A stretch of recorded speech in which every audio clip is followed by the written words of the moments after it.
10 years ago, when Halloween still held onto its former glory, a group of 3 friends, referred to in this story as Alex, Ben, and the narrator, set out on their annual trick-or-treat adventure. That year marked a significant milestone for them. For the first time, they were allowed to go out without adult supervision. Alex's parents, known for their overprotectiveness, usually dampened much of the fun, so their absence was a source of unambiguous joy for all 3. As for costumes, the narrator chose a terrifying clown, Ben dressed as a scarecrow, and Alex wore a white sheet with a pumpkin mask.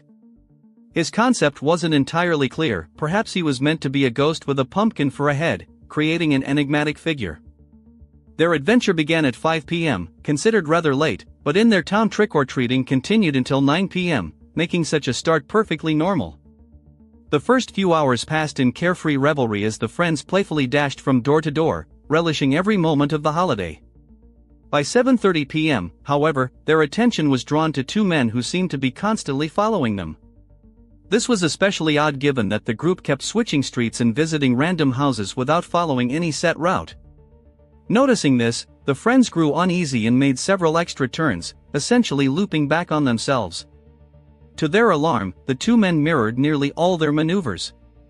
Still, it was hard to say for certain they were being followed. The men were dressed in costumes like everyone else and approached houses as ordinary trick-or-treaters would. Yet they were noticeably larger and seemingly older than teenagers, perhaps even college students or adults, which raised suspicions. Against better judgment, Ben and the narrator agreed to Alex's suggestion to leave the neighborhood and cut through the woods to lose their pursuers and reach another part of town. Their only reason for agreeing was the presence of a well-trodden path through the forest. Though they'd never walked it at night, their familiarity with the route gave them confidence they wouldn't get lost. They hurried to the trail and plunged into the dense woods, hoping the 2 men hadn't noticed them. The deeper they went, the darker it became, so dark they could barely see anything ahead. This was long before mobile phones were ubiquitous, so none of them had a light source. They had to stop briefly, overwhelmed by the eerie and potentially dangerous situation, debating whether to turn back. But as they stood still, they began to hear footsteps crunching on gravel behind them. All they could make out were vague silhouettes of 2 approaching men before all 3 bolted deeper into the forest. The situation worsened when Ben, who'd started running last, swore he saw the 2 men chase after them the moment they left their hiding spot. In a panic, they became completely lost.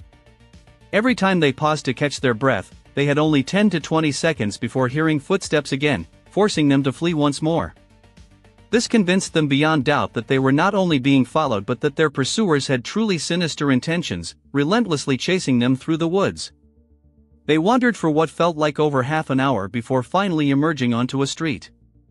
None of them knew where they were, so they picked a direction at random and, by chance, ended up in Ben's neighborhood. They rushed straight to his house, locked themselves inside, and remained glued to the windows for the rest of the night, gripped by fear and anxiety.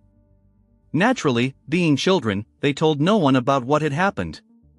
Alex was picked up around 10 p.m., and the narrator stayed the night at Ben's. Notably, in the middle of the night, somewhere between 2 and 3 a.m., both friends woke up convinced they heard 2 sets of footsteps on the driveway. Ben's room was on the ground floor, right at the front of the house, so the sound was quite distinct. Yet when they looked outside, they saw no one. It might have been nothing, but the fact that they both woke up to the same sound leaves room for speculation. Nothing else happened that night.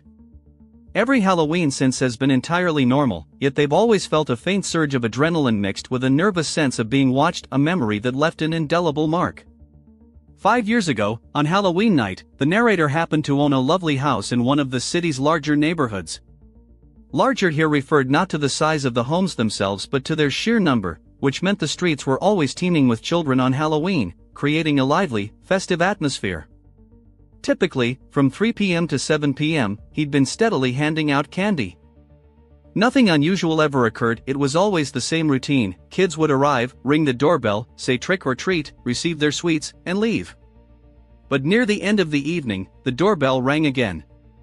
When he opened the door, he found a lone little girl on his porch. She was alone, though a man stood on the sidewalk. The narrator assumed he was her parent watching over her. Still, the girl looked somewhat odd. She wore a costume he recognized as a dead bride, a tattered white wedding dress, and her entire face was covered in white makeup. Strangely, the longer he looked at her, the older she seemed, not quite like a child. But, of course, he chalked it up to the makeup distorting his perception of her age. She didn't smile or say a word. The rest of the evening passed surprisingly quietly, as if in the calm before a storm.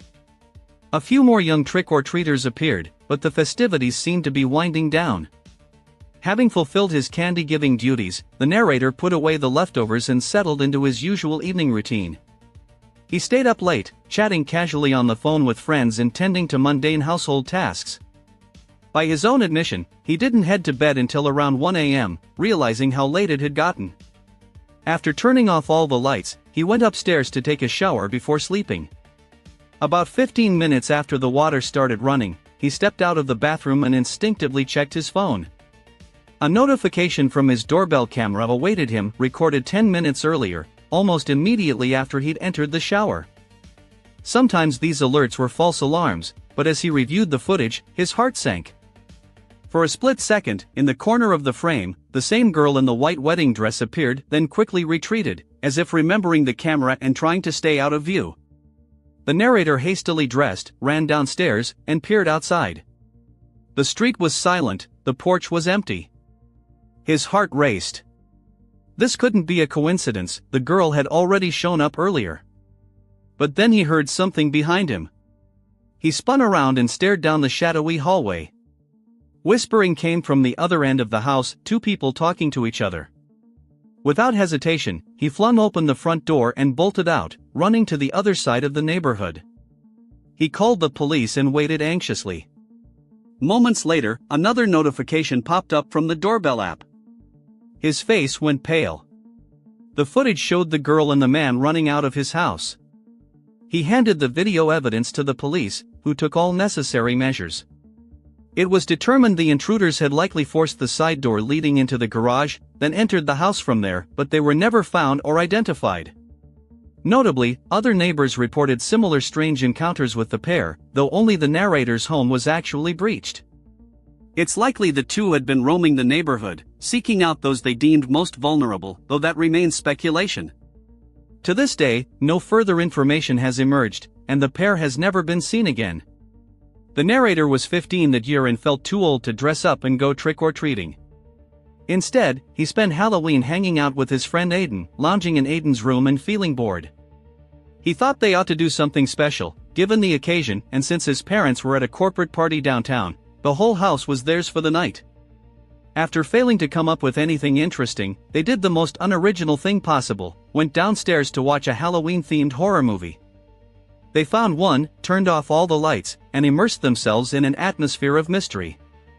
The basement was already a creepy place, unfinished, cluttered with boxes and random stored items. There was only a couch in the middle and a small TV facing it. Usually, his dad would come down to drink a couple of beers and stay late while everyone else slept.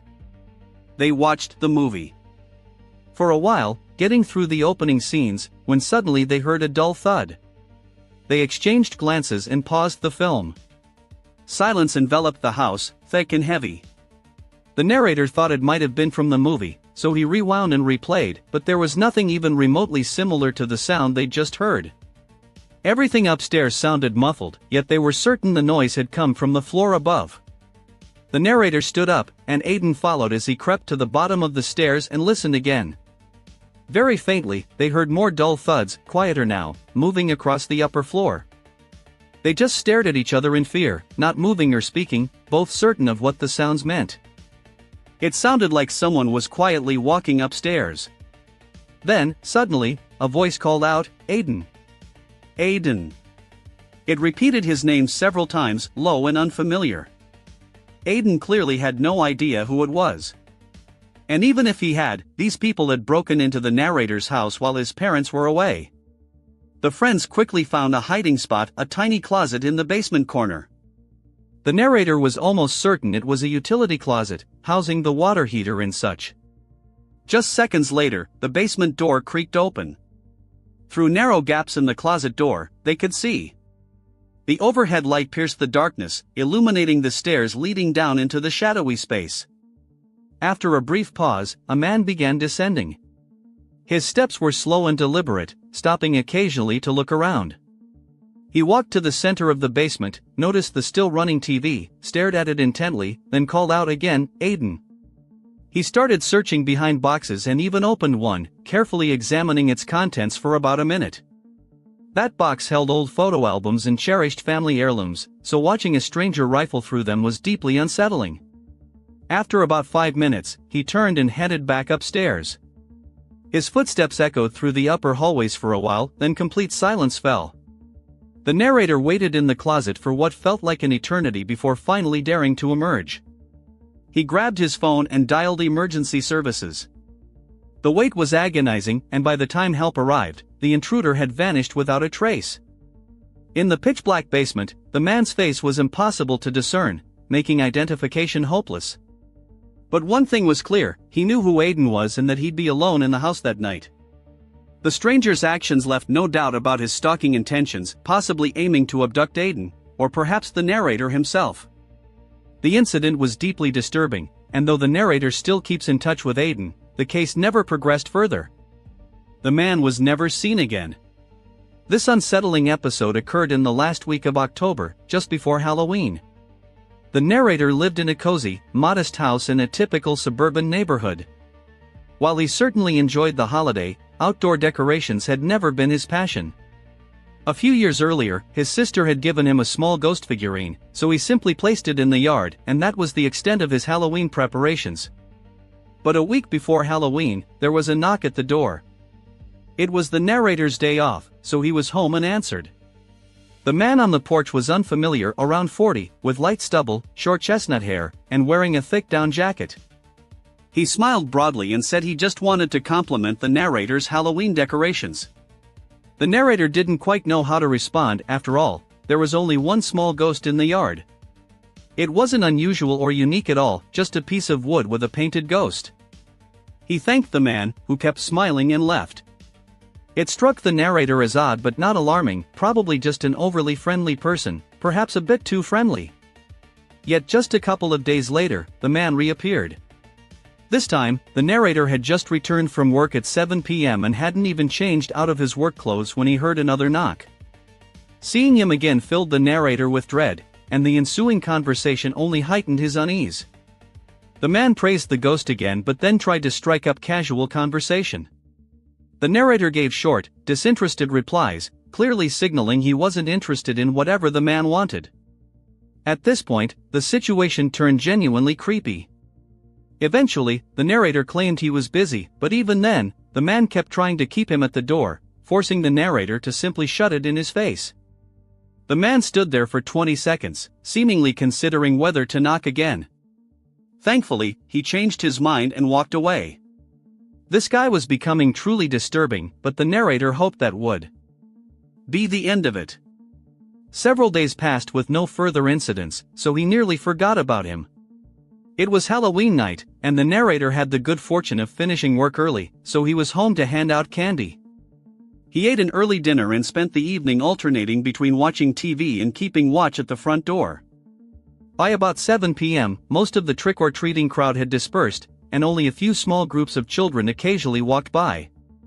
But when he opened the door to give out candy, he happened to notice something across the street from his house. He recognized the thick down jacket and realized it was the same man who had shown up twice before. The man stood on the sidewalk, almost as if watching the narrator or his house, but the narrator couldn't be sure. It was too dark. After handing out the candy and watching the children walk away, he made sure the man didn't follow them or do anything suspicious. Maybe he was being overly cautious, but eventually the stranger walked off in the opposite direction. The narrator closed the door and tried not to worry too much. After all the kids seemed to have gone home, and the neighborhood streets were quiet and peaceful. No one else was in sight. He stayed in the living room and put on a horror movie to round out the night. He thinks it was around 10 p.m. when he started watching, and probably 11 p.m. or midnight when a sudden knock at the door startled him so badly he nearly fell off the couch. He got up and cautiously peered out the door to see the same man standing there, holding something. It was far too late for trick-or-treating. The narrator immediately knew something was wrong. He didn't open the door, but the man must have heard him inside, because he began speaking. "I've got something for you. Nothing special, just wanted to give you a little Halloween gift." He knocked again. "Hello? It's just a present. You'll like it." The narrator didn't respond. Instead, he silently dialed 911, his eyes fixed on the door as he waited for the police to arrive. The stranger kept knocking persistently, trying to deliver his mysterious gift, though its nature remained hidden. All that was visible was an ordinary box clutched in his hands. A moment later, the stranger left, taking the enigmatic item with him. The victim gave law enforcement all the information he had, but it wasn't enough to identify or locate the man. A nagging feeling told him the stranger was still nearby, perhaps even watching from outside during his call to the police, because after that night, the man never reappeared. What the gift was, and what had driven such relentless pursuit, remained a mystery. Yet every year as Halloween approaches, the obsessive dread that the stranger might return and resume his haunting never fades. Years earlier, on another Halloween Eve, a series of events left a deep mark on the narrator's memory.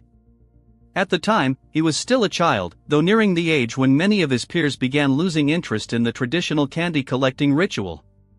That year, most of his friends decided to skip it, but the narrator and his loyal friend Jason were still full of enthusiasm. For the narrator, the real joy wasn't so much in the candy itself, but in the rare chance to wander aimlessly through the neighborhood, soaking in the festive atmosphere, enjoying time with friends, and doing things normally forbidden in everyday life. And, of course, by the end of the evening, they'd have a whole mountain of sweets enough to last for weeks. Jason lived in a slightly larger neighborhood than the narrator's, so right after school, the narrator headed to his friend's house to begin their route from there. Both boys wore the most ordinary, unremarkable costumes they could find. Neither had felt the need to put much effort into their outfits. Around 4 p.m., they set off to collect candy. Everything started exactly as expected. They went door to door, gathering as much candy as they could, running joyfully through the streets and admiring all the incredible decorations. By 6:30 p.m., they'd covered Jason's neighborhood and possibly 2 or 3 others, eventually finding themselves in a completely unfamiliar area. It looked like any other part of town, except that instead of leading to another residential zone, the road ended by disappearing into a dense forest. Lining the road were enormous houses, at least twice the size of those they'd visited, maybe even more imposing. They resembled mansions hidden among the trees. Both friends realized they had to find out what treasures these grand homes were giving out. They didn't even finish the houses they'd already started, they headed straight for the giant estates. In their excitement, they didn't even notice the sun sinking below the horizon. And, honestly, since they didn't know where they were to begin with, venturing deeper into this unknown, wooded area wasn't the wisest choice. They approached the first house. A long driveway led up to it, and only a single porch light illuminated the entire mansion. The narrator rang the doorbell, but there was no answer. After waiting a minute, they moved on to the next house. Almost immediately, they felt how eerily quiet it was. Only crickets chirped in the trees. There were no other children or parents walking around or collecting candy. Somehow, they still didn't get the hint and kept going deeper, stopping at every house along the way, but none of them opened their doors. They must have knocked on 8 or 10 houses before spotting an orange glow in the woods, the first sign of Halloween decorations they'd seen all evening. The house looked just like the others, old and extremely large, but this one had vintage-style lanterns and garden decor that matched its character. They figured that if the owners had gone to such lengths with the decorations, they were surely handing out candy. Excited, they hurried up the driveway to knock on the large wooden door. But when they reached the porch, they saw the door was already slightly ajar. Inside, the house was very dark, and everything looked outdated. Still, the narrator knocked. For a full 30 seconds, there was complete silence as they waited. Something felt off. If you had all those decorations and left your door open on Halloween, you'd likely be home, watching the door. Just as they were about to leave, a man suddenly appeared in the doorway. He was elderly, at least 50, with thinning hair and unnaturally wide-open eyes. He smiled and said, "Happy Halloween," adding that he had candy inside for them. An awkward pause followed. They expected him to go fetch a bowl, but instead, he simply stepped aside, as if inviting them in. Neither the narrator nor Jason moved. "Come on in," the man said. "It's right there in the hallway.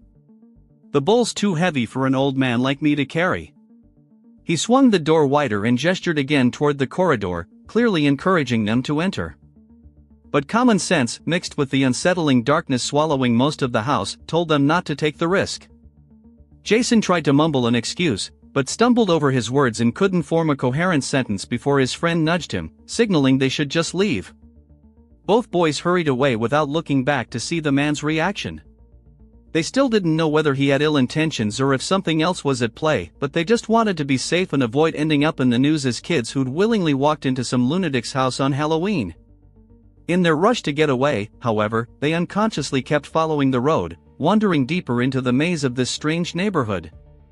Still caught up in discussing the unsettling encounter, they passed several more houses without stopping. Eventually, they agreed they should leave the area and return to familiar ground. But since they'd already gone so far, it seemed logical to keep walking, hoping it would lead them to a main road. They walked for 15 minutes without stopping at any houses. The forest remained ominously silent. Now that the sun had fully set, pitch-black darkness had fallen. There wasn't a soul in sight. Suddenly, ahead of them, they saw something unusual, a car parked right on the roadside along the forest path. In the complete darkness, with its headlights off, it was barely visible. By the time they noticed it, they were only about 20 feet away. It was a very old vehicle, and with no lights on, it almost looked abandoned. Confused and curious, the boys nervously walked past it, staying on the opposite side of the road. Through the windshield, they could see nothing, the car was perfectly parked in shadow. But as they passed right beside it, one of them glanced through the side window and caught a glimpse of a person sitting in the driver's seat. In that instant, he recognized the same unnaturally wide, anxious eyes.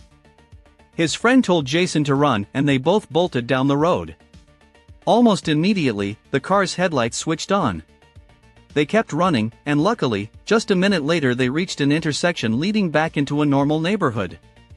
They never saw the car follow them, but perhaps their sudden sprint made the driver realize they'd spotted him, discouraging him from pursuing them further.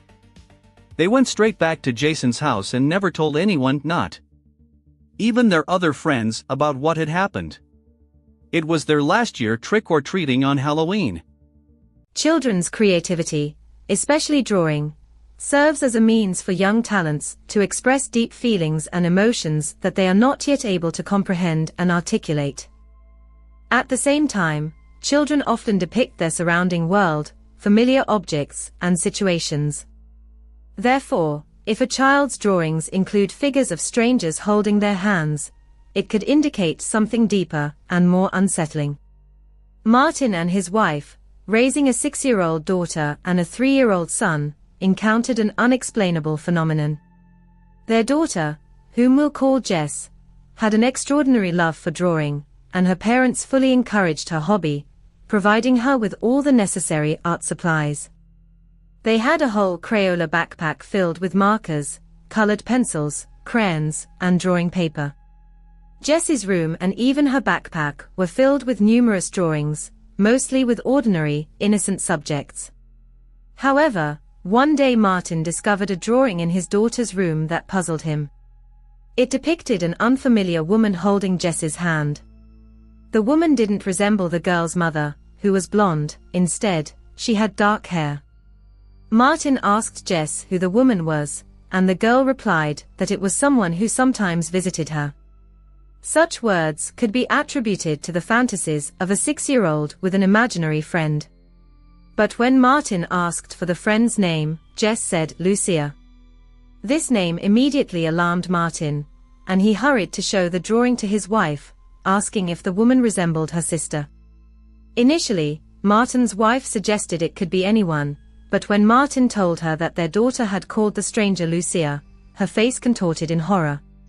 Lucia was the name of Martin's wife's deceased sister, who had died long before the children were born. The couple went to their daughter's room and again asked Jess who Lucia was. The girl repeated that she sometimes visited her. Trying to find out more details, the parents asked when Lucia usually came and what they talked about.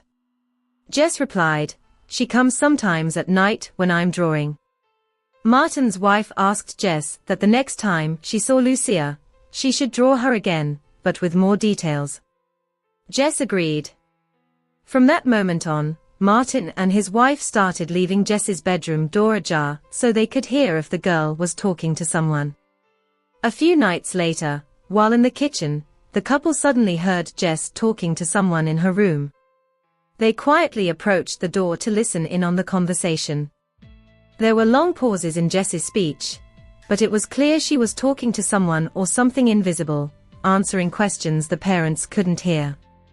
At one point, Jess said, "They asked about you when they saw my drawing of you. They want me to draw you again." Then Jess fell silent, and Martin and his wife entered the room, asking if she had been talking to Lucia again. The girl nodded, and the parents asked where Lucia was in the room. Jess looked around the room, then stopped at a corner and said, "She's standing right there." Martin and his wife looked at the indicated corner, where there was nothing, but both felt an unsettling sensation and discomfort. Martin's wife quietly asked Jess to draw Lucia exactly as she looked now, in full detail. Jess agreed, and the couple left the room, feeling slightly uneasy. Soon, Jess called her mom back into the room. Martin and his wife returned to their daughter, and she showed them a new drawing. This drawing confirmed the couple's worst fears. In it, Jess had depicted Lucia with blue eyes, a small mole above her lip, and dressed in white. Lucia had been buried in a white dress, she had blue eyes, and a mole above her lip. Martin's wife wasn't close to her sister, only briefly attending her funeral. Jess had never known about her deceased aunt, and there were no photos of her in the house. Martin and his wife forbade Jess from talking to Lucia. Not because Lucia had done anything terrible in life, but because it frightened the couple. They invited a priest to bless the house and ask all souls to depart in peace. According to Martin, such occurrences ceased afterward. This story was told by an elementary school art teacher.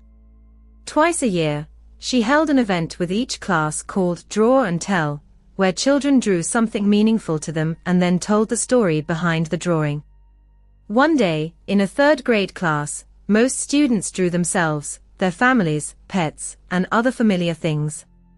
But one boy was drawing something that resembled fire. Other children at his table were making fun of him. The teacher approached the boy and asked why he was drawing fire, when he was supposed to draw something meaningful to him. The boy replied, "I know, I'm not finished yet." The incident in the art class left an indelible mark on the teacher's memory and made her rethink her approach to children's art. During the art lesson, as the children enthusiastically transferred their fantasies onto paper, one of the students, whom we'll call Ul, declared that he hadn't finished his work yet. The teacher, showing patience and understanding, allowed him to continue. As the other children finished their masterpieces, she noticed Ul's drawing and saw that he had added a depiction of a house. Intrigued, she asked the boy to step into the hallway with her, taking the drawing. In the hallway, the teacher, concerned by what she saw, asked Ul why he had drawn a burning house, as such a picture clearly didn't fit the Draw and Tell lesson's theme. The boy's answer shocked her, "It's not. It's the house my parents tried to burn down with me inside." The teacher was speechless, unsure how to react to such a terrible confession. Confused, she kept the drawing, asked the boy to return to his seat, and announced that the Draw and Tell lesson was cancelled. Returning to the classroom, she sat at her desk for a moment, holding back tears, and then told the students that everyone would take their drawings home. This tragic story, shared by an anonymous parent, makes one wonder what secrets might be hidden behind children's drawings. Another story, involving Molly's family, a 5-year-old quiet and well-behaved girl, according to her father, also causes alarm and concern.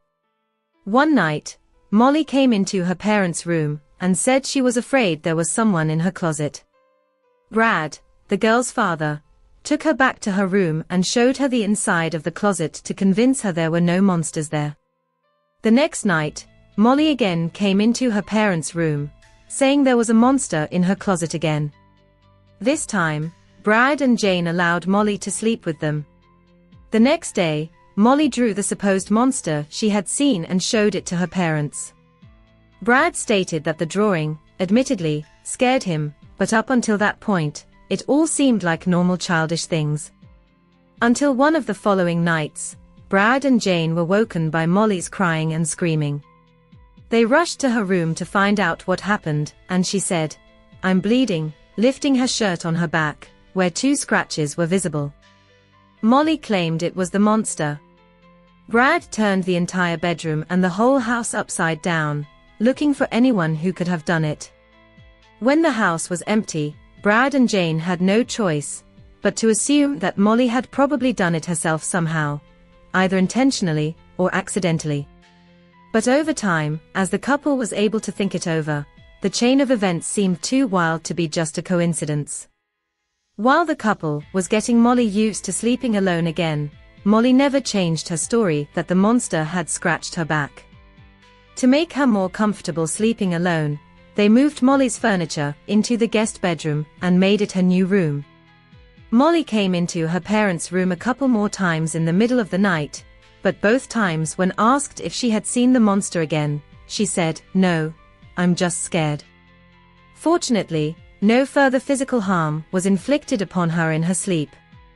Another story, sent in by Giovanna, tells of a mysterious drawing she found on her desk in her room.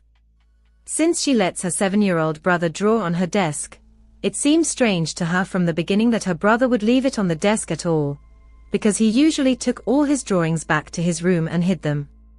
But since he left this one, she felt he wanted her to see it. Looking at it, she saw that it was a fairly innocent family drawing done by a 7-year-old, but then a black figure lurked in the corner, labeled the Taking Man. Giovanna left it on her desk for a couple of days before noticing the figure in the corner when she looked at the drawing again. The man was sitting on a swing, but the family didn't own a swing set. This could be attributed to the child being 7, but he had never asked his parents for a swing set and showed no interest in them generally. Beneath the mysterious figure labeled the Taking Man, there appeared to be some object that Giovanna thought looked like a window or some kind of door in the ground. So, she went outside to check the lawn for any door, window, anything, but there was nothing. A few days later, while in the bathroom, which was across the hall from her brother's room, Giovanna was washing up when she heard her brother giggling and talking. It could have just been him playing with his toys alone, but still, after finishing her skincare routine and rinsing her face, Giovanna went to check on her brother. His door was slightly ajar, so she peeked in and saw him on the floor, talking to something under his bed. She quickly opened the door, and her brother stood up, sat on his bed, and turned his head towards the television. When she asked who he was talking to, he replied that he wasn't talking to anyone. Assuming he was just playing, Giovanna went to bed. The next morning, her brother woke up holding an empty glass and asked if she could fill it with chocolate milk. Giovanna went downstairs to fill his glass and came back upstairs with a couple of snacks for herself. She entered her brother's room and, strangely, saw him sound asleep. She woke him up and handed him the glass, but he insisted he hadn't asked for it. However, she knew he had, so she didn't argue with him and left the glass next to his bed. A glass of water had been left on the nightstand. That night, around 4 in the morning, Giovanna awoke to the sounds of conversation coming from her brother's room. Without losing a second, she went across the hall to his room and peeked inside.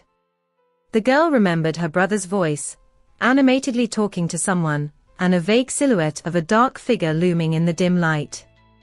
The next thing she remembered was waking up in her own bed the next morning. When questioned by his sister, the brother merely shrugged, puzzled, assuring her that he didn't remember any nighttime conversations. Giovanna, concerned by what she had seen and the strange drawing, shared her worries with her parents. After talking to their son, they learned that the character in the drawing was the Taking Man, who returns and takes things. The boy spoke of him with trust and even called him his best friend, mentioning red berries, similar to cranberries, that he had been given. However, according to the child, this mysterious friend would not return. Giovanna still cannot say with certainty whether what she saw in her brother's room was a dream or a sinister reality. The image of the dark figure, imprinted in her memory, was too vivid and clear to be a simple dream. But if it wasn't a dream, then what happened after the encounter with the shadow remains a mystery to her, as her memory of that period was as if erased. Since then, her younger brother has never once mentioned the taking man. Ennius. Undoubtedly, having a dog in the house, especially when a person lives alone, is of immense value. It's not just about having company, but also about security. Canine instincts are extraordinarily developed, allowing them to notice the slightest changes in their environment before a human does. That's why, when the author moved out of his parents' house and began living on his own, he firmly decided to get a four-legged friend who could not only brighten his loneliness, but also protect him if necessary. This loyal companion became Jenny, a German shepherd known for her boundless devotion, protective instinct, and amazing ability to sense danger. In moments when the silence in the house became oppressive and the space seemed too empty, Jenny's even breathing, or the sound of her claws gently tapping on the parquet floor, helped the author cope with feelings of loneliness. She was more than just a pet to him. She became a true member of the family. That evening started out completely ordinary and gave no indication of any trouble. The author spent most of his time comfortably settled on the couch, engrossed in watching a series on his laptop. Jenny, as usual, lay on the rug, in a semi-sleeping state, but always remaining vigilant.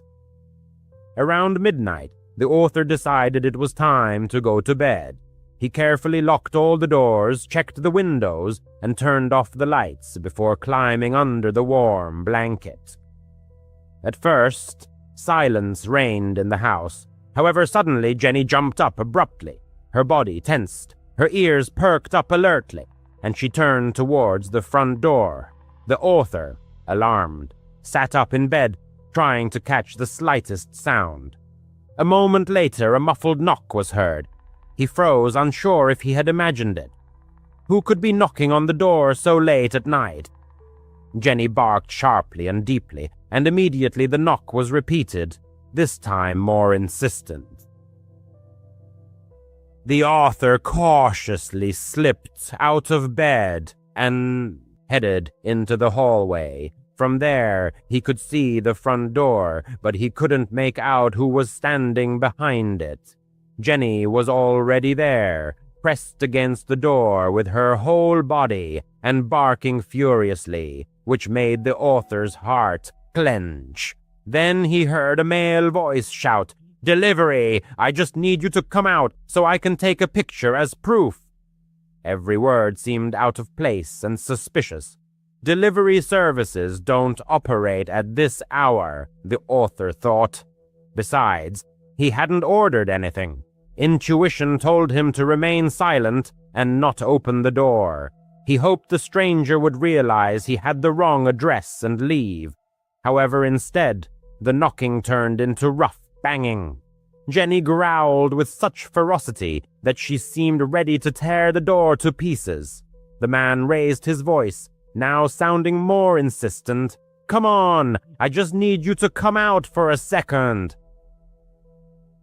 The author, gripped by fear, retreated into his bedroom, locked the door, and grabbed his phone with trembling hands. He dialed 911. The operator answered immediately, asking what was happening. The author, trying not to raise his voice, whispered into the phone that someone was at his door, pretending to be a delivery person and trying to get him to come out. The dispatcher's calm voice advised him to stay on the line, not to leave the room, and not to make any noise. Police officers were already on their way, but as the author spoke, the situation began to deteriorate rapidly. The banging became stronger and stronger, and the door began to shake in its hinges. Jenny barked furiously, throwing herself at the door as if sensing imminent danger. And then there was a sharp crack of breaking wood, echoing throughout the house. The author's insides went cold. The stranger was trying to break down the door. Jenny lunged forward as soon as the door gave way. The sounds that followed merged into a chaotic nightmare, the dog's ferocious growling, the man's gasps, the crash of falling furniture. The author pressed himself against the wall, not letting go of the phone and whispering every detail of what was happening to the dispatcher. "He's inside! My dog is attacking him! Please hurry!" Suddenly, there was a metallic clang, and something fell to the floor. In the chaos, the author didn't immediately realize that it was more than just an object. It was a knife. The author's heart seemed to stop beating. The next sound caused him unbearable pain. Jenny yelped pitifully. The author's heart clenched with pain and fear. He wanted to rush to her aid, but the dispatcher begged him to stay in the room. Tears burned his eyes as he helplessly listened to his loyal dog desperately fight for his safety. The man cursed, fending off Jenny, and the house shook with every movement they made. The author couldn't tell who was gaining the upper hand in this fight. He continued to whisper into the phone, praying that the police would arrive in time, and then finally the sound of police sirens pierced the night silence. Red and blue lights flashed through the windows, painting the walls of the author's room. Loud shouts filled the house, authoritative and confident. "Police! Drop the weapon! Hands up!" The struggle moved elsewhere. Heavy footsteps echoed inside the house. The author heard the man shout, then a dull thud as he was tackled to the ground. The clanging of handcuffs marked the end of the fight. "Police! You're safe!" a voice called out, followed by a knock on the author's bedroom door. He slowly opened the door, feeling his legs trembling. Two police officers stood in the doorway, shining flashlights on him. Behind them, another officer held a handcuffed man, pinning him to the floor. Jenny stood nearby, panting heavily, her fur matted with sweat and splattered with blood. Her body trembled, but her growl remained low and steady, as if warning the stranger not to try again. One of the police officers crouched down, picked up the knife, and placed it in an evidence bag. The sight made the author's stomach churn. If it weren't for Jenny, that knife might have been used against him. He rushed to his loyal protector, kneeling down next to her. She pressed against him, her breathing heavy but steady. The police officers assured the author that Jenny had cuts, but nothing fatal. A wave of relief washed over him, with such force that he nearly lost consciousness. The man's life could have ended on that fateful night. The police officers who arrived at the scene told him something that still makes him shudder. They had thoroughly checked the intruder's details, but found no identification, driver's license, or any record of his existence. It was as if the man simply didn't exist. The police took him away, leaving the man in his house with a broken door and the echo of the recent chaos still ringing in his ears. He sat on the couch, hugging his dog Jenny, too shaken to move, let alone fall asleep. Every creak in the house seemed to him like a harbinger of the intruder's return. The rest of the night dragged on agonizingly slowly. Jenny eventually dozed off, in a restless sleep next to him, but he remained vigilant, his eyes fixed on the doorway, which was now just a gaping hole sealed with police tape.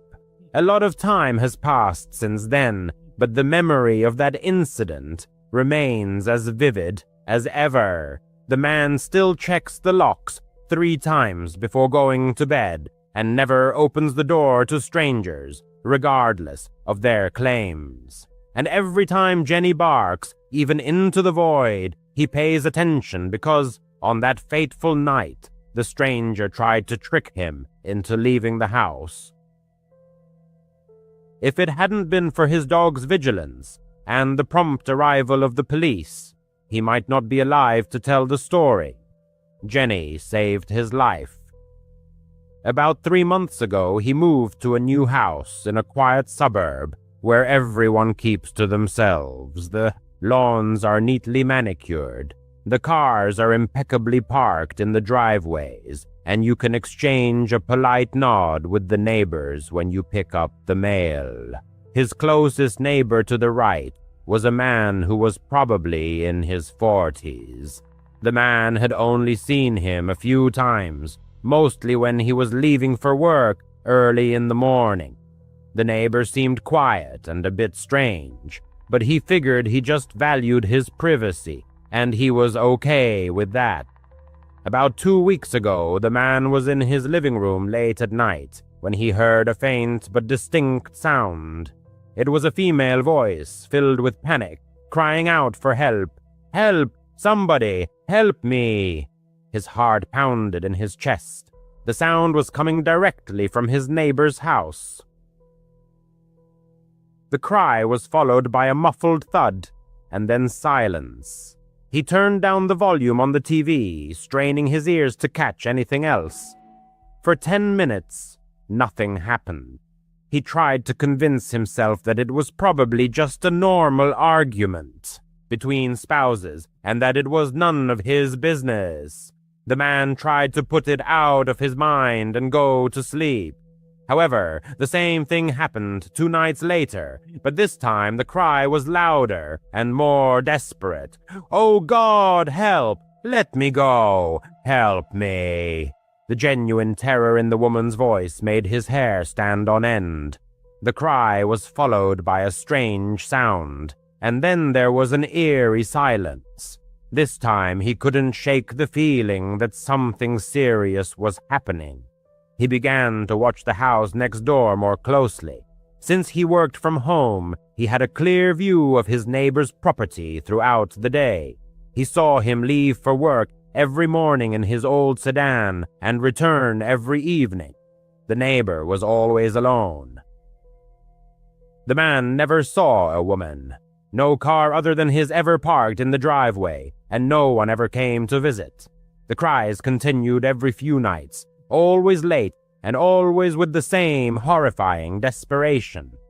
His mind began to race. If there was a woman there, why had he never seen her? Was his neighbor holding her captive? The thought made him nauseous. Every time he heard her voice, he froze and his body tensed. The man felt like a coward for not doing anything. But what could he do? Call the police and report that he had heard an argument. They would probably tell him to mind his own business if he hadn't seen anything. After another week filled with anxiety and guilt, the man couldn't take it anymore.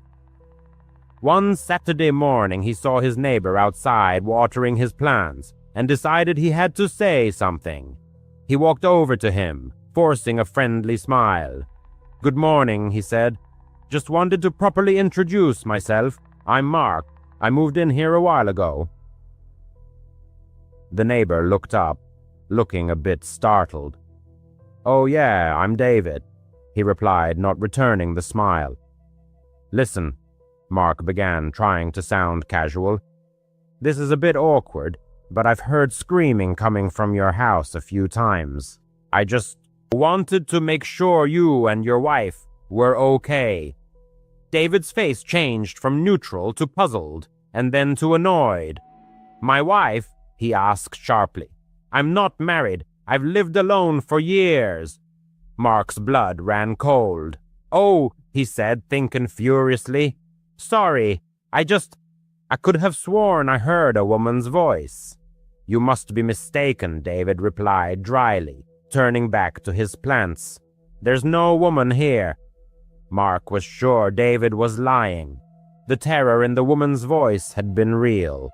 David was hiding someone. He had had enough. Mark went back into the house, his hands shaking, and called 911. He told the dispatcher everything he knew, about the cries for help, about how he had never seen a woman, and about how his neighbor had lied to his face, claiming he lived alone. Mark reported that he believed his neighbor may have kidnapped someone and was holding them against their will. Within 15 minutes, 2 police cars were parked in front of David's house.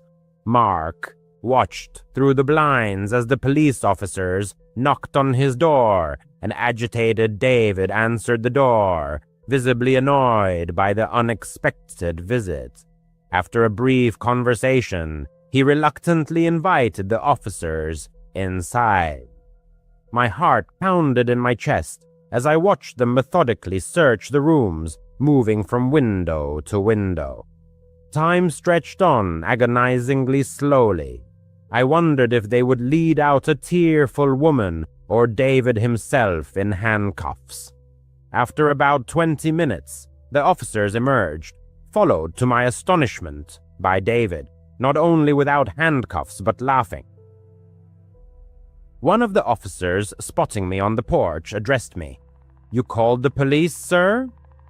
"Yes, that was me," I replied, feeling utterly bewildered. "Did you find her?" The officer sighed and suggested, "We've located the source of the noise. Why don't you take a look for yourself?" He gestured for me to come into David's yard. David, still chuckling, led us to the back patio. There, in a luxurious cage, sat a huge macaw, preening its vibrant blue and green feathers. The bird tilted its head, looked directly at me, and suddenly, perfectly mimicking a frightened female voice, screamed, "Help! Somebody! Help me!" I was dumbfounded. My jaw dropped. David, ceasing his laughter, explained, "I adopted him from a shelter a couple of years ago. His previous owners had a tumultuous relationship. During arguments, the wife would often call for help. The parrot just picked it up. He's a master at copying her voice." At that moment, the parrot let out another blood-curdling cry for help, and I felt a mixture of relief and utter embarrassment.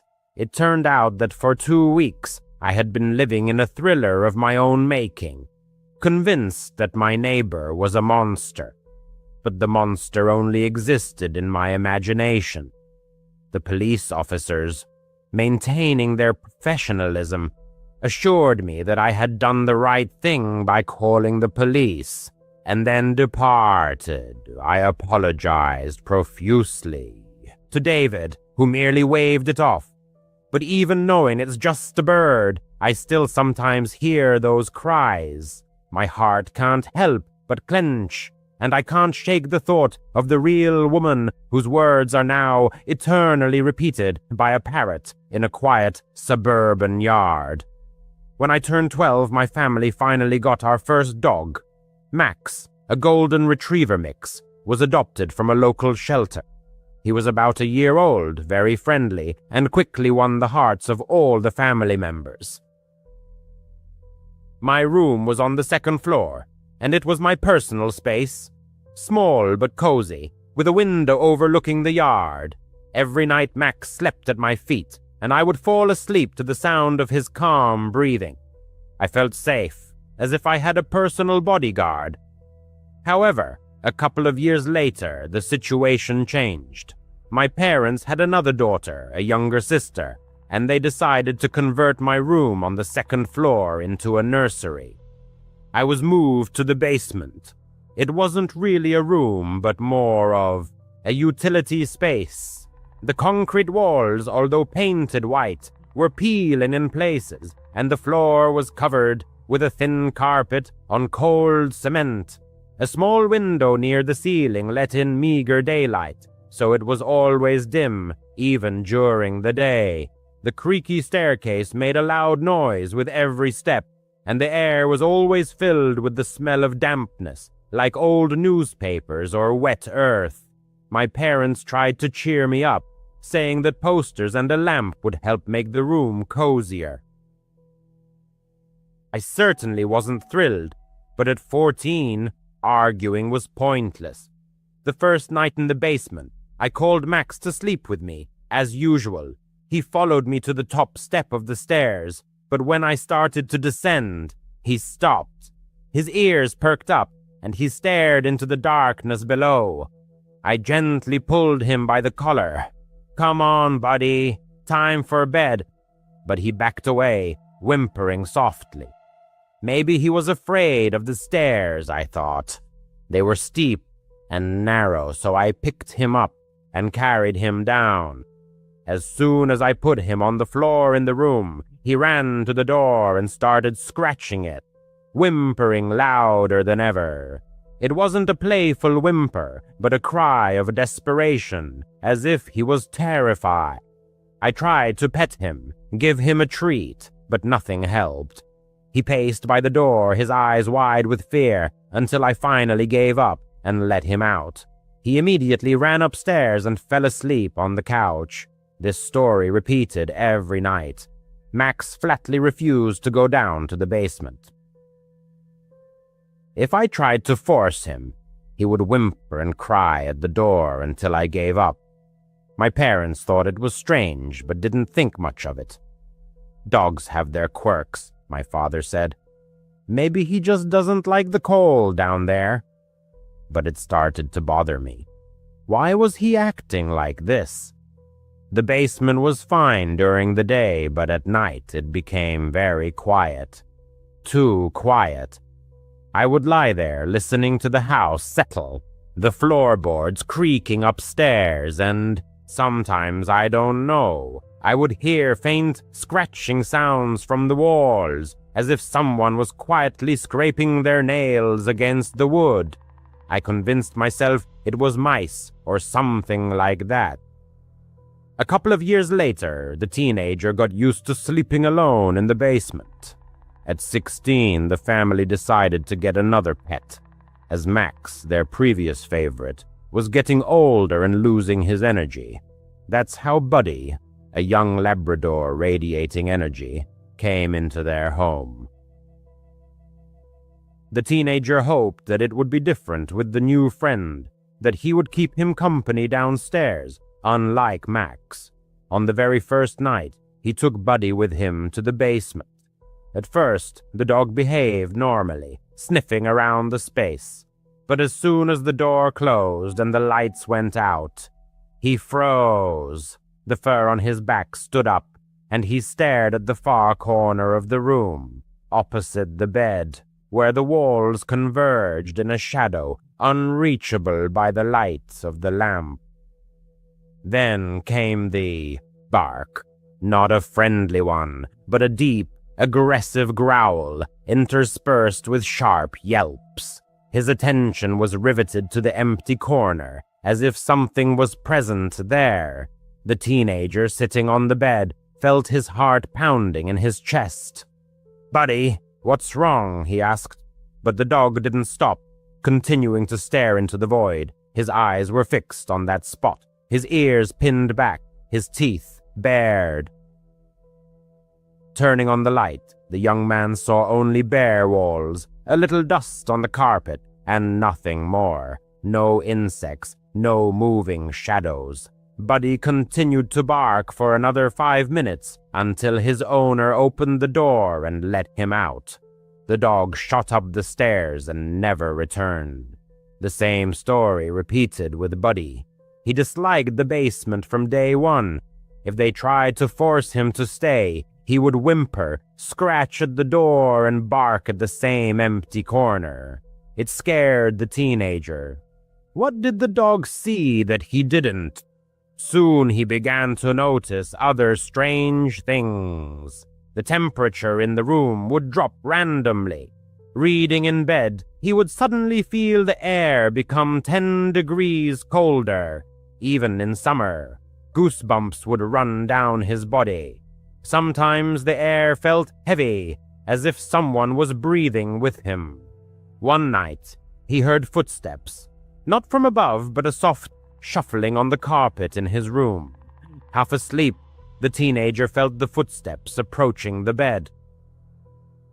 Sitting up abruptly, he turned on the light, but saw no one. The door was closed.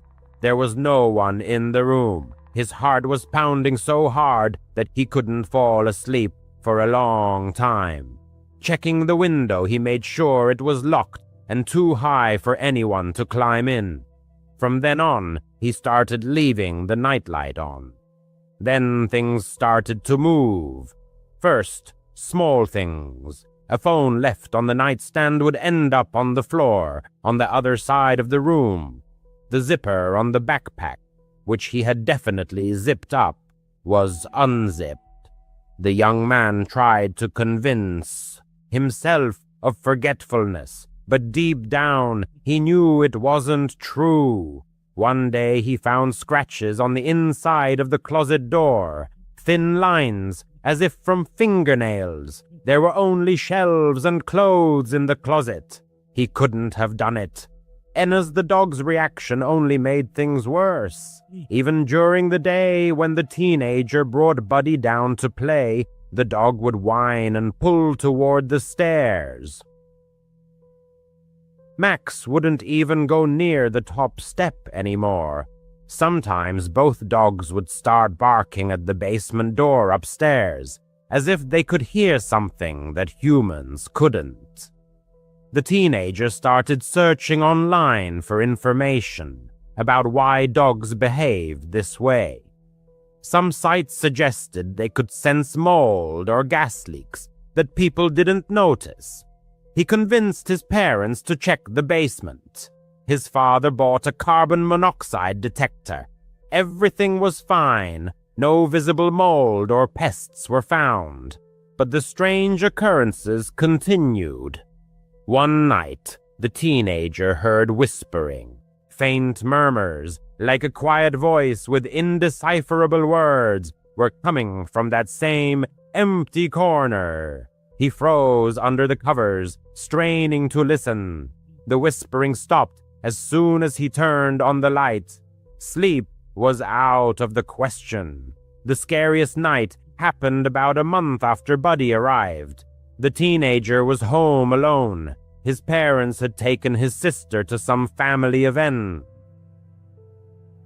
He tried to go to sleep early, but around midnight, the dogs upstairs started going crazy, barking, growling, and scratching at the basement door. When he went upstairs, he saw them staring down at the staircase, their fur standing on end. "What's wrong, guy?" he hissed. Just then, there was a loud thud from downstairs, like something heavy had fallen in his room. Grabbing a flashlight, the teenager went downstairs. The dogs refused to follow him. At first glance, the room looked fine. The door was closed, the bed was made, but the closet door was slightly ajar. He distinctly remembered closing it before. His heart was pounding. Pushing the door open, he saw a shoe on the floor, not his. An old, dirty, child-sized sneaker, covered in dust. Where had it come from? Picking it up, the teenager found a folded piece of paper inside. It was a drawing done in pencil, a crude picture of a house and a family, but one figure was furiously crossed out with a black marker. Terrified, he ran upstairs and locked the basement door. The dogs calmed down as soon as he came up. When his parents got home, they saw the shoe and the drawing. They were baffled. They guessed it was stuff left behind by the previous owners, hidden in the walls. The house was old, built in the 70s. His father inspected the closet and found an unattached panel in the back wall. Behind it was a small space, empty except for insulation and cobwebs. Probably just some old junk that fell down there, he said. But why was it happening now? And why did the dogs hate the place so much? The panel was fixed, and the shoe was thrown away. Things quieted down after that. There were no more thuds or whispers, but the dogs still refused to go into the basement. The teenager left for college last year, and honestly, doesn't miss that basement room at all. In late 2021, for several months, the narrator settled into their grandparents' old home. These revered individuals had passed away, and the family hadn't yet decided whether to sell the property.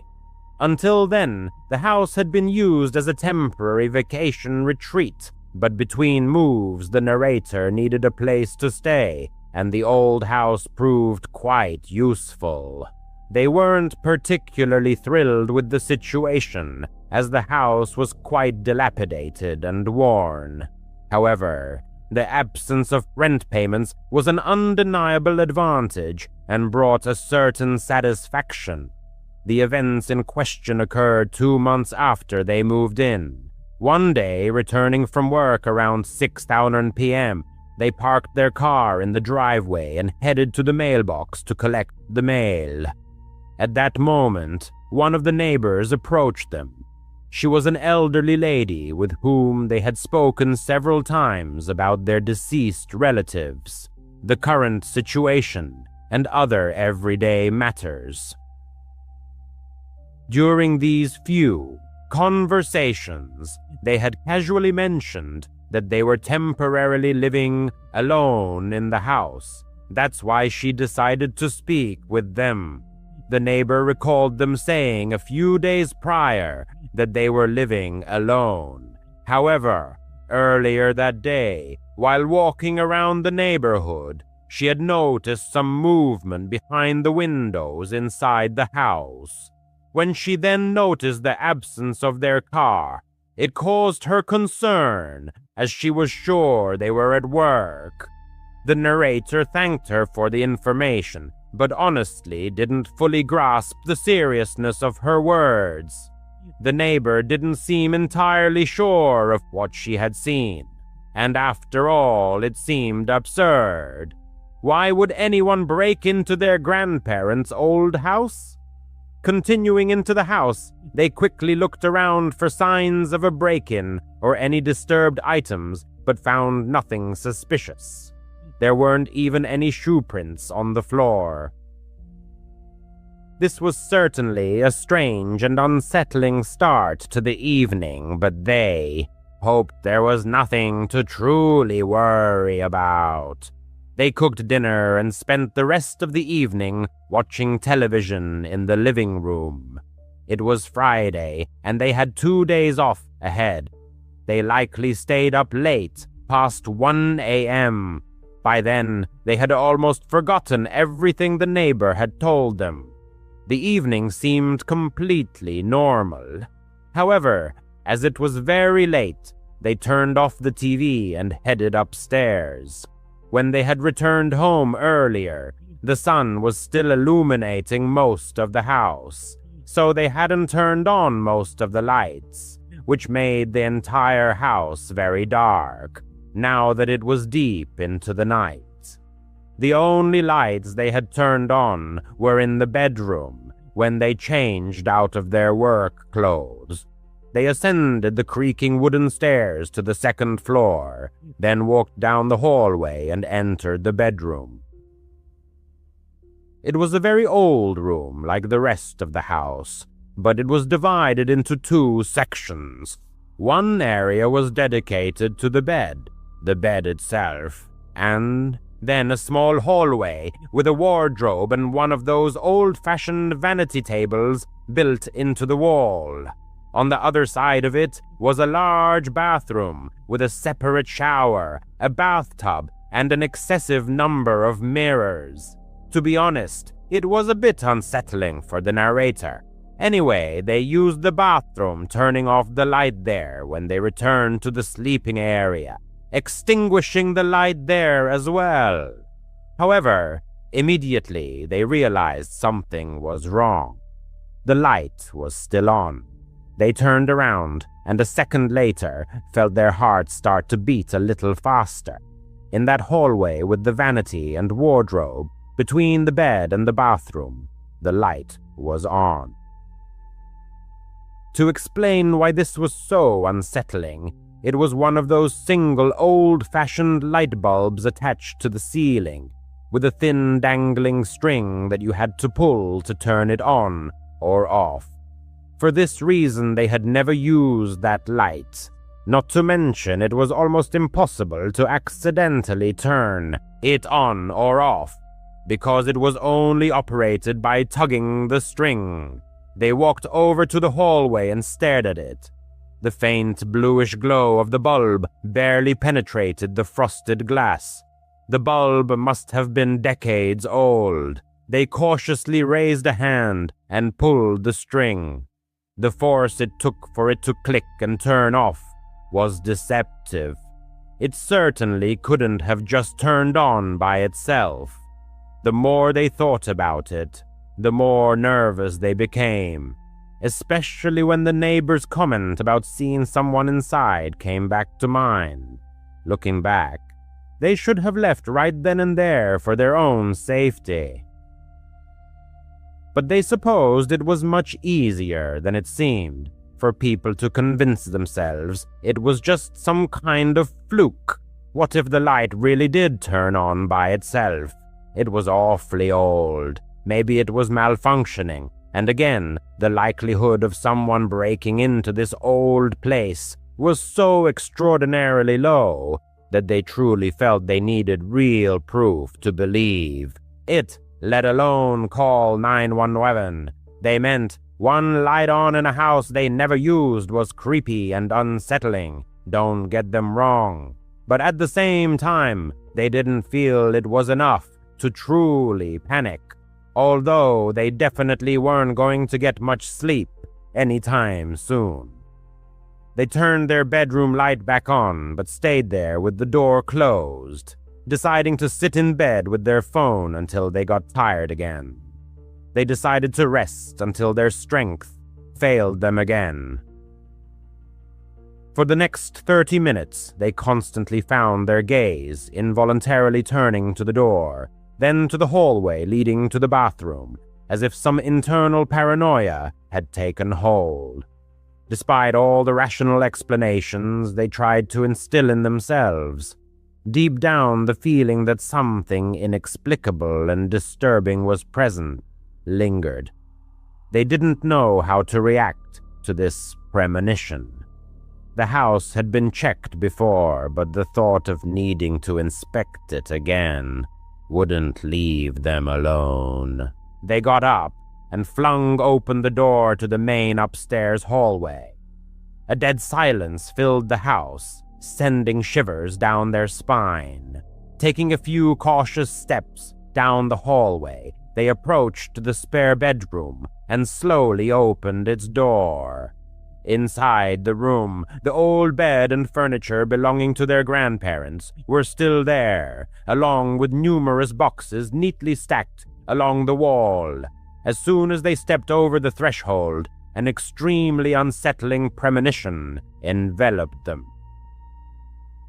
Although the goal was specifically to search the house, once inside, their bodies seemed to freeze. Their heart rate quickened, increasing with each second, as if an invisible alarm had gone off inside, urgently demanding an immediate exit from that place.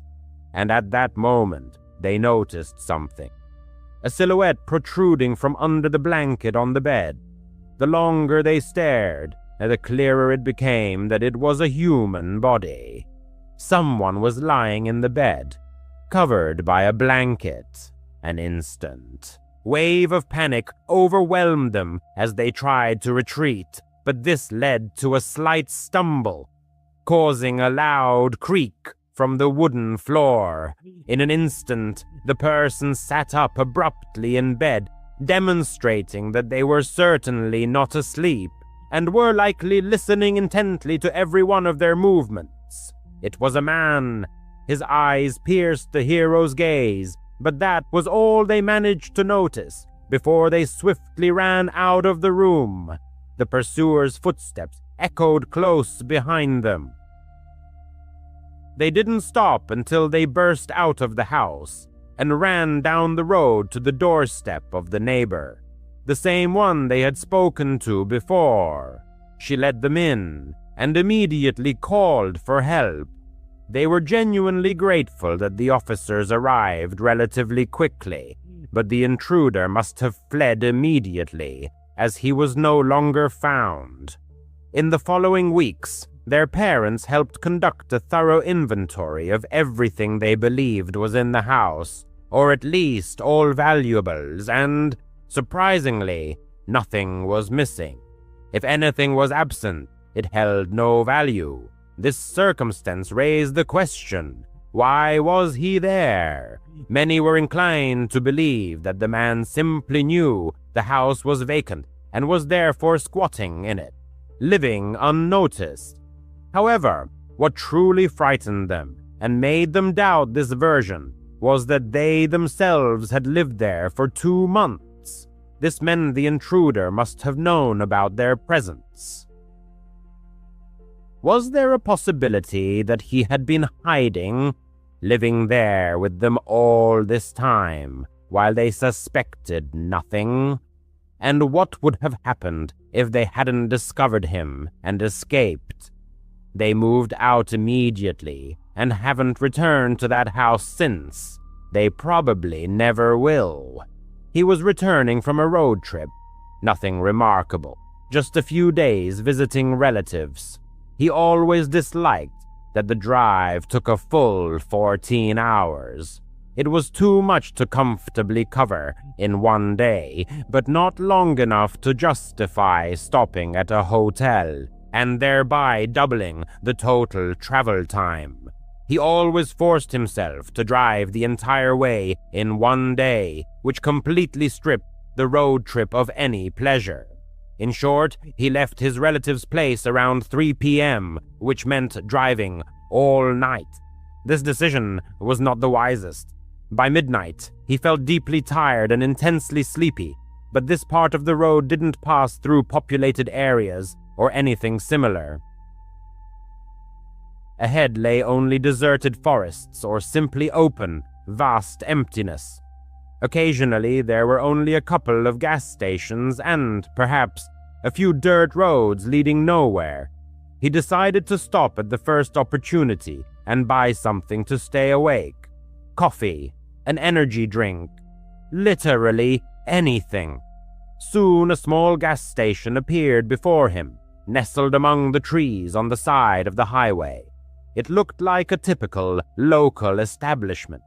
Perhaps a small town was hidden behind it, though, of course, it was completely obscured by the dense foliage of the trees. Even on the road leading past the gas station, there were no streetlights. As he pulled up, he noticed that this gas station looked somewhat strange. It didn't resemble modern facilities with a giant canopy sheltering the pumps. Here, there were only a few pumps standing in the open air, and not a single light was on near them. Even the building itself had no lights. All of this suggested that he would definitely have considered the place closed, or even abandoned, had it not been for the 3 or 4 other cars parked in the lot. It really looked like a typical old-fashioned gas station on the side of a deserted highway with other customers, just not as brightly lit as it should have been. However, he assumed that since others were there, it must still be open. He parked next to the other cars and got out. As he approached the door, all he could see was his own reflection in the glass until he pushed it open. The very moment he opened the door, all 4 or 5 people, standing haphazardly inside the store, immediately turned and stared at him. It wasn't just a fleeting glance. They all simultaneously turned and stared intently, their eyes fixed on him. The men's faces were grim and utterly expressionless. But that was all he could make out, because caught off guard by them, he also noticed that not only was it incredibly dark inside, but it was also absolutely empty. All the shelves were in place, but there wasn't a single item on them. Even after he processed this scene and looked back at the men, they were still staring at him as if he didn't belong there. All of this happened in about 10 seconds before he retreated, allowed the door to close behind him, and then hurried back to his car. He hurried back to his car. It was unclear what this strange phenomenon was, but it resembled a creepy cult gathering at a long-abandoned gas station that he had unwittingly stumbled upon. Pulling away from the store, he rejoined the road. Apparently, this was one of those moments when it was better not to dwell on it, but simply move on. Indeed, 10 minutes later, he had already resigned himself to the thought that he would never know the true nature of what he had seen, and once again focused on finding a gas station. This time, he hoped to find one that was operational and safe. However, the desolate road offered little promise. Another 10 minutes passed when headlights appeared in his rear-view mirror. He was driving quite fast, perhaps 10 or 15 miles per hour above the posted speed limit. Since there were no other cars on the road, this was the first time in several hours that someone had appeared from behind. Soon another car appeared behind the first, and then perhaps several more. He couldn't accurately determine their number, as all the lights merged into a single bright spot. But they were all approaching at immense speed. He moved into the right lane to let them pass, and the first car did pass, but then abruptly swerved back in front of him. He was alert enough to have already slowed down a bit, but he was completely unprepared for their sudden braking. His heart nearly pounded out of his chest as he slammed on his own brakes, simultaneously trying to swerve to avoid a collision. He managed to stop just a couple of feet from their bumper, his car slightly askew. It was then that all the pieces of the puzzle fell into place. This was one of the cars he had seen at the gas station. He glanced in his rear-view mirror. Another car stopped directly behind him, and yet another pulled up to his door. In a matter of seconds, several men emerged from the cars and surrounded his vehicle. If this were happening during the day, and not on some desolate road at 1 a.m. with no one around, he might have chosen a more cautious approach. But given the circumstances, he felt he had no choice but to take a risk and try to escape. Since the cars blocked all routes, he drove off the road and into the trees, not getting far before grabbing his phone and jumping out of the car. He bolted into the forest. It was pitch black, even 30 feet from the trees. He kept running, hearing the men's footsteps closing in behind him. But the deeper he went, the less they could see to follow him, he thought. He leaned against a tree and waited, perhaps for a full hour, not even turning on his phone. He was afraid one of them would be nearby and see the light from the screen. So he sat and just stared into the void of the pitch-black forest and listened to the rustling of leaves in the branches overhead. After that hour, he finally took out his phone and used the map to get back to the road where he could get enough signal to text 911. All the cars had vanished, except for his own, which was still sitting among the trees by the road. After that long night, a tow truck was able to pull his car out, and to his surprise, it was almost undamaged. There has been no news about who was following him and trying to stop him. He concluded that the men probably thought he was a witness or had seen something at that gas station that he shouldn't have seen, and so they followed him, trying to cover their tracks. Was it an abduction or getting rid of him and hiding any evidence in the secluded forest by the roadside? The image of him entering that gas station, with all the men turning and staring at him, still haunts him. He still gets chills thinking about what could have happened. He's writing this while the memories are still fresh. It happened just a couple of days ago. He had Tuesday and Wednesday off this week and was spending time at home. No plans, just relaxing and enjoying the quiet solitude. On Tuesday evening, he thought it would be nice to order some food to save time cooking. So he opened the DoorDash app, found some random establishment that was still open, and ordered a small dinner. It said delivery would take about 45 minutes. He stayed in the living room and watched YouTube on TV.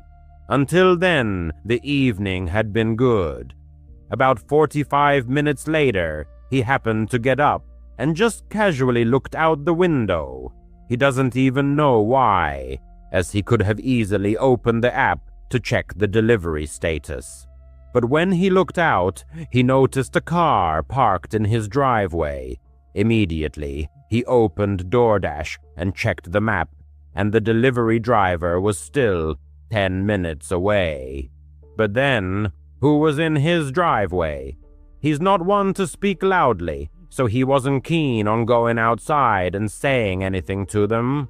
He meant they would surely realize they had the wrong place and leave without his words.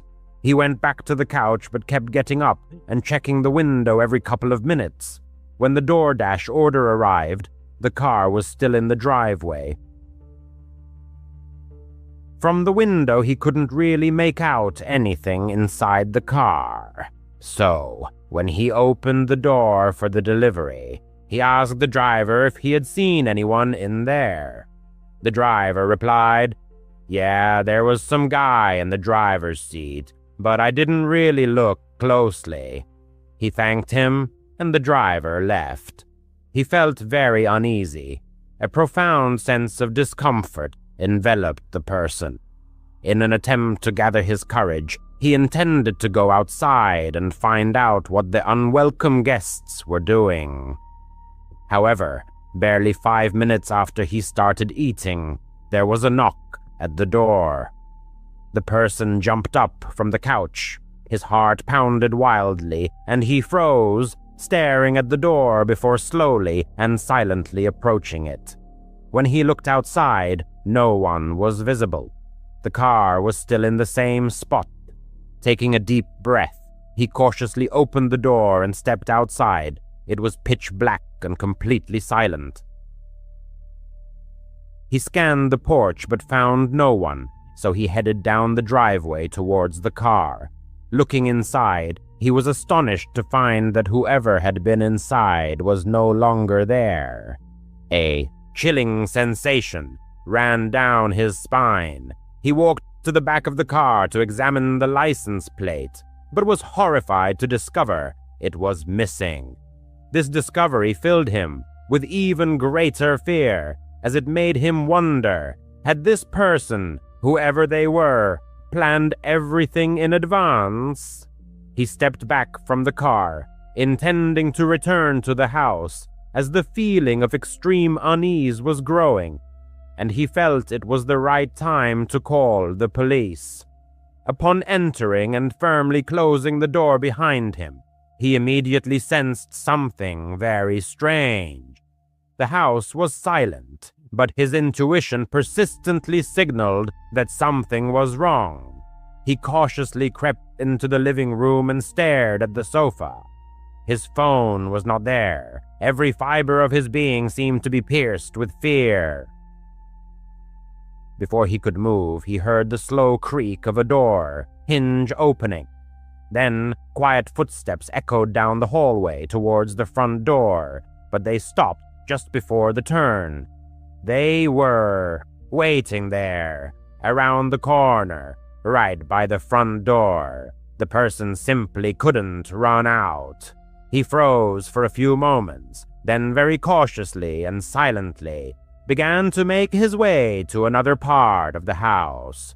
Whichever path he chose, he would have to pass the hallway where he knew for sure this person was.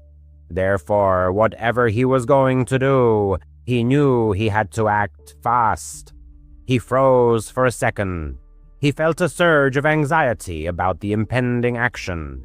But then he composed himself and rushed to the back door. He unlocked it and ran out of the house. As soon as he was outside, he heard a man behind him call his name. Not just his first name, but his last name too. This confused and shocked him so much that he turned around to look. The man was sprinting towards the back door, and he could see most of his face, but he didn't recognize him. He had never seen him before. He turned back around and kept running. The area behind his house was just a flat extension of the neighborhood. There weren't many places to hide. He could hear the man still chasing him. He kept running past the next row of houses and decided to just run along the sidewalk, hoping someone would drive or walk by and help him. But after a few minutes, he looked back, and the guy wasn't there. It took him a long time to find someone willing to help him call the police. By then, the man was nowhere to be found. He had taken his car and fled. And apparently this guy was smarter than he thought. He immediately tried to track his phone, but the man had thrown it into his front yard before driving off, so they couldn't use it to track him down. If this had been a regular robbery or something similar, he would have been far less traumatized. But clearly it wasn't. There was something more to it. This was a stalker who knew his full name and probably much more about him. It's unknown how long he had been watching him or what he intended to do. Only a few days have passed, but he is already planning to move far away. He can't just sit idly by, knowing that whoever it was still knows where he lives. If there's any news in the next few weeks, he'll try to provide an update. Music. I am a former car salesman from a Chicago suburb in Illinois. After my wife passed away, I moved in with my son, and that is when I encountered something I never could have imagined. I simply did not want to be alone, yet my son, fully aware of my mobility issues, put me in a bedroom on the second floor. Essentially, I live in this room, getting up only occasionally to shuffle down the hall to the bathroom. As hard as it is to admit, I think I was too broken by grief after losing my wife to insist that my son let me stay on the first floor. And honestly, he probably never would have agreed anyway. He's got a job, a family. He's far too busy to worry about an old codger wasting away upstairs. Sometimes I wonder, have they forgotten about me entirely?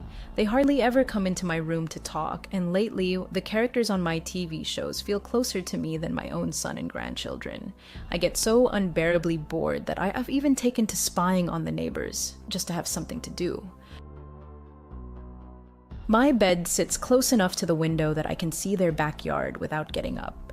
For a couple of years, I saw that family more often than my own. There was a middle-aged man named David living there with his mother and sister. I don't know who owned the house, but based on what I observed, I assumed it belonged to David. I swear, at first glance, they seemed perfectly ordinary. Nothing suspicious, just sweet, happy little lives that made my own dull, bedridden existence feel a bit more bearable. ID watched them chatting on the back porch in the evenings or tending the garden in the mornings, and for a long time, everything seemed perfectly normal. That changed about 2 years after I moved in, around Christmas. ID just turned off the TV and was getting ready for bed when I heard people arguing. The voices were unfamiliar, so I realized the noise was coming from the neighbor's house. At one point, the shouting escalated into screams, and then I started hearing other sounds, doors slamming, glass shattering, loud thuds.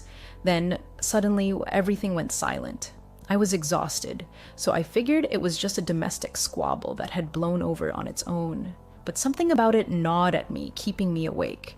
A few hours later, around 4 a.m., I was jolted awake by more noises. I peeked out the window and saw David in the backyard. I had no idea what he was doing, but he was dressed as the Grinch, dragging a large Christmas sack toward the tree near the garden shed. He opened the shed, grabbed a shovel, and started digging, and I realized he was burying that sack in the frozen ground. It must have taken him a full 30 minutes before he finished and went back inside. All I could think was that maybe he was some overly enthusiastic old man playing Grinch, trying to hide stolen charity donations or something like that. I don't know. ID always thought of him as a decent guy, so none of it made sense. I waited until morning to tell my son, of course, but he didn't believe me. He thought I was just a senile old fool. Everyone else in the house felt the same. No one backed me up, and eventually I started believing them myself. So I let it go and tried to forget. But here's what struck me as strange. I never saw the neighbor's mother again. She had always tended the garden, but after that night, she was never out there. I still occasionally saw David and his sister on the porch, but they never looked happy anymore. Things seemed to settle back into routine, until about 4 years later. My son tried to befriend the neighbors. He'd always make small talk, but they just stare at him blankly and say nothing, eventually retreating back inside. Both siblings were definitely odd, but things took an even darker turn right before Christmas, just like before. It felt like history repeating itself, shouting, then screaming, then a loud thud, then sudden silence. This time I stayed awake to watch. Twice was too strange to ignore. It was again around 4 a.m. I got out of bed and moved closer to the window. I saw him step out the back door, once more dressed as the Grinch, dragging another large sack toward the tree and burying it. Then, out of nowhere, David turned and looked straight at my window. I yanked the blinds shut, but he'd already seen me. A few minutes later, I couldn't help but peek again, and there he was, standing directly across from my window, still in that costume, staring right at me. I tried to play it cool. I opened the window and called out across the yard. "Nice Grinch costume, buddy. Good night, huh?" "Sure is," he replied. "What are you doing up so late?" David just stared at me without saying a word. "Well, have a great rest of your night. Merry Christmas," I said. He gave a wave, and in that moment, I caught a flash of blood soaking his palm. He instantly realized his mistake and yanked the blinds shut, but it was too late. I lay awake the rest of the night, haunted by thoughts of what could be caused that bloodied hand. The only conclusion I could reach was horrifying. He'd killed his mother and sister and buried them in the backyard to keep it secret. I didn't tell my son. I knew he had just brushed me off again. So this time, I called the police. By morning, officers were at David S.'s house and he was arrested on the spot. It turned out David S.'s mother had died during an argument with his sister, and he'd helped cover it up. Over the years, his sister fell ill and, sadly, passed away young. As for why he buried her in the backyard, he claimed it was due to financial hardship. It just goes to show what people will do when they desperate for money. But if you ask me, the police barely got half the truth out of that man. I am certain something far more sinister happened in that house.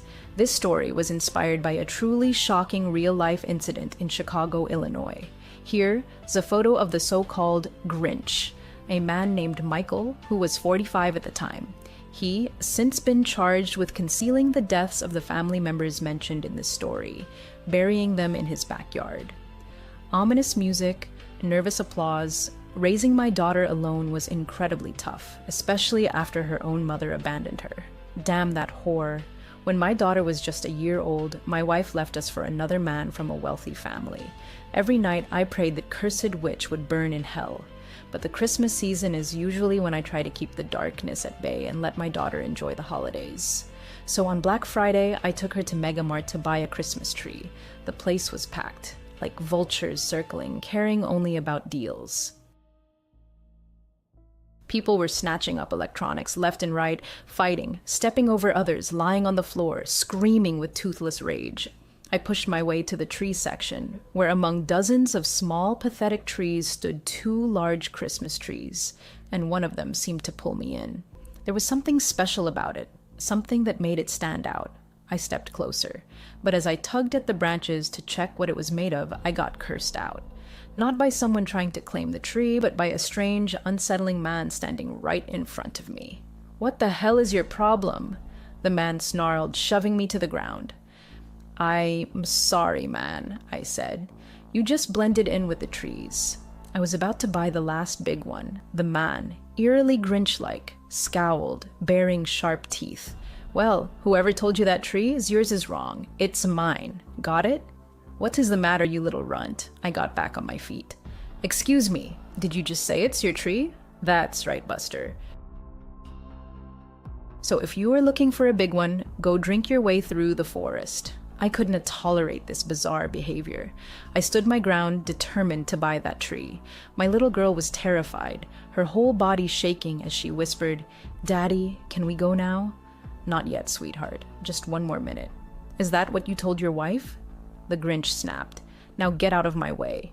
He grabbed me by the collar and hurled me across the floor like a rag doll. Disoriented, I knew if he didn't stop, I might not survive. So I screamed for security. When they finally arrived, I told them everything. There were 3 guards and only one of him, so they warned him that if he stayed, they said they have no choice but to call the police and arrest him. Clearly furious, the man stormed off, muttering incoherently. I felt like a winner as I grabbed the last big tree and finally bought it. Back home, my daughter and I set up the tree together. On Christmas Eve, we watched a heartwarming movie by the fireplace as the flames crackled. As my daughter waited for Santa, I noticed her head nodding, her eyelids drooping. So I carried her to bed, assuring her all her presents would be under the tree in the morning. But I was sleepy too, so after tucking her in, I went to my room and passed out instantly. Later that night, I woke to heavy footsteps downstairs. But it wasn't just footsteps. I heard piercing, chilling sounds that sent shivers down my spine. "What was that?" I muttered, checking the clock.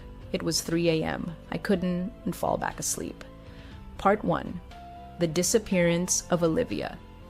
It was 3 a.m. Sleep fled from me like fire. Strange noises echoed through the house. I got up, opened my door, and listened. The sound seemed to come from my daughter, Sarum, its door slightly ajar. Must be her down there, I thought. But then icy terror shot through me. A man's voice drifted from the living room.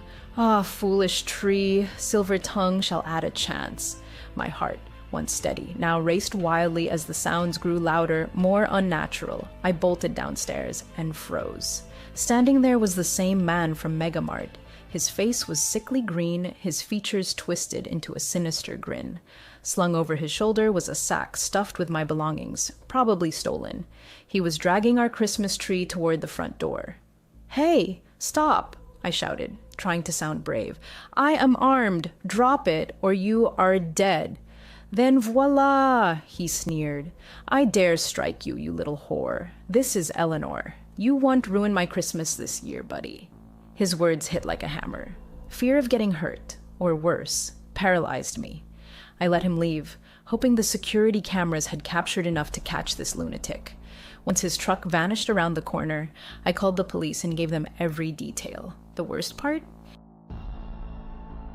His truck had no license plate. "Damn it all, over a stupid tree," I muttered in despair. I locked every door and waited. When the officers arrived, they searched the house thoroughly, every room, every corner, and then my heart stopped. My daughter was gone. Not in her room, not in the kitchen. "Olivia, sweetheart, Olivia," I called desperately, but only silence answered. A horrifying thought struck me. She might have been in that sack he carried. The police promised an investigation, but over time, the case went cold. Ever since, I've spent every Christmas alone with only photographs to remind me of my lost Olivia. Part 2, The Grinch, and Ethan music. I am a single mom raising a teenage son. My job takes up so much of my time that we rarely get to spend real quality moments together. So I try to bring Ethan along wherever I go, errands, shopping, anywhere. Last Christmas, we went to the mall. It was absolute chaos, but holiday deals and promotions were everywhere. I decided to dive in. I suggested a game. Whoever found the best discounts and bonus points on food stamp eligible items would win. He didn't seem excited, but he played along to avoid disappointing me. He's such a sweet kid. Still, I figured he was just growing up, too old for silly games. I was in Sneaker Palace when I suddenly realized I'd lost him. My heart dropped. I rushed out to search and saw a huge crowd gathered outside a store. I pushed through to see what was happening. There, dressed as the Grinch, was a man so perfectly costumed he could be starred in the Jim Carrey movie. And there was my son, standing in line to take a photo with him. I scolded him for running off, ready to drag him back, but he was more determined than I expected. "I'm sorry, Mom. I really wanted a picture with the Grinch. What about Santa? He's boring. I want the Grinch. If I wanted a fat Santa, I'd take a photo with your ex." I decided to give him what he wanted. As we waited in line, I couldn't take my eyes off that Grinch. Something deep inside screamed, "Don, trust him." He kept glancing at us, even with the crowd around. Even stranger? He never broke eye contact. While others took photos standing beside him, when it was Ethan's turn, the Grinch sat on a bench and told my son to sit on his lap. "Merry Christmas. What's your name, boy?" "I am Ethan." "You don't have to sit on his lap if you don't want to," I said. "It's okay, Mom, I want to."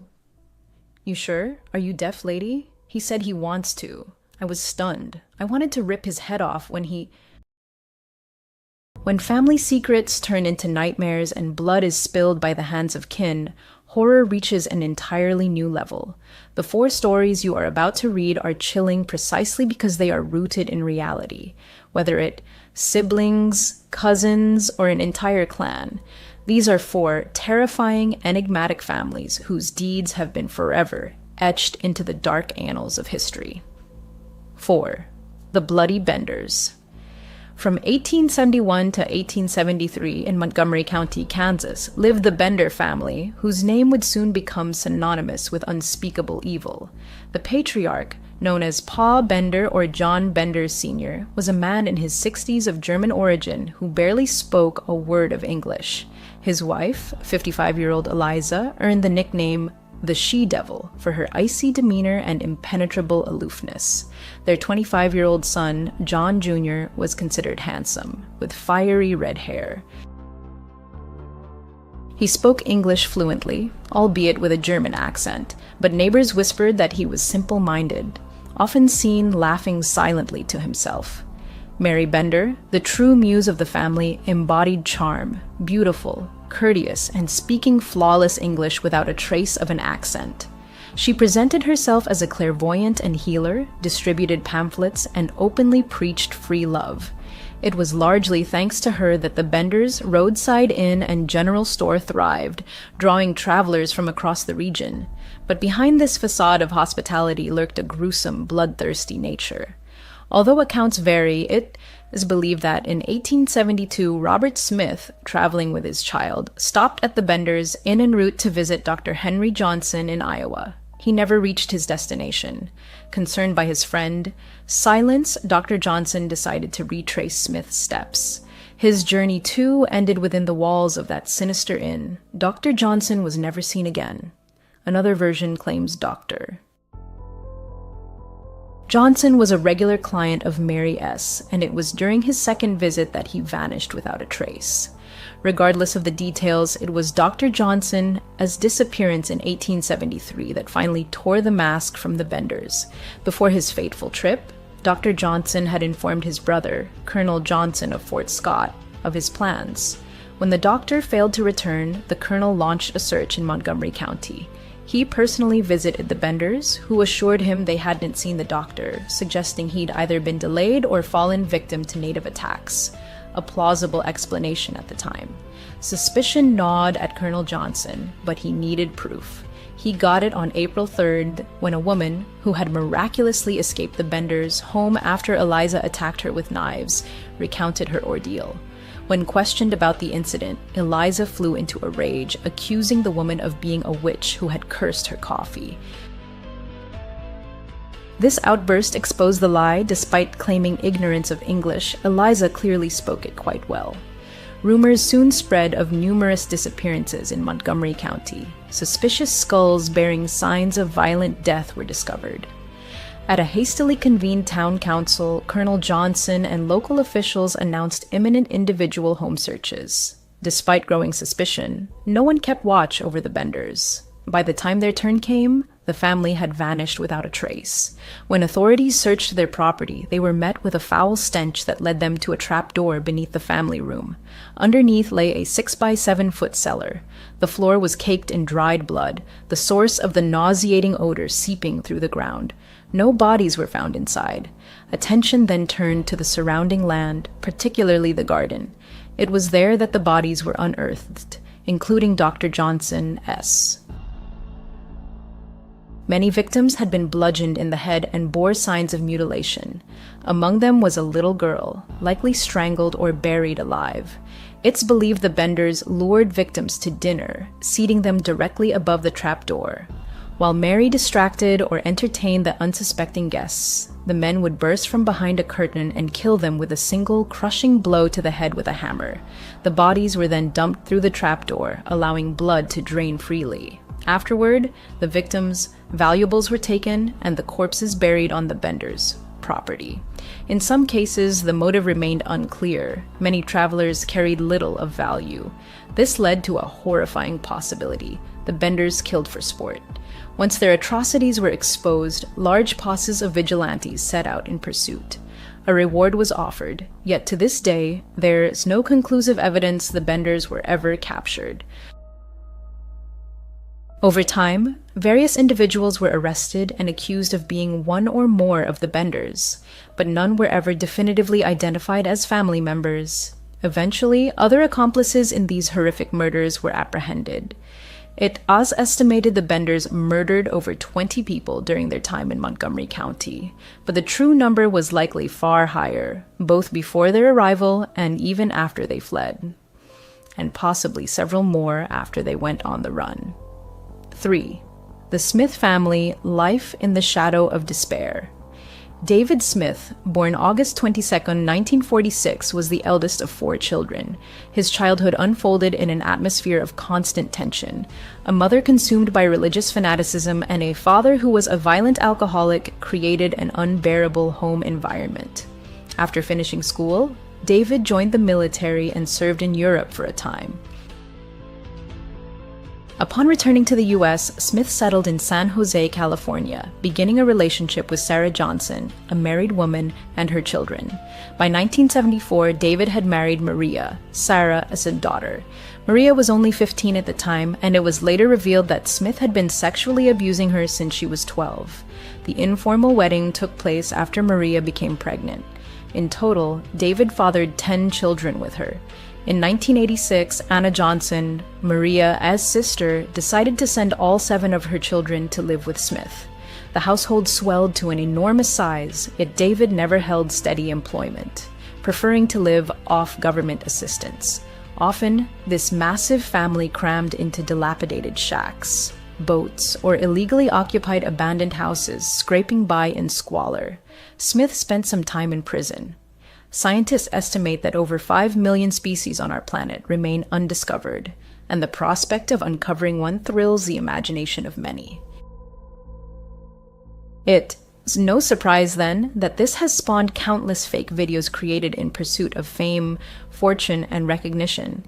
Yet, if you dig deep enough, you may stumble upon truly astonishing discoveries. The following 5 videos will leave you shaken to your core and make you wonder what other secrets our world still holds. Here are 5 of the most credible and mysterious creatures ever captured on camera. 5. The mysterious sewer. Monster. Sewers are dark, damp places no one wants to explore, filled with polluted water, foul odors, and sometimes something very strange lurking in the shadows. In Richmond, Virginia, a private company called Maris Construction was inspecting a private sewer system. To assess the infrastructure's condition, they sent a robotic camera into the pipes. The system, built in 1949, was quite old, and the client wanted to ensure it was still functional. What they found, however, left them stunned. As operators guided the camera through the tunnels, they encountered 3 pulsating red masses. These slimy formations resembled a living, breathing organism in an early stage of metamorphosis. Puzzled, they uploaded the footage online, where it instantly sparked intense debate. Initially, everyone was baffled.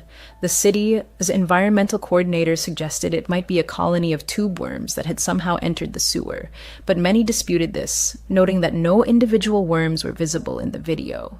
Instead, the clusters, or cysts, appeared smooth and pulsed in unison, as if part of a single organism.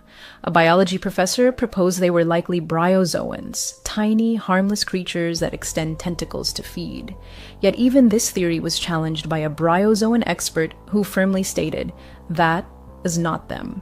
In his view, they were tubifex worms, another type of tube worm typically found in soil but somehow washed into the system. He explained the pulsing as a chain reaction. One worm contracting would trigger others to do the same, creating the illusion of a single massive muscle. But these remain only hypotheses. Even now, no one knows for sure whether these are worms, bryozoans, or something entirely unknown. Whatever it is, this strange organism or colony still resides within Virginia, S. pipes, and is likely still growing. 4. The Chupacabra corpse. On October 21, 2015, residents of Mystic Falls were shocked to discover a decomposing, floating carcass in the Rio Grande River. The creature was about the size of a small dog, floating face down, its body badly decayed. It had pale, hairless skin, a long tail, and human-like hands with fingers. Local firefighters were first on the scene. The fire chief noted their initial impression was that it might be a monkey due to the human-like digits, but the advanced state of decomposition made identification nearly impossible.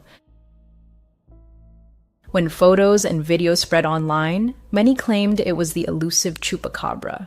Believers accused this creature of mysterious livestock deaths, with legends tracing back to the early 1900s. Known as the goat sucker, the chupacabra has long been part of folklore across many countries. It's said to drain the blood of goats and other farm animals at night. Many in Latin America firmly believe it's a real threat. Belief even reached Canada in 2014 after a series of unexplained mass livestock deaths. Ottawa's Ministry of Agriculture was forced to publicly deny the chupacabra's existence. Those who examined the body argue it was a monkey that likely fell into the river and drowned. Others insist it could be an alien or an unknown cryptid, if not the chupacabra itself. What do you think it was? 3. The Greenland worm. Monster first mentioned in Greenlandic records from 1935, the Lagarfjord worm, also known as the Greenland worm monster, has since become a popular subject among locals and folklorists. According to tales collected by John Arnold, a woman once gave her daughter a gold ring and instructed her to catch a snake or a lingworm, then place the ring beneath it and store both in a linen chest. The girl obeyed. Over time, however, the snake grew to enormous size and the chest began to split apart. Terrified, the girl seized the chest, ring and all, and threw it into a lake. Eventually, people learned a serpent lived in the lake, as it had killed humans and animals that crossed its waters. Multiple witnesses have reported sightings of this mysterious worm monster over the years, describing it as over 39 feet long, longer than a bus. Aside from lake sightings, it's been seen coiled on shorelines or slithering up trees. In 1998, a teacher and his students reported an encounter. The Loch Ness Monster, New Evidence and Old Mysteries. In 1983, cable company workers performing maintenance in the eastern part of the lake witnessed something incredible, a massive, moving shape beneath the water. When they retrieved the cable lying directly above the anomaly, it was torn and shredded in multiple places, as if mauled by something powerful and predatory. The most recent evidence emerged in 2012 when footage captured a serpentine object speeding through the swift currents of Løggarfjord's Snow River. Many consider this irrefutable proof of the beast's existence. Skeptics, however, remain unmoved, suggesting it is likely a fishing net, the river, strong current merely creating the illusion of a living creature. A local municipal council formed to assess the video's authenticity declared it genuine after thorough analysis. Whether it shows the Greenland worm monster or just fishing gear, the footage is undeniably eerie. The mere possibility that it's real is enough to send chills down your spine. The mysterious underwater blob, Alaska Gulf Enigma. In April 2012, a camera operator inspecting an oil rig in Alaska's Gulf encountered something utterly inexplicable. As the camera glided along the pipes, a huge, undulating orange-brown blob suddenly appeared. Baffled, the operator maneuvered the camera to follow the object. It briefly vanished, then reappeared in view. When the video was first released, it caused a sensation, sparking waves of speculation. Many suggested it was a whale placenta, but marine biologists dismissed this, explaining that a whale placenta couldn't drift at 5,000 feet without being devoured. It's far too nutritious to go unnoticed by deep-sea scavengers. The blob moved with apparent purpose, as if it knew exactly where it was going. Remarkably, as it passed the camera several times, it revealed a unique hexagonal, almost glowing pattern on its surface. At one point, it even displayed gonads, confirming it was a living organism. What was this mysterious blob? It wasn't tied until 2 years later that marine biologists offered a plausible explanation. Craig McLean of the National Evolutionary Synthesis Center at Stanford University proposed it was a rare jellyfish, Deepstaria enigmatica. Though it doesn't resemble a traditional jellyfish with a bell and trailing tentacles, the viewing angle and ocean currents might make it appear as a giant flowing sheet. Other biologists lean toward Deepstaria reticulum rather than enigmatica. This jellyfish species has surface bumps used for defense and a unique opening with membranes that seem to glow, creating the illusion of a giant, alien-like droplet hovering in the ocean depths. Still, there's no consensus on what the video truly shows. It could be a rare jellyfish or an entirely new, unidentified creature. Britain, as Nessie the Loch Lomond monster. When we hear Loch Ness Monster, we instantly picture Scotland as Loch Ness. For centuries, this creature has been woven into Scottish folklore. But what if another sea monster dwells elsewhere? This time, it's in the UK. Recently, a video surfaced online filmed by 3 film students working on a project near Loch Lomond in the Highlands. Recorded on April 15th, the footage shows a large mass moving steadily toward their boat. Though shaky, it was shot in HD. The exact shape of the alleged monster is hard to discern, but the video is undeniably spine-chilling. Britain has a rich history of sea monster sightings. One of the most notable occurred off the coast of King County in Cliffside.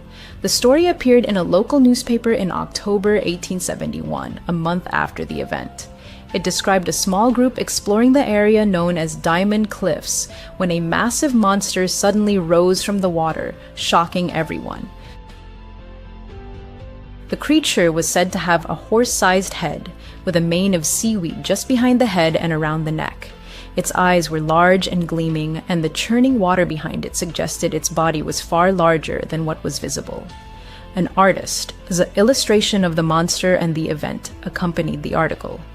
This remarkable account resurfaced when the Mary Evans Picture Library in New York began digitizing old Victorian newspapers. Could this historic sea monster be the same one recently sighted, or something entirely new? The answer remains shrouded in mystery. Thus, We've encountered 5 of the most credible and enigmatic creatures ever captured on video. It's hard to believe, but scientists estimate that fewer than a quarter of Earth's species have been discovered and classified. That means countless unknown animals and beings still hide in the ocean depths and remote jungles and forests. Who knows what other secrets await their moment to be revealed? Autumn was setting in, and nature was already preparing for its winter slumber when a traveler decided to embark on a spontaneous hike. It was an impulsive urge to make one last foray into the northern Minnesota woods before winter arrived and everything plunged into a months-long dormancy. He had been to these forests countless times, living only a couple of hours south, and the place had long become his favorite refuge for hiking and weekend getaways. He chose a small, secluded lake for this trip. What was particularly appealing about Minnesota was its reputation as the land of 10,000 lakes, especially in the northern region, often allowing one to discover small bodies of water completely devoid of other people. Having such a lake entirely to himself always seemed like the greatest pleasure. This was why, upon discovering this particular spot several years ago, he had made it his regular camping retreat. The first 3 days of this hike passed completely without incident. Time goes, nothing happened. He simply enjoyed relaxing in his tent, relishing the empty lake that was entirely at his disposal. He spent his days wandering through the forest, swimming in the cool water, and immersing himself in the silence and peace. The traveler felt completely safe and noticed nothing that would cause him to feel otherwise. However, on the 4th day, waking at dawn and stepping out of his tent, he discovered scattered footprints all around his campsite. They weren't just around, but some led directly to the entrance of his tent. These tracks hadn't been there before, and they clearly didn't belong to him. The imprints were left by heavy boots, which he didn't own, and they had obviously appeared while he slept. An intense feeling of discomfort instantly washed over him, the realization that he had had a visitor in the middle of the night. He spent that entire morning inspecting the area, both in the forest and around the lake, searching for any other signs of someone's presence. But he found nothing. He wasn't so much bothered by the mere fact that someone else had come to this place. What troubled him was that this person had appeared in the middle of the night and wandered all over the area where he was clearly camped. They even approached his tent, which was just incredibly creepy, and then this person simply vanished, without a trace, without even setting up camp here. It simply didn't make sense. For the rest of the day, the traveler remained vigilant. The thought of leaving crossed his mind, but the last thing he wanted was to cut short his final trip of the year, and he saw no signs that whoever it was, they were still nearby. It seemed this person had truly just appeared and then left. Perhaps they had hoped the spot would be empty and didn't want to share the lake with anyone else.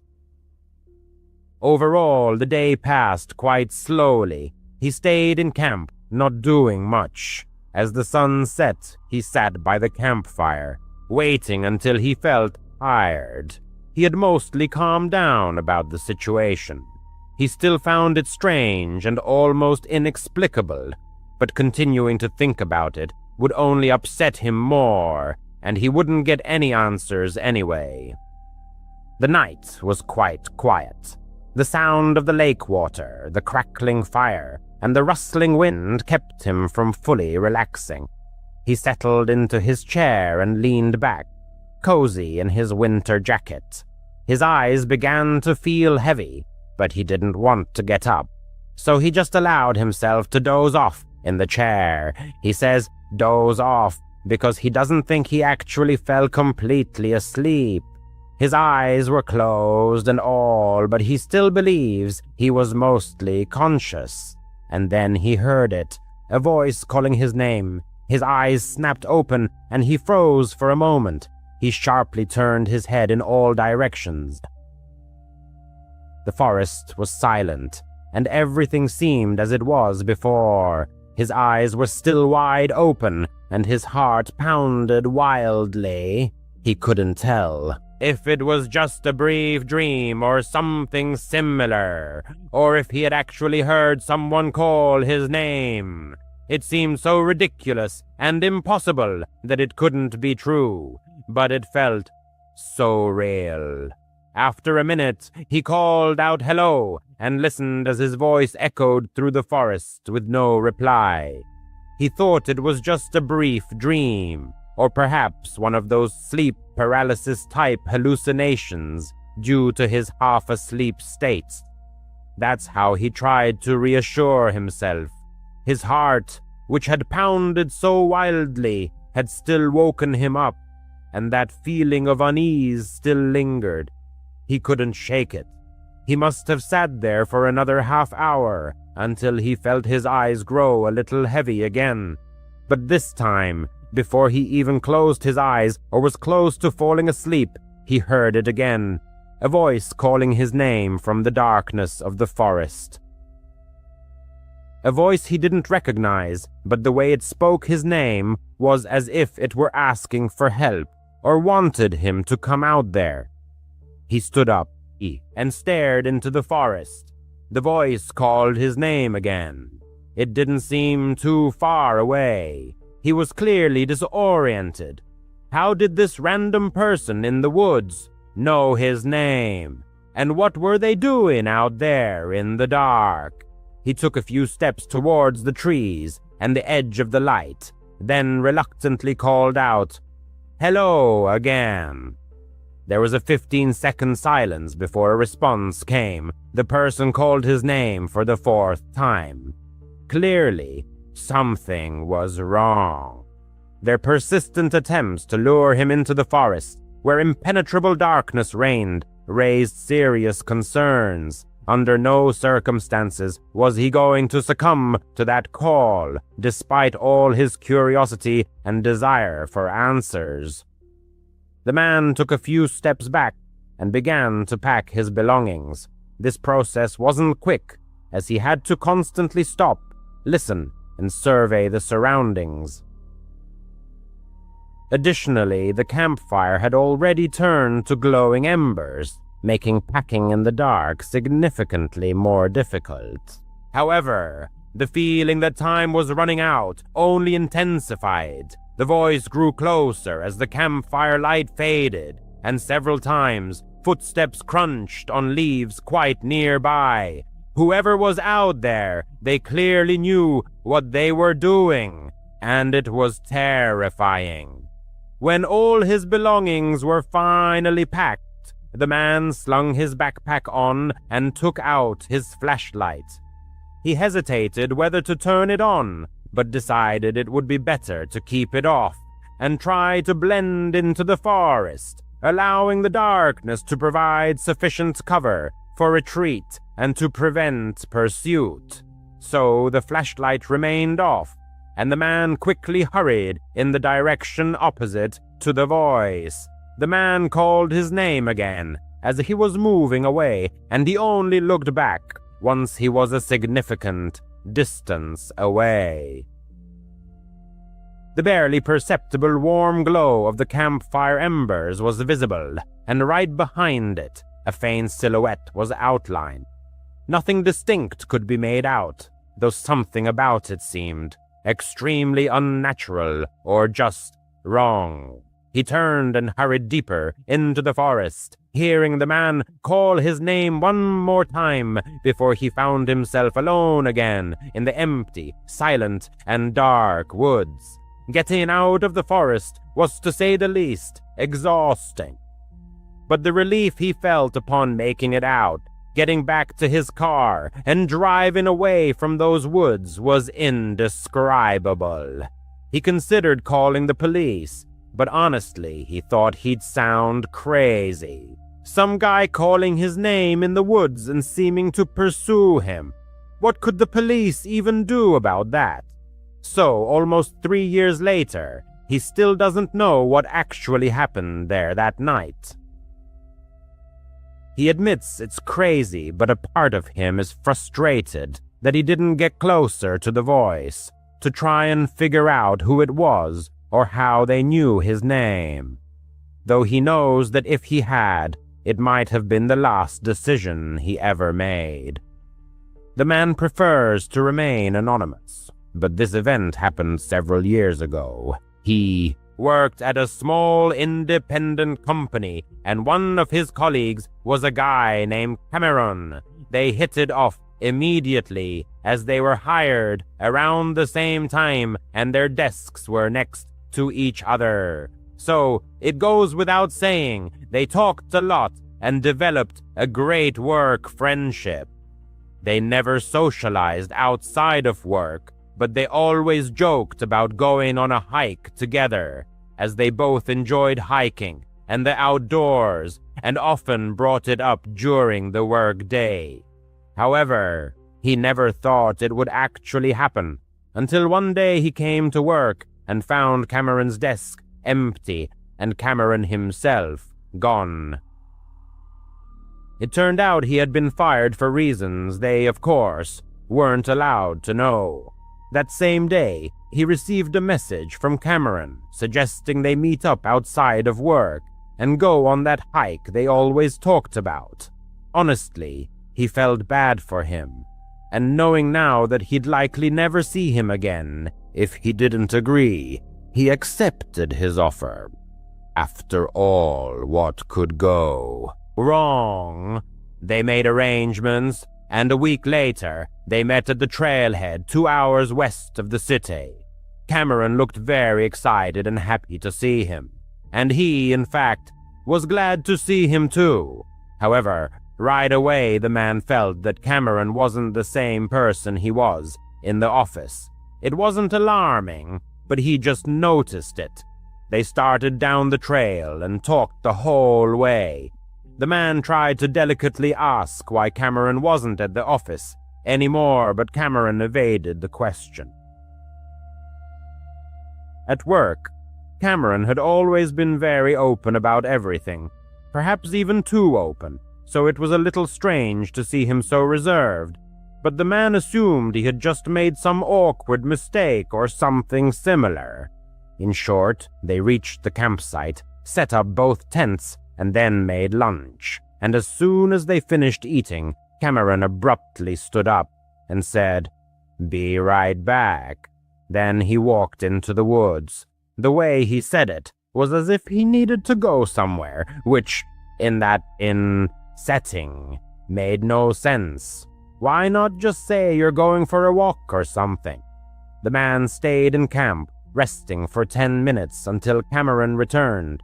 He said nothing and acted as if nothing had happened, so the man just let it go. They talked a little more, unsure, about an hour probably. Then Cameron did the same thing, said he'd be right back, and walked into the woods, only this time it happened right in the middle of their conversation. A silent escape from the forest. Suddenly, mid-dialogue, something inexplicable happened. Quite unexpectedly, his companion, fixing his gaze on the forest trees, fell silent, then resolutely walked away.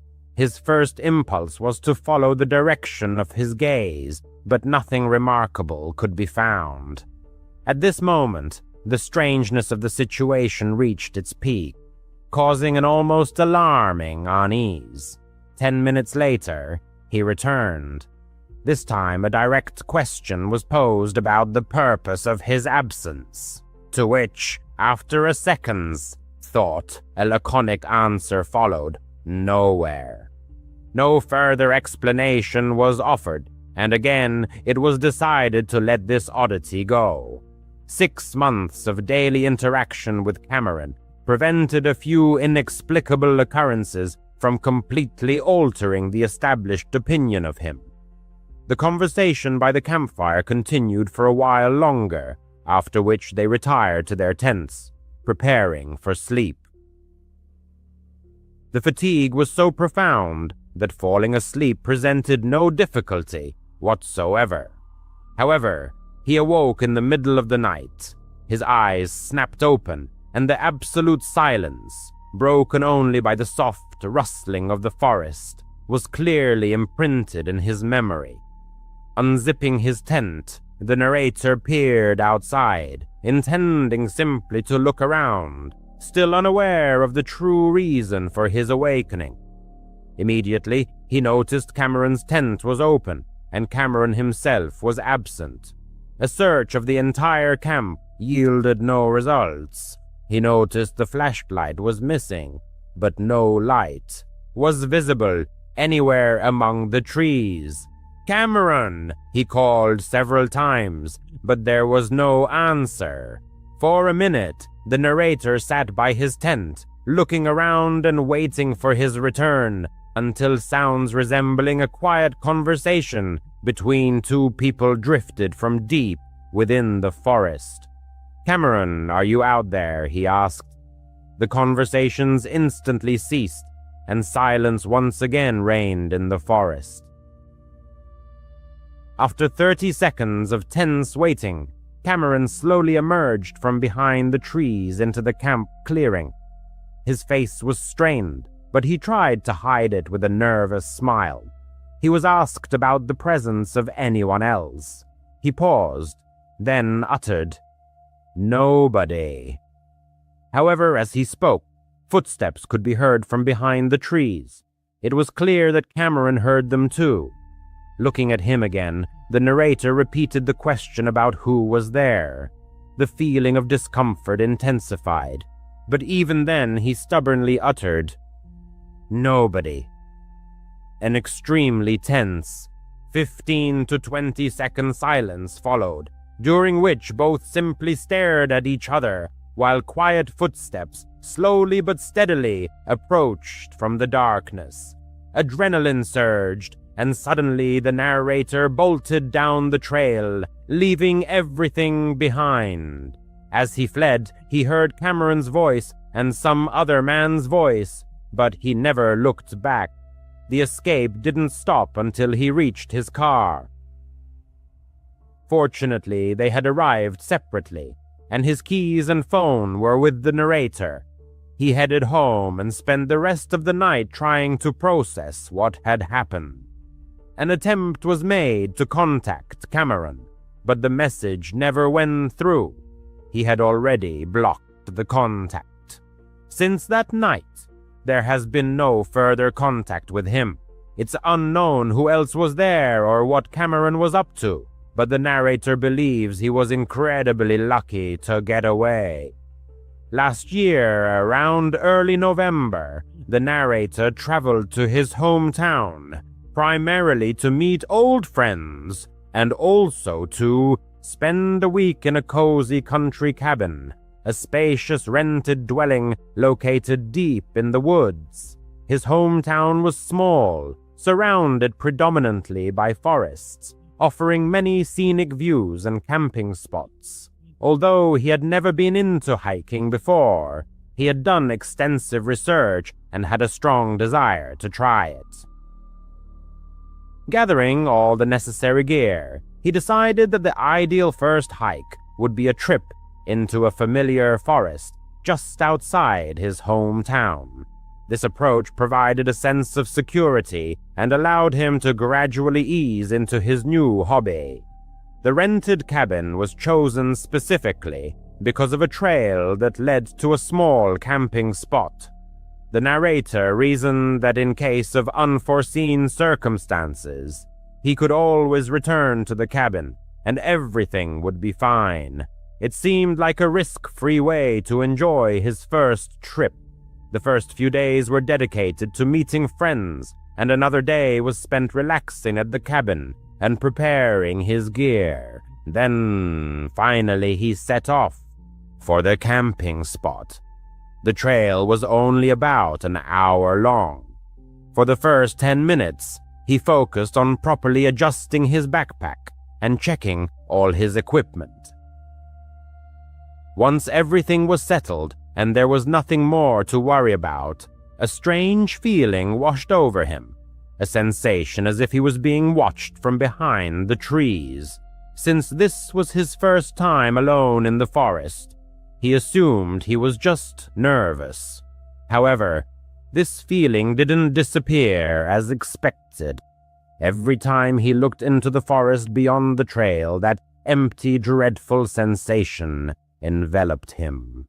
It truly seemed like a sign, a warning to get out of there.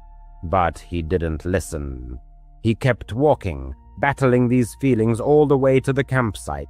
The camping spot was small, just a little patch of land that, frankly, the narrator wouldn't even have considered a campsite if it weren't for a few scraps left behind by previous campers.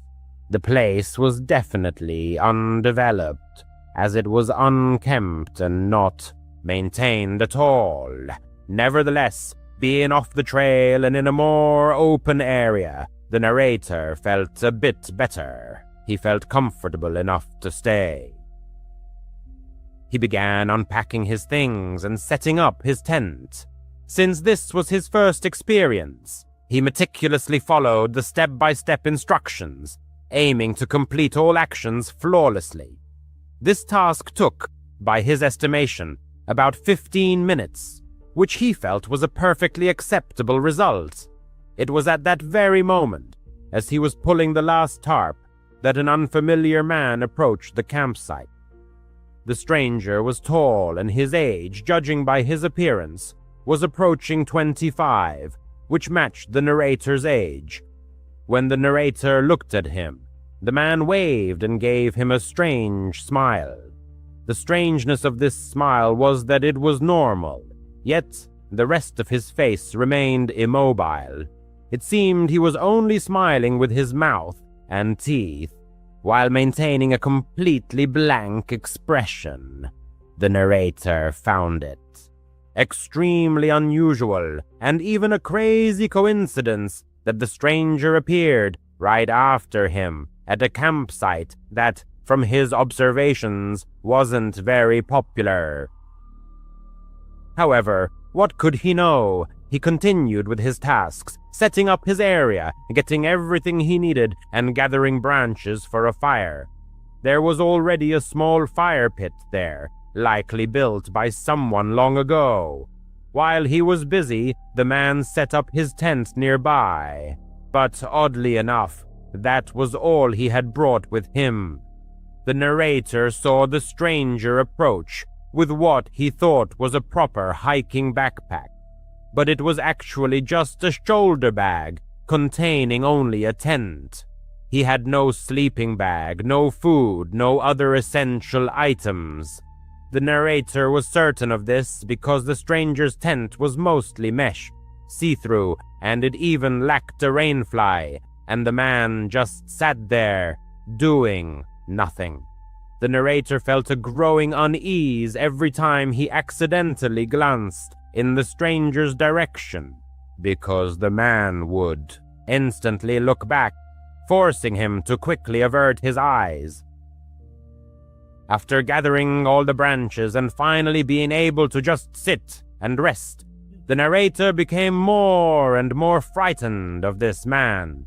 Simply put, his intuition told him something was wrong with him. And as the sun began to set, the thought of staying there alone with him overnight began to truly alarm him. No matter how much he chided himself for it, he decided it wasn't worth staying here when he felt such strong feelings, especially since his rented cabin was nearby. He might even make it back before the sun fully set. He started packing up, and the man immediately came out of his tent. He stood next to it, and although he tried not to show it, it was perfectly obvious that he was watching the narrator. His smile was gone, and his entire face was tense and almost annoyed. The narrator didn't even bother to organize his backpack, just threw everything inside and hoped it would zip. When he was finally ready to leave, sunlight was barely filtering through the treetops, so he knew he needed to hurry. But the man didn't pack up his tent, so the narrator hoped that meant he was staying. He set off, constantly looking back to ensure the stranger wasn't following him. For the first few minutes, he was relieved to see an empty trail each time he turned around. But after about 10 minutes, he turned again and saw him. The path wasn't perfectly straight, but far behind him, through the trees, he saw the man walking down the trail towards him. The narrator felt a sense of dread. He was terrified. He quickened his pace, moving faster along the trail. As far as he could tell, the stranger didn't seem to realize the narrator had spotted him, and the setting sun actually worked to his advantage. He was able to get back to the rented cabin, threw his bag inside, and locked all the doors. He then stood by the back window for 15 minutes, watching the woods, until the sun had fully set, making it dark and lifeless. And as he was still looking out the window, a sudden pounding shook the front door behind him. But it wasn't just an ordinary knock. Again and again, he hammered his fist against the door. In a panic, the narrator called the police. He genuinely couldn't tell if the stranger was simply knocking very hard or actually trying to break down the door, and he was too scared to even look. As soon as he started speaking on the phone, the man fell silent for a second. The narrator knew he was listening. Then his footsteps ran around the cabin, and he was almost certain he heard several thuds as the stranger tried to open one of the windows before his footsteps disappeared into the woods. After that, silence fell until 2 officers arrived 20 minutes later. After hearing everything the narrator told them, the officers agreed that the man seemed to have very bad intentions. However, finding him wasn't so easy. The narrator knew what he looked like, but that was all. That night, they conducted a quick search with flashlights, but never found him. His tent had also vanished from the campsite. The narrator truly doesn't know what might have happened that night. He still can't forgive himself for not listening to his intuition right away. It would have prevented everything that happened that night. He should have listened to his gut feeling the moment he sensed something was wrong in those woods. On that fateful night, as the threads of fate wove themselves into a sinister pattern, one of the friends had taken on the role of the designated driver, entrusted with safely getting the group home after a wild party. His companions were Michael, Eddie, and Daniela. Since their homes lay far from the bustle of the city, every trip to bars or entertainment venues meant a long drive. This made it absolutely essential that someone remain sober enough to drive. Their route followed Highway 513, a dark, largely deserted road, interrupted only occasionally by solitary buildings and otherwise flanked by endless stretches of dense forest. It was the only way into the city, where nightlife thrived and most entertainment venues were located. It was on the return journey from that very city that events unfolded which would be forever seared into their memories. Suddenly, overwhelmed by an urgent need, Daniela began tearfully begging them to stop. The driver tried to calm her, explaining they'd have to wait a little longer, but he, too, was growing nervous. Combined with Daniela's drunken cries, this prompted a simple thought: why not just pull over and find privacy in the nearby woods? Without hesitation, Daniela was the first to leap from the car, vanishing instantly into the thick underbrush on one side of the road. Preferring complete solitude himself, the driver crossed to the opposite side and stepped a short distance into the forest's shadow. He finished quickly and returned to the car first. Inside, Michael and Eddie, still riding the high of the evening, were carelessly singing along to loud music blaring from the radio.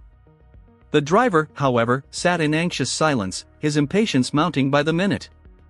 His 2 inebriated friends seemed utterly oblivious to Daniela's absence, She had now been gone for at least 5 minutes.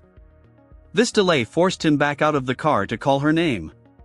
Michael's voice boomed far louder than the driver's, making it seem impossible that Daniela hadn't heard him, but there was no reply. Though deeply reluctant to venture into the ominous thicket alone, the driver's sense of duty, as a friend and the most level-headed of the group, prevailed. Gripped by an inexplicable fear of going solo, he persuaded Michael to join him. Eddie remained in the car, far too drunk to be of any use. Armed with a flashlight from the glove compartment, the driver and Michael began pushing through the dense, tangled undergrowth, every rustle sounding like a dire omen.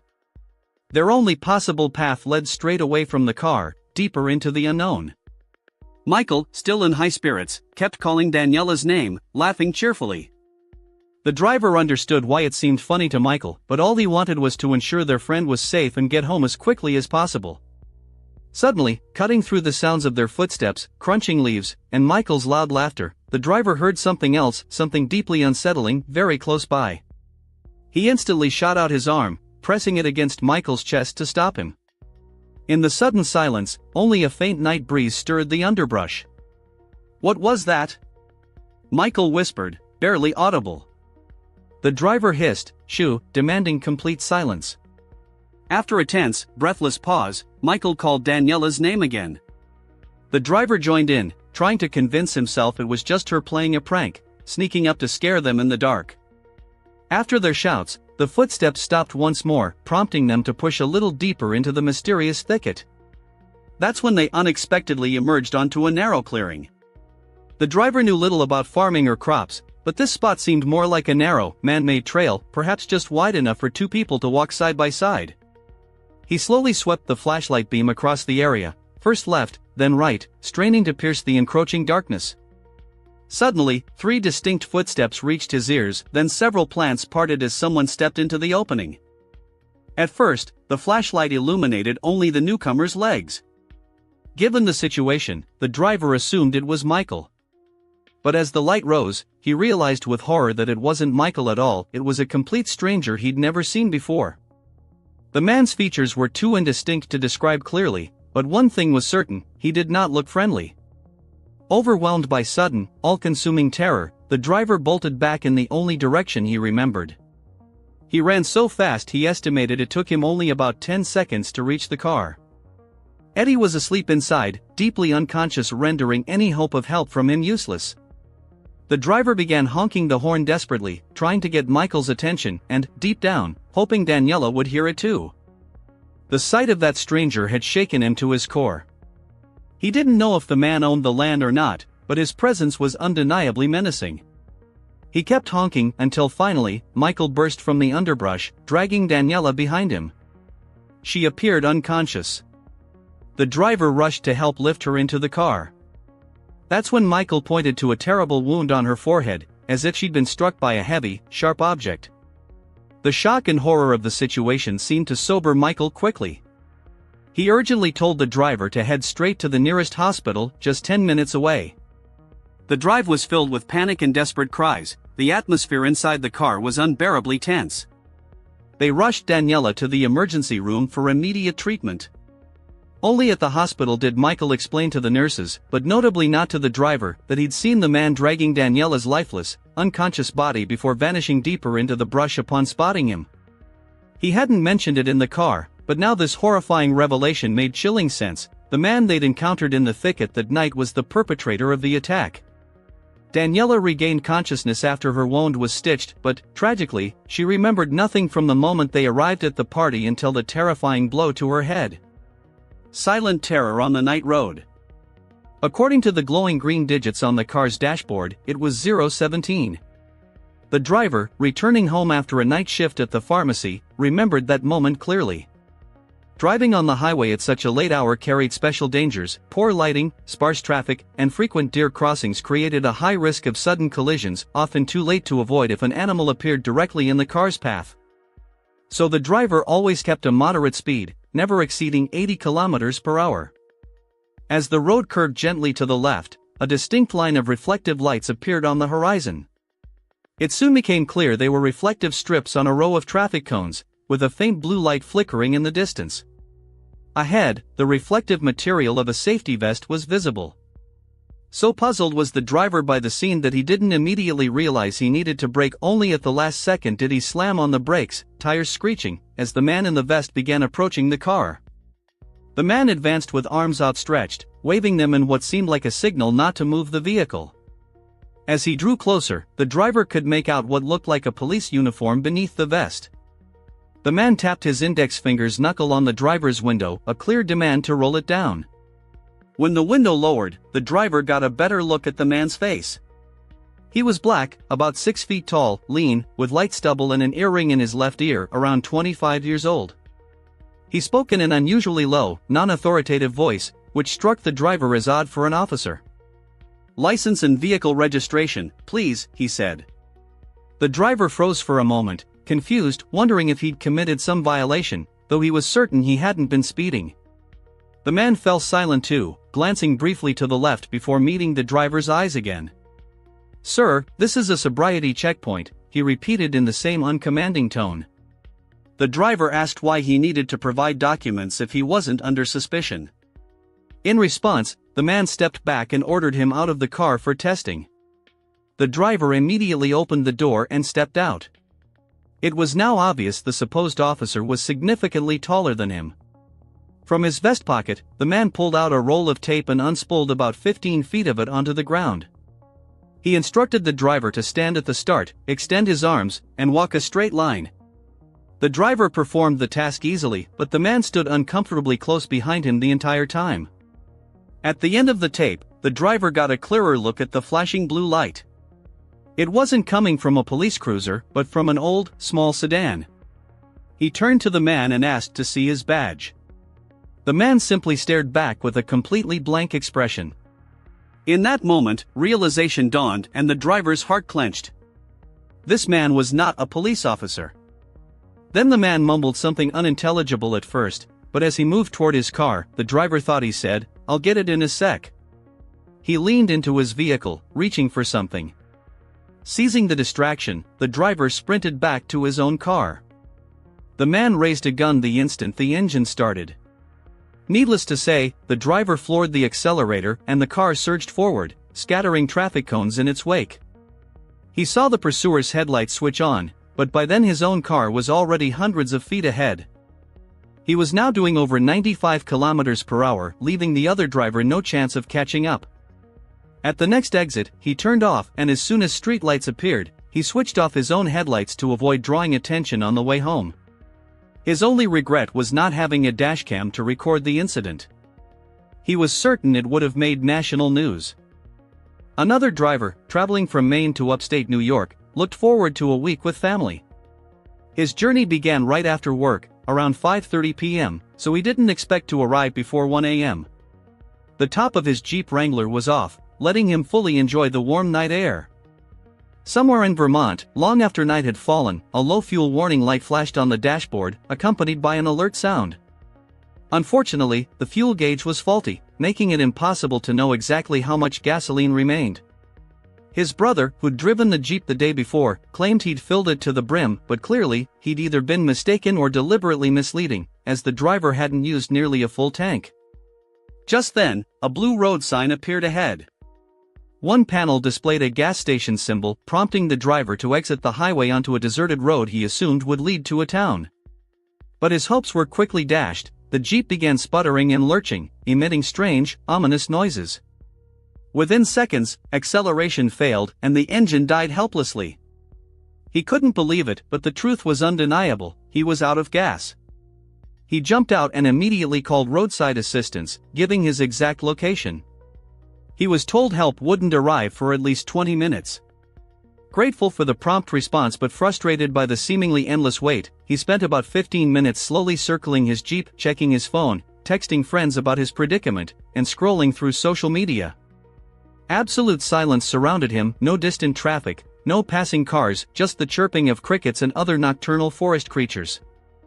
Then he heard movement in the woods. The footsteps sounded heavy, leading him to suspect a deer, or possibly a bear, given this was known bear territory. He walked toward the passenger side of the Jeep, where the forest was thickest and the sounds originated. He hoped to see a deer or some other harmless creature. Suddenly, 2 dull claps echoed, like someone clapping their hands. He crept closer to listen again. This time, 3 claps. He shouted into the woods, oddly hoping for a response, but the clapping didn't resume. He just stood there, waiting for something to happen, but only ringing silence answered him. He returned to his jeep and waited. Soon, footsteps approached again, from the forest, straight toward him, then stopped abruptly. He peered out and saw a head peeking from behind a tree directly in front of him. It looked almost lifeless. The eyes were so devoid of expression he couldn't even tell if they were looking at him. He was so absorbed by these chilling details that he didn't even think to scream. He hurriedly rolled up both windows and switched off the headlights. But the Jeep offered no real sense of safety, the top was completely removed. Without headlights, he was swallowed by pitch blackness. He couldn't see an inch ahead, yet was surrounded by countless night sounds from the forest. He huddled under the dashboard, doors locked, but still felt utterly exposed to the outside world, praying he wouldn't hear sudden noises like footsteps. Yet a cold shiver shot down his spine when he heard someone yank the car door handle sharply. He desperately tried not to move or make a sound. He expected furious pounding on the glass or at least a hand reaching through the open space where the top had been removed, trying to unlock the door. He felt so helpless it was beyond absurd. Suddenly, as if from nowhere, a hand grabbed him violently from behind. In that instant, he completely lost control of himself, letting out a piercing, almost animal-like cry. Yet, to his immense relief, the hand gripping his shirt suddenly released its hold, and at that very moment, the space around him began to fill with a bright light. The distant rumble of an approaching truck engine sounded to him like the most welcome and salvific symphony he had ever heard.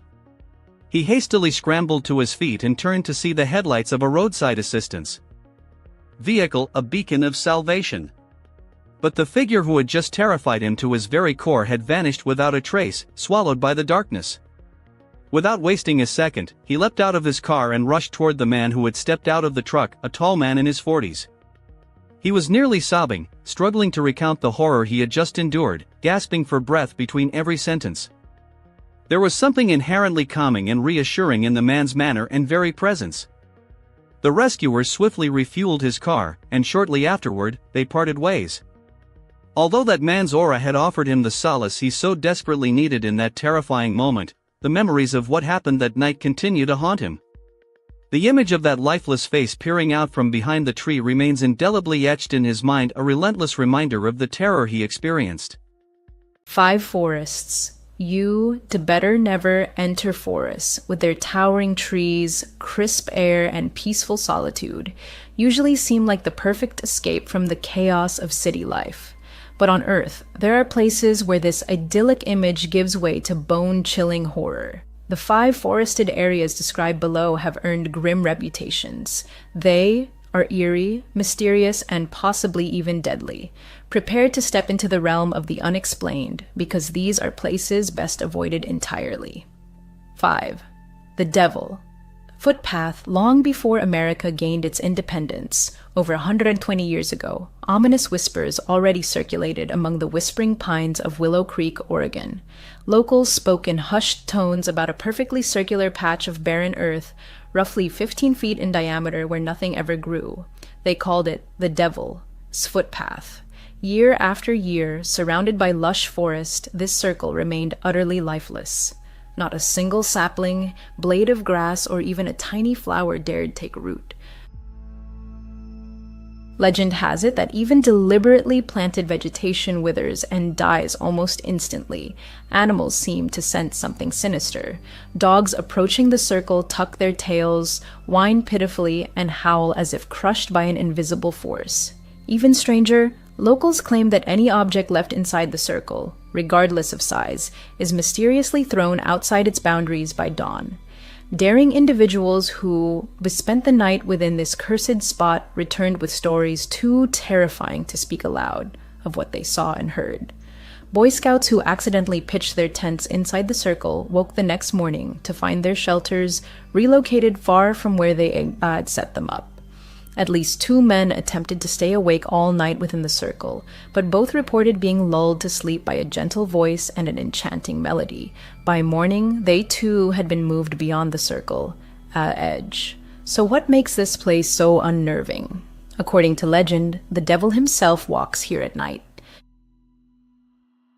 Deep within the silent, shadowed woods, he paces the circle, scorching the earth with his hooves, fixated on the chaos and malevolence he longs to unleash upon the world. The mystery of the devil's footpath has haunted imaginations for over a century. Passed down through generations, the tale endures.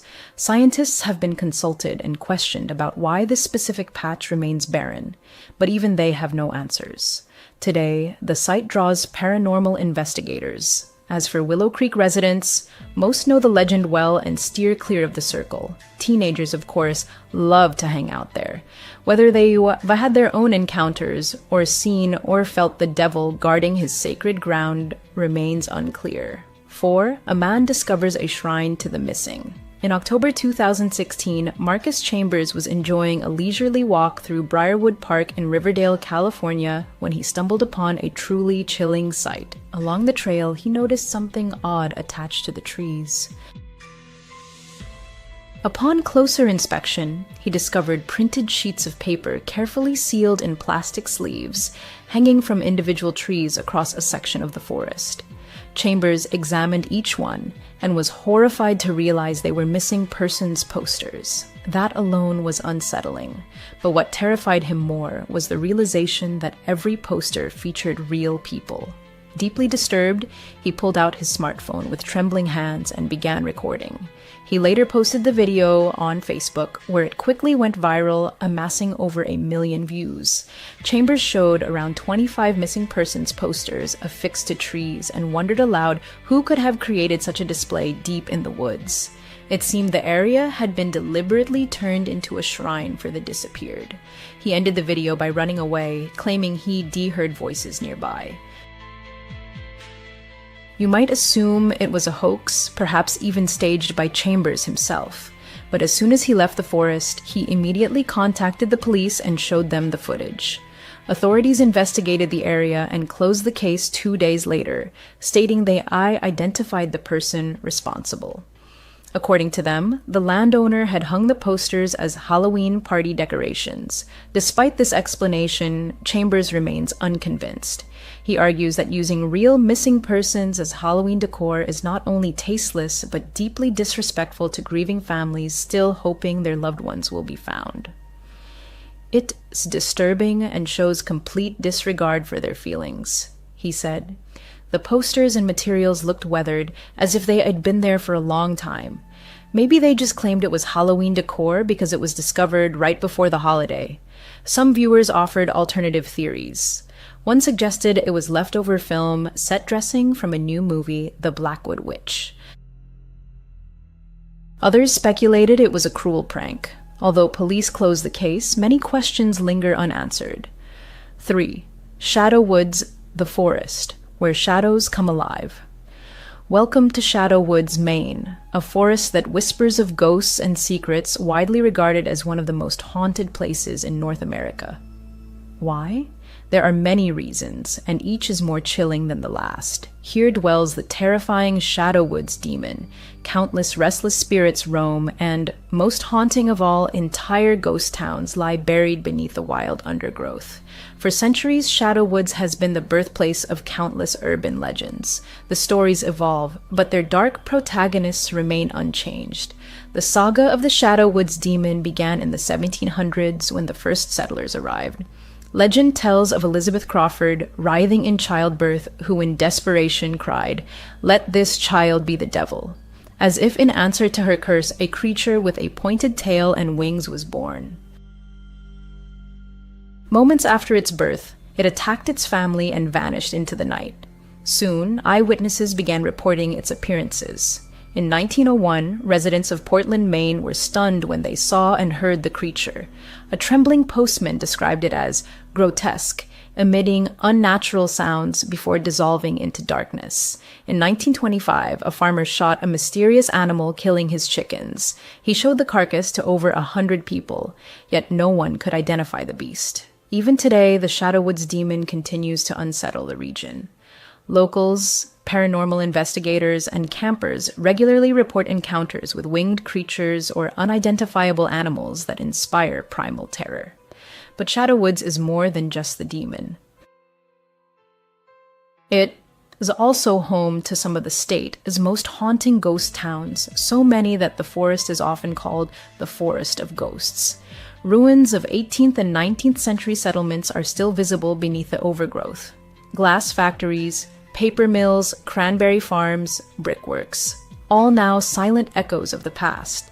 One of the best preserved ghost towns is the village of Batstow, nicknamed the Pearl of the Pines for its remarkable condition. Once a bustling hub, it housed iron and glass workshops and even produced cannonballs for Thomas Smith's army. It has no surprise that ghosts are frequently seen and felt by those brave enough to explore these woods. One of the most famous is the spirit of a little boy, believed to be the victim of a fatal car accident. He's often spotted on Burnt Hill Road at midnight. Locals say that if you drive down the road with your headlights off, you'll see the boy chasing his ball, his small figure flickering in the beam of your lights. Another spirit is Sarah Anderson, a former enslaved woman lynched for studying and practicing medicine. There are also reports of a blonde woman, a black dog, a headless specter, and a white deer, each appearing to lost travelers, as if inviting them into their shadowy realm. Whether you were drawn to ghost towns, seeking paranormal thrills, or hoping to confront the Shadow Woods demon itself, this forest seems tailor-made for you. But beware, it doesn't let its guests leave easily. 2. Blackwood, the whispering woods of the Mississippi. Along the mighty Mississippi River lies Blackwood, a deep, dark forest whose dense canopy blocks out nearly all sunlight. Known in the US as the Black Forest, it has become synonymous with the ominous thickets that inspired the Brothers Grimm's darkest fairy tales. The forest is so densely overgrown that in most areas, sunlight never touches the ground. This creates an oppressive, eerie silence. No wonder Blackwood is rumored to be a haven for the supernatural. For instance, the Lake Luna nymphs, water spirits dwelling in the murky depths of Mystic Lake which borders the forest, are said to live under the rule of the King of Mystic Lake. Legend warns, never throw stones into the water near the forest, or you will anger the king and invite his terrible wrath. Meanwhile, in the nearly vanished town of Harpersville, tales persist of a headless horseman who rides from the woods each year, his hooves clattering along old roads.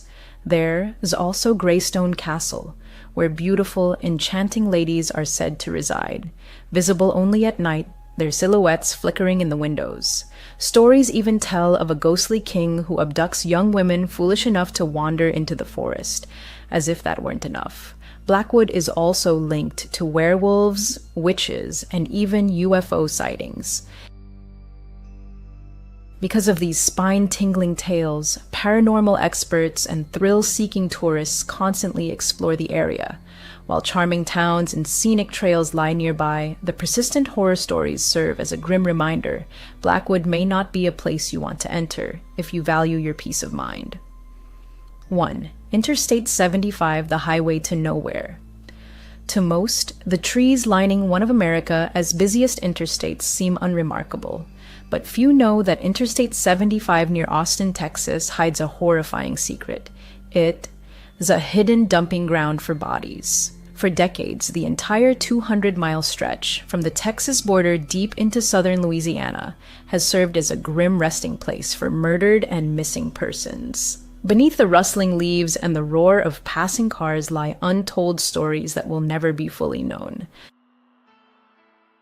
A trail of tragedy. Highway 75, Graveyard of the Innocent. Highway 75 and its surrounding forests have silently witnessed unspeakable cruelty, becoming the final resting place for at least 30 victims. There is no discrimination by age or gender. Men, women, and children have all been callously abandoned in this desolate stretch, doomed to oblivion. A lucky few have been identified, but most remain nameless ghosts.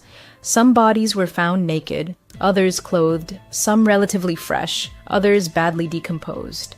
In some cases, only bones were discovered by hikers, gold prospectors, or developers encroaching on these sinister woods. Much of the land around the highway is wild and untouched. Thick underbrush and rolling hills provide perfect cover for criminals to conceal their crimes. One particularly gruesome case involves David Johnson. Her remains were found in muddy, swampy waters when a woman exploring beaver dams noticed a lone shoe that looked familiar. Upon picking it up, she was horrified to find a foot bone inside. Further searching uncovered clothing, limbs, a breast implant, and more bones. It was later confirmed to be David Johnson. Johnson vanished in October 2015. She was a mother, a Navy veteran, a former bodybuilder, and a cosmetologist. Shortly before her disappearance, she had filed a restraining order against her ex-boyfriend, Emily White, and told her sister that if anything happened to her, he would be to blame. Soon after, Johnson disappeared. Although White was arrested on unrelated charges and for violating the restraining order, he was never charged with her murder, and the case remains unsolved. A similar tragedy befell 18-year-old Emily White. She had a habit. Whenever her boyfriend called, she did drive to a payphone near a local convenience store on Oak Ridge Road in Springdale to call him back. She always did this. But on that fateful day, after heading to the payphone, Emily was never seen again. Her worried parents found her car in the store as parking lot and soon filed a missing persons report. A week later, on September 29, 1999, her partially decomposed naked body was discovered in the woods near the highway.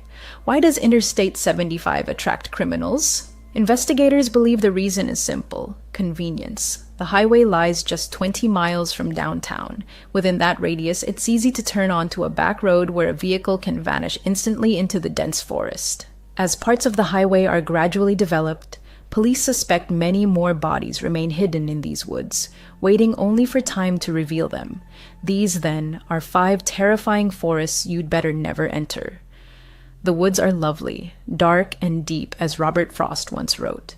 But they also hold secrets far beyond what we seek, and sometimes those secrets are too horrifying to uncover. After my divorce, my life collapsed, and I longed to start over from scratch. I moved to an unfamiliar, unremarkable town where emptiness awaited me. No decent job, no cozy home, no family. I was alone, cut off from the world, merely existing. Desperately, I sent out resumes for any vacancy I could find, and eventually ended up in a shabby cafe, pouring terrible coffee for equally gloomy customers. Boredom and despair choked me. Despite having just moved, I knew I needed a radical change. And then, like manna from heaven, fortune smiled upon me. Among countless applications, descent at random, was one for a fire lookout position deep in the heart of a national forest. No experience required. Yes, exactly that. A fire lookout, one of those hermits living in a 70-foot observation tower, scanning for smoke and keeping an eye on hikers. I remembered this listing because of an odd note. Position currently filled, but we accept resumes in case it becomes unexpectedly vacant. I thought. That's strange, but sent it anyway. And now, this job was mine. A gruff-sounding man named Marcus called me. He said I'd spend the rest of the summer, about 2 months, in the lookout tower. Marcus insisted I start immediately, gave me brief instructions, and offered me the job starting tomorrow if I agreed. Of course, I agreed. Onward, to a new beginning. I just parked my car where the road ended and now faced a long hike to the tower. It was just past 8 in the morning, and Marcus, the same man who called, warned the trek would take about 4 hours. I hoped to arrive by lunchtime. He assured me the tower would be fully stocked with food and that I could radio the nearest lookout for guidance. It was cool for a summer morning, but excitement surged through me. The national forests here were famed for their pristine beauty and peaceful atmosphere, exactly what I'd been missing. I reached the tower a little after 1 p.m. The path had been tough, but clear markers and a well-maintained trail made getting lost impossible. The tower was far taller than I imagined, probably 100 feet high, perched on 4 massive pilings. A spiral staircase wrapped around it, leading upward. Nearby stood an outhouse and a storage shed, likely where supplies were kept. I'd figure everything out once I got inside and dropped my pack. The stairs were damn steep and the climb exhausted me, but I knew I'd adjust. The cabin at the top was small, with a balcony encircling it. Inside, a bed, a large radio, a table with a map, a few books, a toolbox, a small portable radio, a lamp, binoculars, and a flashlight. The walls were almost entirely windows, offering a panoramic view of the endless national forest. It was eerie, but logical, since I was supposed to spot fires. I set down my backpack and remembered Marcus's instruction to contact the neighboring tower by radio. I did just that. "Hello? Is anyone there?" I asked, fumbling with the large radio. "Hey, you're the newbie, right?" "I'm Evelyn," came a cheerful female voice through the static. "I've been watching your sector while you were en route, but my view doesn't reach far, so I'm glad you're here. Nice to meet you. Yes, I am the newbie. Oliver," I replied into the mic. "Marcus said you'd explain everything." "Sure thing. Well, you've already figured out the radio, so that's a good start. The outhouse is at the base of the tower, and food supplies are stored there too. They were replenished weekly by Marcus or Hakim. As for the job itself, it's mostly observation. Make sure no one camps overnight where they're not allowed, and watch for fires," Evelyn continued. "Also, keep the trails clear, but all that's in the handbook on your table. Read it." "Thanks, Evelyn. I'll do my best," I said enthusiastically. "I'll radio if I have questions." No reply came. Well, she seemed pleasant enough. I reached for the handbook and began flipping through it. It mostly repeated what Evelyn had just said, only in more technical jargon. But I de-studied it cover to cover to feel confident. As I turned the pages, a sheet of paper slipped out. It was lined notebook paper, covered in frantic blue ink. The handwriting was messy, almost feverish. It read, "Rules to avoid the smiling lady. 1. If you see a woman in the national forest with a manic smile on her face, do not approach her or draw attention to yourself. Return immediately to your lookout tower. 2. If your radio rings and it is not your nearest lookout tower, do not answer, no matter what you hear. Answer no matter what you hear. 3. If a woman, as weeping, pierces the silence between 1 and 4 a.m., forget it. Ignore it completely. 4. At night, your lamp must always be on. If its light begins to flicker as if in agony, run to the main switch before it goes out entirely. If darkness swallows it before you reach the switch, dive under the bed and don't emerge until dawn. 5. If, at night, you hear footsteps racing up the stairs toward your tower, don't hesitate. Turn on the main light and keep it on until morning. If she reaches the top before you flip the switch, it will be too late. 6. Upon waking, you may see them, smiling female faces peering through your window. In that moment, hide under furniture and hold your breath. She will enter. You'll feel her breath hovering just above you as if she is floating. Do not breathe. It will last only a moment. As soon as you sense she is gone, turn on the main light until morning. 7. Any scratching, whether in your tower or near the outhouse, means one thing. Turn off all radios and dive under the covers until the sound stops. 8. If, while checking a campfire at night, you suddenly hear a woman scream, "Run." Run back to the tower as fast as you can. 9. If, upon returning to your tower, you notice someone inside, run. Don't stop until you reach the next tower. Don't look back. She will chase you. What the hell was this? Some twisted, horrifying prank? My hand reached for the radio to ask Evelyn about these insane rules, but I stopped myself. I didn't want to be the rookie who fell for a joke and became the laughingstock for being scared. Fine. I'd explore, eat, and settle in instead. "Good night, dude." Evelyn's voice crackled over the radio as I was nearly asleep on my first night.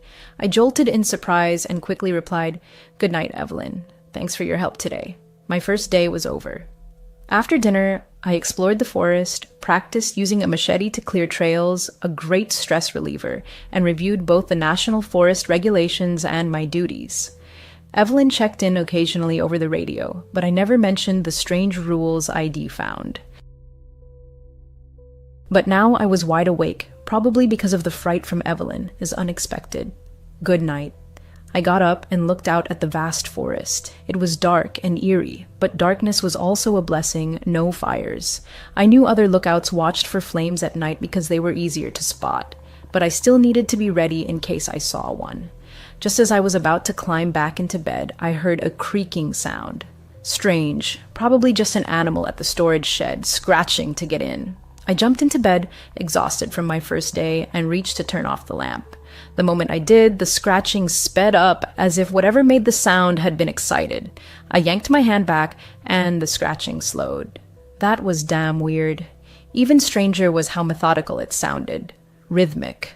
Suddenly, both of my radios began emitting a high-pitched whine. What the hell? I leapt up, switched on the portable radio, and while fiddling with the big one, I caught sight of the rule sheet again. There's something about scratching? Oh, damn. I'm not superstitious, but I wasn't taking chances. I quickly recalled Rule 7. If you hear any scratching, whether in your cabin or near the outhouse, turn off all radios and hide under the covers until it stops. I switched off the big radio and dove under the blanket.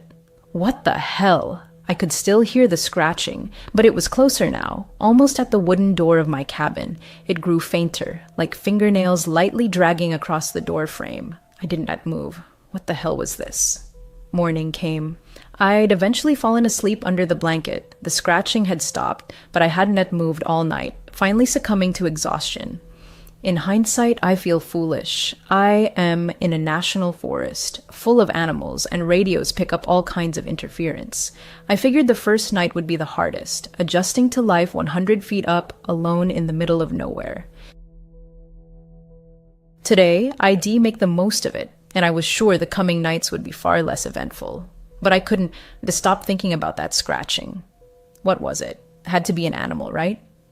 God, I hope it was just an animal, and I kept trying not to think about that list, but damn, it was hard. ID brought it with me just in case, though I felt a little silly doing so. I was sure it was a prank. It's only my second day, and they were already messing with me. Day 2, the mysterious forest, and red scarves. On my second day, and they are already pranking me. My mind raced, trying to make sense of it all. I was on patrol, walking familiar trails, ensuring no one had illegally camped. Dusk was falling, and I was about to head back to my tower. Just as I turned onto the path leading to my post, I caught something in the corner of my eye. A campsite. There it was. My first real duty, politely but firmly tell the hikers they had to pack up. This area was for day hikes only. I approached the camp. It sat in a large clearing surrounded by trees, just one reddish-yellow tent and a cold fire pit. "Hello," I called, trying to sound confident. "You can decamp here. This is a day-use zone." Silence. No reply. I stepped closer to the fire pit, just in case someone burst out of the tent. What a coward I am, I thought. "Hello? Is anyone here?" I called louder. Still nothing. That is when a strange feeling gripped me. Something was off. I couldn't explain it, but deep down, I knew something was wrong. Sure, maybe the campers had just stepped away for a walk and would return soon, but the encroaching darkness made me uneasy. Wait, wasn't there a rule about this? I frantically pulled the list from my pocket and scanned it. Yes, Rule 8. If you check a campfire at night and hear a woman scream upon arrival, run back to your tower as fast as you can. Well, okay, not exactly. Okay, but okay. I hadn't heard any screams, just an empty camp and no fire. I should radio Evelyn. "Evelyn, hey." There's a campsite. No fire, but no people either. What should I do? "Where?" Evelyn replied instantly. I gave her my coordinates, checking my map by flashlight as it had grown fully dark. "Got it. That? Right on the edge of my zone," Evelyn said. "I'm heading there now. You just head back to your tower, okay?" "Okay. You sure?" I asked, feeling uneasy. Positive. Go back. Stay safe, came her calm voice. Fine. She was a pro. I decided to radio her once I returned to find out what happened. I walked about 30 minutes nearly back to my tower when I noticed a distinct trail veering deep into the forest. Strange. I didn't remember it on the map. I thought the path ID taken had no branches. Figuring ID missed it that morning, I promised myself to check it tomorrow. With a tired sigh, I trudged back to my tower. Back inside, I slumped at the table and stared at the rules. I hadn't asked Evelyn about them. I didn't want to. Not until something even stranger happened. Tonight hadn't been that weird, just an empty camp. No screams as the rules warned. I'd been reading the rules for about 20 minutes when my main radio rang. Hey, Oliver, Evelyn's voice came through. Sorted out the camper. He says he was relieving himself in the woods and didn't know camping was banned here. He must have been behind a tree when you showed up. I am walking him to his car now. All good. Good. Thanks for handling that. Good night, I replied, feeling a bit awkward that she had gone to all that trouble over nothing. I lay in bed, trying to sleep. The next day arrived. Last night had been quiet, uneventful. I felt far more confident and left the rule sheet on the table. This morning, I ate a lot. Apparently, all this walking was boosting my appetite. I sat in my tower, enjoying the view of the forest, and it calmed me. Time for my afternoon patrols to ensure no one was breaking rules. But first, I decided to check that strange trail not on the map. I reached it quickly. It was fairly close, and sure enough, it was as clear as any main trail, seemingly maintained just as well. I walked slowly down it, expecting nothing special. The path sloped gently downward, but was easy to navigate. After about 5 minutes, I thought I saw the end. A dead end, oddly, just a wall of trees. I was about to turn back when something caught my eye, a small red scarf tied to the branch of the nearest tree. Interesting. I stepped closer, and immediately spotted another, deeper in the woods. Then another. What the hell? Was I about to be an idiot and follow them straight into a serial killer's trap? Almost as if to prove I wasn't a coward, I decided to follow. I passed 5 scarves, each bright red, plain, no markings. Then I reached another, but this one lay on the ground. All the others had been hanging. Beyond it, I saw nothing. That was annoying. I bent to pick up the last scarf and froze. It was tightly fastened to something wooden and heavy. I lifted it. Dirt crumbled away, revealing a small underground hatch. Cool. It was about 10 feet deep and wide. A ladder was bolted to the wall beside the door. I shone my flashlight down and saw a sleeping bag on the floor and a camera. That was it. Just a sleeping bag and a camera. I carefully climbed down. The ladder was surprisingly sturdy. The whole bunker looked neat for such a place. But as I said, only a sleeping bag and a camera plugged into a charger, though the charger wasn't connected to anything. It was an underground bunker after all. I picked up the camera and tried to turn it on. The battery was dead. It was a fairly modern model. The screen showed 3 options: photos, gallery, settings. I chose gallery. The first few images were boring. A lake, someone, his house, a random car, nothing helpful. I scrolled quickly, almost missing one, a photo of my own lookout tower. At its base stood a family, 3 people. The father, dark-haired, tall, an experienced-looking hiker, strong. The mother, blonde, with a charming smile, her hand on her husband's shoulder. The third, a boy with short chestnut hair, strikingly similar to the man I assumed was his father. I kept scrolling but saw no more group shots, only the man. He took selfies inside my tower, photographed the views, the outhouse, some trails. Was this Henry or Roy? If it was Henry, why wouldn't he leave the forest to see his family? Then the photos grew stranger. Next, the underground bunker itself. The one I'd just found, half-built, with a sleeping bag and his camera. He was building it. Evelyn had said Henry was handy, right? Why build a bunker so close to the tower? Then, a random tree in darkness. The next 4 or 5 photos were the same tree. At its base, a shadow, distorted, meaningless. What was Henry, or whoever this was, trying to photograph? Was he trying to capture the smiling lady? What was that sound? 2:13 a.m. Something woke me. I heard nothing now, but something had definitely pulled me from sleep. I'd been so exhausted I wouldn't have woken on my own. Maybe it was. I heard faint weeping. A woman, weeping. Not too close, but I sat up in bed, listening to long, mournful sobs. I knew Rule 3, if you hear a woman weeping between 1 and 4 a.m., ignore it. But I couldn't ignore it. It sounded so sad, so broken. Part of me wanted to help, another part wanted answers. None of me wanted to ignore it. As quietly as possible, I geared up, grabbed my flashlight and radio, and opened the cabin door. I carefully descended the stairs, lighting my way to avoid tripping. The weeping came from off the trail, so I crept toward a dark cluster of trees.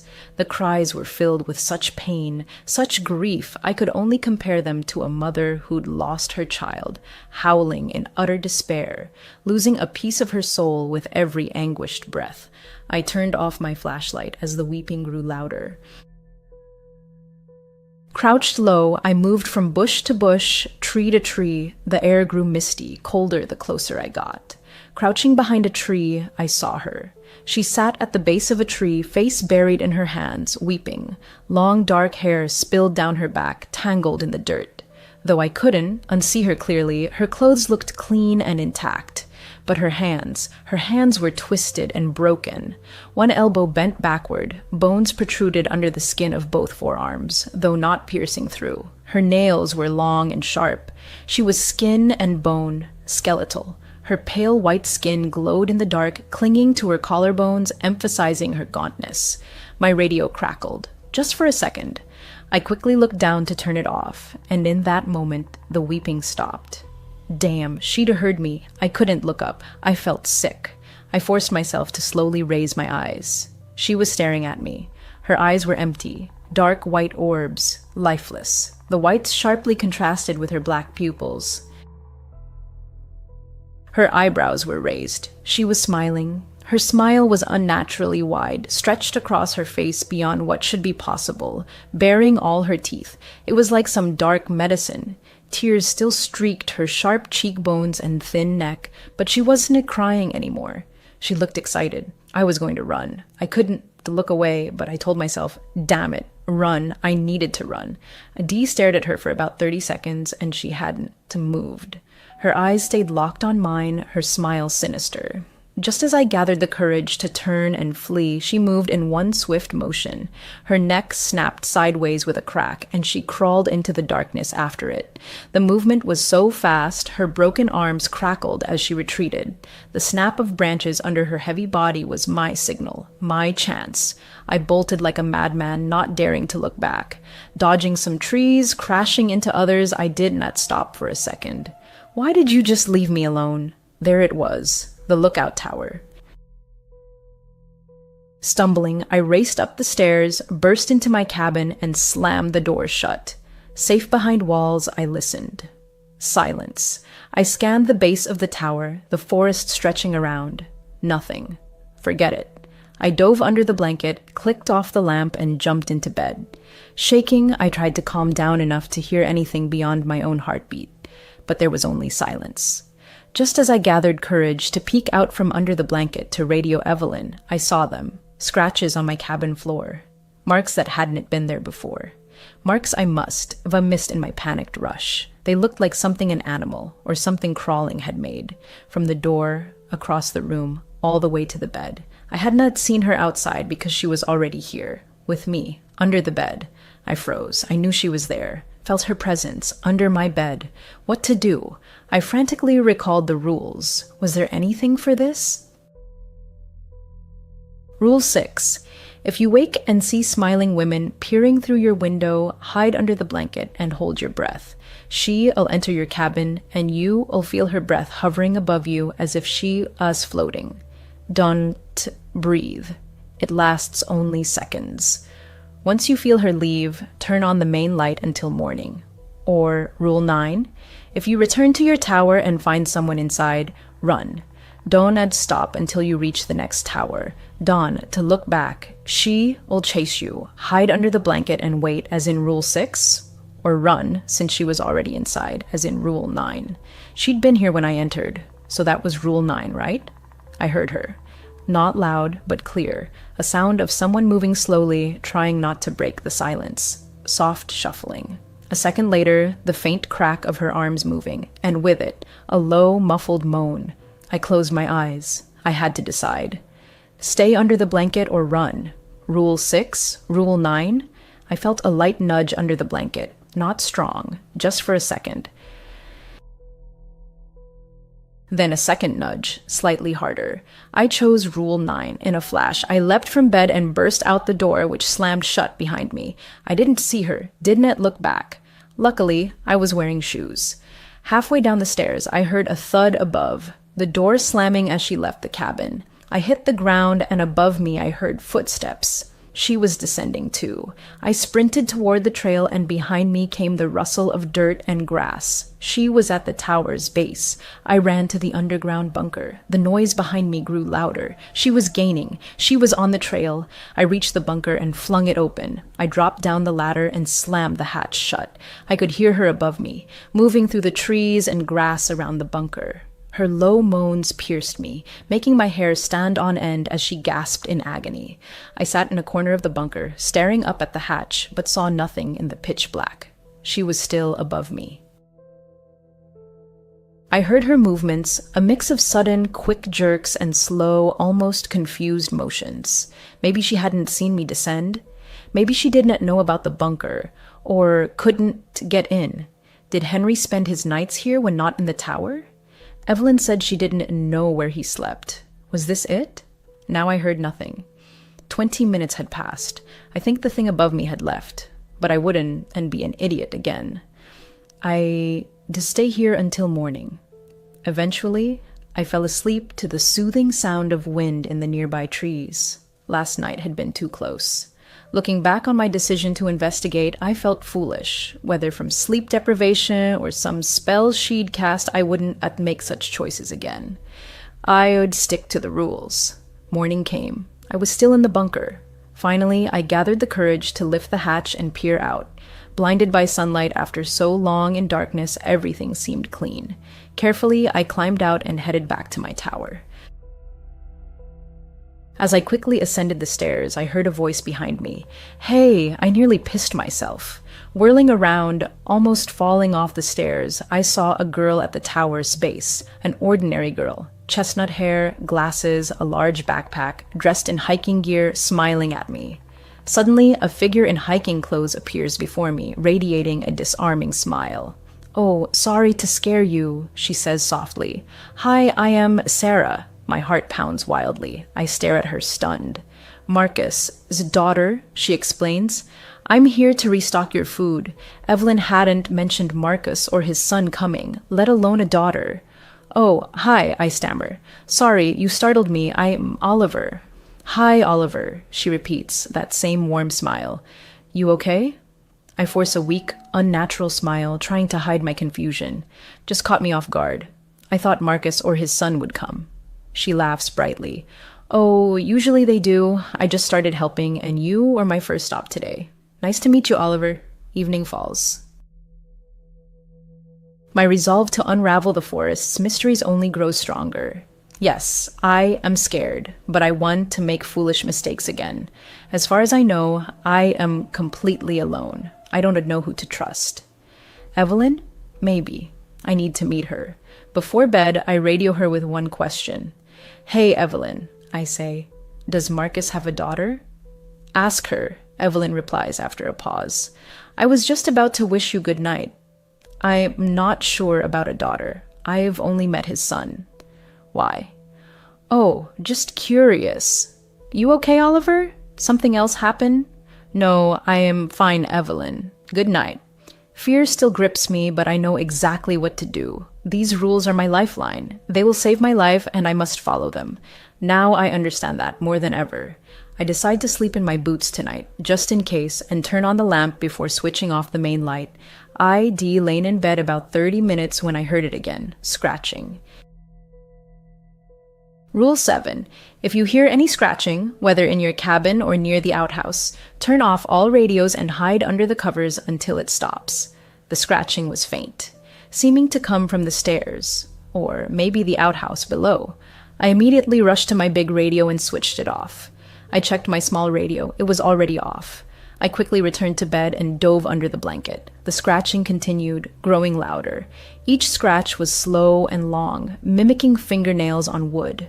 After each, about 10 seconds of silence, then another, closer than the last. Soon, it seemed right beside me, almost on my bed frame. I held my breath and closed my eyes. Not a rule. I was just terrified. The next scratch was longer than the others, either on my bed frame or the cabin door. I didn't know. I couldn't think clearly, but I wouldn't move. The scratching stopped. For about 15 minutes, I heard only the rustle of trees below as wind whistled past my cabin. ID decided to stay under the blanket all night when I heard another sound. Soft footsteps, quick but growing louder as she ran up the stairs. In panic, I forgot the rule. Instinctively, I leapt from bed and ran to the main light switch. I flipped it on, and the running stopped immediately. I froze by the switch, waiting for something to happen, but nothing did. Shaking, I walked to the rule sheet by my bed, checked it, and confirmed. ID done right. Rule 5. If you hear someone running up the stairs to your tower at night, turn on the main light until morning. If she reaches the top before you do, it is too late. Thank God. I'd remembered the main light was key in multiple rules, and I was so glad I'd chosen correctly. I scanned the balcony, saw nothing. I looked up the stairs. Nothing came. The bright main light made it impossible to see the forest below. I sat at my table. 2 hours had passed since she'd tried climbing my stairs, and I wouldn't sleep tonight. So I used my time wisely, studying maps of surrounding areas, memorizing trails around my tower. I also learned something new, the route to Evelyn's nearest tower. It wasn't too hard. Though I still thought I could trust Evelyn, I wanted to meet her in person, to see her with my own eyes and talk face to face, not through a radio. I decided I'd go to Evelyn's tower tomorrow. I woke early. I'd slept only a few hours, but it was enough. I was too driven to notice. I packed a light backpack, food, water, flashlight, radio, map, machete, and the camera so Evelyn could confirm if the man in the photos was Henry. Sunlight filtered through the treetops, but D never truly appreciated dawn's beauty. Usually I was either asleep or terrified, but today the sunrise was magnificent. I decided not to tell Evelyn I was coming. Though I trusted her somewhat, I did not want her changing anything if she knew my location, just in case.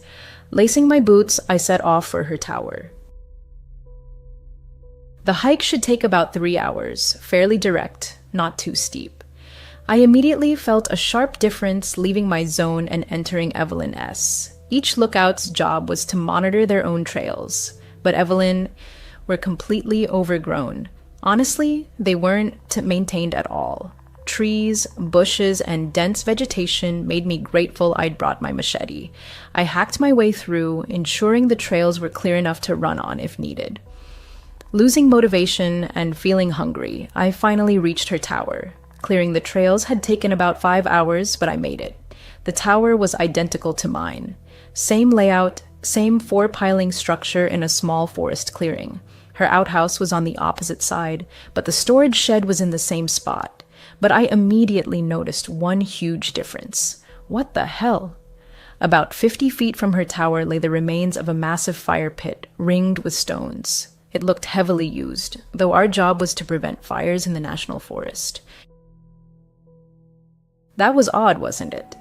I began climbing the tower quietly, partly to avoid seeming like a smiling lady running up her stairs, but mostly because I was nervous. At the top, I saw no one inside. In fact, it looked like no one had ever been there. Old nests were everywhere. Cobwebs hung from the rails. Dust coated everything. I tried the door. It was locked. Strange. My tower didn't even have a lock. I squinted through the dusty window. Inside was darker than it should be. I made out the main radio on the table beside stacks of what looked like newspapers and bottles. The bed was dirty. unmade, a backpack stuck out from under it. From what I could see, there were no books, no cards, nothing to pass the time. How did she stay sane? I decided to radio her. I hadn't come all this way to leave without meeting her. I grabbed my radio. "Evelyn, come in." "Hey," came a quick reply. "What is up, Oliver?" "Hey, just checking in," I said. Yeah, I decided to probe a bit before telling her I was here. "Where are you?" "Oh, in my tower." "Why?" she answered.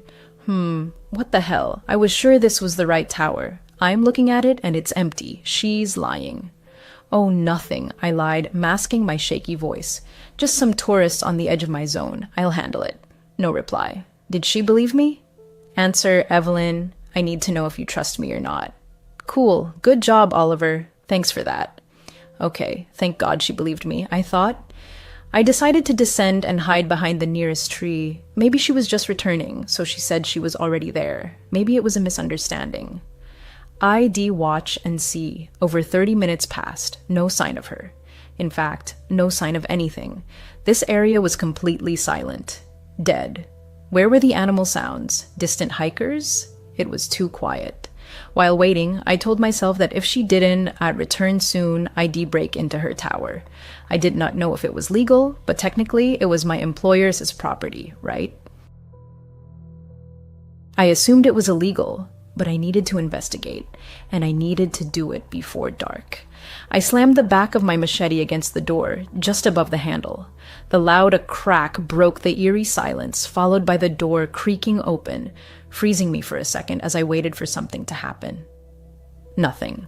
I stepped inside. Dust filled my nose and I held back a cough. I needed to be quiet, and fast. Cold permeated the cabin, an inexplicable chill, as if the air itself was denser, heavier than outside.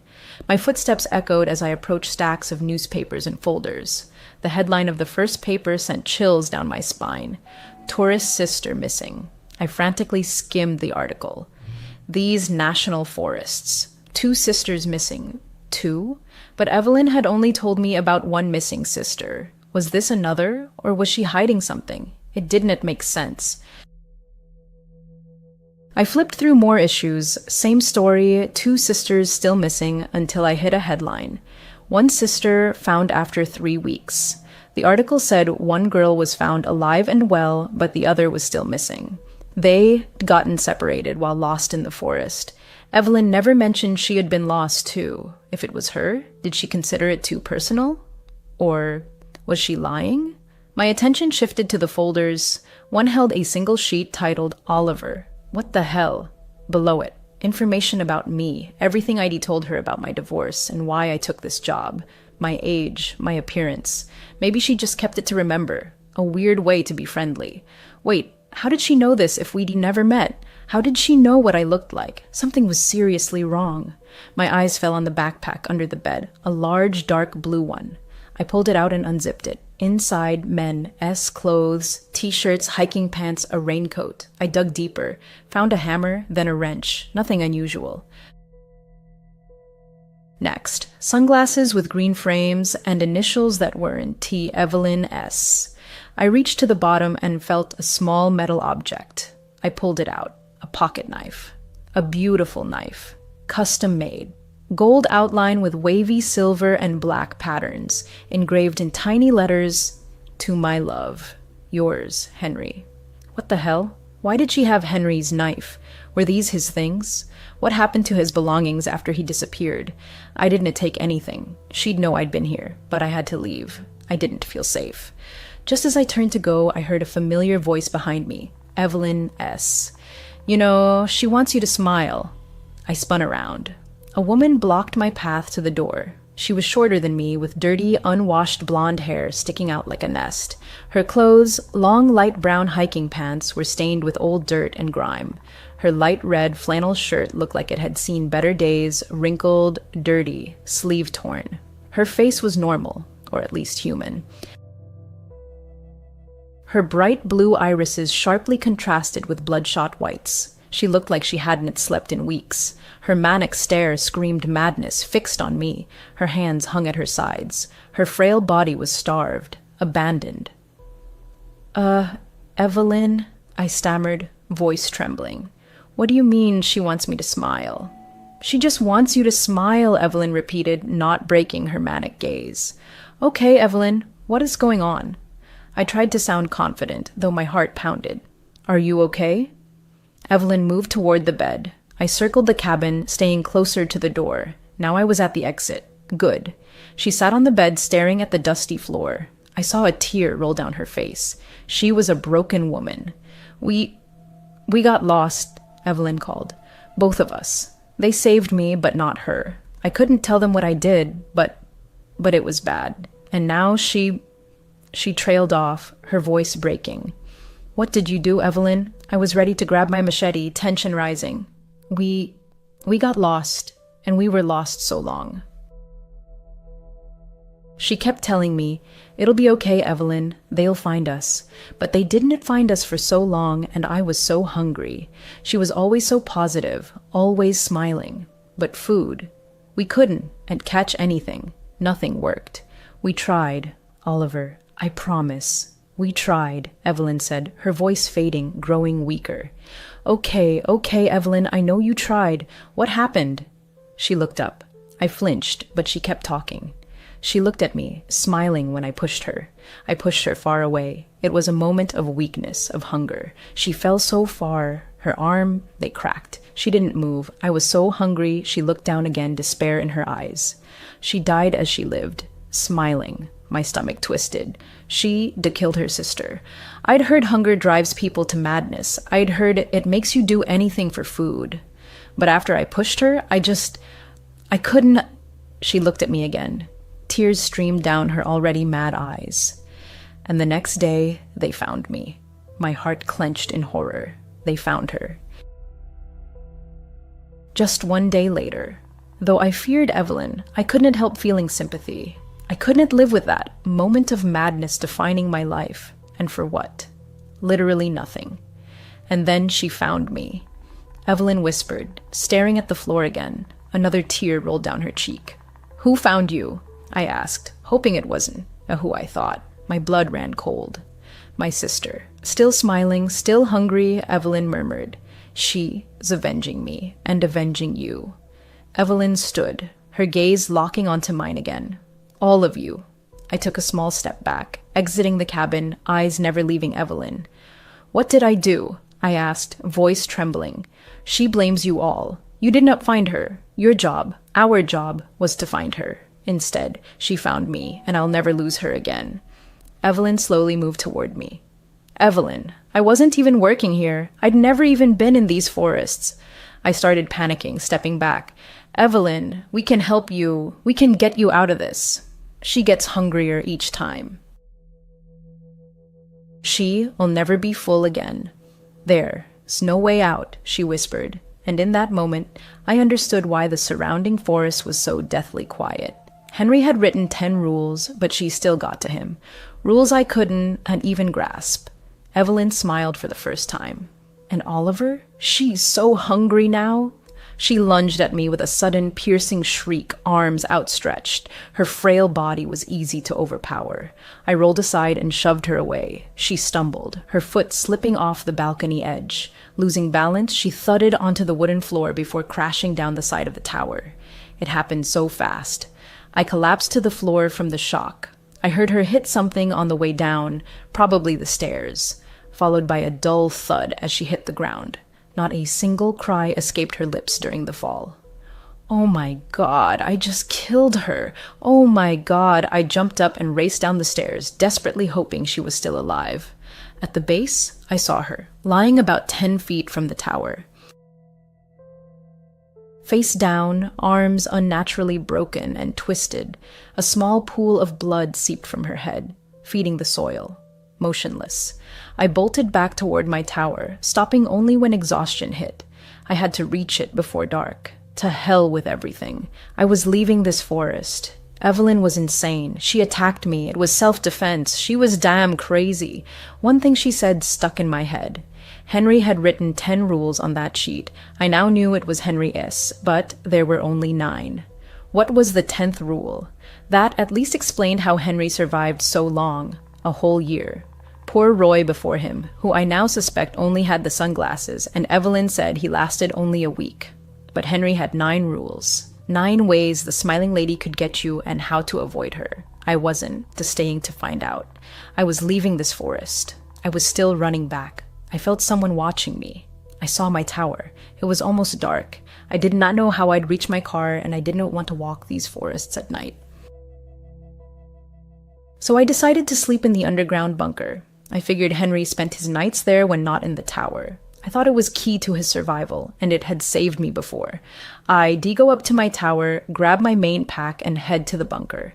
I was on the verge of collapse from dehydration, so I needed water from my tower. I grab my things and be in and out fast. In my tower, I frantically gathered my things. I turned to leave and heard something. Faint, easy to miss, but there. I held my breath and froze, listening. Long, slow, quiet sounds, scratching. Rule 7, if you hear scratching, whether in your cabin or near the outhouse, turn off all radios and hide under the covers until it stops. You've got to be kidding me. She knows. She knows I am trying to leave. I froze, hoping the scratching would stop, knowing that if it did, I'd have to follow the rules. I turned to my radio. In the forest below, I saw a pale white face staring up at me. Same stringy dark hair. Same wide, sinister smile, her white skin glowing in the darkness. I saw nothing but her face emerging from the black night. She stared at me, her excited eyes locked on mine. Her piercing eyes, like magnets, held my gaze. She knew I planned to escape. Another night here, and I felt her gathering strength to catch me. I abruptly broke eye contact, switched off the radio, and dove under the blanket. Evelyn's words echoed in my ears. She so hungry now. The scratching stopped the moment I hid under the blanket. I literally felt her hunger hanging in the air, thickening over my tower, focused on me. Peeking from under the bed, I confirmed the awful sounds had ceased. I did not want her to catch me off guard. I wanted to be ready for any trick. I stood, walked the balcony, scanning the area. Where she'd stood, she was gone. I knew she was incredibly fast. She'd outrun me before when I found her weeping in the forest. She could be anywhere. I turned to re-enter the cabin. Glancing at a window, I saw the reflection of my dim lamp behind me begin to flicker. Damn. Rule 4. At night, always sleep with the lamp on. If it flickers, quickly run to turn on the main light until morning. If it goes out before you can, hide under the bed until dawn. My eyes adjusted to the dark as I watched the lamp's reflection, and then she appeared right before me through the glass, standing on my balcony. It was her. Broken arms outstretched, wild white hair, huge eyes, and that horrifyingly wide smile. Rule 6. If you wake and see a smiling woman peering through your window, hide under the blanket and hold your breath. She'll enter your cabin and you'll feel her breath hovering above you as if she's floating. Dawn, then breathe. It lasts only seconds. Once you feel her leave, turn on the main light until morning. The lamp flickered again, then went out, plunging me into darkness. I had 2 rules, 2 conflicting rules. I couldn't look away, but I knew I had to turn on the main light. Her neck suddenly twisted sideways and she began walking. Very fast, each step loud as she moved across the balcony toward the door on the other side. Oh damn, I spun and sprinted to the main switch. She was halfway to the door when I flipped the light on, and now I had to decide. Hide under the bed or under the blanket. I chose the blanket. Rule 6 said, she'll enter your cabin, and she was about to. I dove to the bed and pulled the blanket over my eyes. The moment I did, the cabin door opened. I heard loud, fast footsteps rushing toward me, but I saw only darkness under the thick blanket. I held my breath. I felt her, just as the rule predicted, right above me. Her breath, cold, washed over me. My eyes were shut, but I knew she was there. I desperately tried not to breathe, heart pounding, stomach clenched, but I refused to inhale. And still, she waited, desperate for me to give in. What if I breathed? Would she kill me right there? Possess me? My chest ached unbearably. I couldn't hold on. There it was. I lost. My mouth opened. She vanished. Just gone. I held out 3 or 4 more seconds until my body physically couldn't before coughing and gasping. But she was gone. No cold breath, no presence. I was alone again. I threw off the blanket. The cabin door was wide open, swinging in the wind. My main light was still on, as was the lamp which had reignited. Had she used the lamp's flicker to trick me into choosing the wrong rule? If I hidden under the bed, would she have killed me? Hours passed in silence. Both lights still burned. I felt a bit safer, but suspected it was her tactic, to lull me into complacency. I stayed alert. And thank God I did. I saw a campfire right at my tower as base. The cabin lights made it hard to see, but I spotted it. In fact, I saw more than one. Fires burned all around my tower as perimeter. I walked the balcony, counting 6 fires. At each stood a dark human figure, back to me. What the hell? All stood alone by a fire, staring into it. Figures of different sizes. One looked like a child. I couldn't make out features in the dark, only silhouettes. The 6th fire had no figure. Why was no one there? As my eyes adjusted to the darkness below, the figures began falling into their fires one by one. The first, a tall, thin man, fell face first into the flames, almost willingly. As he writhed, fire consumed him, making his features indistinguishable. His screams pierced the air. As I watched in horror, a woman fell into her fire. She screamed as flames covered her, writhing but not trying to escape. Then a smiling figure, a child, a boy, fell face first into the fire. I gasped. I couldn't scream. My whole body was in shock. The child was silent, but twitching. Finally, the 4th, a large, broad-shouldered man, fell into his fire, grunting in pain, stifling screams, barely moving as he burned. Motionless as she burns. Finally, a woman, a silhouette. I spun toward her, trying to catch her before she fell. I rushed inside, grabbed my flashlight, and sprinted back. She fell into her fire, and I just caught a glimpse in the beam. Tangled blonde hair and a red flannel shirt, torn at the sleeve, before flames swallowed her. Only one burning fire remained, the 6th, the one with no figure.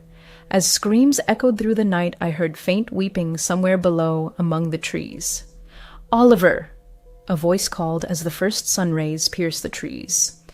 "Oliver, are you there?" I cautiously stepped onto the balcony and saw Sarah, Marcus's daughter, standing below. She wore the same clothes as our last meeting. "Sarah!" I shouted. "Sarah, we need to get out of here." "There, Oliver!" she yelled back. "Oliver, I know everything about Evelyn, her sister, about Henry and his family, about Roy. I know it all. Oh, we need to leave, Sarah." "We can't," she cried. "We have to burn her. We have to burn Evelyn as sister." "Why do we have to burn her?" I shouted, despair rising in my throat. "It is Rule 10, Oliver. She'll follow you wherever you go if you leave this place. She'll be one step behind you forever unless you burn her.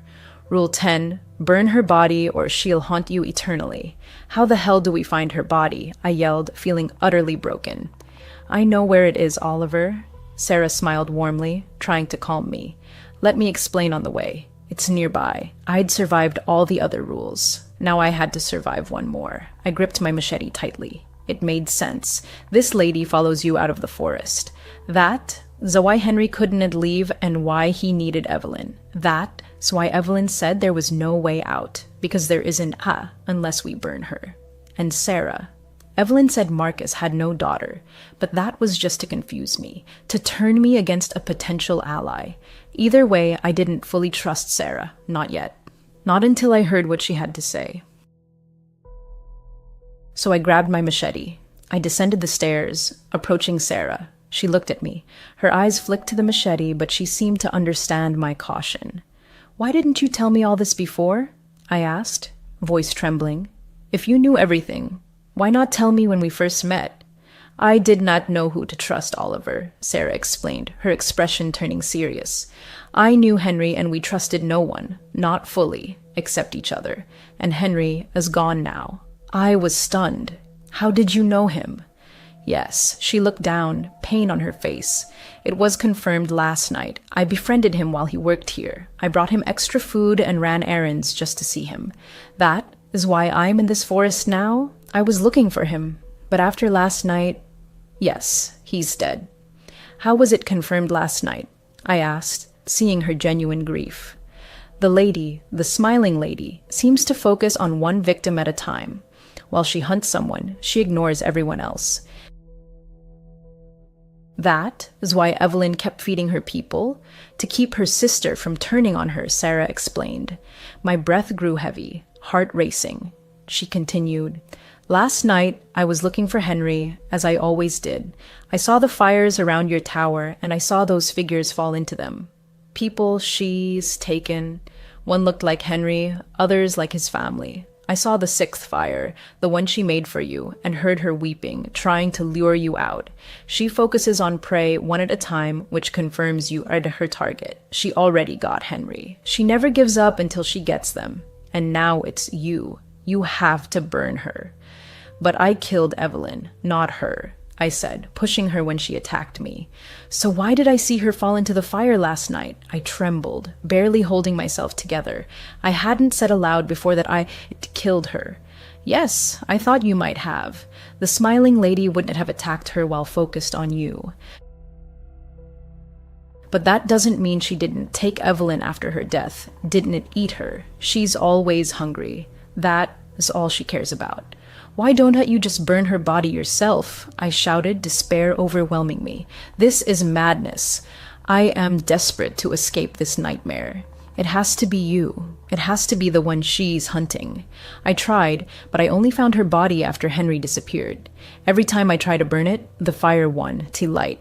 I don't understand it, but I know it has to be you. She lit a fire for you last night, and it has to be you who lights hers. How the hell can I trust you? Tears streamed down my face. It made sense. While she searched for Henry, she needed him to burn the body. Sarah pleaded, I hid in the underground bunker last night. That's why I am here so early. It was Henry, his bunker, Oliver. The smiling lady doesn't know about it. That's how he survived so long. I can show you where it is. I know where it is, I whispered, hopelessness tightening my throat. I have no choice. I have to trust her. I have to burn the body. I have to burn that body.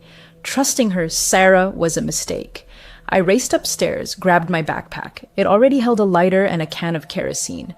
I followed Sarah, but didn't let go of my machete. Of course, it all happens in this cursed cave. On the way, Sarah explained that after being pushed, Evelyn's sister crawled there seeking shelter, but died of her wounds inside the cave. She said this explained why I might have seen her weeping. The smiling ladies replay her final moments endlessly, feeding her hatred. It also explained her eternal smile. Evelyn was smiling when she pushed her. Sarah stopped at the cave entrance, carved into a steep hillside. I shone my flashlight inside, but saw little. It was a narrow tunnel, about 8 feet wide, 15 feet high, barely room to maneuver if trouble arose. I couldn't see where it ended. We entered the cave. She's near the end, Sarah whispered. There is a turn about 300 feet in. We'll be safe. I've never seen your ghost during the day. Sarah fell silent. She walked ahead. I followed, but the deeper we went, the harder it became. Soon, darkness swallowed us. Only our flashlight beams pierced it. Leaving daylight behind, we plunged into impenetrable blackness, and all sounds vanished. Our footsteps and shallow breaths were our only companions. Suddenly, we hit a wall. To the left, a steep slope led deeper into the cave's abyss. What the hell? Why did she go so deep? I whispered. If she wanted to be rescued? She didn't, Sarah replied softly. She died at the entrance. Something moved her deeper, to protect her. I think it was Evelyn. We pressed on. After 10 minutes, the cave widened. Normally, eyes adjust to darkness, but mine didn't. This was a special darkness I'd never experienced, or maybe the smiling lady was affecting us. I didn't know. I just knew that beyond our flashlight beams, I saw nothing. A crack behind me. I heard a quick, clicking snap. My heart leapt and I spun, shining my light where the sound came from. For a split second, I saw only legs, bare, dirty, female calves disappearing into the darkness we'd come from. Damn, something was with us. And it was alive. The smiling lady was here. I turned to Sarah. She was gone. What? I was alone. Sarah's flashlight lay on the ground. What? Where was she? Should I shout? I did not know. I'd leave her light. I needed one hand for the machete. I couldn't go back. The lady was after me. I had to find her body. I had to burn it, and I had to help Sarah. I swept my flashlight around, looking for Sarah, when I saw a backpack leaning against the cave wall. I cautiously approached, knowing something watched me from the dark. My sweaty palms made the machete hard to grip. I clutched it tightly. I quickly reached the backpack, scanning the cave with my flashlight, but saw only rocks. I checked the bag, OAS contents. It was already open. It hadn't been there long, maybe less than a week. I barely glanced inside. An old tarp, a lighter, and the same small kerosene can ID taken. The same type provided at the tower. Also in the bag, a knife. The same one ID found in Evelyn's cabin, only larger. Same gold outline with silver and black patterns. Engraved, "Your matching knives, my Henry." Another of Henry's knives. This was Henry's bag. I opened the knife. Recently used. Its once sharp edge was now dull, stained with rock residue. I shone my light on the wall beside the bag, scratched into the rock. 10. Sarah lies. A crack behind me. I turned and saw Sarah. She was smiling.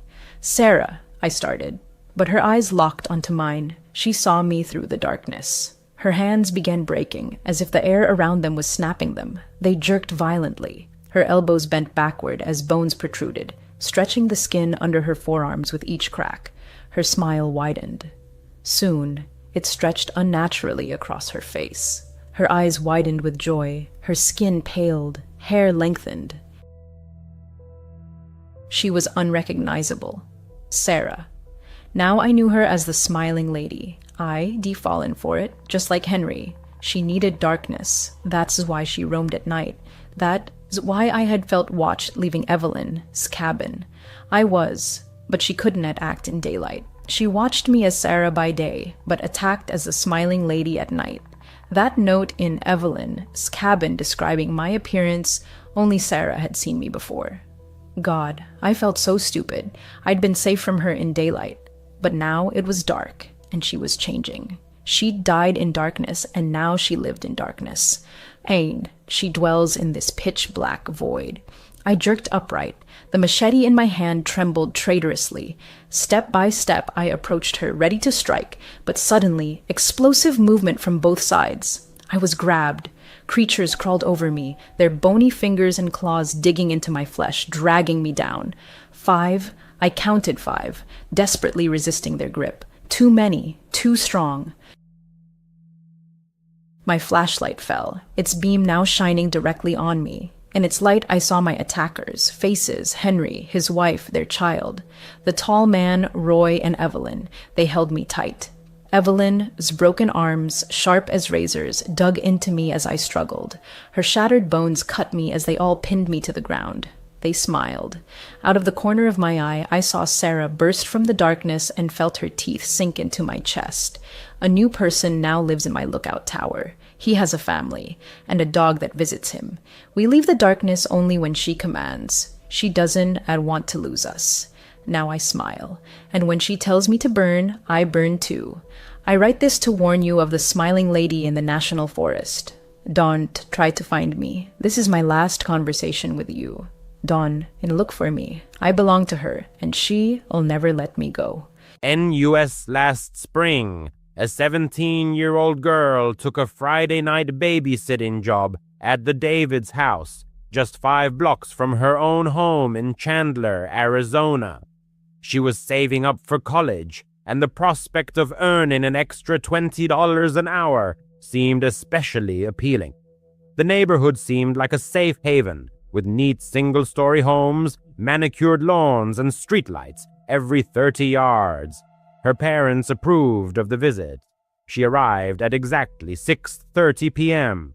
Mrs. David showed her the alarm panel, the Wi-Fi password, and emergency contacts. She changed 4-year-old Sybil and 6-year-old Tyler into their pajamas and left a portion of cool chicken nuggets in the refrigerator. Mr. David strictly reminded her of bedtime at 8:30 p.m. without any delays. The couple departed for a charity dinner downtown. As soon as the front door closed, the girl instinctively slid the bolt. The evening passed smoothly and peacefully.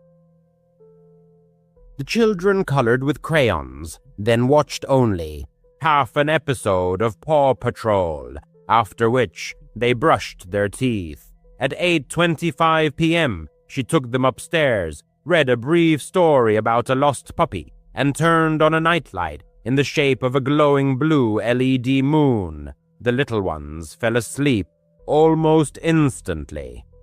Downstairs, she texted her mother, spread out her biology flashcards on the kitchen island, and poured herself a refreshing cold drink. At exactly 9:15 p.m., there was a persistent knock at the door. She startled in surprise. The Davids had not mentioned any possible visitors. Peering through the peephole, she saw a man of about 40, dressed in a gray hooded sweatshirt, dark jeans, and sneakers. In his hand, he dangled a key fob, and he politely waved at the lens of the entrance camera. A black Honda idled quietly at the curb. He said in a very ordinary tone, as if he were sure she could hear him, "Hey, I'm the kid's uncle, Brandon. I left my keys earlier. I want to pick something up from the bedroom upstairs." His voice was even, without pressure. However, all the internal alarm bells in her mind howled in unison. The Davids had never mentioned any brother. Through the closed door, she replied in a firm but calm voice, "The parents didn't say anything about you coming." "That's my fault," he retorted. "I assured my sister that I had a spare key. Listen, Sybil asked for her purple blanket earlier, right? She always reaches for it when she's tired, and Tyler ate macaroni and cheese before changing into his dinosaur pajamas. I know their usual routine." His words were accurate in detail. Her stomach twisted into a knot. Maybe he really is a relative. Maybe it's just a clever trick. She stepped away from the door and launched the nursery monitor app. Both children were snoring peacefully in a steady breathing rhythm. Her gaze slid to the tablet with the living room cameras. The street lens captured the man, impatiently shifting from foot to foot, but not trying to grab the handle. She dialed Mrs. David's number. No answer. The call to Mr. David went straight to voicemail. The thought of calling 911 flashed, but she hesitated. In Arizona, there is a fine for false alarms. At that moment, a message arrived. "Sorry, it's so hectic at the banquet. Is everything okay?" From Mrs. David. The girl hurriedly typed, "There's a man here named Brandon. Your brother is demanding to be let in." The screen flashed 3 dots of anticipation. Then came the reply, "We don't have a brother. Call the police immediately." Her palms trembled.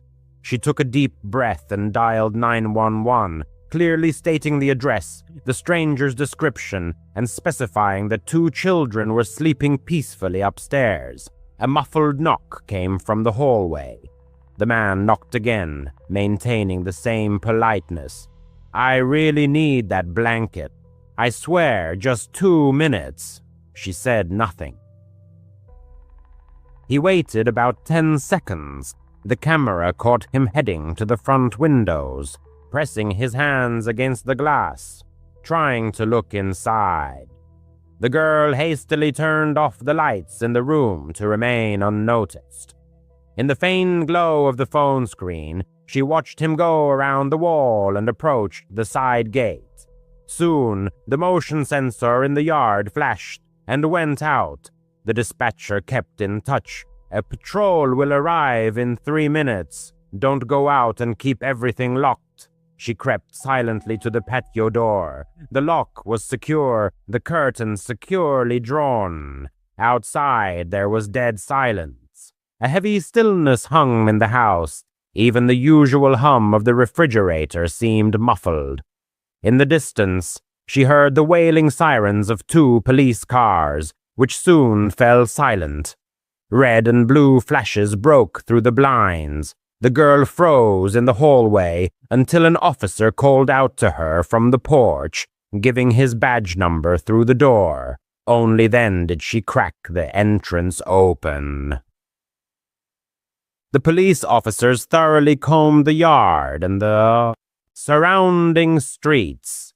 The Honda had vanished without a trace. Tire tracks stretched to the main highway. Neighboring door cameras captured nothing useful. The stranger had parked out of their view. In the house, the children never woke up from the commotion. The officers recorded her statement, noted her vigilance, and waited for the return of Mr. and Mrs. David, who rushed home pale as sheets. Mrs. David squeezed her so tightly that she gasped for breath and muttered, "Thank you for protecting them." By 12:30 a.m., the patrol cars had left. The parents insisted on personally driving her home. She agreed, but kept looking over her shoulder throughout the ride. At night, all the details of what she had experienced swirled in her head. How did he know about the children's dinner and the exact bedtime? Had he been peeking in the windows beforehand? Had he been eavesdropping on her conversations? Later, the Davids found a gap between the window frame and the lock. He had, probably managed to break it before her arrival and was listening from the garden. He disappeared before the police arrived, suggesting either a signal scanner or animal instincts. Weeks passed before she dared to take on evening babysitting jobs again. When she did, she brought blackout film for the windows, replaced the unreliable latches with sturdy ones, and always kept a baseball bat close at hand. She learned that a calm tone and personal details are not always a guarantee of truthfulness. The detectives who got involved later revealed that similar men had been seen near elementary schools, where they picked up snippets of conversation for greater credibility. They believed that this type had targeted 3 houses that month, invariably hiding behind family ties.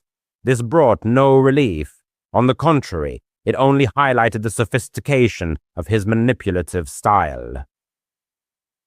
The case remains open, with no arrests. She still babysits, but only for trusted relatives, and never dismisses her gut feelings. Safety hangs by thin threads, locking the gate, not engaging in conversation with strangers, verifying backgrounds. That night, her decisions saved the situation. 2 little ones continued to doze under the soft blue light of the nightlight, undisturbed by the steps of an uninvited guest. There are nights when she wakes up to the echo of that quiet knock and even voice, begging for a child's blanket.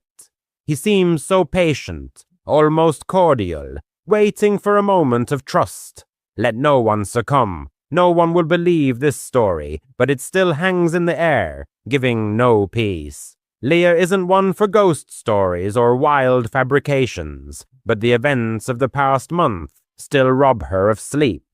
She's 32, working as a nurse at a small hospital in upstate New York. Her shifts often run late, and she drives home on deserted highways winding through forests and fields. On ordinary evenings, it brings peace. Just her faithful old Honda Civic, and the muted murmur of the radio. But that night, everything went wrong.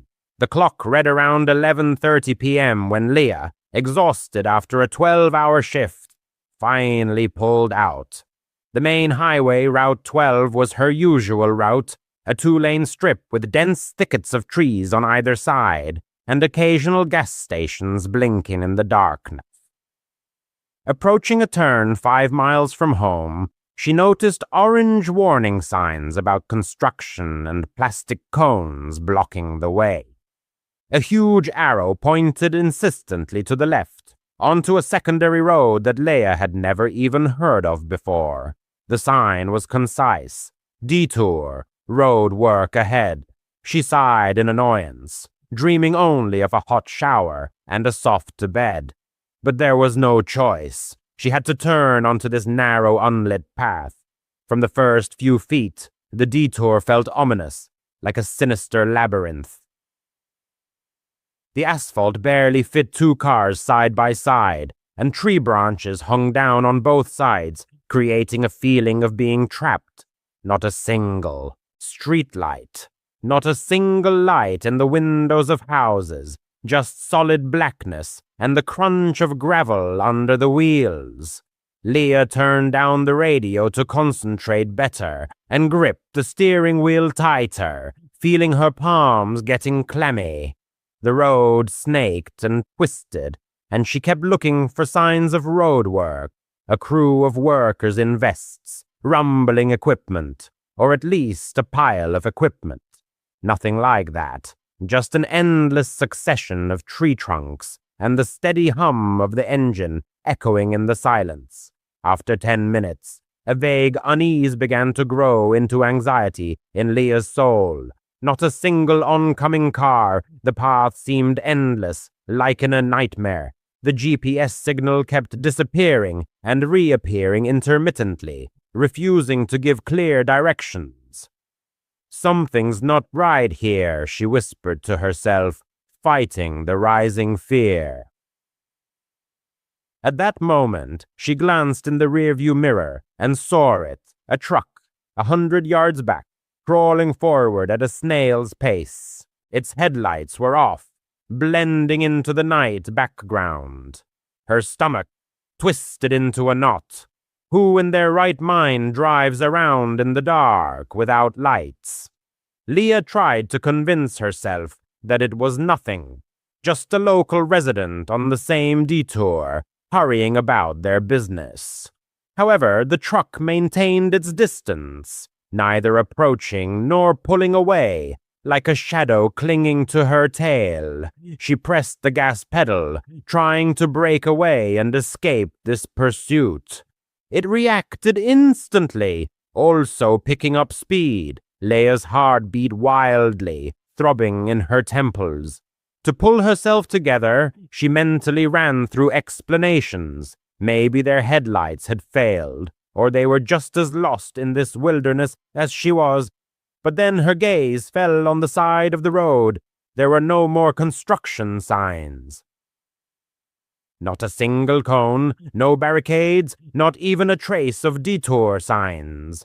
Suddenly, the realization came. She hadn't noticed any work on Route 12 either. No excavators, no torn-up pavement. Just those mysterious signs and obstacles that had appeared out of nowhere.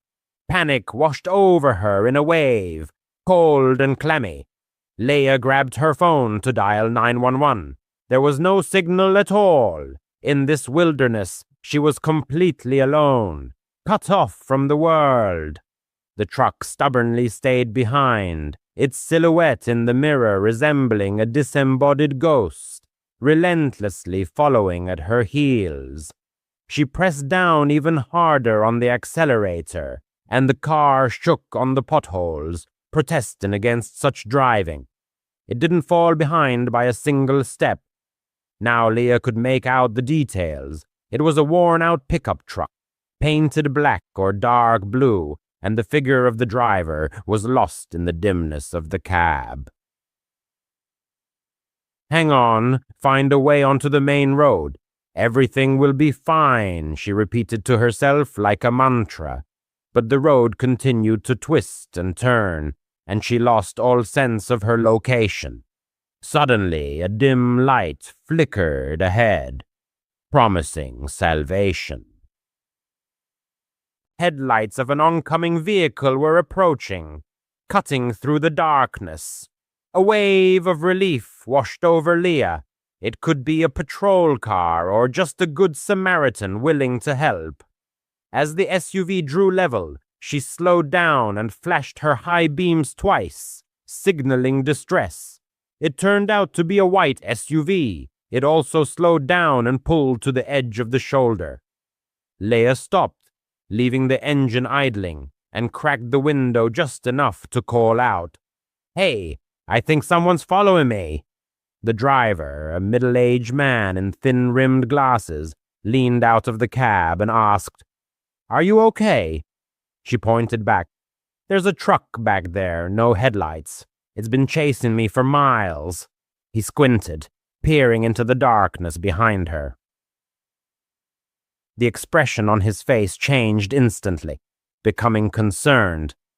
"There's no truck there." Leia turned sharply to the mirror. The road behind her was empty, as if it had never been there. Her blood ran cold. She could have sworn she had seen it just a second ago, clearly and closely. "Listen," the man said soothingly. "This road is full of strange things. I was also detoured here, but there were no repairs on the 12th. I checked myself. Drive behind me. I'll lead you back to the main road." Leia nodded silently, too stunned to argue or ask questions. She pulled up behind the SUV, keeping her eyes glued to the mirrors. Not a trace of the truck, just the bottomless darkness, swallowing up all traces. After 10 minutes, they finally burst onto Road 12. The orange signs and cones had vanished, as if they had never been placed at all, leaving only a vague memory. Leia thanked the man heartily. He promised to contact the police and report what had happened, and sped home, carefully locking all the locks.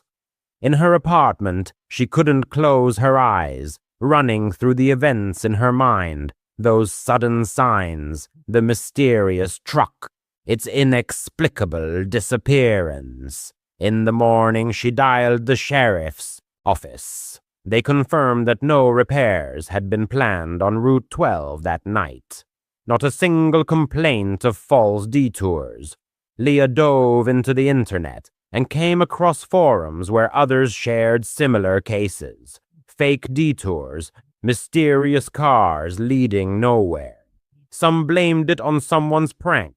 Others whispered about something sinister, robbers or something worse lurking in the shadows. What exactly she saw, Leia doesn't know for sure. Maybe it was just a prank, or her tired mind played a trick on her. But the feeling of the clammy, unnatural presence of that road doesn't leave her, as if the highway harbored its own will, waiting for lonely travelers.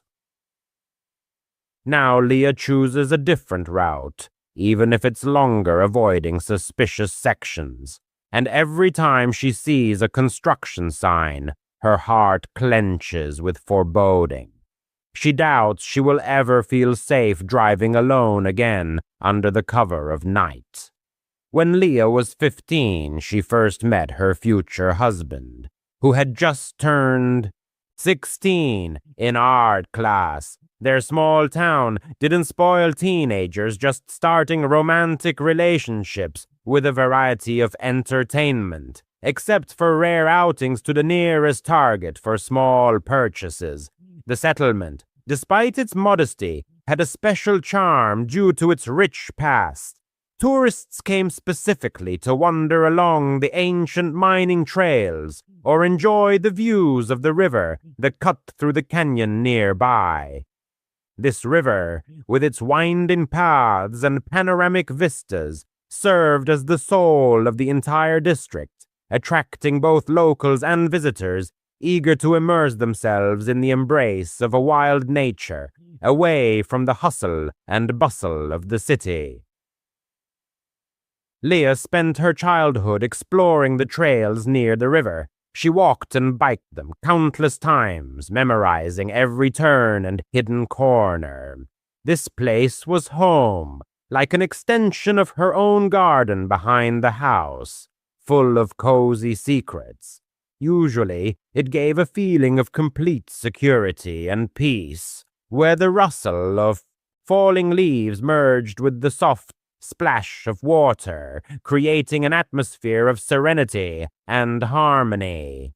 She especially liked one of the paths, a half-mile trail leading to a modest bridge across the river. The bridge itself was not striking in scale, but it offered a mesmerizing view of the rushing water below, framed by the steep slopes of the canyon, where sunlight played on the surface, creating the illusion of eternal motion.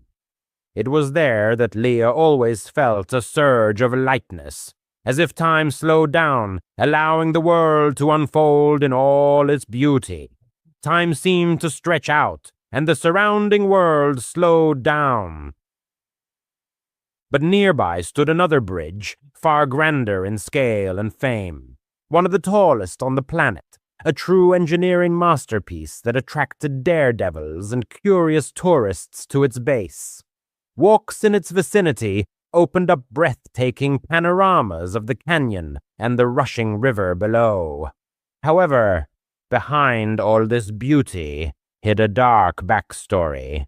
Over the decades, the bridge had become a sinister symbol, a point on the map where the lives of suicides ended all too often. The heavy imprint of these events hung in the atmosphere, like an invisible whisper about the dark side of this structure. The woman and her husband, looking for a light adventure, chose an evening stroll along the path to the small bridge around 6 p.m. The river lurked in a deep canyon, where the steep slopes absorbed the sun's rays long before dusk. The road was familiar, but from the first steps she felt a vague excitement that she couldn't shake off. Twilight in the canyon was thickening faster than expected, the air filled with heaviness. The distance to the bridge was short, just half a mile, with a right turn leading directly to the crossing. However, the light was fading rapidly. The forest around was quieting down. The sounds that usually filled the space, the chirping of birds, the rustling of leaves, gave way to an oppressive silence, full of foreboding. By the time they reached the turn to the bridge, there was absolute, pitch-black darkness. Although the clock showed about 7 p.m., the darkness was confusing, as if the canyon had closed in an embrace around the travelers. They lit the flashlights on their smartphones, thin beams cutting through the impenetrable blackness, but highlighting only a narrow circle under their feet. Everything else dissolved into oblivion. The woman's stomach clenched with a mounting inexplicable fear that grew in waves. This path was as familiar to her as the back of her hand. She had walked it dozens of times, but that night everything felt different, alien. She suggested turning back, but her husband, always more courageous or stubborn, insisted on continuing. Approaching a bend in the path, she suddenly stopped. Right 3 feet from the path, at the very beginning of the bridge, loomed a tall silhouette. The flashlight beam highlighted his back, and the woman's heart clenched. The figure seemed gigantic, at least 6-7 feet tall, with a powerful physique of 200 to 250 pounds. He was wearing a brown flannel shirt and dark pants, blue or black. Brown hair rose unnaturally, as if molded from clay rather than growing. However, it wasn't the size that caused horror. The proportions of the body seemed distorted, inhuman. The arms were elongated, hanging lower than usual as if belonging to an ape. The head was perfectly round, almost spherical, like a basketball mounted on the shoulders. The legs remained hidden in the darkness, which amplified the feeling of unreality. The silhouette stood motionless, staring down the slope into the complete darkness. The woman whispered to her husband, "What is that?" Her voice trembled. He also froze, not taking his eyes off the figure, holding his breath. The three of them froze in this tense, silent scene.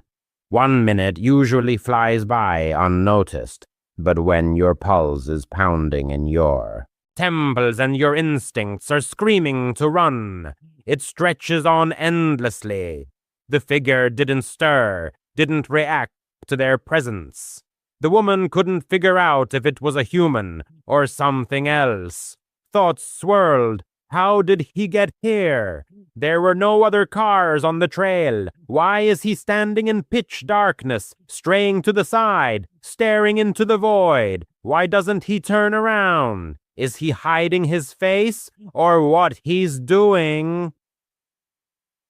The husband, gathering his courage, though his voice betrayed his excitement, called out firmly, "Hey, buddy, what are you doing here?" At that moment, the silhouette began to turn slowly, and the woman's stomach turned cold, nausea rising to her throat. The instinct she ignored earlier exploded with a shout, "Run, immediately!"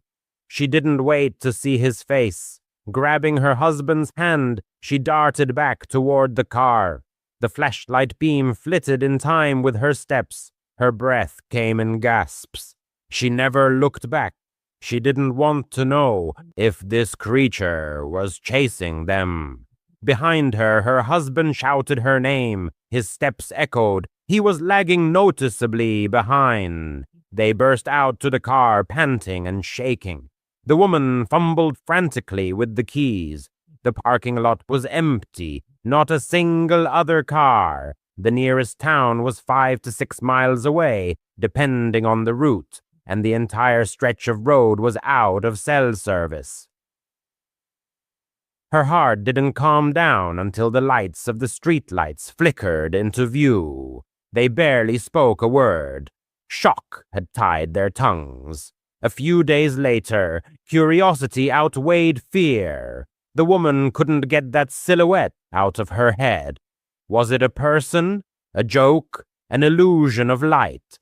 She persuaded her husband to return during the day, bringing friends for backup. They needed to dispel their doubts. Maybe it was just a jacket on a pole, a bizarre boulder, or a prop from a local hoax. But there was nothing there. No pole, no clothing, not a single hint of an explanation. But what? She saw now sent a chill down her spine. The place where the silhouette had stood ended in a steep ledge, 4 feet down. If he was really standing there, then his height was not 6 to 7 feet, but closer to 8 to 10. The realization hit like a blow. What they had seen was not just tall, it was unimaginably huge. This river, this town, is steeped in a rich past. Some stories are full of charm, others of tragedy. Legends of mining times, lives cut short on the high bridge, the serene beauty of the canyon, all intertwined into a fabric, alive and almost sentient. What exactly they encountered that night remains a mystery.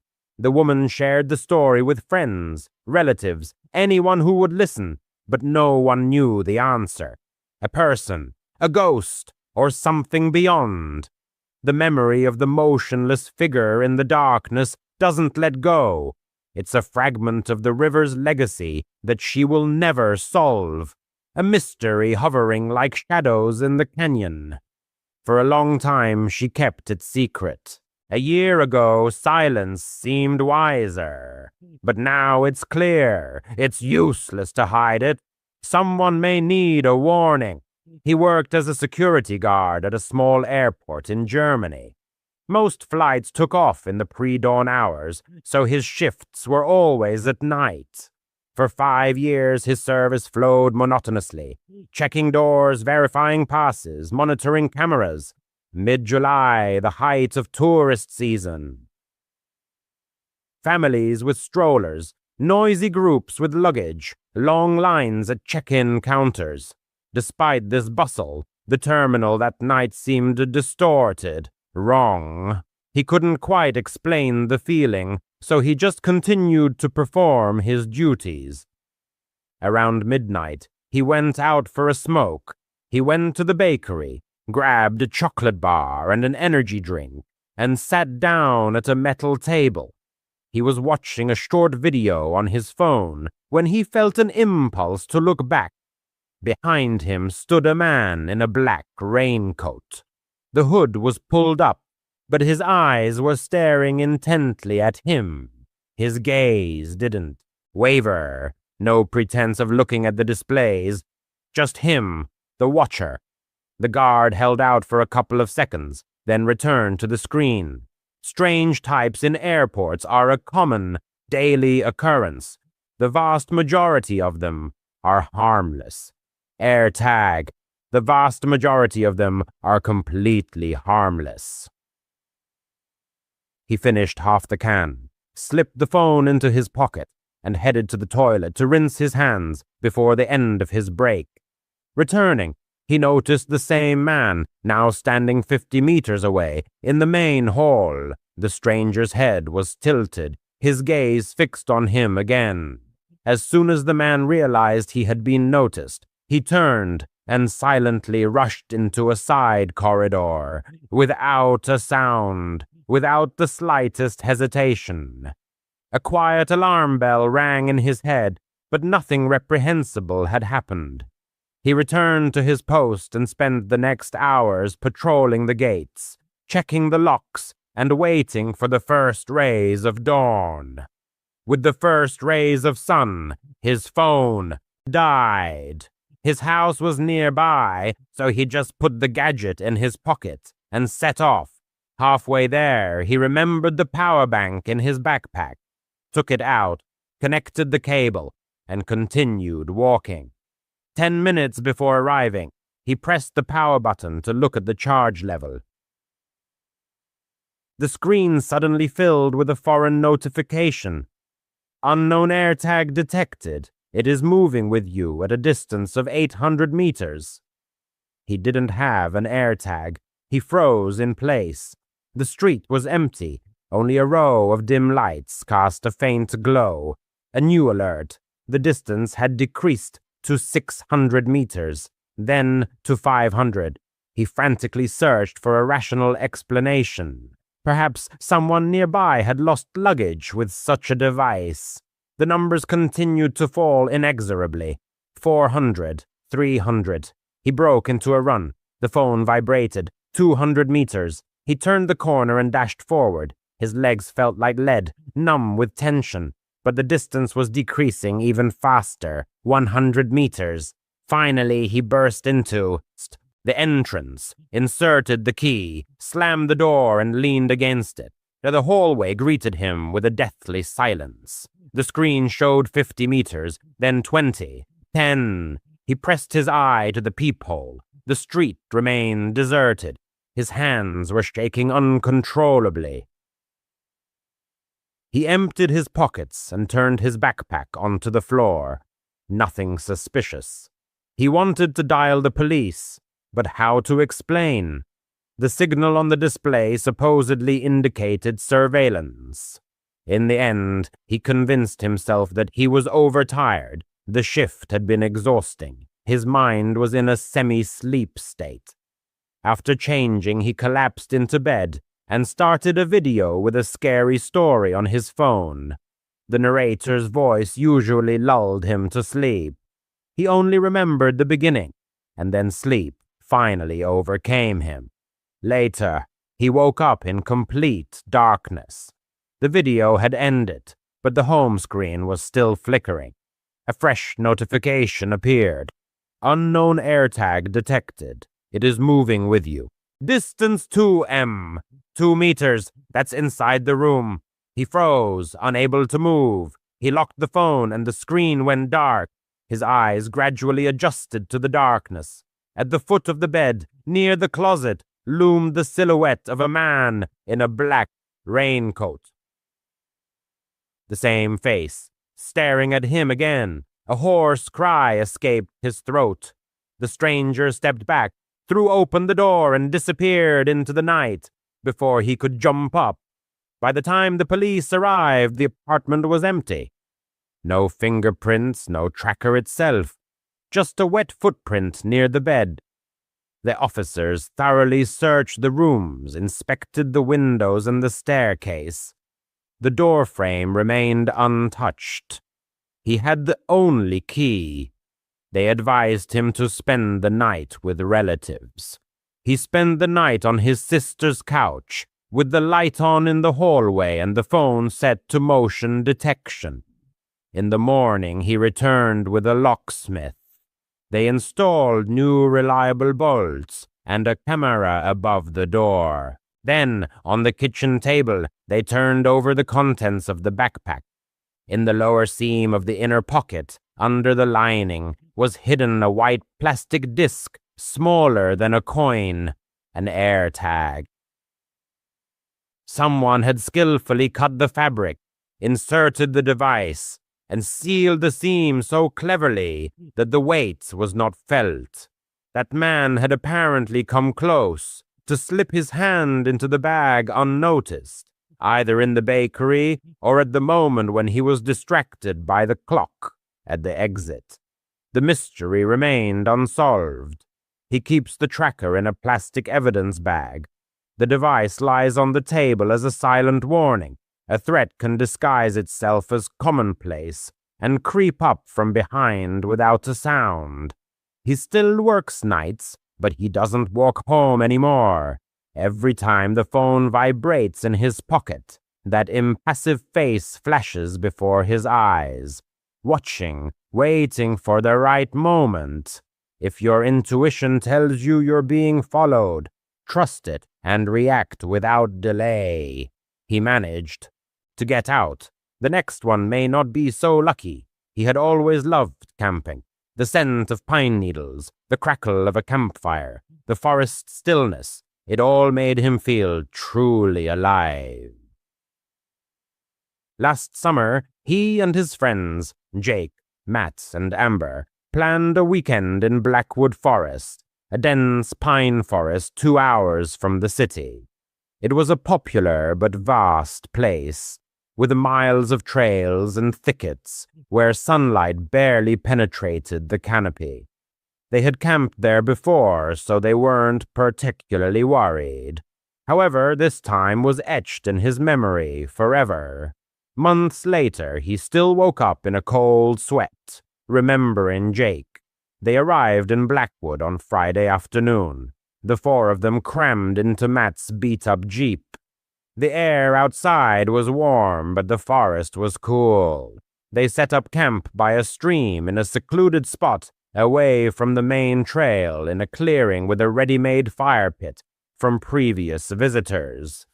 Jake was in high spirits, cracking jokes, tossing a soccer ball around while Amber set up the tent. He was always the life of the party, the one to diffuse the atmosphere with laughter, even when things were tense. Matt, more reserved, was already tinkering with the campfire while he unloaded the cooler, soda, hot dogs, and other usual snacks. Twilight thickened quickly. By 9 o'clock, it was pitch black. You couldn't see your hand in front of your face without a flashlight.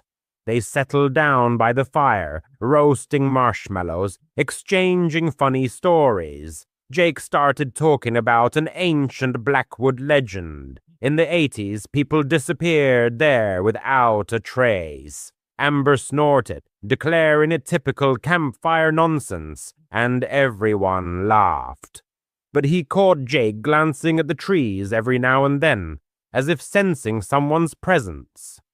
Close to 11, Jake announced that he was going for a walk. His usual excuse, to pee and check out the stream. He grabbed a flashlight.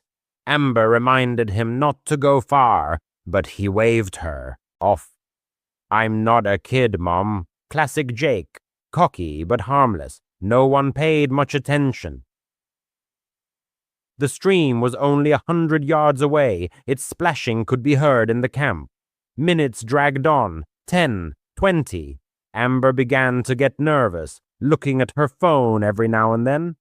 "He's probably just messing around," Matt muttered, though his voice sounded uncertain. He grabbed a flashlight and called out, "Jake, stop kidding around." His voice echoed, swallowed by the trees. Silence. His stomach went cold. Blackwood is huge, but not endless. Jake couldn't have gone that far. They decided to organize a search. Amber stayed at the camp in case he returned, while Matt and he split up. He headed to the stream, sweeping the beam through the bushes. The flashlight pulled roots and boulders from the darkness, but not his friend. He called out his name every few steps, his voice fading. The forest seemed deathly silent. No chirping crickets, no hooting owls, only the crunch of his boots on the carpet of pine needles. His boot crunched on pine needles, echoing in the dense silence of the forest. The narrator expected to see his friend's familiar grin, to hear his signature joke that could diffuse any tension.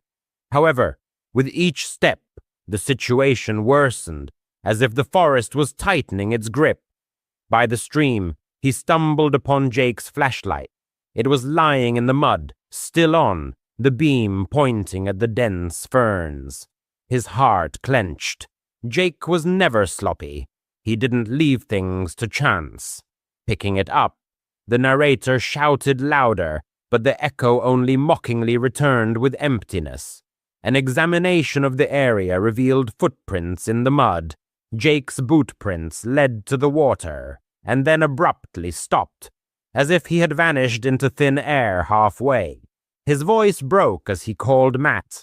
He rushed over, and seeing the flashlight, instantly turned pale, his face contorted with horror. The search dragged on for hours. Amber joined them, her voice hoarse from shouting and anxiety. They combed the stream, the paths, returned to the camp. Maybe he had just gotten lost in this web of trees. By 2 a.m, everyone was exhausted, but they didn't give up, stubbornly moving forward. Amber burst into tears, blaming herself. She shouldn't have let him go alone on such a night. Matt muttered encouraging words, assuring that Jake was okay, just lost somewhere nearby. But the narrator felt that there was something sinister here. The air seemed thick, saturated with threat, and the forest, a living guardian, watching every movement vigilantly. At dawn, when the first rays broke through the canopy, they called the police. There was a ranger station nearby, and they quickly assembled a search team, experienced rangers, tracking dogs, and even a helicopter for aerial surveillance. They presented the flashlight and the tracks, answered questions. Had Jake been acting strangely? Had he left on purpose? No, that's just Jake, they assured. Funny, a little silly, but always full of adventurous spirit.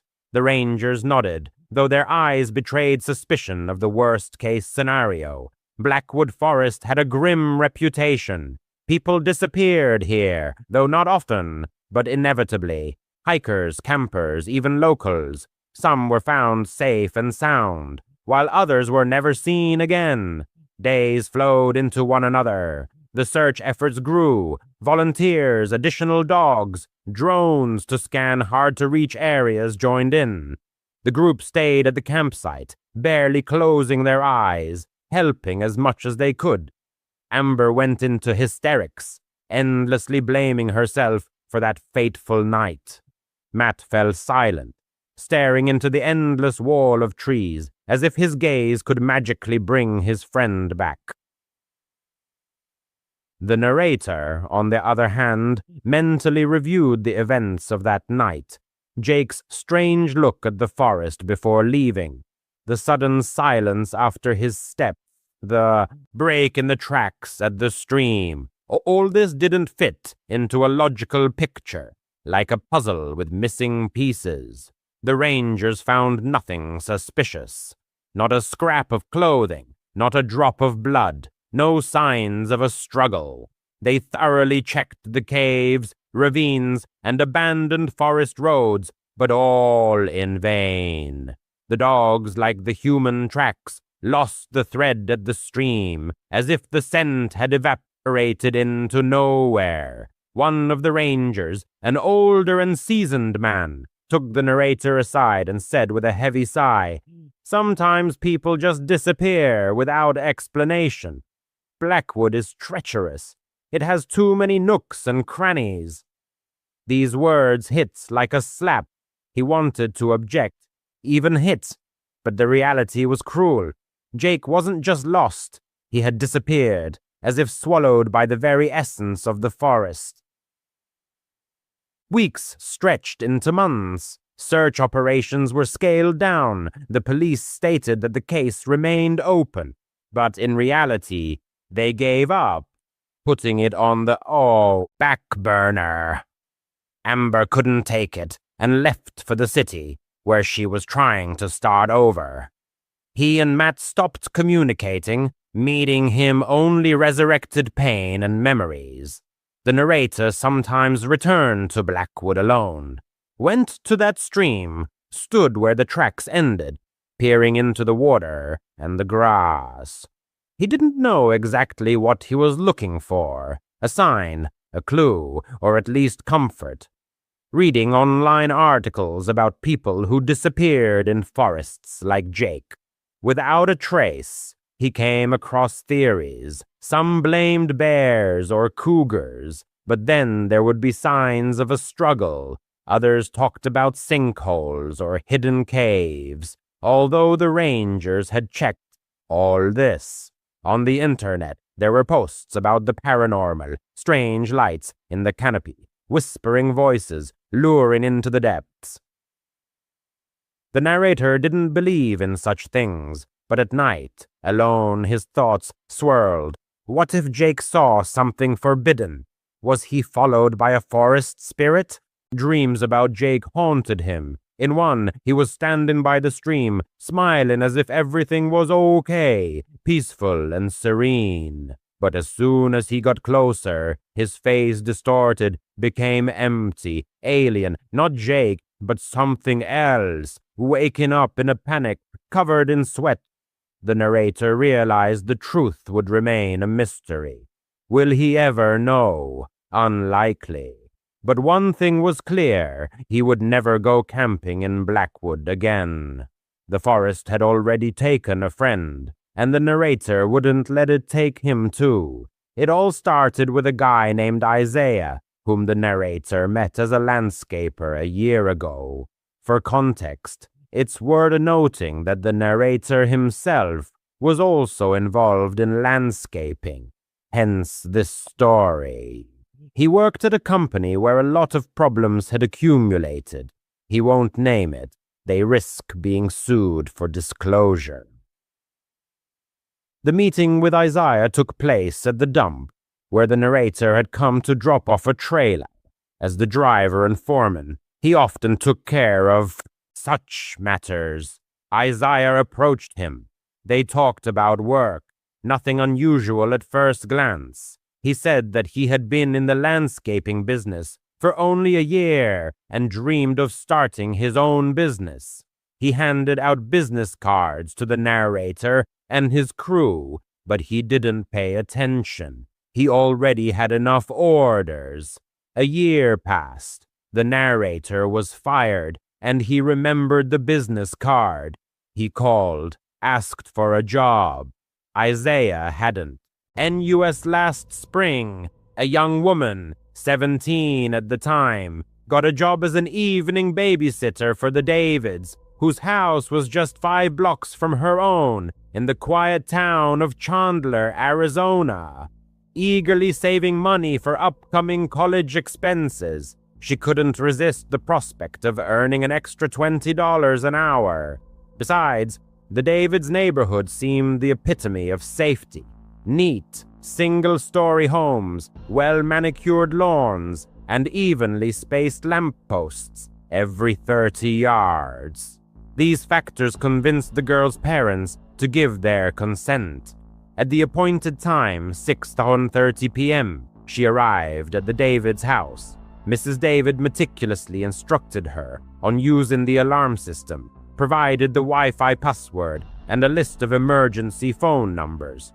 The caring mother had already prepared 4-year-old Sybil and 6-year-old Tyler for bed, dressing them in pajamas and leaving leftover, appetizing chicken nuggets in the fridge. Mr. O. David, in turn, reminded her to strictly adhere to the 8 to 30 p.m. bedtime. After these parting words, the Davids departed for a charity dinner in the city center. As soon as the front door closed behind them, the girl, acting on instinct, carefully slid the bolt shut. The evening began surprisingly peacefully. The children enthusiastically drew with colored pencils, watched half an episode of the popular animated series Paw Patrol, and diligently brushed their teeth. At 8:25 p.m., the young babysitter led the children upstairs, read them a touching story about a lost puppy, and turned on a nightlight, an LED lamp shaped like a moon, emitting a soft blue glow. The children quickly drifted off to sleep. Coming back downstairs, the girl texted her mother, spread out her biology flashcards on the kitchen island, and poured herself a glass of refreshing drink. At 9:15 p.m., an unexpected doorbell rang. The girl involuntarily flinched. The Davids hadn't mentioned the possibility of visitors. Peering through the peephole, she saw a man in his 30s, dressed in a gray hooded sweatshirt, dark jeans, and sneakers. The stranger held a set of keys and cheerfully waved at the camera mounted by the door. A black Honda was parked at the curb with its engine running. The man addressed the girl in a calm, even voice, as if confident he was being heard.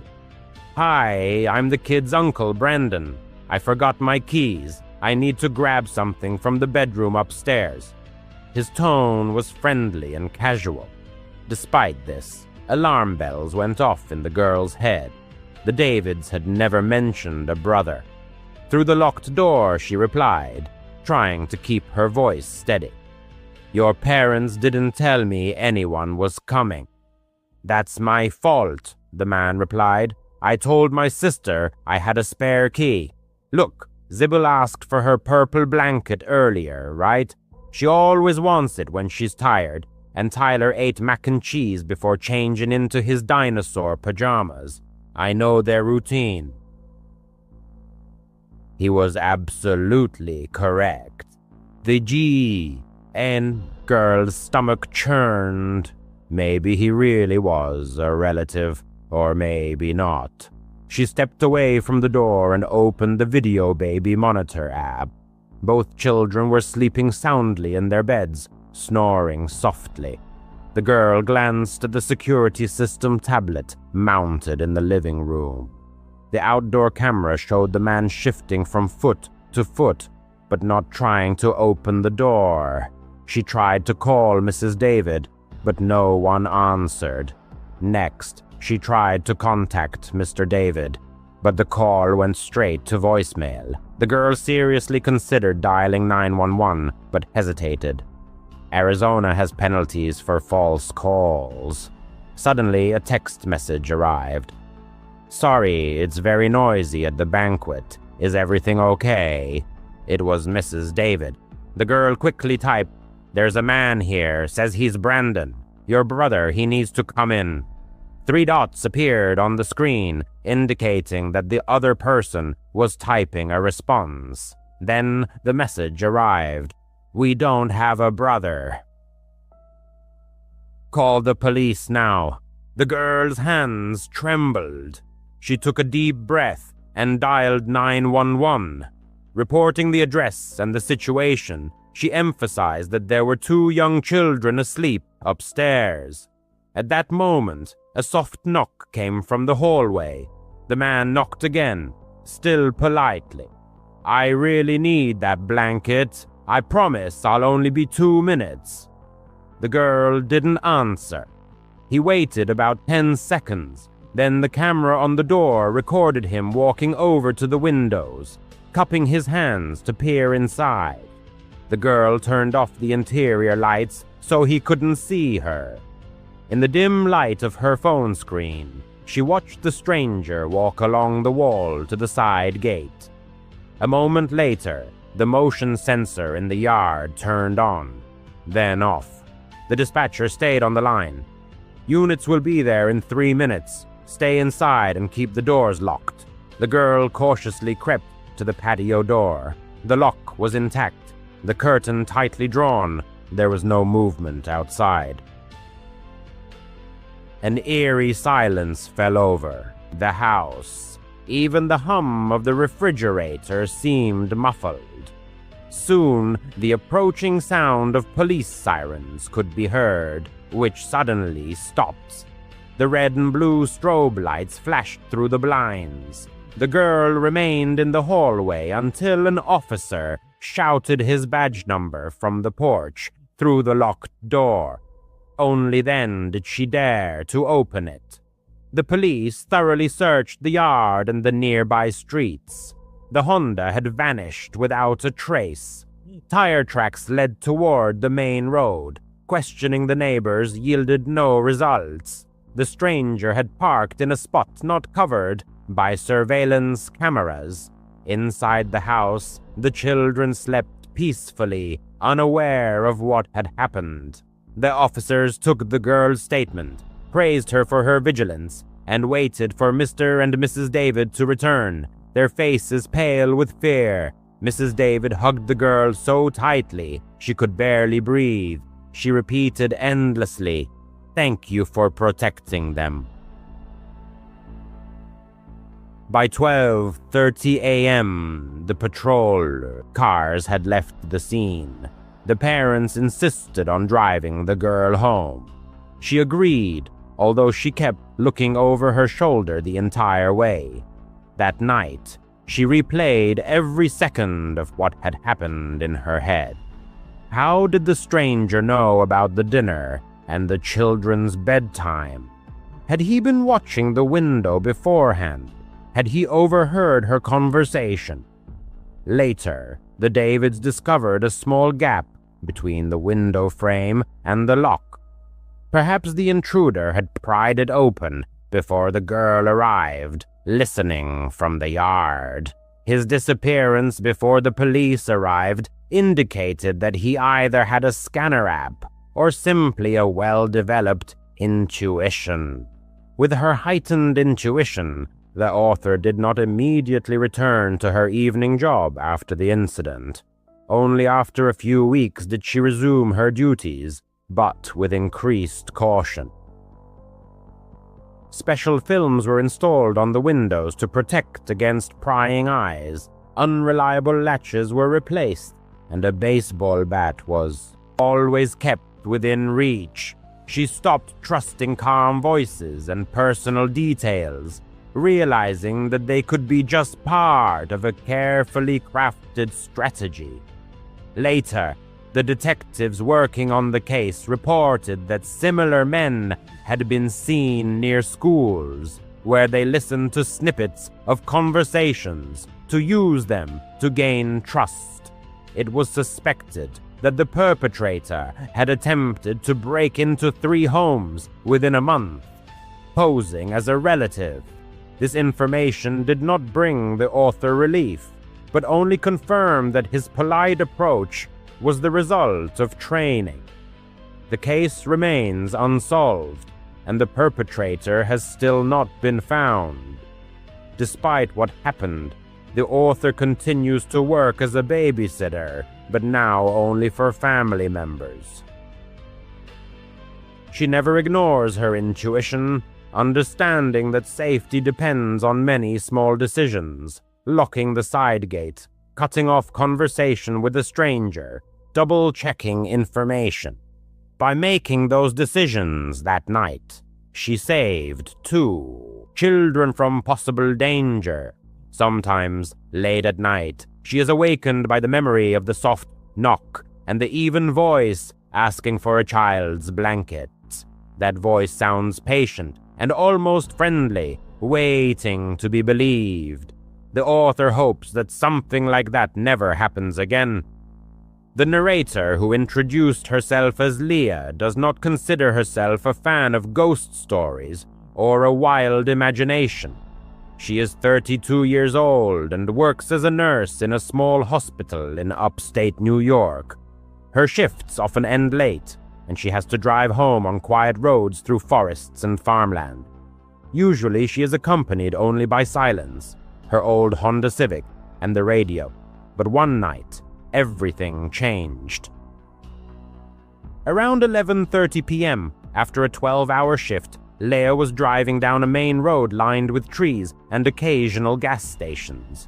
Approaching a turn 5 miles from her house, she saw orange road signs and cones blocking the road.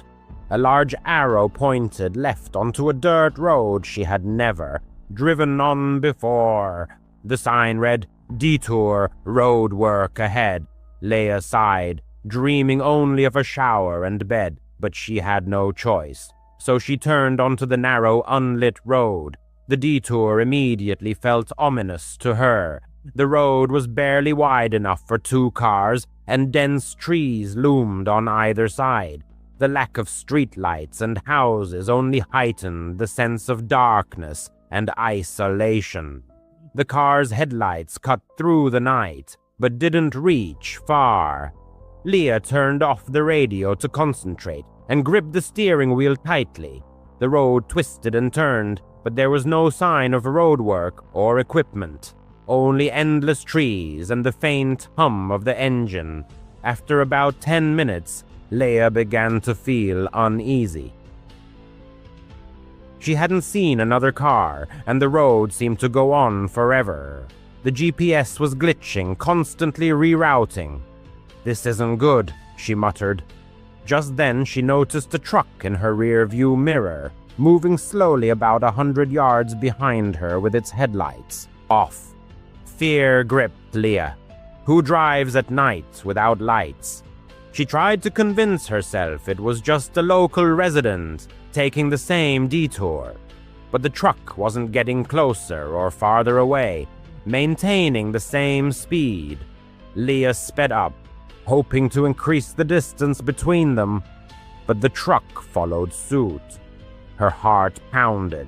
She tried to calm herself, telling herself she was overreacting and that the truck might have broken headlights or the driver was lost. But then she noticed the road signs had disappeared. Leah realized she hadn't seen any signs of road work on Route 12 either. No equipment, no torn-up road, just the signs and cones blocking the way. Panic set in. She grabbed her phone to call 911, but there was no signal. She was alone in the middle of nowhere. The truck was still behind her, a dark shadow in her rearview mirror. Leah pressed on the gas, the car rattling down the uneven road, but the truck kept pace. Now she could make out its shape. An old pickup truck, possibly black or dark blue, with no visible driver in the darkness. Leah started talking to herself, trying to stay calm. Just find your way back to the main highway. You're okay. But the road continued to twist and turn, and she had no idea where she was. In the distance, she saw the faint headlights of another car. Leah felt a surge of relief, hoping it was a police officer or someone who could help. As the car drew closer, she slowed down and turned on her high beams, trying to get their attention. In the pitch black of the night, on a deserted road, a desperate plea for help echoed. A white SUV came into view, which, like me, slowed down and pulled over to the side of the road. Stopping my car, I left the engine running, only slightly opening the window to shout words full of anxiety. "I think someone is following me!" The driver, a middle-aged man with glasses perched on his nose, looked out the window of his car with concern. "Are you okay?" Well, he asked with genuine worry in his voice. I pointed to the road behind me. There's a truck back there driving without lights. It's been chasing me for miles. The man peered into the impenetrable darkness, his face contorted in surprise. There's no truck there, he said. As if struck by lightning, I turned sharply to look in the rearview mirror. The road was completely empty. A chilling dread washed over me. It had been there just seconds ago. I had seen it. Listen, the man said. This road is kind of strange. I got detoured here too, but there's no construction on Route 12. You better follow me. I'll lead you back to the main road. Unable to argue, I simply nodded, still trembling from the experience. I followed his SUV, never taking my eyes off the rearview mirrors. But the truck was nowhere to be seen, only the impenetrable darkness. After about 10 minutes, we were back on Route 12. The road signs and cones had disappeared, as if they had never been there. Thanking the man who promised to report it to the police, I hurried home, locking all the doors behind me. After getting to my apartment, I couldn't close my eyes. The events of that night replayed in my head over and over. The signs, the truck, its sudden disappearance. The next day, I called the sheriff's office, where I was informed that no road work had been scheduled on Route 12 that night, and no reports of detours had been filed. Looking for answers, I turned to the internet, where I found several local forums where people recounted similar experiences. Fake detours, strange vehicles, roads leading nowhere. Some considered it a cruel joke. Others hinted at something more sinister, such as thieves or something even worse. I don't know what I saw that night. Maybe it was someone's cruel prank, or maybe I was just too tired and imagined it all. But I can't shake the feeling that there's something wrong with that road, as if it was waiting for me. Now I drive home on a different route, even if it's longer. And every time I see a road sign, my heart skips a beat with fear. I don't think I'll ever feel safe driving alone at night again. The narrator hesitated for a long time to share her experience. It happened at a time when being open could be unsafe. However, she believed that silence did not benefit anyone, and she felt the need to warn others. She had often been on that trail, but something felt wrong that day. The woman suggested turning back, but her husband, who was either brave or perhaps just stubborn, insisted on continuing. Approaching a bend, she froze in horror. A few steps from the trail at the beginning of the bridge stood a tall figure. The beam of the flashlight illuminated its back, and the narrator's heart skipped a beat. The figure was striking in its size, standing at least 6-7 feet tall, and its massive build suggested a weight of 250 pounds. It wore a brown flannel shirt and dark pants, possibly blue or black. Chestnut hair stood on end, as if it had been deliberately styled, giving it an unnatural shape. However, it wasn't just the figure's height that was frightening, but also its disproportion. The arms seemed too long, hanging unnaturally. The head had a round, almost spherical shape, resembling a basketball perched on its shoulders. The legs were not visible, which only heightened the surreal nature of the moment. The figure stood motionless, staring into the darkness. "What is that?" the woman whispered to her husband. Her voice trembled, and she noticed that her husband had also frozen, staring at the figure.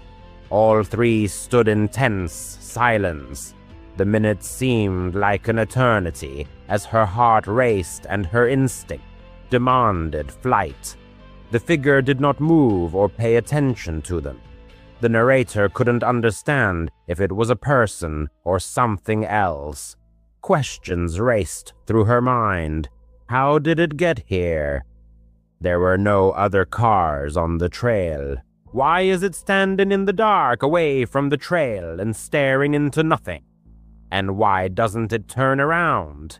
Is it hiding its face or something else? The husband, in a trembling but steady voice, shouted, "Hey, buddy, what are you doing?" At that moment, the figure began to turn slowly, and a wave of nausea washed over the narrator. The instinct for self-preservation took over, ordering her to flee immediately. Without waiting for the figure to turn around, the woman grabbed her husband's hand and ran back to the car. The beam of the flashlight darted from side to side, and her breath came in ragged gasps. She didn't look back, not wanting to know if they were being pursued. Behind her, she could hear her husband shouting and the sound of his footsteps. The woman ran, several feet ahead of her husband. Reaching the car, they frantically searched for the keys, gasping and shaking. The parking lot remained empty. The drive to town was 5 to 6 miles, and there was no cell service in that area. The woman's heart pounded until they saw the first streetlights. They remained silent the whole way, shaken by what had happened. After a few days, curiosity took over. The narrator couldn't stop thinking about the figure. Was it a hallucination, someone's joke, or a trick of the light? She persuaded her husband to return to the spot during the day, bringing friends along for safety. She needed to figure out what had happened. Maybe it was a jacket thrown over a post, a strangely shaped rock, or a forgotten prop. However, there was nothing where the figure had stood, but something else made the woman's blood run cold. The spot where the figure had stood ended in a steep, 4-foot drop. This meant that the figure was not 6-7 feet tall, but 8 to 10. The realization struck her. Whatever they had seen, it was incredibly tall. This area is steeped in history, both beautiful and tragic. Stories of miners, of lives cut short on the high bridge, of the beauty of the canyon. All of this has intertwined into something alive, almost animate. The woman didn't know what they had seen that night. She shared the story with friends, family, and anyone who would listen, but no one could provide an answer. Was it a person, a ghost, or something else? The memory of the motionless figure in the dark still haunts her. It is part of the river's story that she will never fully understand, a mystery that hangs in the air like the shadows in the canyon. Currently, the narrator works as a security guard at a small airport in Germany. Most flights depart before dawn, so her shift is always at night. For 5 years, the job has been routine, checking doors, scanning passes, monitoring cameras. But in mid-July, at the height of the summer holidays, there was something uneasy in the terminal. The woman couldn't explain what it was, so she just continued to do her job, relentlessly continuing my work. Closer to midnight, I decided to take a break.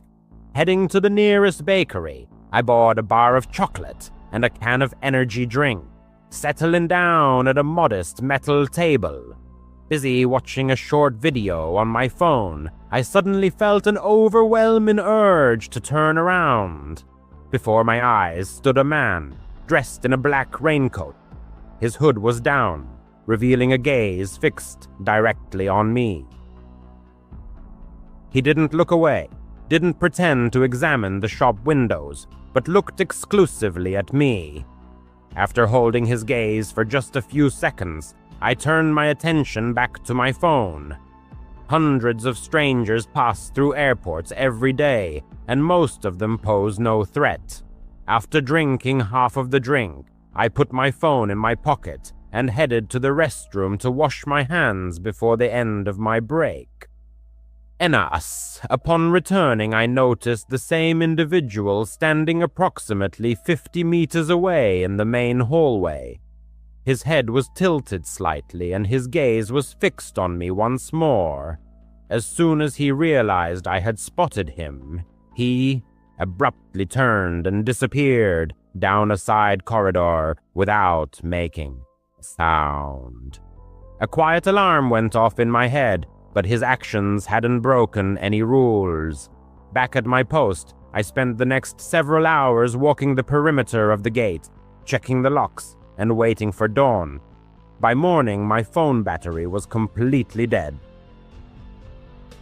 Since the walk home was short, I simply put the phone in my pocket and started on my way. About halfway there, I remembered the external battery pack in my backpack. After connecting the cable, I continued my walk. 10 minutes from my apartment, I decided to check the charge level by pressing the power button. A message appeared on the screen, one I'd never seen before. Unknown AirTag detected. This AirTag has been moving with you. The distance was 800 meters. I've never owned an AirTag.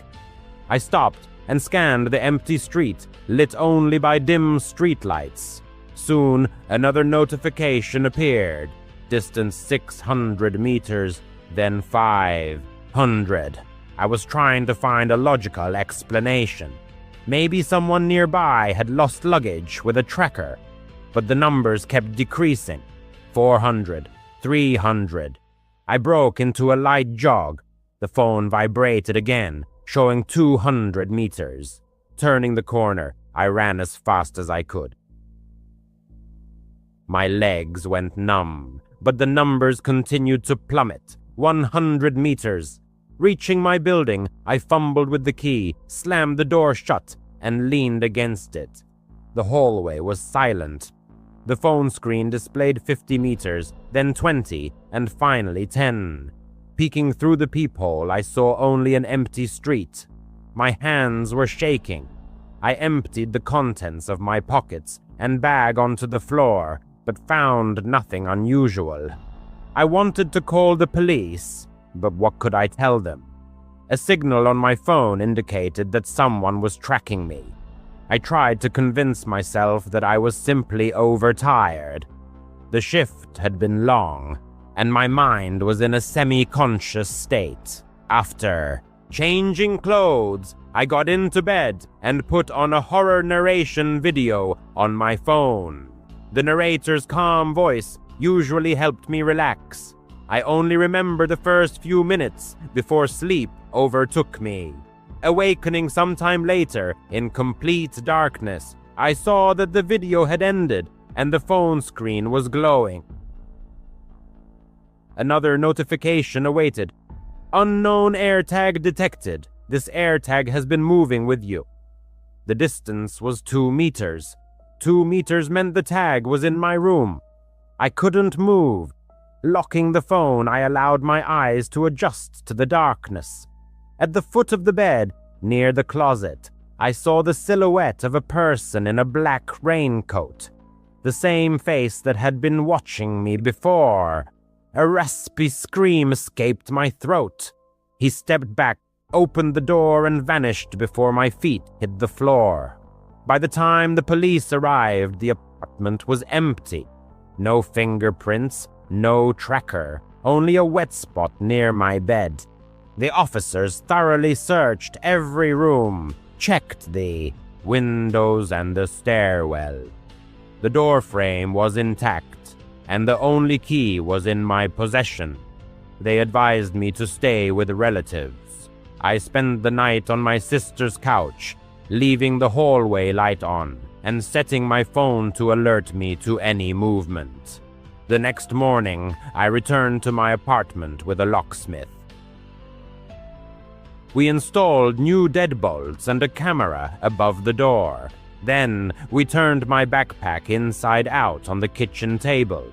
Tucked into the bottom of the seam of an interior pocket, hidden beneath the lining, was a white plastic disc smaller than a coin, an AirTag.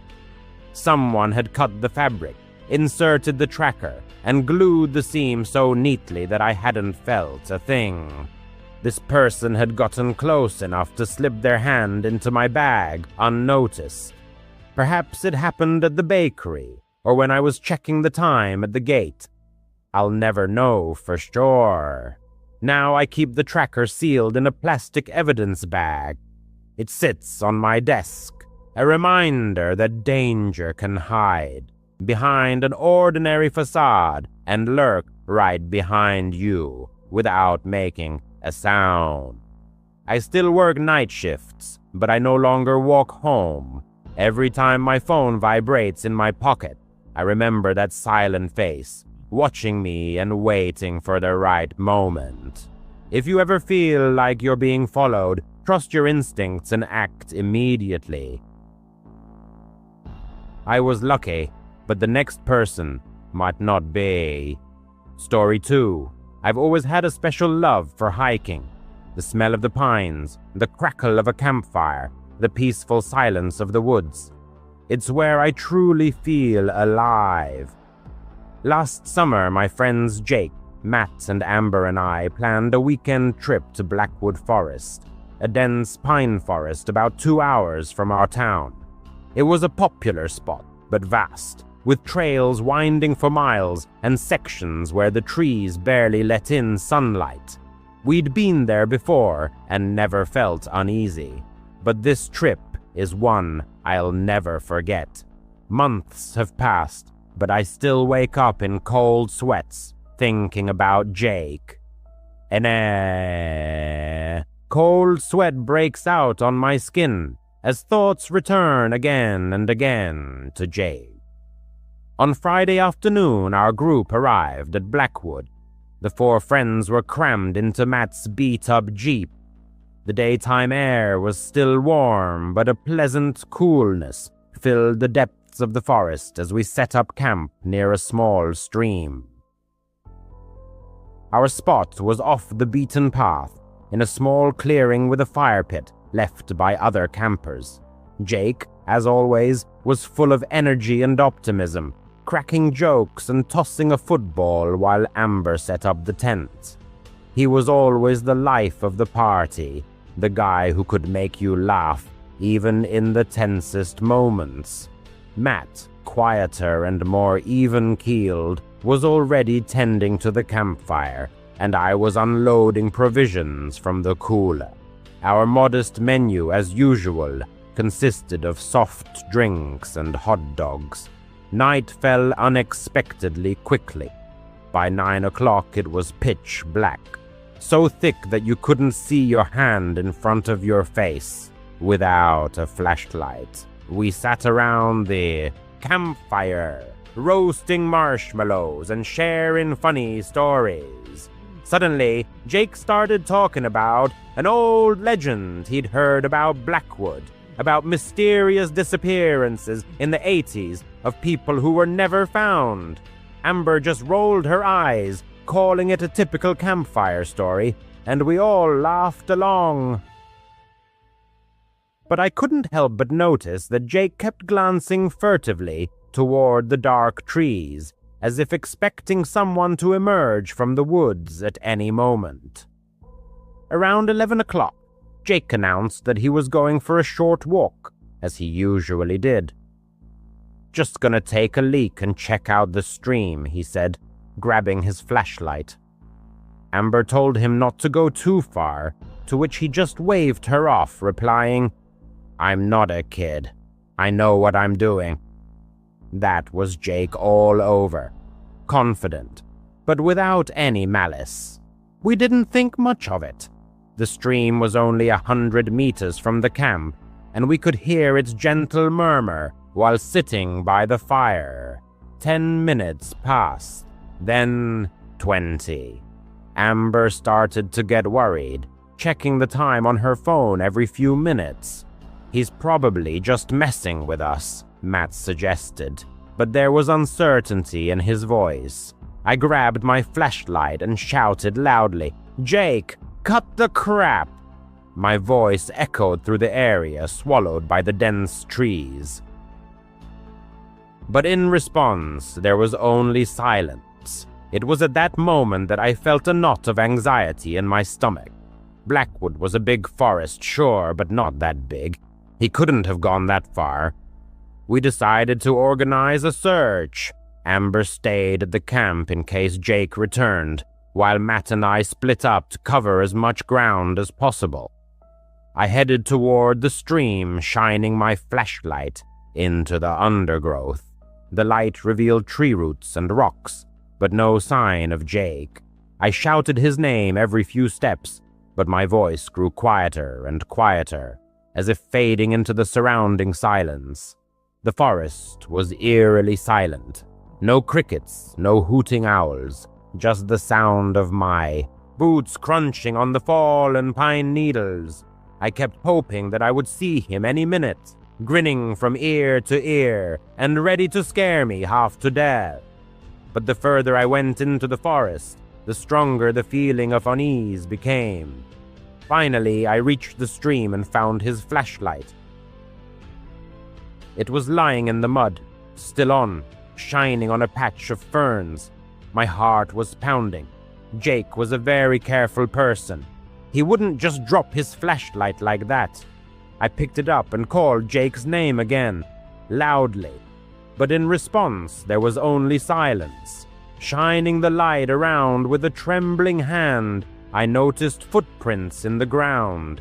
Jake's boot prints led to the water, and then they suddenly stopped, as if he had vanished halfway there. Overcome with panic, I called out to Matt in a shaky voice. He came running, and when he saw the flashlight, his face instantly turned pale. We searched for Jake for hours. Amber joined us, her voice hoarse from shouting. We walked along the stream, checked the forest trails, and even returned to the camp, hoping that maybe he had just gotten lost. By 2 a.m, we were completely exhausted, but we couldn't stop. Amber was crying, repeating that we shouldn't have let him go alone. Matt kept saying that Jake was probably fine, just a little lost.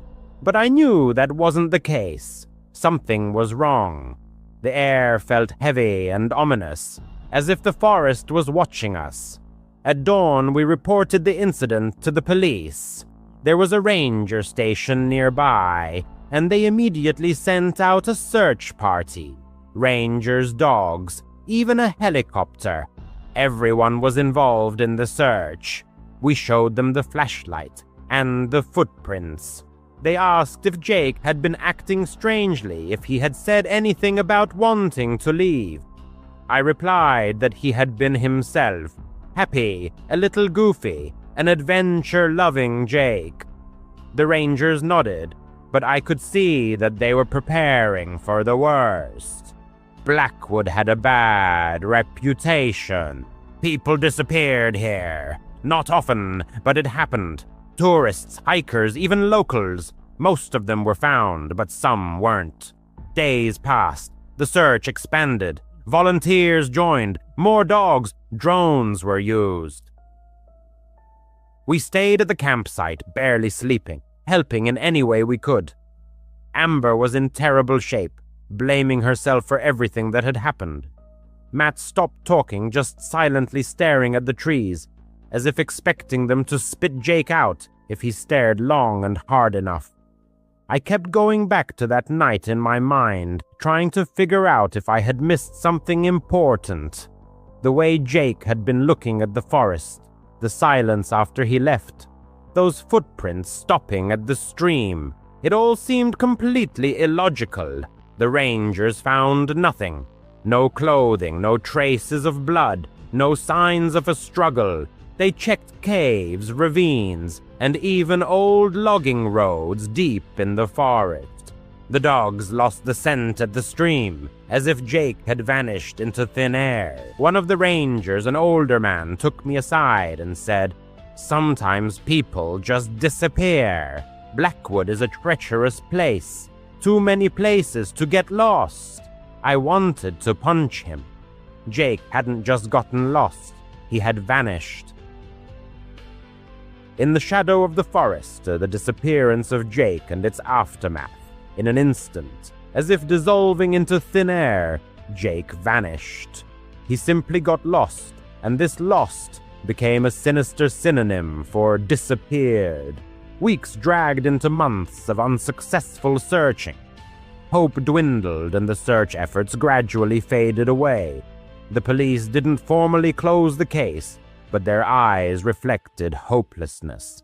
Amber, unable to bear the oppressive atmosphere, left town, leaving a gaping void. Conversations with Matt ceased, as if each encounter reopened unhealed wounds. The narrator, driven by an inexplicable force, periodically returns to Blackwood, to the ill-fated stream where her friend's tracks ended. She searches for a sign, a hint, any explanation for what happened, but the forest remains silent. Memories resurface of stories of people who disappeared without a trace in the forest wilderness, of cases similar to Jake's disappearance. Locals whisper about bears and cougars, but where are the signs of their feast? Others speak of treacherous sinkholes and hidden caves, but the forest rangers thoroughly comb the area. The internet is rife with mystical theories, mysterious lights wandering between the trees, voices beckoning into the thicket. The narrator dismisses these superstitions, but the darkness of night creeps in with doubts. What if Jake saw something inexplicable? What if, obeying an unknown call, he delved deeper into the forest? In dreams, Jake returns, standing by the stream, illuminating everything around with his smile. But as she approaches, his face distorts, becoming empty and alien. Awakening brings suffocation and a racing heartbeat. The mystery of Jake's disappearance will likely remain buried forever beneath the forest canopy. But one thing the narrator knows for sure, she will never set foot on the trails of Blackwood again. The forest took her friend, and she doesn't intend to give it a chance to swallow her, too. Story 3, Isaiah. This story began with an encounter with Isaiah, a landscaper, about a year before the events described. The narrator, also working in landscaping, met him at a dump while dropping off a work trailer. The hardships of working for a troubled company whose name she withholds for fear of legal action led to this chance encounter. Isaiah, noticing her, struck up a casual conversation. The narrator shared her plans to start her own business. Isaiah handed her a business card, but she didn't think much of it then, being employed. However, being fired from her job made her remember Isaiah. She called the number on the business card, and he, recognizing her, offered to pick her up for work at 6 a.m. Not having her own transportation, she gave him her address, happy at the prospect of a new job. Waking up at 4:30 a.m. was due to the early schedule of her ex and his father. After they left, she made the rash decision to use an illegal substance. Immediately after, Isaiah called. In a rush, she threw on jeans, work boots, a hoodie, and ran out the door, tying her laces as she went. Meeting Isaiah, they exchanged greetings. The narrator asked if she could vape, and they drove onto the highway. It was then that a strange atmosphere hung in the air. Isaiah's unexpected question about morning sausage and his ambiguous laughter made her uncomfortable.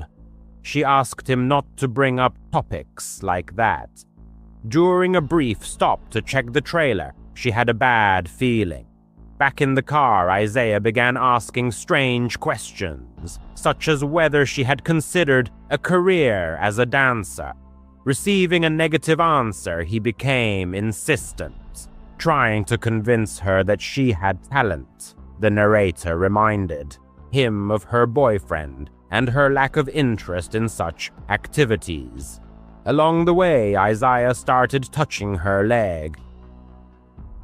When she asked him to stop, he just laughed and removed his hand. At a gas station, she took advantage of the moment to use an illegal substance again. Returning, she found a message from Isaiah offering her a drink. She asked for Red Bull. Thanking him after he returned, she felt a growing sense of dread. She called her sister, sharing her foreboding feelings. Her sister initially didn't take it seriously, but the narrator insisted on the seriousness of her concerns. The conversation was interrupted by Isaiah's return. Back on the road, he opened the glove compartment, pulled out a knife, and told her to be quiet. Then, stating that it was a joke, he explained that the knife was for cutting fruit. She laughed nervously.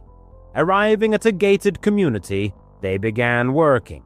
Isaiah gave the guard both addresses and the narrator's name. She, paralyzed by fear, didn't dare object. The first job, lasting only 30 minutes, turned into a nightmare. Isaiah constantly invaded her personal space. At the second house, where they spent about an hour, his behavior became even more intrusive. He made increasingly inappropriate comments about her appearance. She tried to remain firm and push him away. At the same time, she was texting her sister, detailing what was happening. Isaiah, noticing this, asked who she was texting. She lied, saying she was discussing plans after work. At that moment, she was terrified.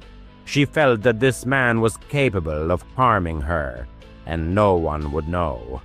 A dark tale of survival, a glimpse into the abyss. In the pitch-black darkness of mystery, a chilling story unfolds where the line between life and death becomes frighteningly blurred. The protagonist, whose name remains in the shadows, faces a trial that will forever alter her destiny. In search of a fleeting boost of energy, she opens a can of Red Bull, unaware that this insignificant act will become the starting point of a nightmarish journey. The fourth job becomes the arena where she must fight for her safety. An unexpected offer to drive her to the restroom turns into an ominous omen. A stranger, claiming to be a friend, takes liberties, using a nickname that grates on her ears.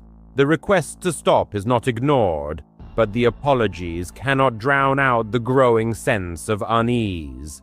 In the solitude of the restroom, she seeks solace in the voice of a former lover, sharing her fears with him. Futile attempts to contact her sister only amplify her sense of isolation. Desperately trying to maintain a clear mind, she resorts to extreme measures, using the remnants of illegal substances. Returning to the truck brings new questions. The unexplained delay raises suspicions, and the subsequent conversation in Spanish, the meaning of which remains a mystery, only increases the discomfort. An innocent question about plans for the evening becomes a cause for alarm when the stranger reveals his knowledge of her boyfriend's routine.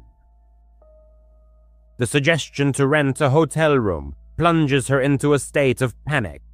In a desperate attempt to warn her loved ones, she sends messages, but to no avail. The surrounding area seems alien and hostile. A sudden question about drugs causes confusion, and the subsequent phone call and sinister laughter make her blood run cold. Inappropriate questions regarding her age and personal life force her to resort to evasive answers, hoping to confuse the stranger. Finally, they return to the city. The last drop of Red Bull instills hope for escape. The conversation about family, which the stranger initiates, seems absurd against the backdrop of his predatory behavior. A stop at a bank near her home becomes a moment of truth. Gathering her courage, she tries to appeal to his humanity, asking how he would react if something similar happened to his loved ones. Response: she receives a blow to the head against the glass. Overcoming the dizziness, she tries to remain calm. The stranger states that the money was intended for plans to which she did not agree. Driving past her street, she sees her mother and grandmother, and she has to hold back tears. Remembering the possibility of sending a message to 911, she gives her name, age, and the circumstances of what is happening. Receiving a response, she relays all available information about her location. The stranger asks how she is feeling, and she realizes that drugs have been added to her drink. However, the other substances in her system seem to be blocking their effects. When offered a stop and a drink, she agrees, hoping for a chance to escape. During a stop at a gas station, a stranger threatens her, forcing her to stay in the truck under his watchful eye. At the next stop, she asks for permission to buy food and go into the store. Once inside, she deliberately creates chaos by knocking items off the shelves. Seeking help from the clerk, she heads to the restroom, where she tells her ex-boyfriend about what's happening over the phone. A woman in the restroom offers her assistance. Soon the police knock on the door. She hugs one of the officers, overjoyed at her rescue. Outside, she sees the stranger's truck, surrounded by police. He tries to approach her, but they stop him. She tells the officers everything that happened. They take her to a car and inform her that the stranger denies everything. She asks them to test the drink, and the analysis confirms the presence of a sedative. Despite this, the police treat the situation as a he said, she said dispute. They take her home and collect her clothing as evidence. They advise her to stay inside and lock all the doors. She calls her mother, and her parents pick her up. Later, she realizes that the substances she consumed may have saved her from losing consciousness. In tears, she tells her family what happened. She lives elsewhere for a while and then returns to her parents' home. In 2025, at the age of 22, she continues to work in landscaping. However, she has been experiencing strange occurrences lately. Unknown calls where someone breathes into the phone and hangs up, and photos left at her house. The police consider it a prank, but she's not so sure. The fear hasn't completely disappeared, but she survived. Story 4, backstage at the Stadium Ella. A 17-year-old girl works at a football stadium. For personal reasons, she doesn't disclose its location or name. There are 3 main clubs at the stadium: the Women's Club, Inter F, and ZAG, where she works as a waitress and beverage server. In the recent past, a series of terrifying events unfolded at one of the stadiums where exciting football battles took place. In the lead-up to a major match between 2 renowned teams, the atmosphere at the stadium was electric. Time twos. While familiar faces of regulars could usually be seen at the counter, being served with warmth, this time the crowd was filled with the random visitors who only stopped by once. During the first half, everything went as usual, but then came the long-awaited intermission, and club members rushed inside to enjoy the prepared food. Her responsibilities included maintaining order, replenishing silverware, monitoring the food line, taking photos of families, and, of course, serving thirsty customers at the soda bar. As she tried to keep up with the growing line, pouring soft drinks, An older man, around 60-70 years old, approached her. "Hello, what can I get for you?" she said, using her practice line with a forced smile. "A cola," came the raspy reply, as if seasoned by years of smoking. After serving the drink and starting to serve the next customer, she noticed that the man wasn't moving. "Straws are over there," she pointed to the counter, assuming he was waiting for a straw, but he continued to stand there, staring intently at her. After a long wait, he finally moved away, but soon returned. "Hello again. Can I help you with anything else?" she asked, trying to hide the fatigue in her voice. "How old are you?" came the raspy question. Confused, the girl chuckled nervously. "I'm not allowed to disclose that information according to company policy," she replied, hoping to get rid of the annoying visitor. But he only smirked, revealing yellowed and cracked teeth. Looking at her badge, he let out a laugh that pierced her to the core. Ella, a lovely name for a lovely lady. Such frivolities were not uncommon, as many visitors were quite drunk and impressed by the game. The girl just smiled and thanked him, after which he left. In the back room where the kitchen was located, she shared her concerns with her colleagues. They just laughed, acknowledging the situation as unpleasant. Fortunately, she didn't see the man again for the rest of the evening. After the end of the match, as everyone was cleaning up and heading to the main kitchen downstairs, where the dirty dishes and linens were stored, she saw him again. He was standing near the bathrooms, staring intently at them.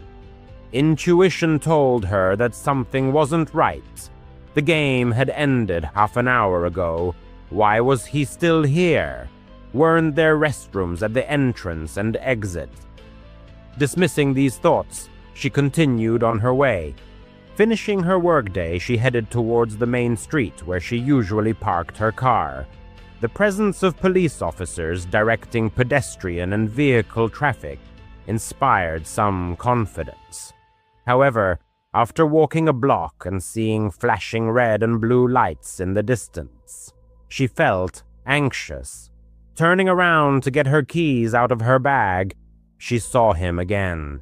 He was walking directly under a street light. She recognized him. Quickening her pace, she noticed that he was also picking up speed. Reaching her car, she felt her hands tremble with fear and adrenaline. As she tried to open the door, she suddenly felt a cold hand grab her shoulder. Turning sharply, she saw the same man. He was standing too close. He had something in his hand, but it was impossible to make out the object due to the darkness of the alley. Horror gripped her body. Without saying a word, he grabbed her arm and dragged her away. In desperation, she tore out a lock of hair and threw it on the ground, so that her DNA would remain in case she disappeared. Fighting back with all her might, she scratched and clawed at his arm. Suddenly, two men appeared from around the corner of a small parking lot. "Help!" she screamed, begging for rescue. The strangers rushed to help, one grabbing her arm and the other pushing the old man away. Crying, she dialed 911 with trembling hands. The arriving police arrested the assailant. Thanking her rescuers, she hurried away. 2 weeks have passed since then, but the fear still hasn't left her. The police identified the detainee. It turned out that he was involved in 2 other attempted kidnappings at other stadiums. Now she finds it difficult to trust anyone. She tries to park as close as possible and always carries some kind of weapon for self-defense. She is endlessly grateful to the 2 men who were in the right place at the right time, If it weren't for them, there's no telling how it would have ended. This incident taught her a lesson. Always trust your intuition, because if something seems wrong, it probably is. Night beckoned for a clandestine adventure. It was well past midnight when they arrived. Despite the proximity to the ancient fort, the road was bustling, so the van had to be left 2 sharp turns away. Total darkness became their ally. Not a single light, not even from phone screens. Each scout made sure to camouflage all the shiny details on their backpacks with a dark cloth. They spoke only in whispers, freezing into statues at the approach of each vehicle until the headlights disappeared into the distance. The only way inside the fort was through a crack high in the wall. Long before, experienced scouts had installed climbing bolts there. One by one, they clipped their safety harnesses to the rope. The stone was cold and damp to the touch. Halfway up, they heard the sound of an approaching truck. Instinctively, the person pressed their body against the wall, feeling the bright headlights slide across the stone just below their boots. Their heart pounded, but the truck passed by. Continuing the ascent, the scout squeezed through the opening at the top. Inside the fort, the atmosphere was completely different. Regardless of the season, it was always around 14 degrees Celsius. The sounds of the road instantly disappeared. Even breathing seemed to pause. A light breeze brushed past their legs as if the fort was exhaling. The darkness was absolute, impenetrable. No flashlights. That was an unbreakable rule. They moved only by touch, relying on memory. The tunnels were narrow, barely allowing shoulders to turn. A straight back meant hitting your head on the ceiling, so they had to walk hunched over. Damp walls brushed against their sleeves. Every step echoed as if someone was following, creating the illusion of an invisible shadow. This time, the scout was assigned the role of guide. He was the first to enter the fort, to wait in a side tunnel and direct the arrivals so they wouldn't get lost. They weren't supposed to know he was there. It was an element of surprise, designed to teach them to remain calm in the dark. Counting his steps, he found his niche and sat down against the wall, placing his gloves on the cool concrete. All that was left was to wait. Time dragged on agonizingly slowly in this absolute silence. His hearing sharpened, picking up the slightest sounds, the beating of his heart, the rustling of fabric, the faint hiss of the tunnel wind. After about an hour, a faint light appeared at the far end of the passage, swaying like a candle in the hand of a person walking. The scout assumed that someone had hidden a match in a birthday candle. Flashlights were forbidden, but candles hadn't been mentioned. He decided to step out, scare the stranger, and take the candle. The flame approached, but it was smaller than he expected, the size of a pea, a cold white glow, not orange. He listened for footsteps but heard nothing. 5 meters away, the light suddenly went out, as if someone had pinched it. The corridor plunged back into absolute darkness. He leaned forward, trying to make out any glow on the floor or wall, but there was none. The silence was oppressive. A quiet sound, like the rustling of fabric against stone, whispered right in front of him. Warm, moist air brushed his face. He smelled sweat and earth, the smell of someone who had traveled a long way. Someone was standing inches from him, but he couldn't see them. He held his breath. The stranger did the same. They froze, sharing the same small pockets of air. Seconds stretched into minutes. His lungs burned, his ears rang. He didn't dare move, not knowing who or what was standing before him. Finally, the warm breath slid to the left. The air became cool again. A faint red glow appeared somewhere in the distance, and then disappeared. Silence returned. He slowly counted to 40, and then exhaled. His legs were shaking.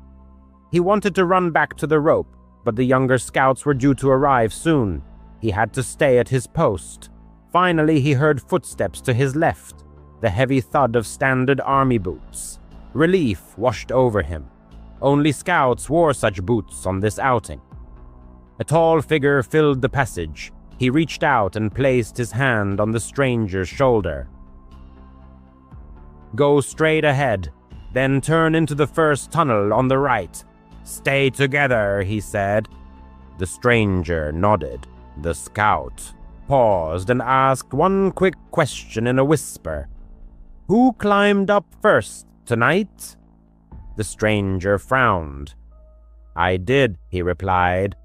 "I was first. If he was first, then who had been standing next to him just minutes ago?"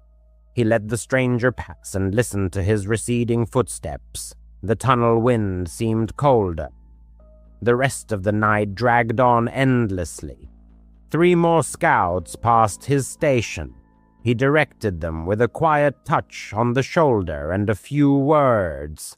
None of them had seen any light. None had heard another person. When the last scout had passed, he waited another 10 minutes and then stood up. His knees cracked. The silence inside the fort suddenly felt like a weight on his chest. He headed towards the exit tunnel, feeling the wall with his fingertips. Every time his foot landed on the ground, he heard an echo behind him. One extra step, not his. He quickened his pace. The echo quickened. He told himself it was just the strange acoustics of the tunnels, and kept repeating it until he reached the shaft. Having descended into the shaft, the protagonist discovers that getting back out is no easy task. His hands tremble with tension, but he clings to the rope, gathering all his strength to climb. A pale streak of dawn glows in the east, and birds greet the new day with their ringing trills. The world seemed to have returned to normal. At the van, he is greeted by the other scouts, who are cheerfully discussing the bruises and scrapes they got from the rope. They notice his paleness and ask why. He just waves it off, saying he's tired. On the way home, with the windows down, he lets the fresh morning air drive out the remnants of the cold that reigned in the fort. He prefers to keep silent about what he experienced in the dark, the flickering white light and the warm breath. However, every summer, when the troop plans another overnight stay at Fort 17, he makes one significant change. He never stays alone inside again.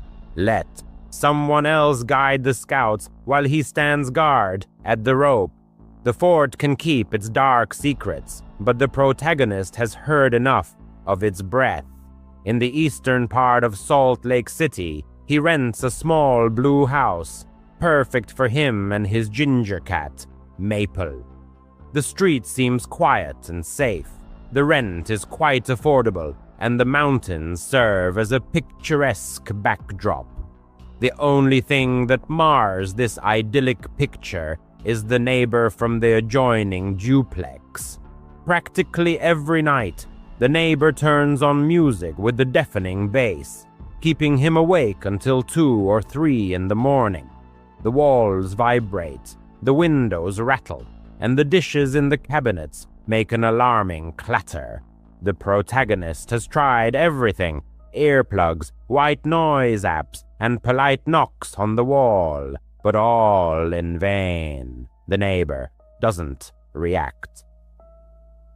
After a month of sleepless nights, he files a noise complaint through the city website, hoping this will put an end to the torment. However, he is in for an unpleasant surprise the next morning. Going outside, He finds that all 4 tires of his Honda are flat to the rim, cut with long, even slashes.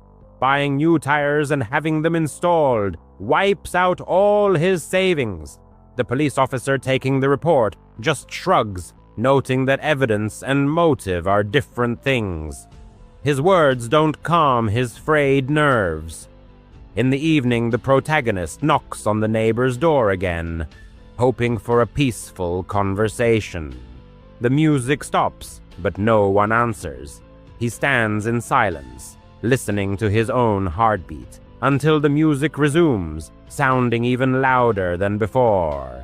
A week passes. The protagonist keeps a close watch on the street at night, locking the doors 3 times. One Tuesday, Maple doesn't come home for dinner. The protagonist shakes a bag of food, wanders through the alley, calling her name until midnight. He puts up posters, visits animal shelters, but all to no avail. The house feels empty without her familiar warmth on the couch. A week after the cat's disappearance, he finds a single envelope in his mailbox, without a stamp or return address, only his name written in shaky block letters. Inside is a note, "Next time, it will be you." The protagonist's hands are shaking so badly that he almost drops the letter. The arriving police officers take the message away in a plastic bag and inspect the yard. No fingerprints, no security cameras, no witnesses. "Lock your doors and call if anything happens," one of them advises. The protagonist installs motion sensors, window alarms, and 3 cheap security cameras. On the first night, the alarm goes off because of a raccoon. On the second night, nothing. On the third night, at 2:14 a.m., his phone vibrates, alerting him to motion in the yard. The screen shows only darkness. In the morning, he finds that the camera is gone. Only screws remain in the siding. Now he sleeps on the couch with a baseball bat in his hands. Every creak makes him jump. At work, he gets startled when someone laughs too loudly.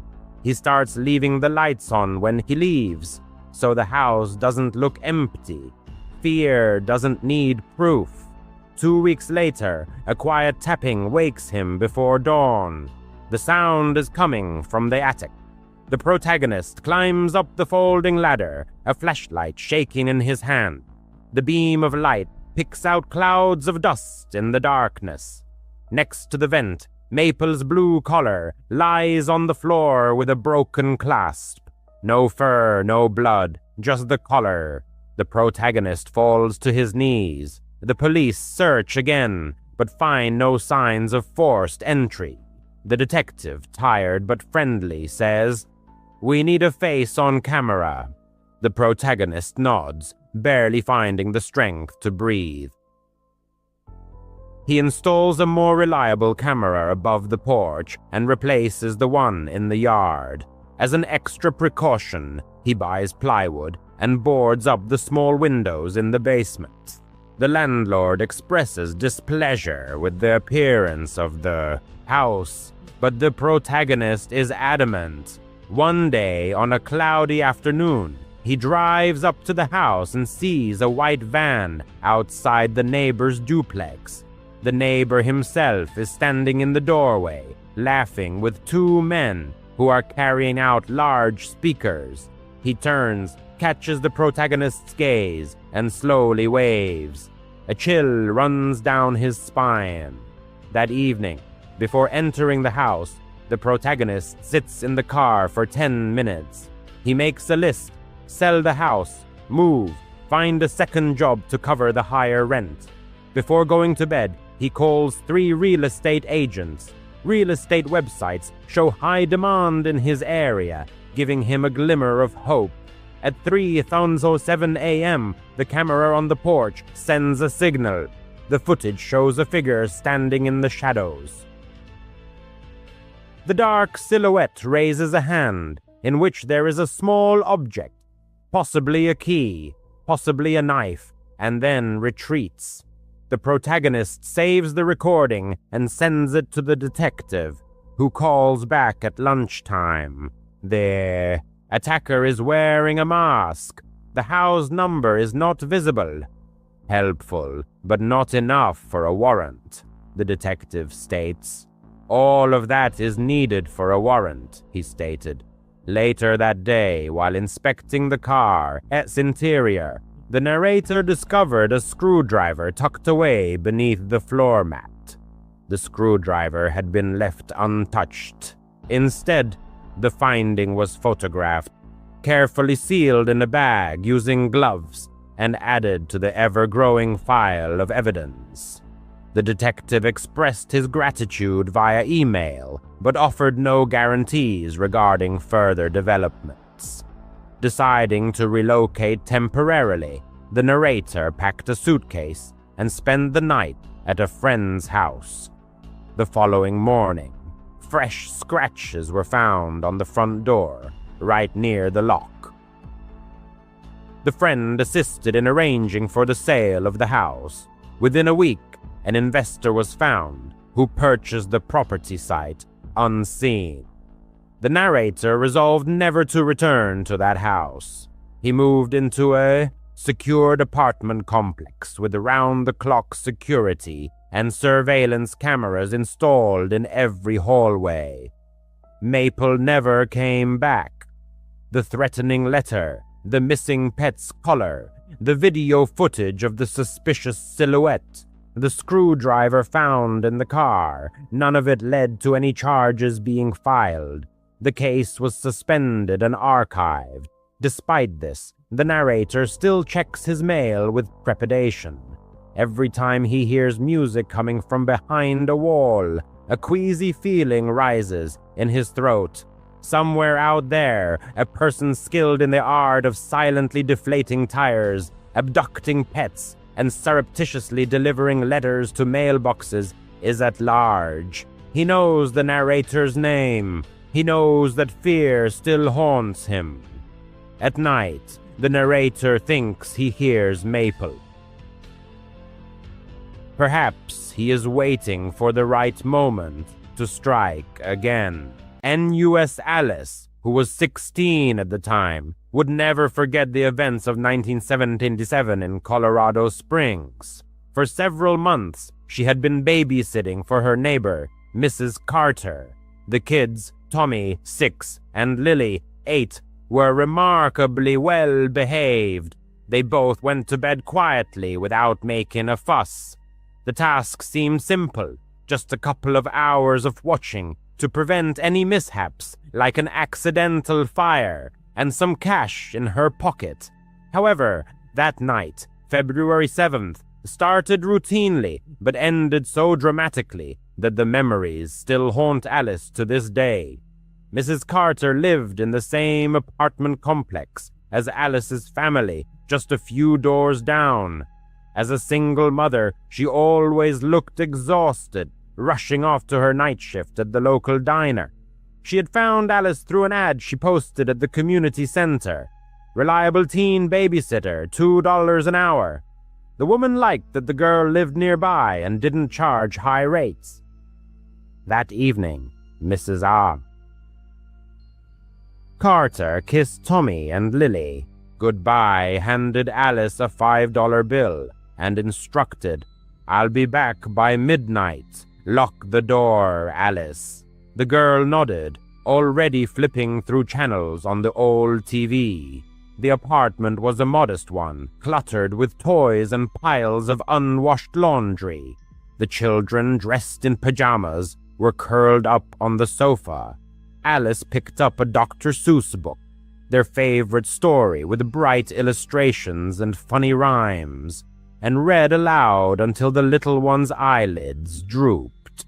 By 8:30, they were sound asleep.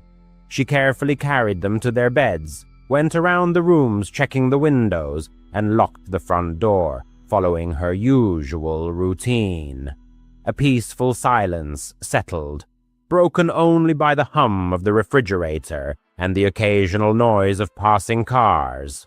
Settling on the couch with a bag of chips, Alice turned on a light-hearted comedy, turning the sound down to a whisper so as not to disturb the children. Around 9 in the evening, a suspicious noise occurred.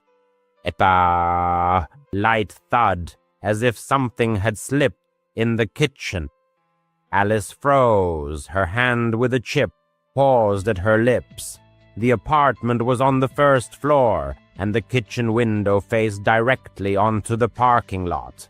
She tried to convince herself it was nothing. Maybe a stray cat had jumped onto the windowsill or the wind had stirred the trash. But her pulse quickened. Her heart pounded.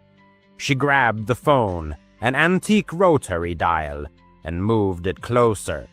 There were no cell phones back then, just a cord that barely reached the couch. Taking a deep breath, she tiptoed into the kitchen and flicked on the light. Empty. The window was locked. The sink was clean. Alice chuckled at her own fear, feeling foolish, and returned to the screen. Soon after there was another sound, a sharp scraping, as if metal scratched against glass. It came from the back door which led to a narrow patio. Alice turned off the TV, listening in the darkness. The children were still sleeping peacefully in their room. From behind the door, she could hear Tommy's soft snoring, reassuring in its ordinariness. Barefoot, in socks, she moved silently to the door, where the linoleum gently cushioned underfoot. There was a small window in the door, covered by a thin curtain. Pulling it aside a centimeter, Alice peered out. The patio was shrouded in gloom. The nearest street lamp was too far away to dispel the shadows. But in the corner, behind the glass, something stirred. Or was it just her imagination? Her stomach clenched. She pulled the handle the lock held firm. Stepping back, she was already mentally dialing her mother's number. But then she heard footsteps, not outside, but inside the apartment.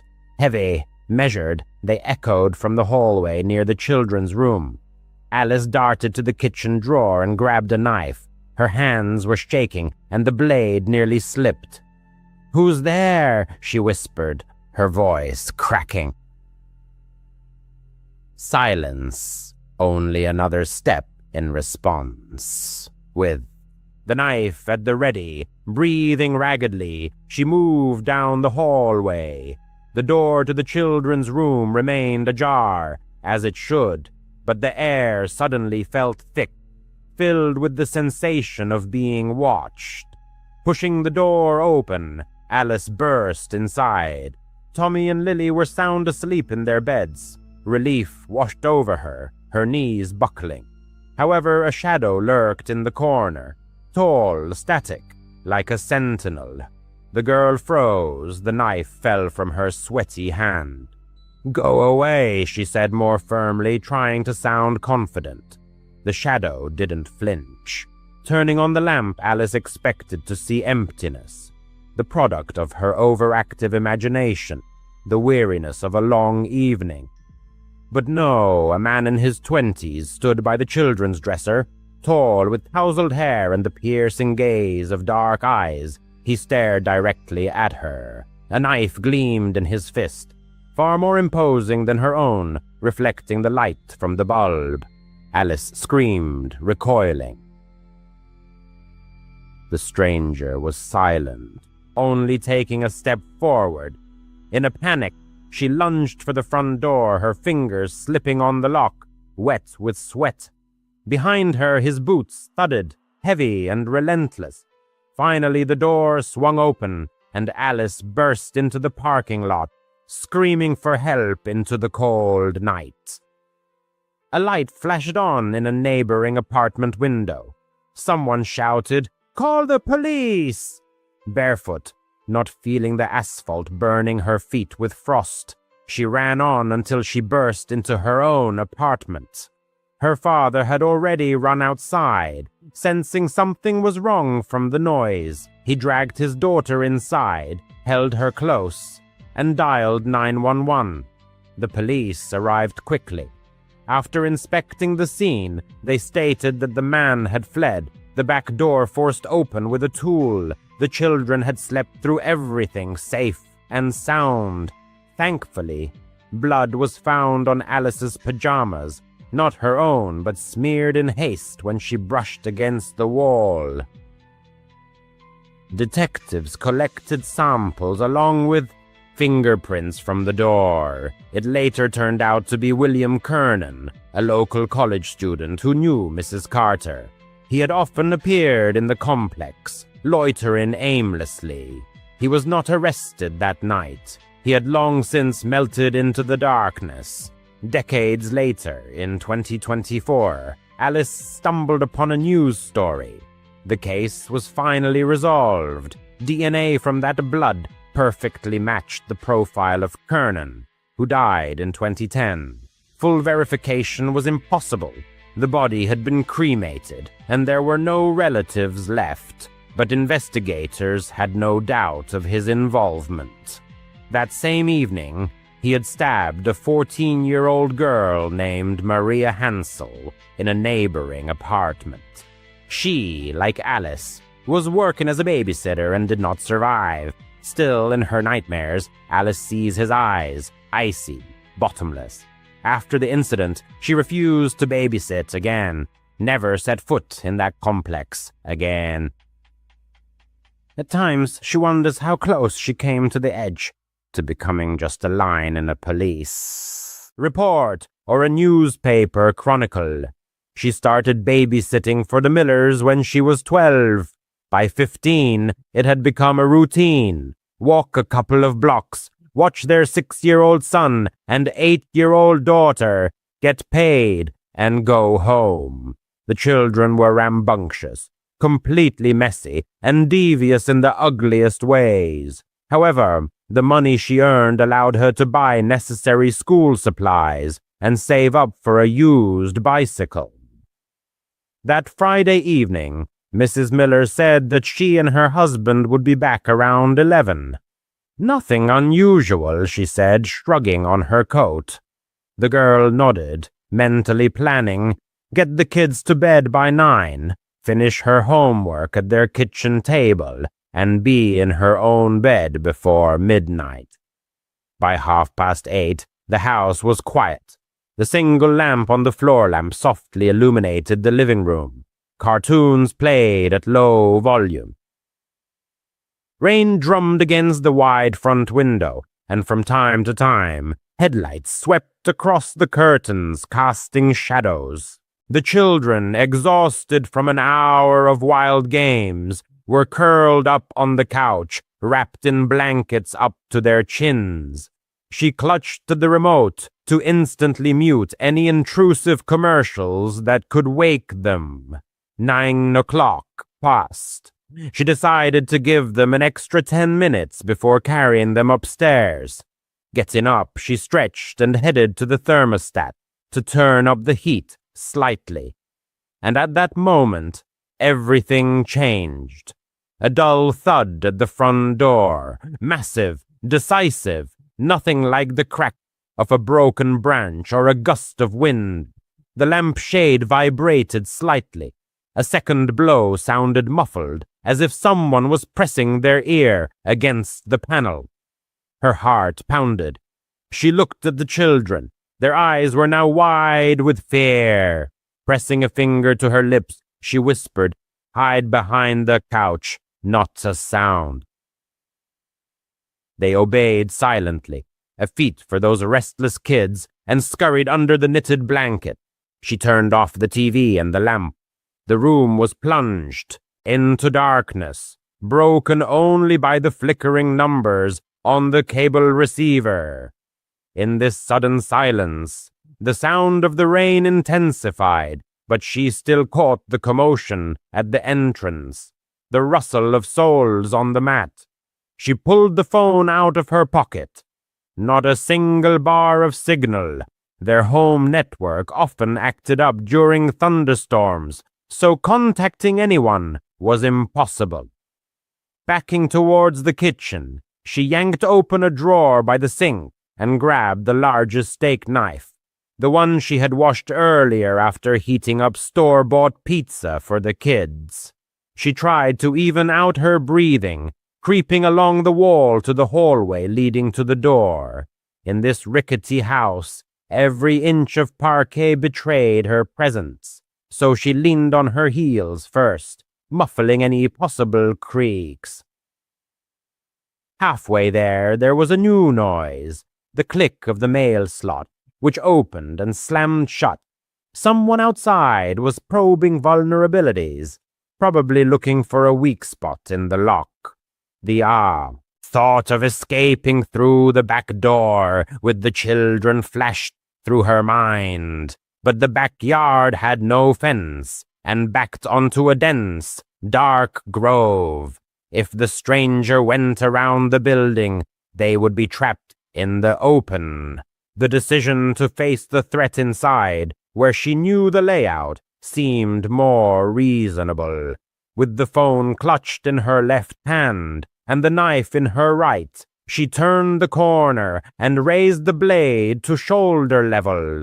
Her pulse was pounding in her temples so fiercely that she could barely hear the front door swing open. Two tall figures burst inside, waving their arms, their mouths agape. Boo! For a moment, her mind refused to recognize those faces. Then a flash of lightning lit up the window behind them, and she made out Mr. and Mrs. Miller, their wet coats glistening with water.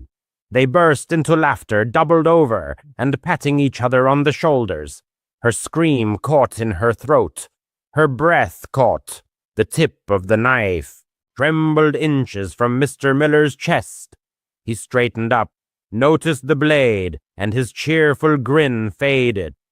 "Hey, take it easy," he said, raising his hands as if facing the barrel of a police revolver. Mrs. Miller wiped tears from her cheeks, still giggling. "We were checking if you'd be brave," she explained. "Looks like you passed the test with flying colors." She lowered the knife, but horror gave way to anger. Her knees buckled. "You risked your lives," she breathed. Mr. Miller waved his hand. "All for fun. We came back early, wanted to test your mettle." He turned away to hang up his coat. "Put the kids to bed, okay? We're hungry. We'll make grilled cheese." She stood frozen, waiting for at least an apology or permission to leave. But the couple simply walked into the kitchen, opened the refrigerator, and began clattering dishes. She returned to the living room, still trembling. The children emerged from their hiding place, stunned.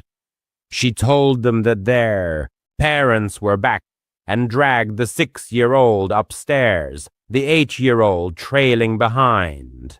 Putting them to bed was awkward. They sensed her confusion. She kept her tone even and concise. "Good night. Your parents are downstairs." Turning off the light in the hallway, she still clutched the knife. Returning it to the drawer, she washed the blade clean of fingerprints and wiped it thoroughly. From the corner of the hallway through the kitchen doorway, she saw the adults. They stood by the stove, embracing, swaying in time, and laughing at some family joke, spreading butter on bread.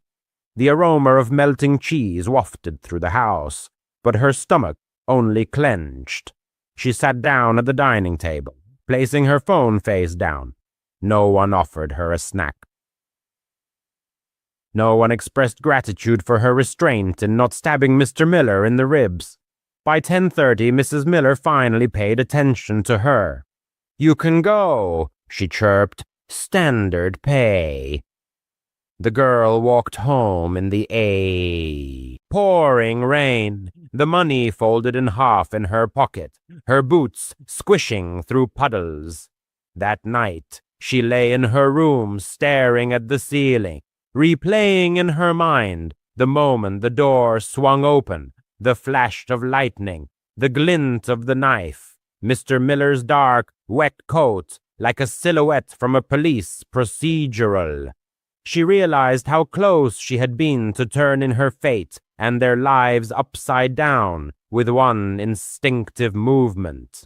She realized that her own life and the lives of their children hung by a thread. The girl also realized that the parents were completely indifferent to her distress. This prank served only their personal entertainment. Since then, she no longer agreed to look after their offspring. When Mrs. Miller sent a message 2 weeks later, the girl replied that she was busy with schoolwork.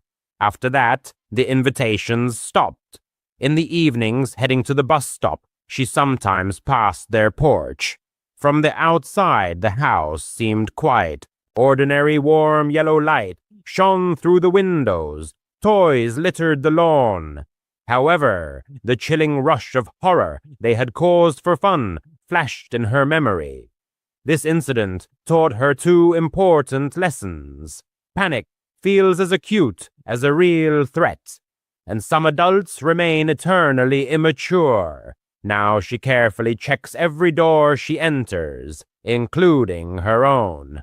Her phone is always charged and ready, and if someone brings up a harmless joke built on someone else's embarrassment, she remembers the trembling knife in her hand and shakes her head firmly.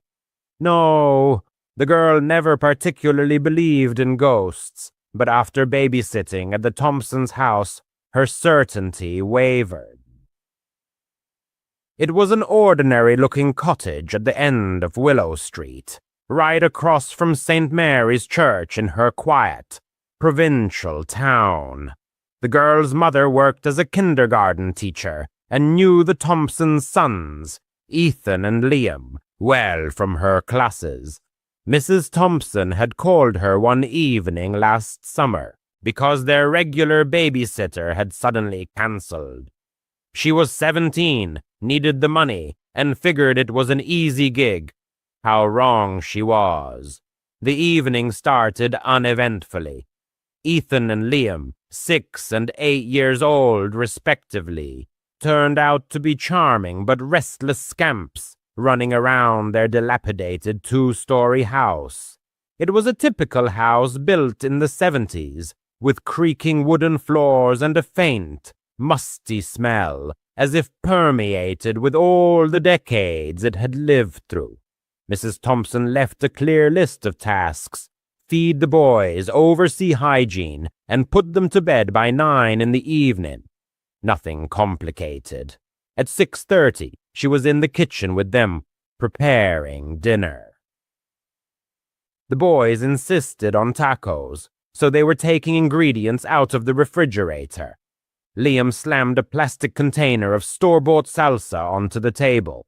She turned around for the cheese, and suddenly the container exploded. Sauce splattered everywhere, on the walls, cabinets, refrigerator, creating a scene reminiscent of a bloody massacre. The boys shrieked, a mixture of laughter and fright. The girl froze, clutching a piece of cheddar tightly, in complete amazement. She assumed the salsa was old, maybe fermented and built up gas. That's how she calmed herself, grabbing a roll of paper towels and starting to clean. The children helped, giggling nervously, but Ethan kept glancing towards the living room, as if anticipating someone's arrival. It took them a good 20 minutes to wipe up all the mess, and the pungent tomato smell stubbornly lingered. They were still wiping remnants off the refrigerator when a sharp crash came from the living room, as if something massive had collapsed. She told the boys not to move and headed there, her heartbeat accelerating. 2 photo frames, one with a picture of the boys on the beach, the other with the parents at their wedding ceremony, had fallen off the walls opposite each other. Both lay on the carpet, the glass intact, face up, as if they had been carefully placed on purpose. She inspected the walls. The nails were in place, no cracks or damage. The windows were locked, No draft. Ethan, who had followed her despite the ban, whispered, "This happens sometimes." She forced a smile, leaned the frames against the wall, and didn't put them back. Her stomach churned, but she kept telling herself it was just the quirks of an old house. After the meal, it was time for bathing. She herded the boys upstairs, drew a bath, and let them splash around while she stood in the hallway, leaving the bathroom door slightly ajar. Their father's office was across the hall, a cramped room with a cluttered desk and an antiquated desktop computer. As she leaned against the wall, scrolling through her phone feed, there was a soft, tinkling sound, followed by another. The monitor came to life, its fans whirring loudly. The screen lit up with a blue light, displaying the Windows login window. She froze. No one had touched the device. The children were splashing in the bath, and she kept her distance from the desk. Peeking into the office, she expected to find a cat or a random object on the keyboard, but the room was empty. The mouse was motionless, the keyboard covered in a thin layer of dust. The girl attributed it to an automatic update, but after the salsa and frame incidents, it seemed ominous. She yanked the monitor's power cord and hurried back to the hallway. By 9:15, she had put Ethan and Liam to bed in their shared bedroom on the second floor. They were exhausted and instantly fell asleep, their steady snores filling the space. She closed the door and went down to the living room to wait for the Thompsons to return. Flipping through channels on their bulky, ancient TV, she suddenly caught it. Footsteps, measured and heavy, shuffling down the upper hallway. She muted the sound, her pulse quickening, decided the boys had woken up. She tiptoed up the creaking stairs. The bedroom door was closed. Opening it slightly, she saw that they were sleeping soundly, as before. The hallway was deserted, the air still. She went around the other rooms, the guest room, the bathroom, the office, all empty. Goosebumps ran down her skin as she returned downstairs. 10 minutes later, the creaking resumed, now quieter and slower, as if an invisible figure was pacing from one end of the hallway to the other. She didn't dare go up again. She huddled in the corner of the sofa, texting her boyfriend about her growing fear. "Just relax," he replied. "Old houses always have lots of noises." But she didn't buy it. She sat clutching her phone, mentally counting down the minutes until 10:30. When the Thompsons finally returned, she tried to act casual, but she must have given away her anxiety, because Mrs. Thompson asked if everything was okay. The girl mumbled that the boys had behaved perfectly and hurried to grab her coat. She didn't mention the salsa, the frames, the computer, or the footsteps. She just wanted to leave as soon as possible. On the way home, she thought about Ethan's whisper. This happens sometimes. She babysat them a couple more times, but never stayed late, and always brought a friend with her. To this day, she doesn't understand what exactly was going on in that house, but it clearly wasn't her imagination. The place exuded something wrong, and the memory of it is forever etched in her memory. En use. Several months ago, the author of this account was returning home from his sister's place. It was an ordinary Tuesday, approaching midnight. The highway seemed deserted, with only the headlights cutting through the darkness and the yellow lane markings flashing beneath the car's wheels. Fatigue was setting in, but the driver remained vigilant. To avoid falling asleep at the wheel, the radio was kept at a low volume. About 60 kilometers from the city, A turnoff onto a small dirt road leading into agricultural fields caught his eye. The GPS promised to save about 10 minutes, so the author turned off the highway. The road was narrow and plunged into impenetrable darkness. Tall cornstalks loomed on both sides, and the asphalt glistened from recent rain.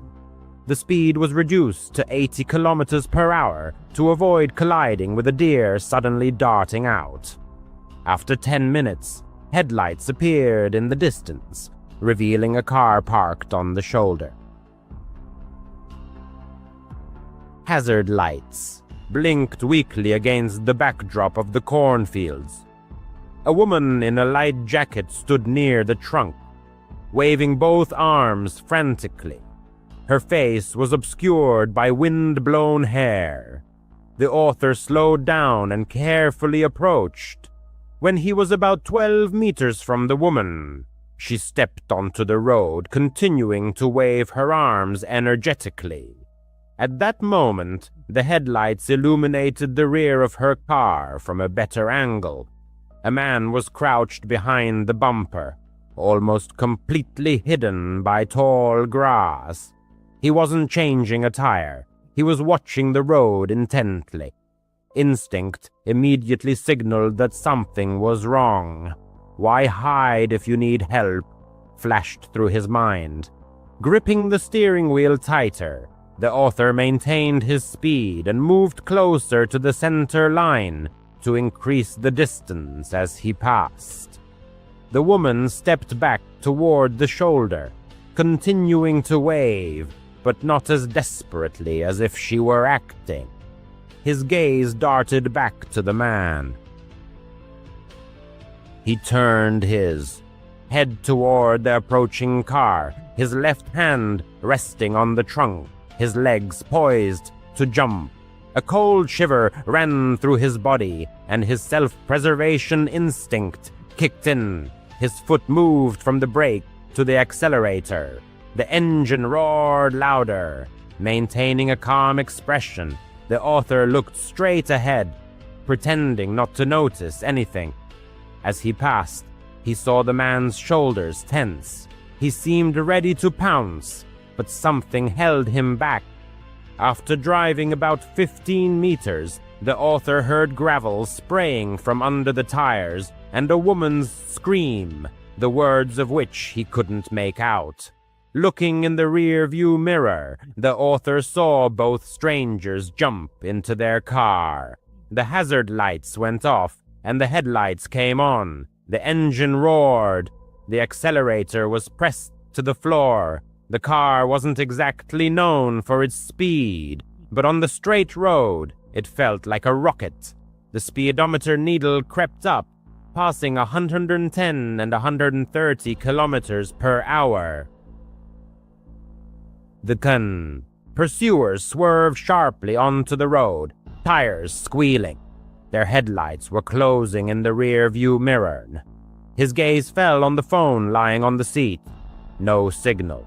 The dirt road was too far from civilization. Calling for help wasn't possible yet. He needed to get back to the highway.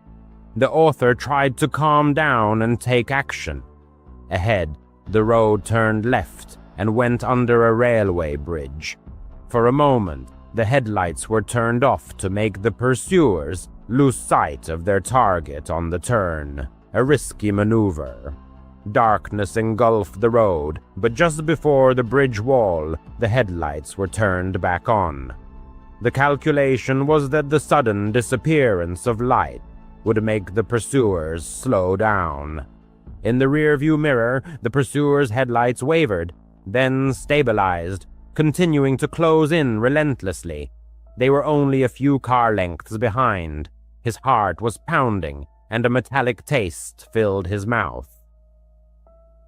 Looking for a lit driveway or farmhouse, all he could see were tall cornstalks and a black sky. After the bridge, the road straightened out for 1.5 kilometers. The accelerator was pressed to the floor again. The engine howled. The distance between the cars increased. perhaps to 10 car lengths. Soon a green highway sign appeared. Exit to I-87 in 3 kilometers. Relief filled his soul. The presence of traffic and light might scare off the pursuers, but something else caught his attention. To the right, there was a dirt road used for agricultural equipment, the entrance to which was hidden by tall corn stalks. The author blinked, deciding that the road was only visible at close range. A sharp brake and a turn toward the cornfield could hide the brake lights. A glance in the rear-view mirror. The pursuers were holding the center of the road, preparing for a straight chase. The author lightly pressed the brake pedal, just enough to flash the brake lights without slowing down, hoping to trick the pursuers into thinking he was panicking. Then, 10 meters from the dirt road, he slammed on the brakes and turned the steering wheel sharply to the right. The tires squealed. The front of the car bounced on the edge of the dirt. Cornstalks slashed the windshield. The headlights were turned off, and the engine was killed. The car skidded and stopped between the rows of corn. The smell of diesel fuel hung in the air. The author held his breath. His hands were shaking so badly that the keychain rattled. Outside, it was pitch black. The only sounds were the ticking engine and his pulse in his ears. The author dared to look out the rear window. The road was empty. No headlights, no brake lights. The pursuers must have sped past without noticing. He slid lower in the seat. After a minute, he heard the roar of an engine in the distance, which gradually faded away. The author sat motionless for a long 5 minutes, counting the seconds. Finally, he started the car again, leaving the headlights off. Slowly moving forward through the cornfield, he reached another path leading toward the highway lights. Crawling at a pedestrian pace, he reached the fence, found the gate, and drove onto the paved road. Late one night, after a 3-hour drive, returning from his sister's house, the narrator found himself on a deserted highway. The moonless sky and sparse orange lights created a depressing atmosphere.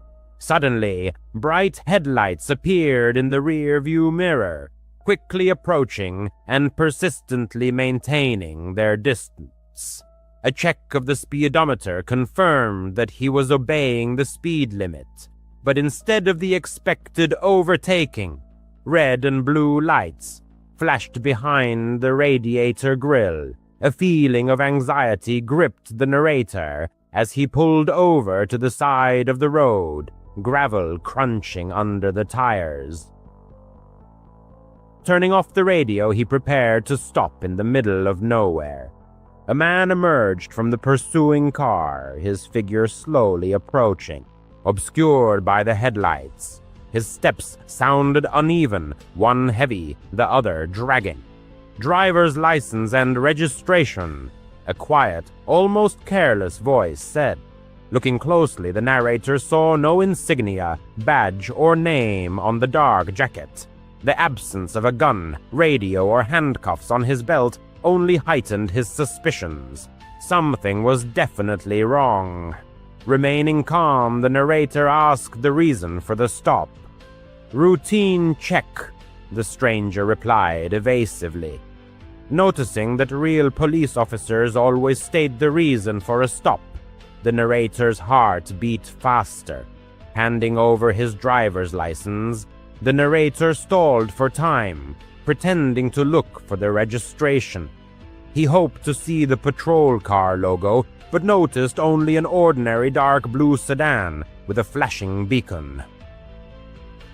The stranger studied the license for a long time, then asked a strange question. "Where exactly are you headed tonight?"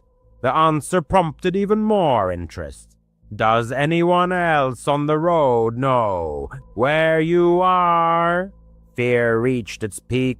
The narrator lied, saying that his sister was tracking his location in an app, hoping to scare the stranger away.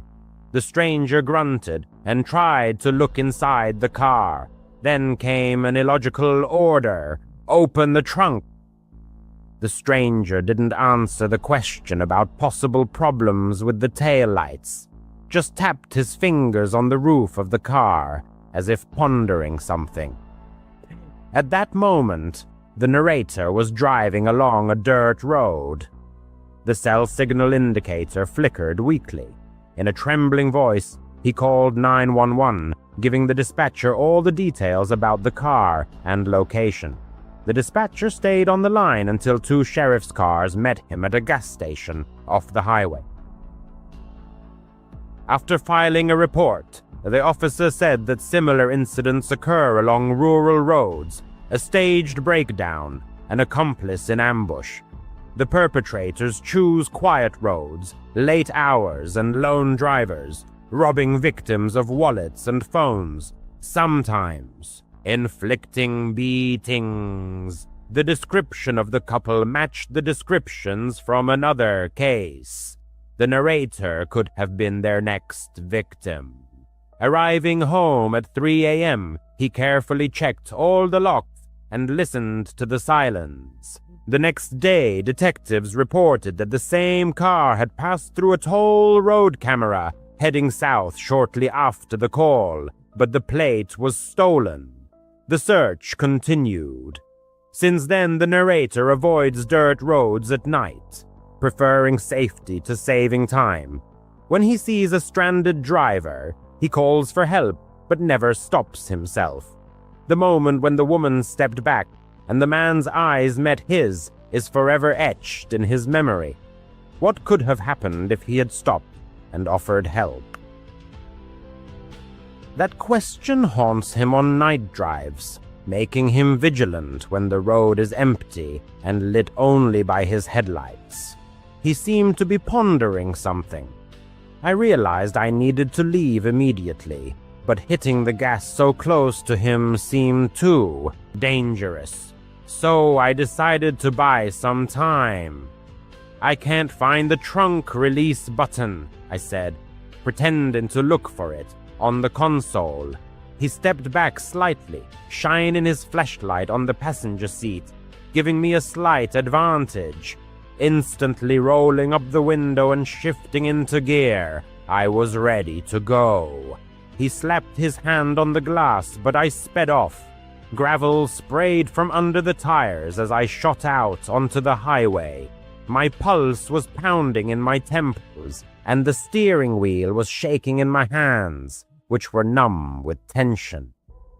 In the rear-view mirror, I saw the headlights of a suspiciously similar car turn around and come after me.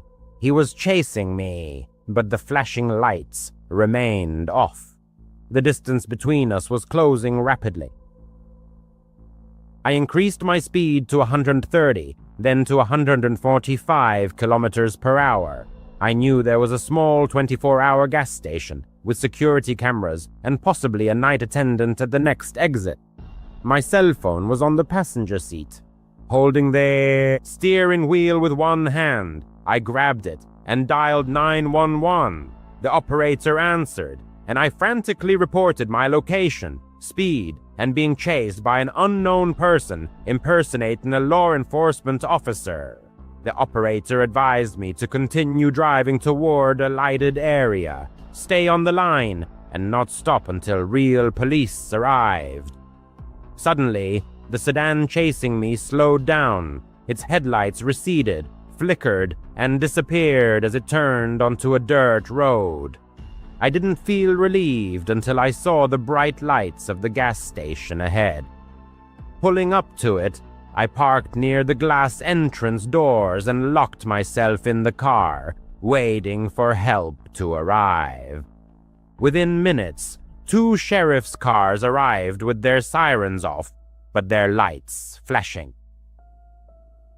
The real police officers took my statement, examined the tire tracks, and the shoulder where I had been stopped. They said there had been 3 similar reports from that same stretch of highway in the past month. Always late at night. Always from lone drivers. The perpetrator had never harmed anyone, but all the victims described the same strange questions and a jacket without any identifying marks. I sat on the curb, unable to stop my hands from shaking, while the police searched the area for the fake car. Returning an hour later empty-handed, they gave me a case number and said they would increase patrols in that area of the highway. They thanked me for calling in time, which had prevented a possible search of my car. Finally, around 2:30 a.m., I got back on the road. The rest of the drive seemed 5 times longer. Every time headlights appeared in the rearview mirror, I felt a painful clenching inside, but I made it home safely at dawn.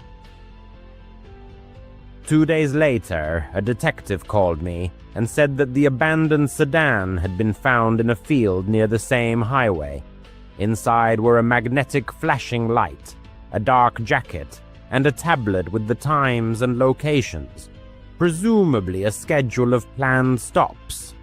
None of the fingerprints matched anything in the system, and the suspect remained at large. He might never be caught.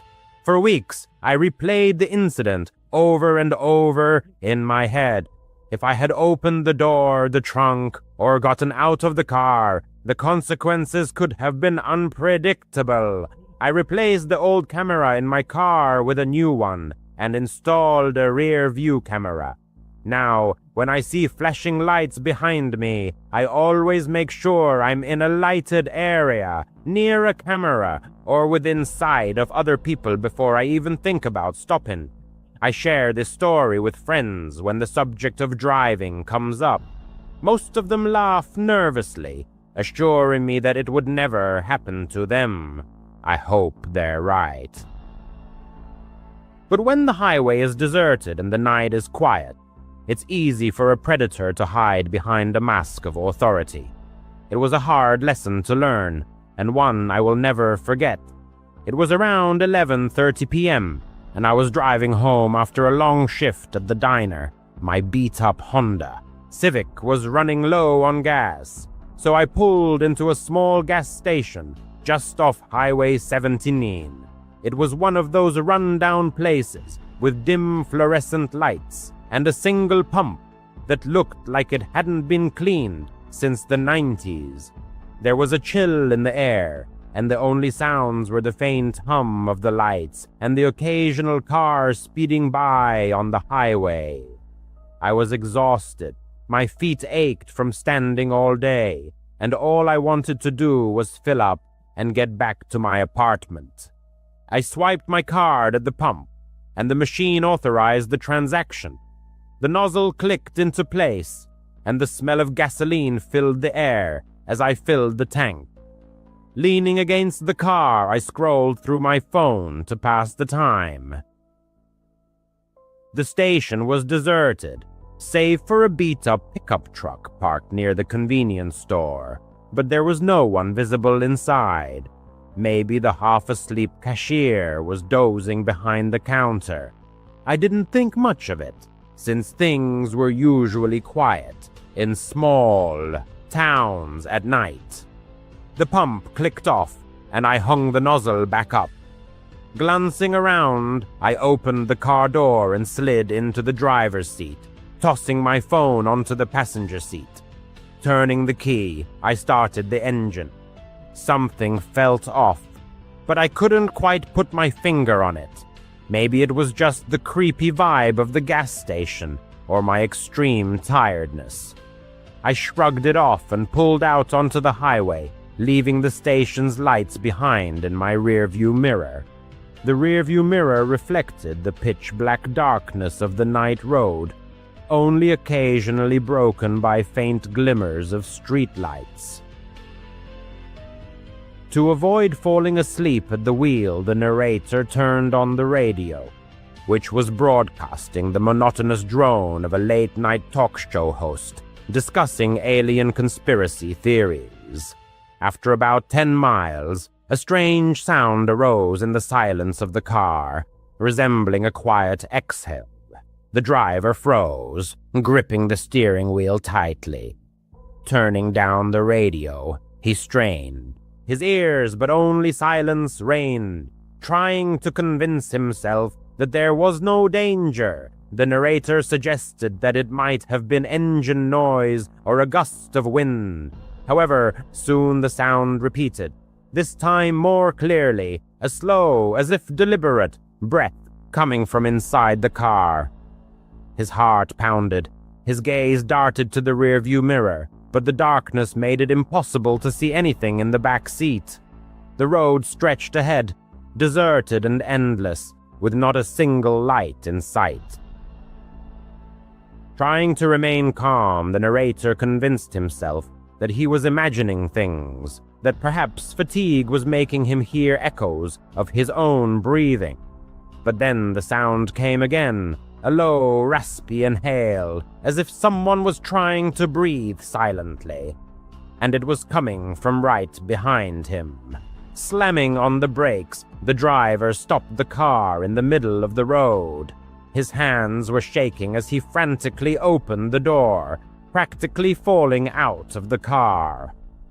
Without hesitation, he rushed to the side of the road, his sneakers crunching on the gravel. Turning around, he saw his car, illuminated by a dim light from inside.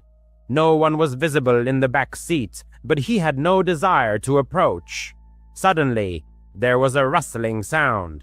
The rear passenger side door swung open, and a figure slipped out. It was a tall, lean man dressed in a dark, hooded sweatshirt. Without looking back, he ran across the road and disappeared into the dense forest that stretched along the highway.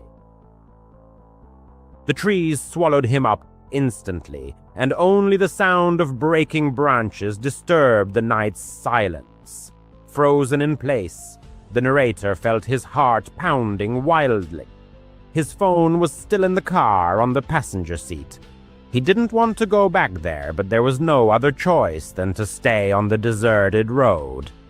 Taking a tentative step forward, then another, he kept his eyes fixed on the car. The back seat seemed empty, but it wasn't worth the risk. Grabbing a stick from the side of the road, not the most reliable weapon, but better than nothing, the narrator, holding it like a bat, cautiously approached the car. The interior light was still on, illuminating a bag on the floor and the phone on the seat. Leaning in, with tension throughout his body, he checked the back seat. Empty, just a sports bag and an old blanket. Grabbing the phone, the narrator retreated, his trembling fingers dialing 911. The operator answered in a calm and professional voice. The narrator tried to explain what had happened, the words tumbling out in disarray. Someone was in my car. He was in the back seat and ran into the woods, he said in a trembling voice. After giving his location, he heard that a patrol car was already on its way. While waiting for the police to arrive, the narrator stood by the road, clutching his phone and looking back at the car and the woods. Every rustle of leaves made him jump, the darkest thoughts running through his head. How long had he been there? Was he waiting for someone like him at the gas station? The thought made him feel sick. The narrator imagined the stranger slipping into the car while he was pumping gas, hiding in the shadows of the back seat. Finally, after about 20 minutes, the police arrived. A man and a woman, exiting the car, approached the narrator, who had to repeat the whole story. The gas station, the breathing, the man running into the woods. After examining the car, shining flashlights into every corner, the female police officer found a small pocket knife under the blanket. It didn't belong to the narrator. "We'll take it as evidence," she said, bagging the knife. Unfortunately, due to the darkness and the speed of what happened, the narrator couldn't remember the stranger's face. The police officer tried to search the woods, but soon returned, saying that it would be impossible to find him in the dark, offering to escort the narrator home. The police received his consent. All the way, the narrator kept looking in the mirrors, afraid to see someone in the back seat. Arriving at his apartment, he locked the door and propped it up with a chair. The night passed without sleep, every creak and every shadow making him jump. The next day, calling the police, the narrator learned that the perpetrator had not been found. However, security camera footage from the gas station confirmed that there was a man in a hooded sweatshirt there. Presumably, he slipped into the car while the narrator was pumping gas, taking advantage of the unlocked back door. The realization of his own carelessness made him feel uneasy. Since then, the narrator avoids driving at night. He bought a new car with an alarm system and always checks the back seat before getting behind the wheel. Sometimes he can still hear that breathing in his head, the slow, raspy sound. The narrator doesn't know what that person wanted, and he, doesn't want to know. He only understands that he was incredibly lucky that night. If he hadn't heard that sound, if he hadn't stopped the car, perhaps he wouldn't be alive now. The incident occurred in 2017 when the young person was 19 years old. By their own admission, they were, to put it mildly, quite foolish during that period. Circumstances dictated that they were heading to visit a friend, but missed the last bus departing from the station, and they had absolutely no money for a taxi. Moreover, their mobile phone battery was at a critical 5%. It was at that moment, as they later realized, that they made the most reckless mistake of their life. They walked to the highway entrance, stuck out their thumb, and began hitchhiking. Their sole goal was to reach the next major town, located approximately 80 miles from their current position. Dusk was already gathering, and the time was approaching 8 in the evening. After about 30 minutes, during which countless cars sped past, a dark blue sedan slowed down and pulled over right in front of them. The driver, a man in his 40s, leaned over and lowered the passenger window. He seemed like a perfectly ordinary person. "Where are you headed?" he inquired. The young person told him the name of the town. "Hop in," the driver offered, gesturing an invitation. The young person felt a wave of relief. They grabbed their backpack from the ground, got into the back seat, a habit of theirs as they never liked sitting in the front next to strangers, and said, "Thanks a lot, man. You're a lifesaver." The driver merely grunted in response, pulled back onto the highway, and they continued their journey. He was quiet, which suited the young person just fine. They put in their headphones, but their phone died almost instantly. With a frustrated sigh, they took them out and simply stared out the window, watching the dark trees rush by. Their drive on the highway continued for about 20 minutes. The young person was starting to doze off when they felt the car slow down and turn. They sat up abruptly. They were taking an exit too early. "Hey," they said. My exit is still about 50 miles away." The driver didn't respond, continuing to drive. At the bottom of the exit, instead of turning left towards the lit gas stations, he turned right onto a 2-lane road that disappeared into a black, wall of trees. "Where are we going?" the young person asked, their voice already trembling. "This isn't the right road." Their heart pounded wildly in their chest. This was wrong. This was very, very wrong. The driver looked at them in the rearview mirror. His eyes were indifferent. He let out a low, guttural chuckle.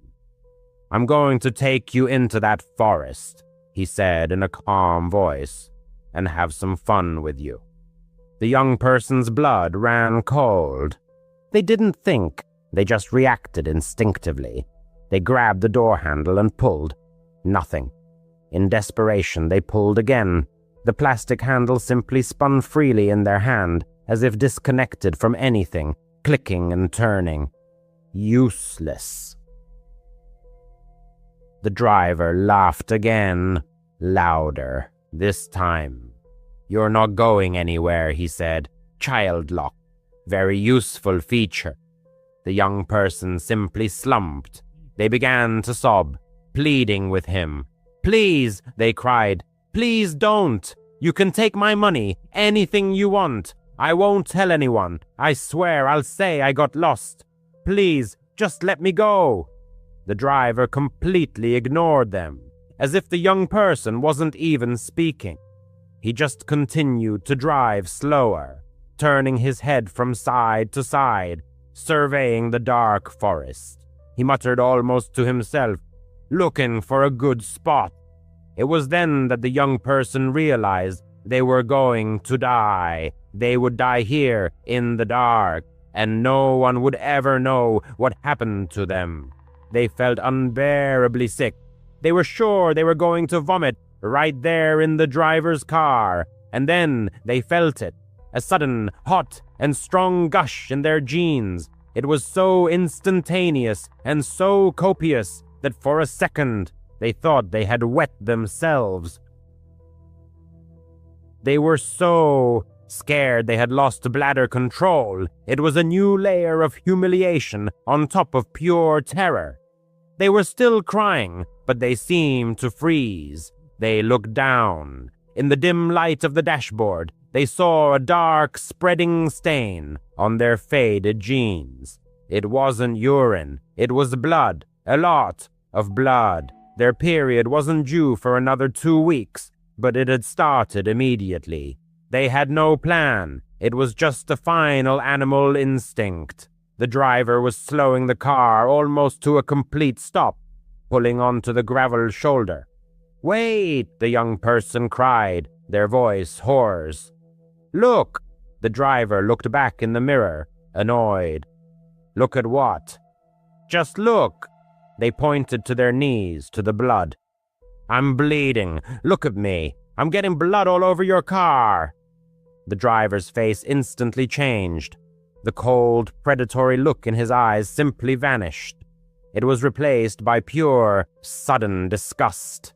He grimaced as if he smelled something rotten. He stared at the young person's knees for a second, then back at their face. He said nothing. He just slammed the gear shift into park and reached for his master controls. The young person heard a click as their door lock disengaged. "Get out!" he spat at them. "Get the hell out of my car now!" The young person fumbled for the handle. This time it worked. They grabbed their backpack, tumbled out of the car onto the gravel road, and scrambled to their feet. The driver leaned across the passenger seat. "If you tell anyone a single word about this," he growled, "I'll find you. I'll come back and I'll finish it. Do you understand me?" The young person didn't respond. They just ran. They ran straight into the forest, into the complete darkness. They didn't care about the branches scratching their face or the thorns tearing their jeans. They could hear their own panicked breathing. They were sure they would hear a gunshot, that the driver would simply shoot them in the back. They dove behind a huge, wide tree and crouched, holding their breath. They peeked out from behind the trunk, shaking so violently they could barely see straight. The driver's car just sat there for an eternity. Then the tail lights came on. He made a quick, angry three-point turn on the narrow road and sped back towards the highway. The young person stayed behind that tree until the taillights disappeared. And then they stayed for another 10 minutes, just shaking and crying, their jeans cold and sticky. Finally, they returned to the road. They were in the middle of nowhere. They had no idea where they were. They just picked a direction and walked. And overcoming the momentary numbness, she rushed forward. Approximately 20 minutes later, headlights appeared in the distance. The woman almost recoiled back into the thicket, seized by fear that it might be the same man. However, the approaching vehicle turned out to be a massive, boxy truck, a bread delivery van hurrying along its morning routes. She dashed directly into the middle of the road, waving her arms desperately. The driver, an older man with a kind expression, slammed on the brakes. He immediately assessed her condition, covered in dirt, leaves, and blood. Without a word, he opened the passenger door. "Get in, sweetie," he said. "You're safe." The man drove her directly to the nearest police station, where she gave her statement. The police officers were kind and attentive, but the woman clearly understood that they realized the futility of the search. A dark sedan with no license plates on a night road. The driver was like a ghost, vanishing without a trace. 6 years passed. The woman completed her education and never attempted to hitchhike again. One evening, sitting at home, she was flipping through TV channels. Suddenly, a special on HBO caught her attention. It was a true crime documentary about the psychology of serial killers. On screen, a man in a prison jumpsuit was being interviewed by a psychiatrist. The remote control slipped from her hand. It was him. The blood in her veins turned to ice again. Her breath caught. It was his face. His voice, those same empty, lifeless eyes. He had been sentenced to death. Calmly, almost indifferently, he spoke of his exploits, of the women he had raped and those he had killed. He spoke of them as inanimate objects. The woman consciously and persistently erased his name from her memory. She refused to keep it in her mind, but his face, his image, she would never, under any circumstances, forget. She later learned that what happened to her is a real, documented phenomenon. In moments of extreme, life-threatening stress, the female body is capable of this. It can induce immediate, heavy, unscheduled menstruation. It's a primary biological defense mechanism. That's what saved her. Not her pleas, not her non-existent phone.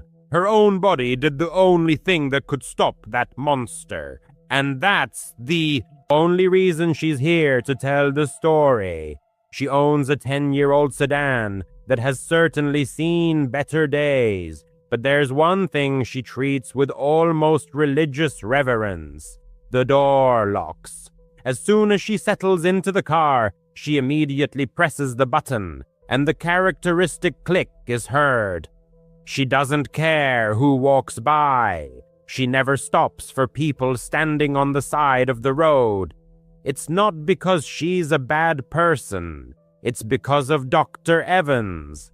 Her college wasn't anything special. It was a typical sprawling state university in North Florida, with flat concrete buildings built in the 1970s and huge old oak trees draped with Spanish moss. As a sophomore, she took criminology 2 or 3. It was one of those large, sometimes tedious lectures held in a giant auditorium with fold-down wooden seats. Dr. Evans, the professor, was an older man always looking tired, with a quiet, raspy voice that made it hard to stay awake. Before teaching, he had worked as a criminal psychologist for 20 years. Usually his lectures were a monotonous recitation of statistics and case study analyses. But one Tuesday, when victim selection was being discussed, the classroom was deadly silent. Students were either dozing or texting. Dr. Evans suddenly stopped mid-sentence. He took off his glasses, rubbed the bridge of his nose, and scanned the 200 people sitting before him. "You all look at this as just numbers," he croaked, his voice suddenly clear. "You think you'll recognize a monster. You think there's some kind of sign on them. No, sometimes they just look pathetic." The room suddenly became very, very quiet. "This didn't happen to me," he continued, "but to a close friend of mine many years ago near Ocala. He was a traveling salesman, always driving all over the state. A kind-hearted guy, maybe too kind. One day he was driving down a long 2-lane stretch of highway, one of those roads that cuts right through the Ocala National Forest. It was an hour's drive through pines and swamps. It was late, around 11 at night, and it was hot, one of those muggy, humid Florida nights. My friend, let's call him Ted, was just trying to get home, and his headlights cut through the darkness, illuminating a figure walking on the gravel shoulder. Ted saw him, and his first instinct was to just drive past. But as he got closer, he slowed down. The man looked terrible, just disheveled and ragged. His clothes were torn, he was covered in dirt, and he just looked exhausted, like he couldn't take another step. So Ted stopped. He told himself, the guy's car must have broken down. The man shuffled over and opened the door. A wave of smell hit Ted. It was sour sweat, pine needles, and something coppery, like old coins. The man collapsed into the passenger seat. He was young, in his mid-20s, with matted hair and those wide, haunted eyes. "Thanks," the man hissed. "Car trouble?" Ted asked, pulling back onto the empty road. "Something like that," the man mumbled. "Just need to get to a gas station, anywhere." They drove in silence for a few minutes. The only sound was the tires on the asphalt. Ted started to feel that cold, prickling sensation on the back of his neck. On the back of his neck. The man, staring fixedly ahead, breathed heavily through his nose, his breathing audible in the silent cabin. "Where are you headed?" he asked. "I'm going all the way to St. Augustine," Ted replied. The man slowly turned his head. His eyes, dark and empty, seemed bottomless. "St. Augustine? That's quite a ways. I guess I should just ride with you. I should just go wherever you're going." Ted let out a nervous, high-pitched chuckle. I don't know, buddy. My wife's waiting." "I was planning on dropping you off at the nearest town at the 24-hour truck stop." The man seemed not to hear him, continuing to stare intently at Ted. "They wouldn't stop talking," he uttered. Ted cast a quick glance at him. "What?" "My parents, they never stopped. Said I was lazy, said I was no good, said I was a mistake, just over and over, day after day. It was so loud in my head, always so loud." Ted's hands gripped the steering wheel so tightly, they ached. He was in the middle of nowhere, not a single car for miles around. "I was fixing the fence today," the man continued, his voice dreamy, as if recounting a movie plot. "Dad came out, started yelling again. I just had the tool in my hand. He was so loud I had to make him stop." Ted was sweating profusely. He felt the cold air conditioning blasting, but the sweat still broke through. He wanted to hit the gas, floor it. Mum came out. She saw and just started screaming louder than him. So loud I had to make her stop too. She wouldn't stop screaming. Dr. Evans paused. He surveyed the room, making eye contact with everyone. My friend Ted was terrified. He didn't know what to do. He was trapped in a metal box, speeding at 60 miles an hour alone with this man. It was messy, the man said, a note of surprise in his voice. It gets all over you. Then the man slowly reached for the waistband of his dirty jeans. Ted flinched, his foot hovering over the brake. The man pulled out a knife. It wasn't a regular pocket knife. It was a thick, heavy utility knife, meant for cutting leather or wire. The handle was wrapped in black electrical tape, and the blade looked dark. It was covered in something thick and dark, with bits of grass and other things clinging to it. It was a bloody knife. "Look," the man said, holding it up in the dim dashboard light. At that moment, Ted caught a flicker of neon ahead. A single, isolated gas station. One of those tiny ones at a crossroads. It felt like a miracle to him. Ted's voice trembled, but he tried his best to sound normal. "Hey, look. There's a place right there. You said you needed a gas station, right?" He pulled off the highway, tires squealing on the gravel parking lot. The car stopped directly in front of the brightly lit door. The man just sat there for a second, looking at the knife. Then he looked at Ted. He didn't look angry. He just looked tired. "Yeah, that's good." He opened the car door, got out, and just walked away. He didn't run. He just walked around the building with the bloody knife in his hand and disappeared into the pitch darkness. Ted sat there for a full minute, unable to move.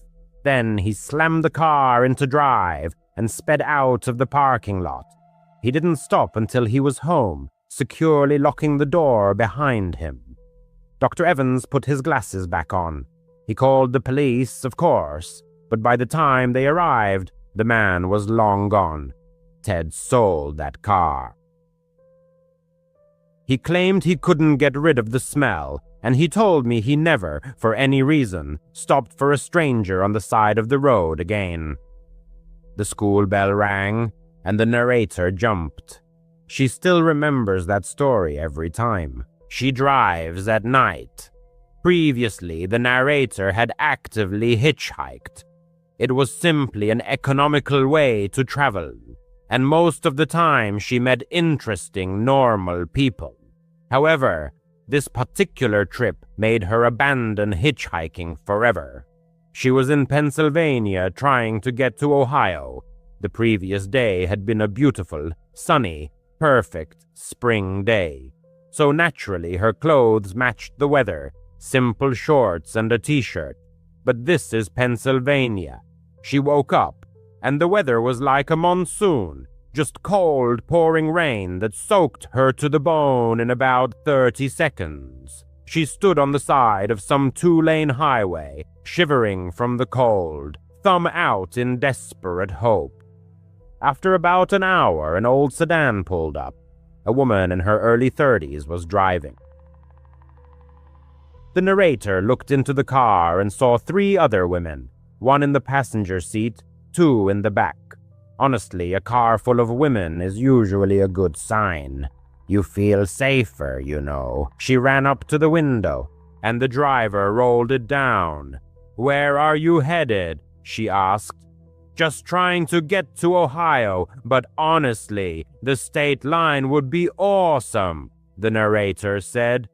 "Hop in," the driver offered. The narrator tossed her backpack into the back seat and squeezed in. She thanked them. Just the relief of getting out of the rain, which was now pouring so hard that hardly anything was visible. As she settled in, she noticed something. The girl in the front passenger seat had one of those thick black state trackers on her ankle, like for house arrest or parole. The narrator's brain just registered it. Okay, maybe they're on parole, no big deal. She'd just be polite, make small talk, and get out at the border. The borderline, Aeneas, about 20 minutes passed uneventfully when the driver suddenly announced, "I need to get gas." The car pulled into a typical gas station. The driver exited the vehicle to begin fueling. Meanwhile, the other 3 girls in the car remained in their seats. One was engrossed in her phone, while the other 2 simply stared blankly out the window. The atmosphere inside the car was filled with a strange, oppressive silence. After finishing with the gas, the driver, instead of returning to the steering wheel, walked to the back of the car and opened the trunk. The narrator, trying to stay warm, remained seated in the cabin. Suddenly, she heard snippets of a conversation, and then a man's voice became distinctly audible. It was muffled, coming from the trunk, and filled with panic. The voice cried, "Let me go, you freak!" The narrator froze instantly. She looked at the 2 girls sitting next to her in the back seat. They showed no reaction whatsoever, no exchanged glances, absolutely nothing. Then a dull thud echoed. It wasn't loud, not like in movies, but rather a sharp, sudden sound. The trunk slammed shut. The driver returned to the pump, carefully rehung the nozzle as if she had just finished a routine fueling, and got back into the car. She started the engine. Her gaze flickered to the rearview mirror, met the narrator's eyes, and a faint smile played on the driver's lips. "All set," she said. The car left the gas station. As they drove away, the narrator looked back and swore she saw a man lying on the ground near the pumps, bleeding. She sharply turned away, her heart pounding so hard it felt like it would burst through her ribs. Her gaze fell on the other passengers. They simply sat there, immersed in absolute silence, as if nothing out of the ordinary had happened. The narrator didn't utter a word. What could she say? She was trapped in a car with 4 women who, she suspected, had just dealt with someone in their own trunk at a public gas station, without even batting an eye. The journey continued for about another half hour. The only sounds were the monotonous swish of the wipers and the drumming of the rain. Then the driver stopped the car again. This time they were on the side of a secluded road, surrounded by a vast, dense forest to their right. "We need to take care of something," she said. The driver got out, and the other girls followed. The trunk opened again. The narrator tried not to look, staring straight ahead, but out of the corner of her eye, she still saw what was happening. The driver retrieved a shovel. One of the girls pulled out a large black plastic bag, resembling a heavy-duty trash bag, and something inside it moved slightly, wriggling. Then all 4 simply walked into the forest and disappeared. The narrator was left alone in the car. She tried to open the door, but it was locked.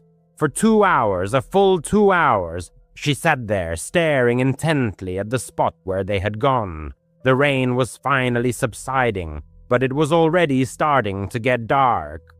Thoughts raced through her mind. Should she try to break a window? Where would she run? They had a car. They had a shovel. Then they returned. Their shoes were covered in mud. The shovels and the bag were gone. They all got back into the car. No one said a word. The driver simply started the engine, and the journey continued. They drove for another hour. Complete silence. By this time, it was pitch black outside. Then the driver turned off the highway onto a dark, muddy dirt road, winding deep into the forest. She parked the car and turned off the engine. It was so quiet that the narrator could only hear her own breathing. The driver turned in her seat. She looked the narrator straight in the eyes. Her gaze was empty, indifferent. And then she said, "You're next." The narrator didn't think. She didn't say anything. She just reacted. With a sharp motion, she slammed her hand against the door handle. This time, the door was unlocked, and she flung herself out of the car. Falling into the mud, she scrambled up and bolted into the forest. She ran. She ran harder than she ever had in her life. Behind her, she heard car doors opening, but she didn't look back. She just ran, branches scratching her face, tripping over roots in the darkness. She must have run for miles. Finally, she broke free from the trees onto another road. Looking up, she saw a sign. "Welcome to Ohio," the state line. She flagged down the first headlight she saw. It was a taxi driver just finishing his shift. She must have looked like a maniac, covered in mud, soaking wet, still in shorts and a t-shirt. She told him she had been robbed and was lost in the woods. She paid him every dollar she had to take her to the nearest town. From that moment until the end of her trip, she always ordered a taxi and never, ever hitchhiked again. When people head out hunting, they often find themselves deep in the woods, far from civilization and other human beings. It seems like the perfect setting for a chilling tale, doesn't it? The following 3 stories, allegedly based on real events, illustrate just how badly a hunting trip can go wrong. Here's the first story. The protagonist had been passionate about hunting ever since his father began taking him on weekend hunting trips. He decided to pass on this tradition to his own son. At the time of the events described, his son Peter was 10 years old. The father felt this was the right age to introduce him to the world of hunting. He armed both himself and Peter with Remington Model 798 bolt-action rifles, but carried his son's rifle himself until they reached an area where game was usually abundant. They could have used a hunting blind hidden deep in the forest, but the father decided that wouldn't be ideal for a first experience. As soon as they took up position, he handed Peter his rifle. He'd already taught him the basics of firearm safety, so he hadn't brought him unprepared. He opted to stay in one spot this first time, thinking it would be easier for his son. They could move on to more advanced hunting techniques later. But the wait dragged on longer than usual. The father noticed Peter growing bored, yawning and sighing, which frustrated him. He didn't want his son to think hunting was dull, so he gathered their gear and announced they'd move to a different location. Peter seemed to perk up a little at the prospect, which pleased his father. As soon as they started walking, the father heard footsteps. He silently placed a hand in front of Peter and gestured for him to raise his rifle. Peter obeyed eagerly, but then the father spotted a figure peeking out from behind a distant tree. He immediately lowered his son's rifle, feeling both disappointed and relieved that Peter hadn't fired. With a quick, slightly apologetic wave, he acknowledged the stranger, who then vanished behind the tree. Was it another hunter? The father couldn't tell. But there was something unsettling about the man even from afar. He couldn't quite put his finger on what bothered him, but encountering anyone in such a remote area was unusual, and this person didn't look like a hunter. As a precaution, he steered Peter in a different direction. Still, no deer appeared. Predictably, Peter asked who the stranger might have been. His father admitted he didn't know and advised they keep their distance. He didn't want to lie to his son. A few minutes later, Peter complained of hunger. His father was hungry too, so they stopped to eat. He was deeply disappointed that nothing had happened so far. During their meal, he heard footsteps again. Peter heard them too and instantly raised his rifle, aiming in that direction. The father's heart raced as he spotted the same stranger peering from behind another tree. Once more, he lowered Peter's rifle and noticed his son now seemed uneasy, just as he himself felt. He told Peter to wait while he went to confront the stranger, mentally steeling himself for the encounter. About halfway there, he stopped and thought, "What the hell am I doing? My son is back there. He turned and rushed back to Peter, telling him it was time to leave. If you were alone in the woods with your child and sensed you were being watched, you'd likely want to get out fast too. They didn't run, just headed straight back toward the road. The father kept expecting the snap of a twig or the rustle of leaves behind them. When it finally came, he shoved Peter forward, spun around angrily, and marched toward the stranger, who was again peeking from behind a tree. At about 10 meters away, he saw the man disappear behind the trunk once more, followed by a dull thud, as if something heavy had hit the ground. Gripping his loaded rifle, the father cautiously approached the tree. He didn't utter a word, not even knowing why, and simply crept forward slowly. When he reached the tree, it felt as though the entire world collapsed, or rather, ceased to exist. All his attention focused on the head lying face down on the ground. There was no body, just a severed head. He didn't even look around the tree to see who might have left it there. He dropped everything and sprinted back to Peter, shouting for him to run. They made it safely home within 5 minutes, and the father was certain no one had followed them. Still, he didn't sleep all night, guarding his family. The next day, his wife told him 2 local hunters had gone missing. That's when he called the police. 4 months afterward, he remained extremely cautious before taking his son hunting again. He's still baffled by how that man managed to kill 2 hunters, men who were surely armed. Since then, he has resumed hunting with his son. This next story blends youthful adventure with hunting misadventures that befell the narrator in his early 20s. He was just 21 when he joined his friends Anthony, Christian, Tom, and Tom's girlfriend Diana on a hiking and moose hunting trip to a Colorado state park. The group brought 2 spacious tents, warm sleeping bags, 2 days' worth of food, and, of course, hunting rifles. The narrator carried a standard hunting rifle, its brand long forgotten, lent to him by Anthony. He admitted to mixed feelings about the hunt, the idea of taking the life of a creature driven by the same will to live, all for the sake of questionable entertainment, didn't sit well with him. But this was Anthony's 5th invitation, and he felt obliged to accept. En route, about halfway to their destination, he resolved not to shoot any animals. Upon arriving at camp, Anthony, who had been driving, carefully parked the car, and the group immediately began unloading their gear. After hiking about 1.5 miles into the dense forest, they found a suitable spot and set up camp. Once settled, everyone instinctively followed Anthony, who proudly shared his extensive hunting knowledge, showing off his skills with evident seriousness. The narrator longed to crack an ironic joke about the whole affair, but everyone else was completely earnest. He tried teasing Anthony, asking if he should stay quiet so as not to scare off game. Anthony snapped, and the narrator instantly realized hunting wasn't just a pastime for him, it was a solemn pursuit. From then on, he decided to stay out of it.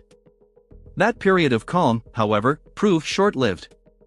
During the hunt, the group unexpectedly encountered 3 burly, unkempt men with long, greasy hair.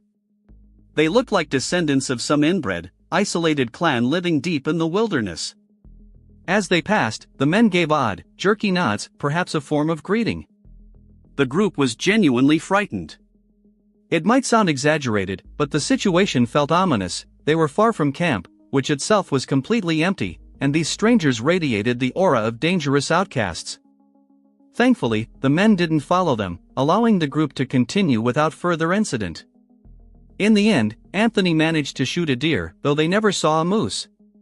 They dragged the carcass back to camp, where it became their dinner. Anthony and Tom handled the messy task of skinning and gutting the animal, while the narrator avoided watching, stealing only quick glances. Anthony expertly prepared venison burgers, complete with buns and all the fixings. Though the narrator disapproved of hunting as sport, he was genuinely impressed by Anthony's cooking. As night fell, everyone turned in, leaving the campfire burning outside. The narrator struggled to get comfortable in his sleeping bag. Anthony and Christian seemed to fall asleep instantly. While he tossed and turned for at least 2 hours, he'd always found sleeping bags uncomfortable. Just as he was about to get up and step outside the tent, he heard footsteps. He opened his mouth to call out to Tom or Diana, but then a chilling thought struck him: what if it wasn't them? Pretending to sleep, he held his breath and listened. Suddenly, the tent zipper opened. He turned his head slightly, still feigning sleep. After a brief pause, the zipper closed again. Once the footsteps faded, he realized they were heading toward Tom and Diana's tent. He assumed it was them, probably checking if everyone was asleep so they could be alone. Deciding to play a prank, he waited about 5 minutes before slipping out of his tent and creeping toward theirs. But then he noticed their zipper was still open. That's strange, he thought. As he drew closer, intending to scare them, he instead saw two men doing something horrific to Diana. He screamed, mostly out of terror, but also to wake the others. Anthony and Christian burst from their tent, rifles in hand. When the two attackers fled, the narrator recognized them. Instantly, they were the same strangers from earlier. Tom and Anthony fired shots into the air to scare them off. But then something even more terrifying happened. After the shots, everyone turned in horror to see dozens of men emerging from the bushes and from behind trees, where they'd been hiding all along. They tried to rouse Tom and Diana, but the couple seemed drugged. They had no choice but to wait until they regained consciousness, which took about half an hour. Their escape through the dark forest back to the car remains one of the most terrifying experiences of the narrator's life. No one knows who those men were, perhaps members of an isolated, inbred family, or even cannibals. It's unclear what they intended to do to Tom and Diana, but everyone was just grateful to have escaped alive. The final incident, still vivid in the narrator's memory, occurred during a night hunt. An avid hunter with 10 years of experience, he was sitting in his tree stand on forested land adjacent to his property. Equipped with a night vision scope, he was waiting for wild boars, but instead witnessed a horrifying scene. Though it sounds unbelievable, he swears the story is true, considering himself a lucky witness to something truly dreadful. While waiting, he noticed movement below. But instead of an animal, he saw a man dressed entirely in black, track pants, boots, and a hooded sweatshirt with the hood up. Most alarming of all, the stranger was dragging a heavy sack. The hunter's heart pounded, he feared he was witnessing someone disposing of a body. Suddenly, the man stopped and, to the hunter's horror, looked directly up toward the tree stand. Terrified, the hunter ducked behind the wooden walls of his blind. Despite having his rifle, the thought of using it on a human filled him with dread. He stayed low, praying not to be seen even though, in the pitch-black darkness, that seemed unlikely. Tense moments dragged on as he held his breath, waiting for the stranger's footsteps to fade. Instead, he heard approaching steps climbing the wooden ladder of his stand. Each footfall sent vibrations through the structure. In his mind, a single question echoed like a drumbeat: can I shoot a person? Yet, for reasons he couldn't explain, the intruder never reached the top. The hunter heard him jump back to the ground and, judging by the sounds, dragged the heavy sack away. Paralyzed with fear, he remained motionless for at least 10 minutes before daring to peek out. Convinced the threat had passed, he resolved to return home immediately and call the police. Descending the stand, he carelessly switched on his flashlight, a reckless move he later regretted. He began running toward his house but hadn't gone 10 seconds when he heard swift footsteps crunching through fallen leaves behind him. He turned and came face to face with his pursuer, now just centimeters away. Reacting instantly, he spun and shot the man in the shoulder. The attacker let out a piercing scream of pain, and the hunter seized the momentary pause to sprint toward his home.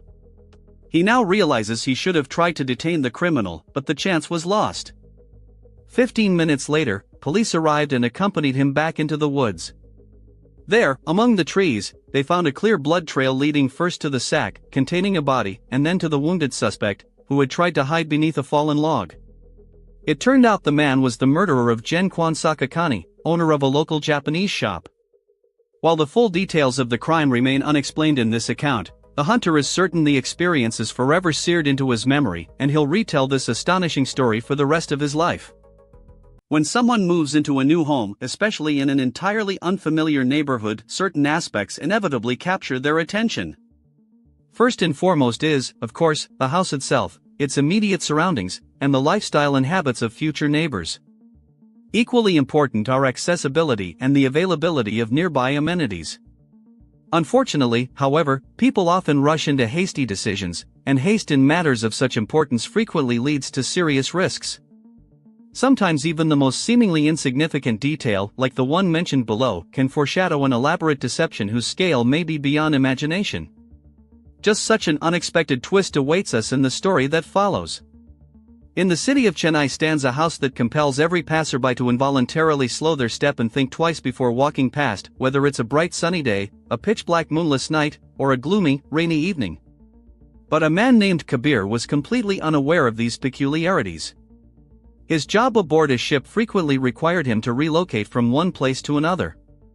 Today, we recount how his life changed dramatically after he moved into this mysterious colony. The story begins roughly 10 years ago. Kabir's employer decided to transfer him to Chennai. Upon arrival, he was astonished to find rental prices unusually high everywhere. It seemed unbelievable that even in a major metropolis like Chennai, he would have to pay such exorbitant sums just for a roof over his head. Desperately searching for a suitable option, he eventually stumbled upon an offer from his own company, a very old building with astonishingly low rent. For Kabir, this was an obvious advantage. Though the structure was dilapidated, it was conveniently located near his office, and the port, where his ship duties often took him, was also easily accessible. Everything he needed was within reach, almost magically so. But what could possibly be the catch? On his very first day, Kabir noticed something highly unusual. As dusk fell, all parents hurriedly called their children indoors. Within an hour and a half, every child had vanished from the streets. The only person visible outside was a solitary drunkard openly drinking alcohol right on the road, seemingly oblivious to his surroundings. After a while, Kabir looked down again and saw the man still sitting in the same spot, motionless. Suddenly, the old man smiled and waved at him. Kabir thought, what's so strange about that? It's raining, it's dark, there's no one outside, no children, no adults. Why is this old man sitting alone and waving at me? Then the man gestured for him to come down. Kabir decided, alright, since he's calling, I'll go down. Maybe he has something to say or needs help. As he descended, his neighbor Pyle stopped him.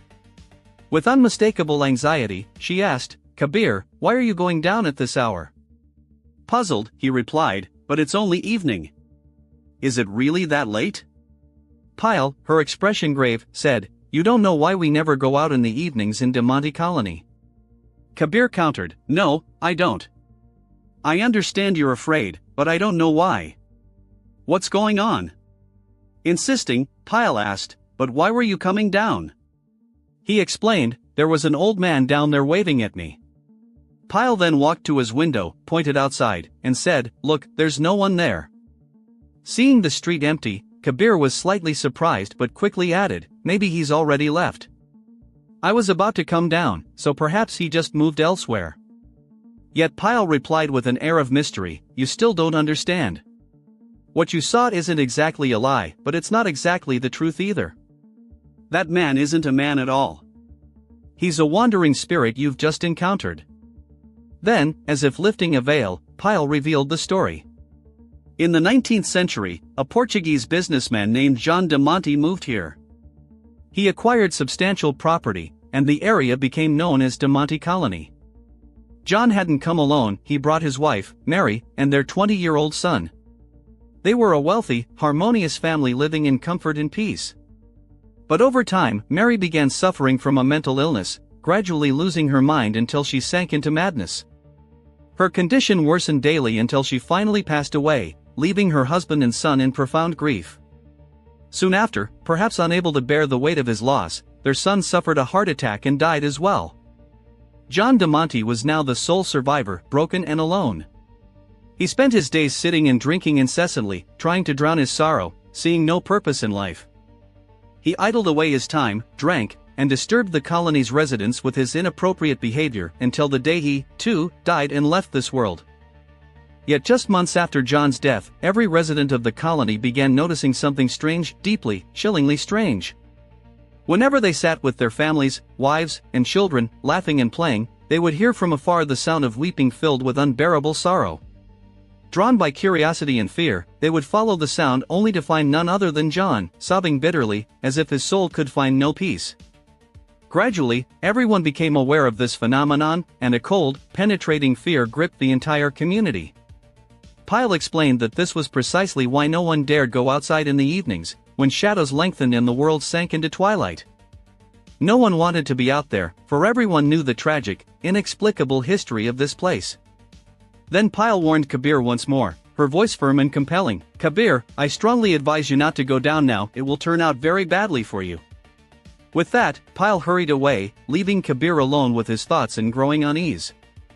Back in his room, as if trying to shield himself from an invisible threat, Kabir made a firm decision. "No, I won't go down. I'll stay inside." But at that moment, the piercing ring of the telephone shattered the silence.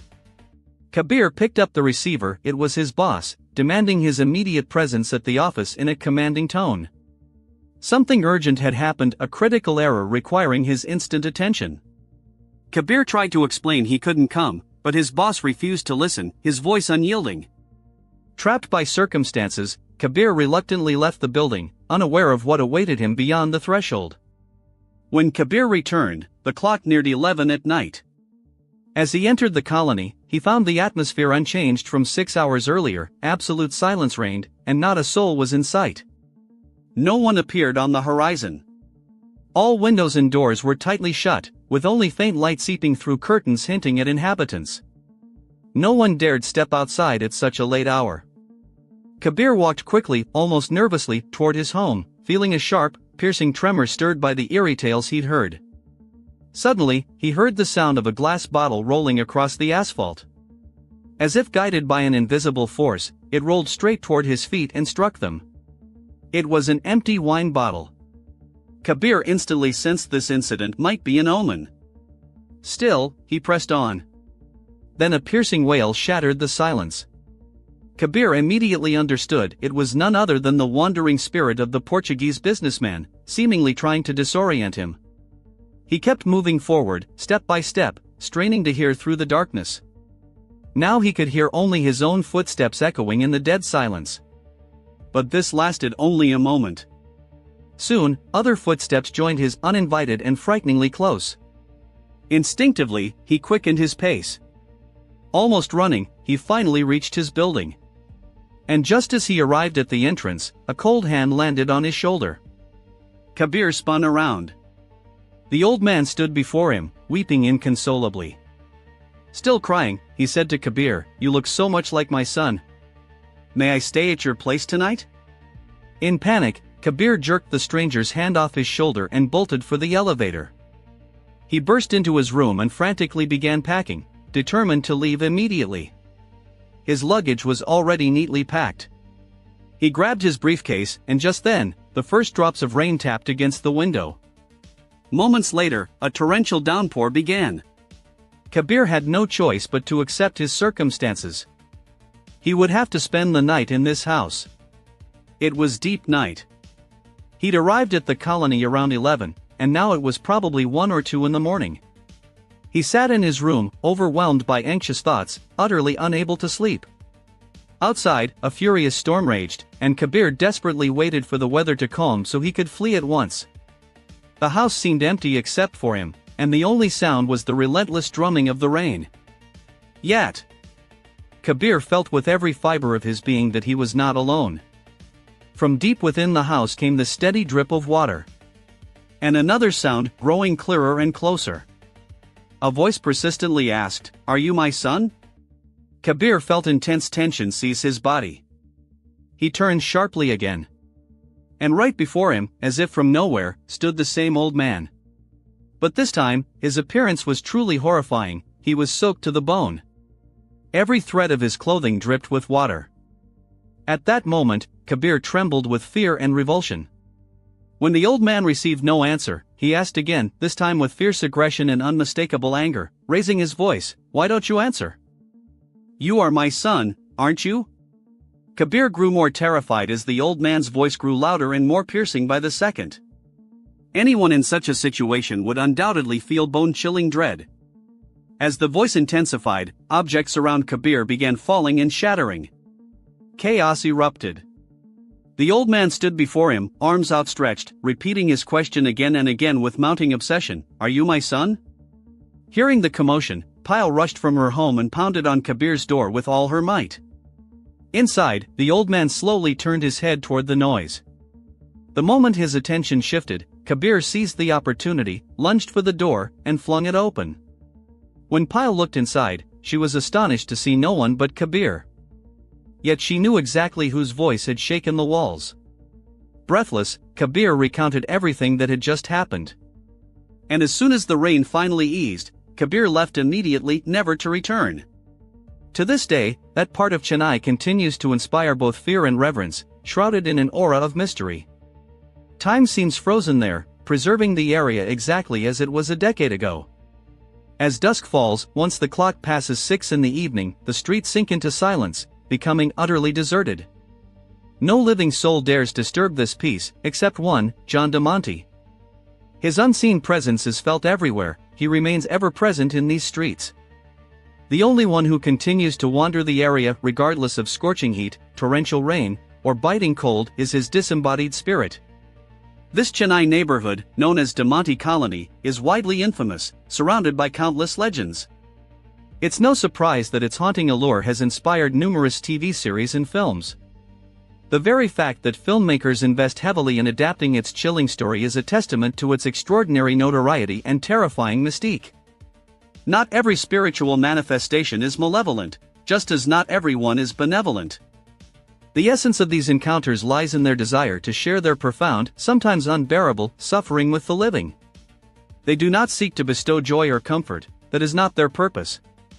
Their sole wish is to show what they endured during their earthly lives.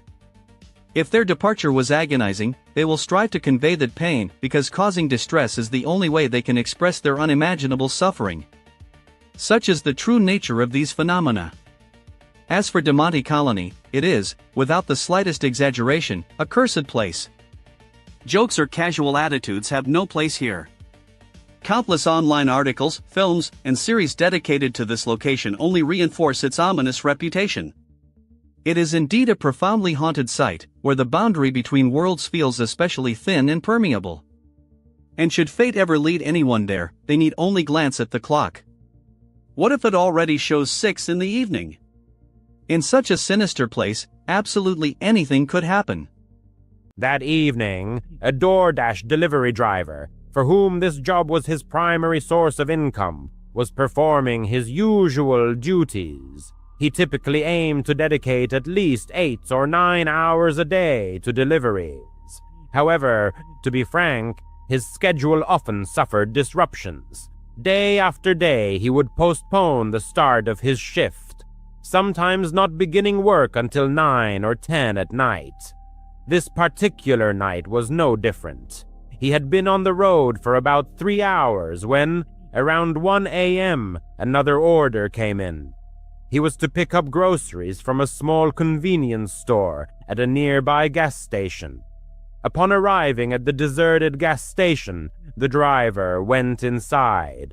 It was quiet, and apart from the cashier, there was no one else in the store. Returning to his car, he checked the order to ensure its completeness and accuracy. It was just one large bottle of cheap wine. This was certainly a curious order, but for him, it presented an additional inconvenience. The driver always preferred contactless delivery, where he could simply leave items on the porch and avoid any interaction.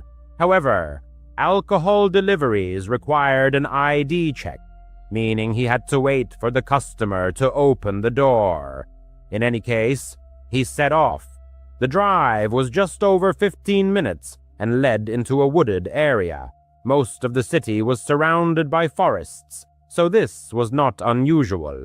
However, when he turned onto the driveway, it was extremely rough and broken, as if it hadn't been maintained in a long time. Soon he reached the house itself. It stood alone, very old and abandoned. There seemed to be no lights anywhere, and the driver could only see the front of the building, illuminated by his car's headlights. He parked and got out of the car. The forest was absolutely silent. He felt completely alone, and every sound he made seemed to be the only noise in the entire vicinity. But it was already around 1 a.m. Standing next to his car, he opened the app on his phone, making sure Everything was ready for the ID check and other necessary procedures. While he was there, his gaze accidentally fell upon a light flickering somewhere deep in the woods. However, he didn't pay much attention to it, assuming it was probably a light from another house, perhaps a porch light or something similar, but he couldn't see the house itself. The light was too far away and barely penetrated the dense tree foliage. With the app ready, he headed to the porch. He didn't find a doorbell, so he knocked on the door. He heard the knock echo throughout the house, as it usually does in an empty dwelling. It was a bit strange, but again, he just ignored it and waited for someone to answer. In fact, the only thing that seemed unusual to him until this point was the complete lack of light in the house or on the porch. His headlights were still the only source of illumination, lighting up the front of the house. The fact that it was an old house in the woods was quite common in that area, so while it sounds strange, it wasn't off-putting to him. After a good minute of waiting, he finally heard some sounds from behind the door, and a moment later, it swung open. Immediately, as soon as the door opened, he noticed how dark it was inside. The driver expected to see some dim lighting further back in the room, or perhaps for the occupants to turn on a light as they approached the door, but this didn't happen. It was practically pitch black inside. He could barely make out the man standing in the doorway. He was quite tall and slender, with shadows obscuring most of his face. The driver explained that he just needed to quickly check his ID due to the alcohol. The man nodded and seemed to smile slightly, but it was hard to tell. He asked for a minute to get his wallet. His voice was slow and raspy. The man left the door open as he turned and walked down the hallway into another part of the house, disappearing completely into the darkness, just a few feet from the doorway. Now the driver was truly alarmed. He had already felt a slight unease, but now, seeing that the person simply lived in a completely dark house, it was extremely strange. As his anxiety grew, he began to nervously look around. His gaze fell on his own car, standing ominously on the gravel driveway with its headlights on, and nothing but dark woods behind it. Then his gaze slid to the woods nearby. He noticed the light he had seen earlier again, but now it was closer. The driver stared at it, and after a few seconds, he realized the light was moving. It wasn't just shining in all directions, it was swaying or shaking slightly, as if someone was standing still, holding a flashlight and pointing it directly at him. A chill ran down his spine. The light had to be only about 15 meters into the trees. However, outside there was still absolute silence. He heard no one and nothing. But as he looked at that light, he suddenly heard something from inside the house. The driver shifted his gaze back through the doorway, peering into the darkness of the hallway. He heard faint creaks of floorboards, as if someone was cautiously approaching the doorway. The driver jumped off the porch and rushed to his car. At that moment, the light in the woods moved again, but he didn't linger to find out what was happening. He got in his car and hastily drove away, still catching his breath. He tried to collect his thoughts, got back on the road and parked back at the same gas station. It was amazing how in such situations, the mind so desperately tries to immediately come up with an explanation that everything was not as it seemed. He truly couldn't understand what exactly it was, but he was too exhausted to continue working. So after that, he drove home and ended his work for the night. Tom completed his night duties. A few days later, unable to shake off the intrusive thoughts, the narrator undertook a small investigation.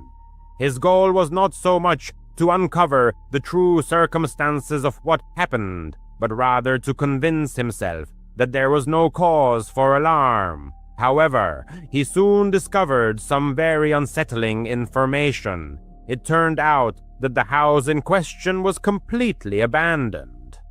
It had been vacant for over 50 years, and this wooded plot of land should, in fact, have remained uninhabited. Furthermore, there were no other structures in its immediate vicinity. The narrator still cannot comprehend the events of that night, but is deeply convinced that he narrowly escaped imminent danger. In 2019, the narrator went to his older brother's country house to dog-sit for 3 days while his brother was away on a business trip. His brother didn't want to leave his dog, Cooper, with strangers. Although the narrator calls this dwelling a cabin, it was actually a fairly large, ordinary house. It only earned that name due to its location in the middle of a dense forest. The first day was spent socializing with his brother, who left around 3 p.m. There wasn't much to do at the cabin, besides relax and perhaps listen to music by the fireplace.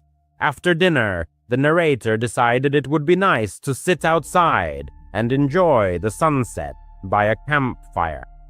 Taking Cooper with him, they settled in the yard, watching the sun slowly descend behind the treetops. The first hour outdoors was quite pleasant. However, the narrator soon realized that after sunset, the atmosphere became quite unsettling. In fact, it took on a very sinister quality. Everything around the cabin was plunged into pitch blackness, and the silence of the forest seemed simply threatening. Not 10 minutes after sunset, the narrator put out the fire and hurried back into the house. Perhaps it just wasn't his thing, but he honestly hated that eerie feeling of being outside at night. He settled on the couch with Cooper and, ironically, put on a horror movie. However, the long drive to the cabin had exhausted him, and he drifted in and out of sleep throughout the film. At one point, the narrator woke up to find Cooper no longer beside him. He sat up and looked around, spotting the dog sitting by the front door. Calling his name, the narrator suddenly realized how strange this sight was. Cooper didn't look like he was just relaxing. He sat upright, head stretched forward, staring intently at the front door. "Cooper, are you okay, Coop?" the narrator asked. The dog glanced back at him, but only for a second, before returning his gaze to the door. The narrator got up, walked over to him, stroked his side, and looked out the peephole of the front door. Nothing was visible. He slightly opened the door and poked his head out. It was still too dark to see anything clearly, but it seemed like no one was outside, and there were no sounds of animals roaming around either. The narrator closed the door and returned to Cooper, deciding that a deer or some other harmless animal must have passed by a few minutes ago. Now, it's probably worth mentioning that Cooper was a young German Shepherd mix, meaning he was definitely an intelligent dog. The narrator had no doubt that the dog had smelled or heard something, but he assumed it was just a harmless animal wandering near the cabin. After finishing the movie, the narrator soon went to bed. In the morning, he took Cooper outside and mostly had a quiet morning, sipping coffee and relaxing in the fresh air. He tried to go for a walk, but was hesitant to go too far, fearing he would get lost in the woods, so he just stayed near the cabin. When the sun finally set, the narrator went back inside to avoid the darkness and did pretty much the same thing as the previous night.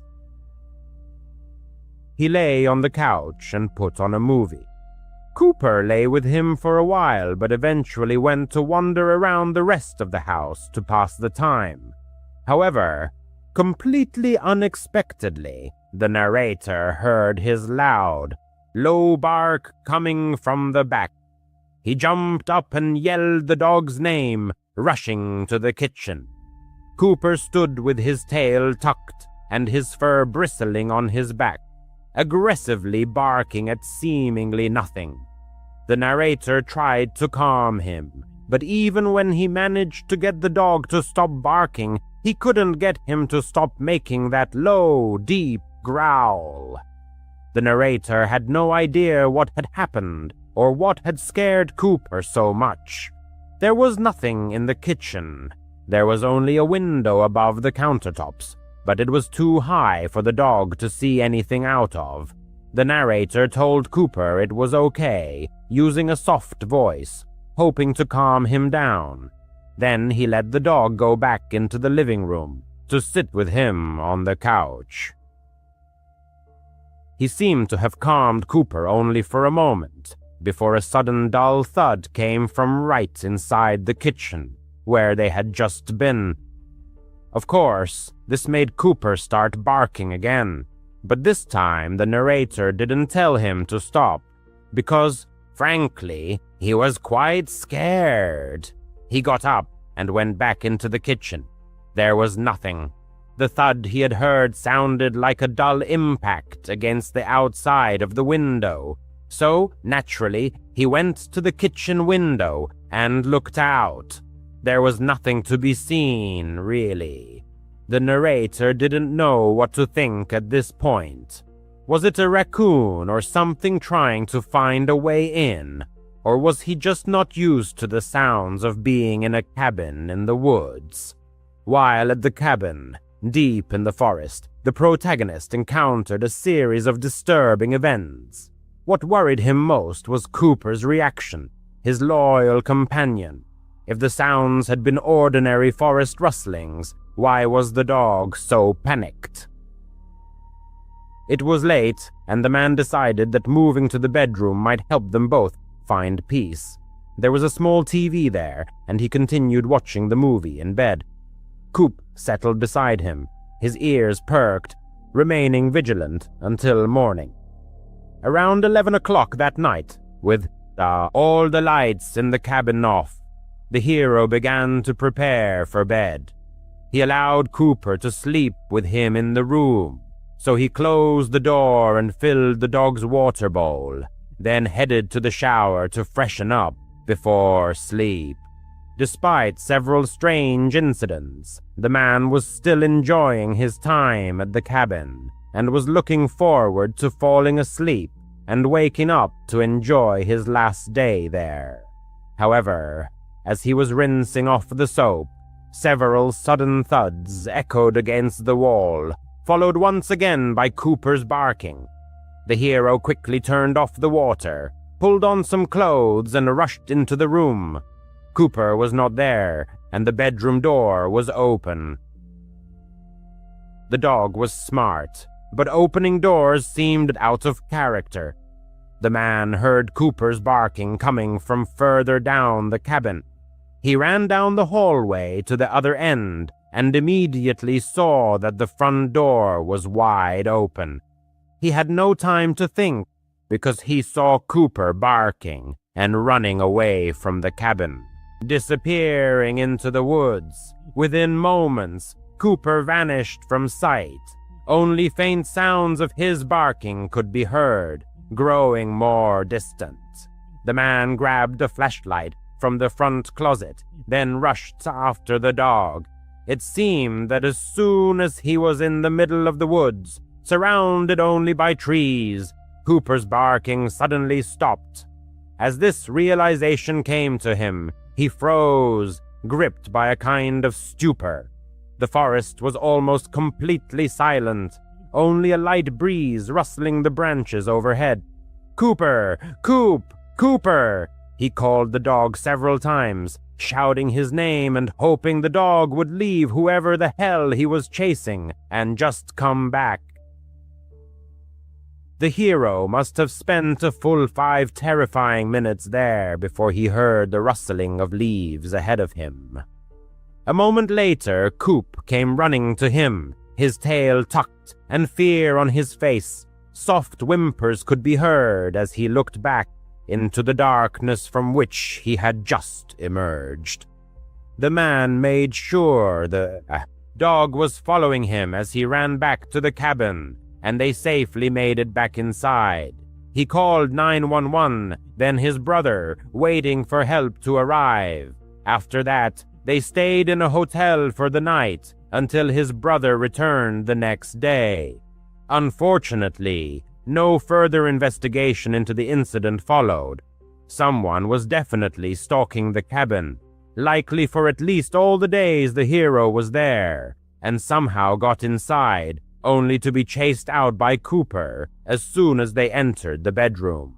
What happened out there in the dark woods while Cooper was alone?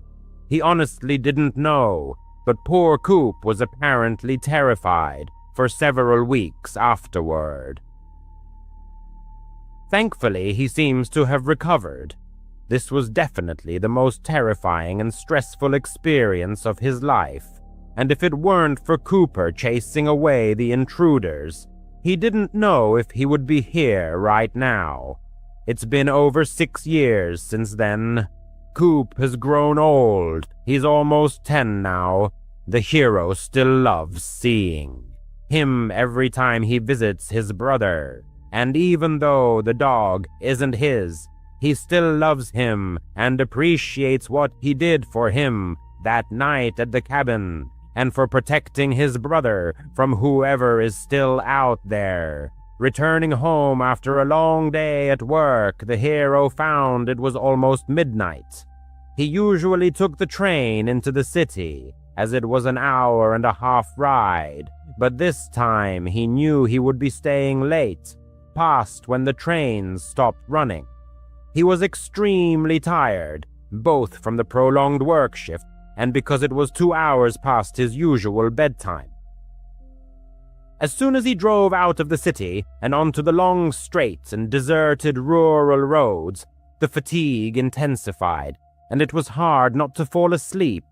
He didn't feel an immediate threat of falling asleep at the wheel, but it was almost like torture being forced to stay awake.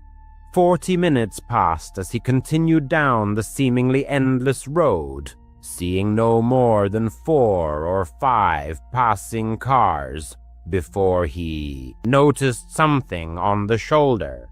It was a pickup truck, pulled off onto the grassy shoulder, but with no headlights on and no signs of people inside or nearby. Quite strange for the middle of nowhere, but probably just a car problem or out of gas, and the driver called a taxi home. The man didn't think much of it until 2 minutes later. He drove past another car. This was a sedan, but almost identical, parked on the grass near the trees by the roadside, and no signs of people. It must have been just a coincidence, but he had driven this route many times and had never seen anything like it. It helped him stay awake a bit, making him look around the sides of the road for anything else interesting. Another couple of minutes passed. He was looking at the road when suddenly something appeared in his headlights, directly on the asphalt ahead. There wasn't even time to make out what it was, or swerve off the road. He immediately ran over it with his right tire.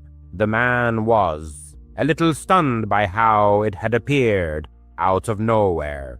He kept driving, listening for any problems with the car, but hoping he had just driven over it smoothly. He just drove over it smoothly.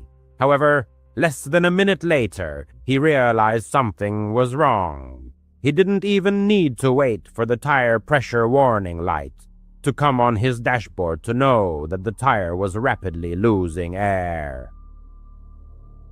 He pulled over to the side of the road, and almost immediately it dawned on him how striking a coincidence this was, especially compared to the two previous cars he had seen earlier. The only difference was that he was still here, in his car, and they were no longer there. He put the car in park and took a deep breath before getting out to assess the damage. He was so exhausted. There wasn't even energy left for anger, just deep disappointment and irritation that something like this had happened on such a night. He walked to the side of his car and looked around carefully. Scratches were clearly visible on the paint around the wheel, and the tire was about half flat. A tow truck and a ride home were definitely needed. Before getting back into the car, he couldn't help but look around, assessing his situation. He was on the side of a long deserted road between towns, with nothing but trees stretching in all directions. It was somewhat eerie to be out there alone, caught in such an unpleasant situation. It was just as these unsettling feelings began to creep in that he noticed something else. Down the road, someone was approaching him on foot. He obviously couldn't make out much due to the darkness, but even more so because the figure was moving along the side of the road, as if at the edge of the tree line. It seemed this person was trying to stay away from the main road, aiming to remain unseen. His first thought was that it might be someone from the other cars he had passed, but as the figure drew closer, an unsettling premonition washed over him. He got back in his car and started calling for a tow service. About a minute later, the man was approaching, almost passing by, before he left the tree line and started making his way through the grass to the road. He came right up to the car. He watched him as he approached the window. The man said nothing, but was noticeably nervous and, how should he put it, unstable, perhaps. It was very difficult to understand him or what he was doing. However, after a few seconds, their eyes met. His gaze was incredibly disturbing and instantly made him want to get out of there. He put the car in gear and drove away. He knew he was risking further damage to the wheel, but his gut feeling told him that something was very wrong with this guy. He had only driven for 20 seconds down the road before he passed another car. This one, however, was different. Its door was slightly ajar, and the interior light was on. It seemed this guy had come from there. He continued driving. In the nearest town, he stopped and got his car fixed. He honestly thought it was just a very strange experience, and he would never truly know what that guy wanted or what had even happened. After everything was fixed, he mostly forgot about it. That was until 4 days later when he heard a disturbing story about two people who had gone missing along the road he frequently took to and from work. He immediately thought of the two abandoned cars he had seen that night and quickly looked into the matter. His body went numb when he saw that it had happened on the very same night, and those two cars belonged to the two missing people. Both cars had tire damage from hitting something on the road, likely placed there by someone to specifically strand them. He called the police to report the information, but as of today, neither of the missing people has been found. As far as he knew, there hadn't even been a single lead or trace of who was behind it or what they had done to them. The thought of how close he came to being the third missing person still haunts him. NOS, a tragic anniversary, remembering a fateful day. September 6th, 1990, was a warm Saturday, the day I turned 30. I planned a modest party with close friends to share the joy with my 12-year-old daughter. Nothing extraordinary. A birthday cake and the warm company of friends. As was our tradition, my sister and I took our children to our parents' house for Saturday morning bagels. My mother, or rather my stepmother, Linda, had entered our lives about 5 years earlier after the untimely passing of my real mother. This woman always gave me an inexplicable sense of unease. Her cold, piercing gaze seemed to assess everything around her, as if counting invisible dollars. In Linda's conversations, topics of the house, savings, and my father's assets constantly surfaced. It seemed that her marriage to him was based more on financial gain than on love. However, I tried to ignore it, respecting my father's feelings. That morning, my father wasn't home. He had gone to his parents' house to mow their lawn, as he did every weekend.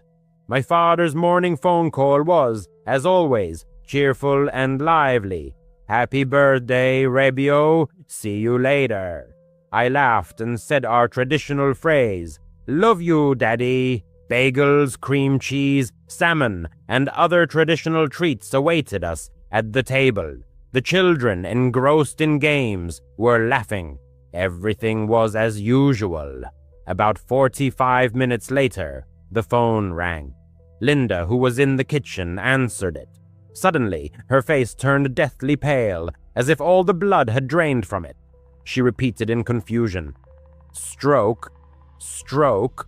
Her voice trembled, but there was a strange artificiality to it. Hanging up, she turned to us with wide eyes and said, "It's your grandfather, your father. He's in the hospital." My world collapsed in an instant. "Dad! Hospital!" My husband and brother-in-law, alarmed, rushed to comfort Linda. Without wasting time, my sister and I grabbed the children, put them in the car, and raced to my grandparents' house. On the way, I tried to reassure myself by resorting to absurd omens. If I get all greens, my father will be okay. If I see children playing, he'll be fine. If a bird flies by, everything will be all right.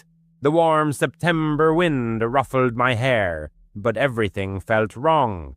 As we pulled up to the house, I heard a heart-wrenching wail, a sound I had never heard before. This loud, desperate cry came from inside the house. My grandmother, my real grandmother, stood on the porch, hunched over and sobbing so loudly that her voice echoed down the street. That sound still haunts me, embodying pure grief and pain.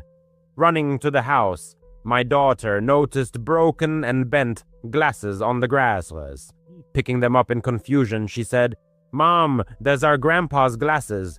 Confusion flashed through my mind. No, wait. Dad was her grandfather. No, my dad was her grandfather. My brain refused to accept reality. My dad is dead. Her grandfather. I felt sick. My grandfather returned from the hospital shortly afterward, shaking his head helplessly. He was silent at first, but his face spoke volumes. Relatives began to arrive, uncles, aunts. Then the terrible truth came out. My father didn't have a stroke. It was a massive heart attack. He had collapsed right on the lawn while mowing. Passing sanitation workers witnessed the tragedy. They rushed to help him, trying to give him CPR along with my grandfather. But it was all in vain. He died before he hit the ground. The rest of the day passed in a haze. The party was, of course, out of the question. Everyone sat in a daze, overwhelmed by grief. Linda, who arrived later, feigned inconsolable sorrow, hugging everyone. But her eyes, they darted around the room, as if she were already contemplating her next steps. The house, the money. It filled me with a horrible irritation that I tried to suppress. Grief can do strange things. For the next 15 years, I couldn't bear to hear birthday greetings without shuddering. I forbade them. If anyone dared to say those words, I would scold them severely. Even now, 36 years later, I don't celebrate my birthday in a big way. September 6th is just a day to get through. But I have enormous respect for sanitation workers, considering them true heroes.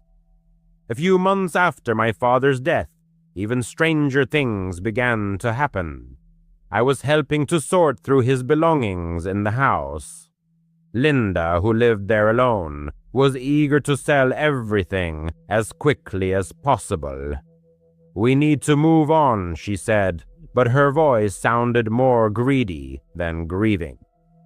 One day, while cleaning out the kitchen cabinets, in the furthest corner where you rarely look, I found a bottle of syrup hidden behind old jars. It was a plain glass bottle with a thick, dark liquid without a label. A strange place for syrup, I thought. Taking it home, I started searching for information online. It turned out it wasn't ordinary syrup. The description, the color, even a photo uploaded to several forums, all pointed to one thing. It matched the description of a homemade mixture with digoxin, a heart medication derived from foxglove. It's prescribed for heart problems, but in large doses, it's deadly, especially for elderly people like my father, who was in his 50s. It can cause irregular heartbeats, leading to a massive attack. And worst of all, it's hard to detect in an autopsy unless you specifically look for it. Story 1. My father's death was ruled a natural cause, raising no suspicion of foul play. However, traces of a substance were found in one of the bottles, which tested positive after an anonymous sample was sent to a lab. Gradually, sinister details began to emerge. Linda, a former nurse, had knowledge of medications. She expressed dissatisfaction with my father's unwillingness to do household chores and how property taxes were draining their savings. She longed to possess everything alone. The sinister glances and the hasty organization of the house sale began to form a single picture. She had probably been adding the poisonous substance to his food or coffee, gradually accumulating to a critical dose. Working in the garden was probably the final straw that pushed his heart over the edge. After this discovery, sleep deserted me, and nightmares of my father falling and Linda's cold smile haunted me. First, I anonymously contacted the police, providing them with all the details. They reopened the investigation, tested the contents of the bottle, and exhumed my father's body for a toxicology examination. Traces of digoxin were found. Linda vehemently denied any involvement, but foxglove was found in her garden, hidden in a secluded spot. Emails with information about natural heart remedies and inheritance laws were found on her computer. A week later, she was arrested. Despite her cries of innocence, the evidence relentlessly mounted. The trial was swift, and she was sentenced to life in prison for murder. That day, my grandmother sincerely mourned her loss, but Linda's tears were later revealed to be fake. She had taken my father's life out of greed. Story 2, my 16th birthday, is etched in my memory as if it happened just yesterday, even though it was years ago. My name is Smith, and I live in a quiet suburb near Chicago. My older brother, Alan, who was 22, was always known for his love of pranks. He declared that he was going to make my birthday unforgettable, and took it upon himself to organize a party at our house. Our parents were away for the weekend, visiting relatives in Ohio, so it was just me, Alan, and about a dozen friends from school at the house. The party started around 7 o'clock on Friday evening. Alan decorated the living room with balloons and streamers, ordered pizza from Domino's, and got a cake from the local Walmart bakery. My friends gradually arrived, guys, like Ben, Tyler, and Chris, and a few girls, including Sophia and Emily. We played video games on the Xbox, enjoyed music from Spotify through a Bluetooth speaker, and just hung out. Alan was acting mysterious, smirking at me. About an hour in, he pulled me aside in the kitchen and told me about a surprise. He had hired actors from a local theater group to stage a fake home invasion. They were supposed to burst in wearing masks and wielding toy guns, scare everyone a little, and then reveal the prank. He asked me to play along and pretend to be scared. I chuckled, knowing Alan's penchant for such antics. Last year, he hid in my closet, dressed as a clown to scare me. I figured it would be harmless fun, and agreed to play along.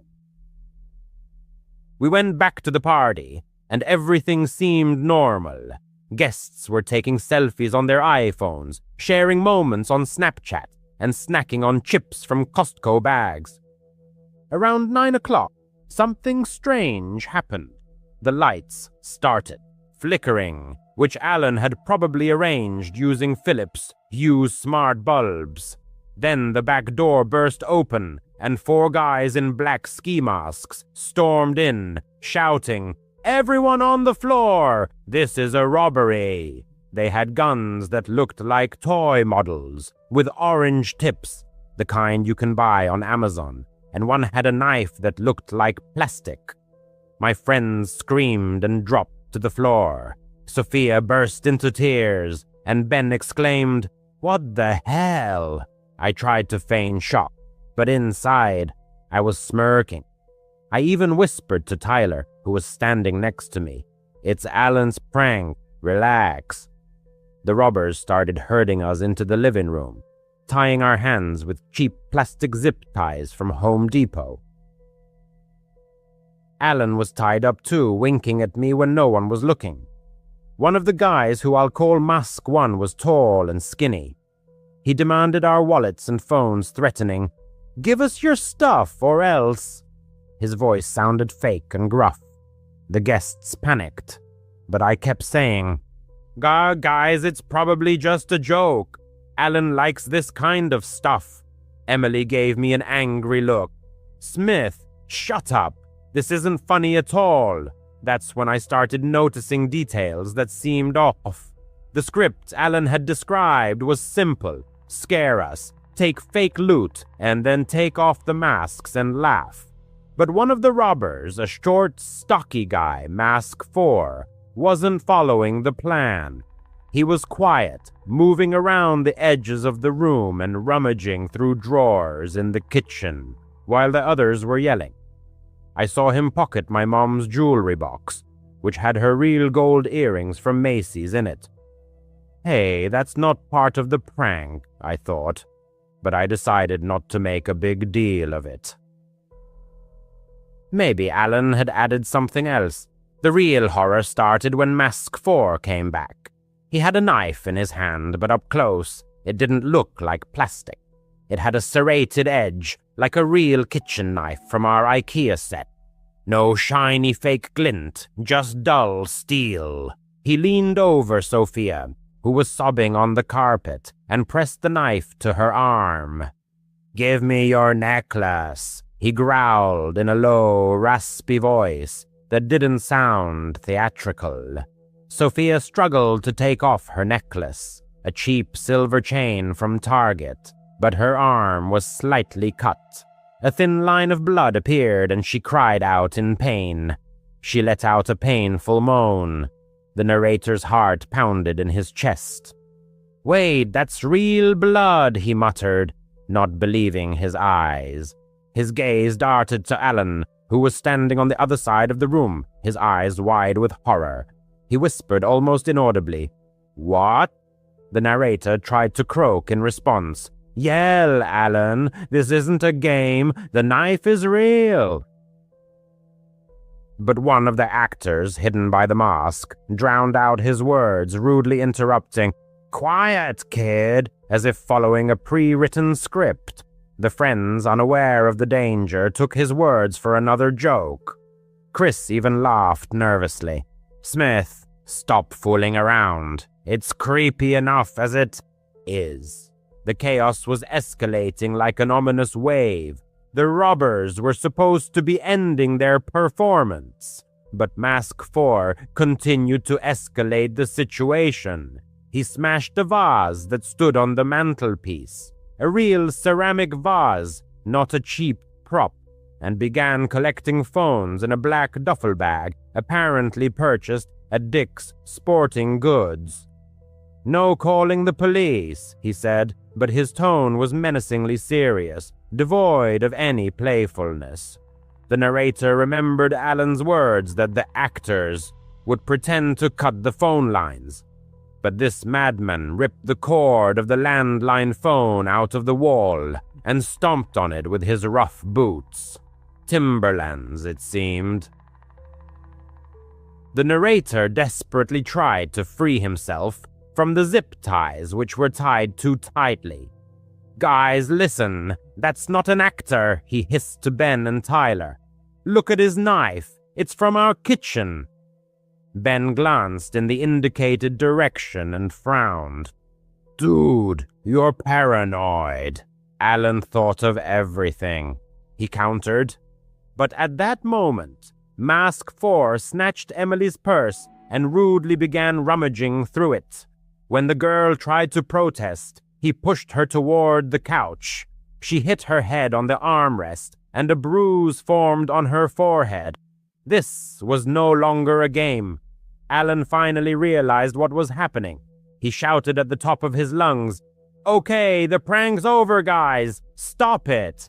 The three actors hesitated, glancing at each other in confusion under their masks. Mask 1 tore off his mask. Underneath was some college student named Ryan, whom Alan knew from working together at Starbucks. "Wait, what's going on?" Ryan asked in confusion. "We're supposed to follow the plan." But Mask 4 ignored him. He lunged for the front door with the duffel bag full of phones, wallets, and jewelry. "Screw this," he muttered, his voice muffled by the mask. Panic erupted. Alan shouted, "That's not one of ours!"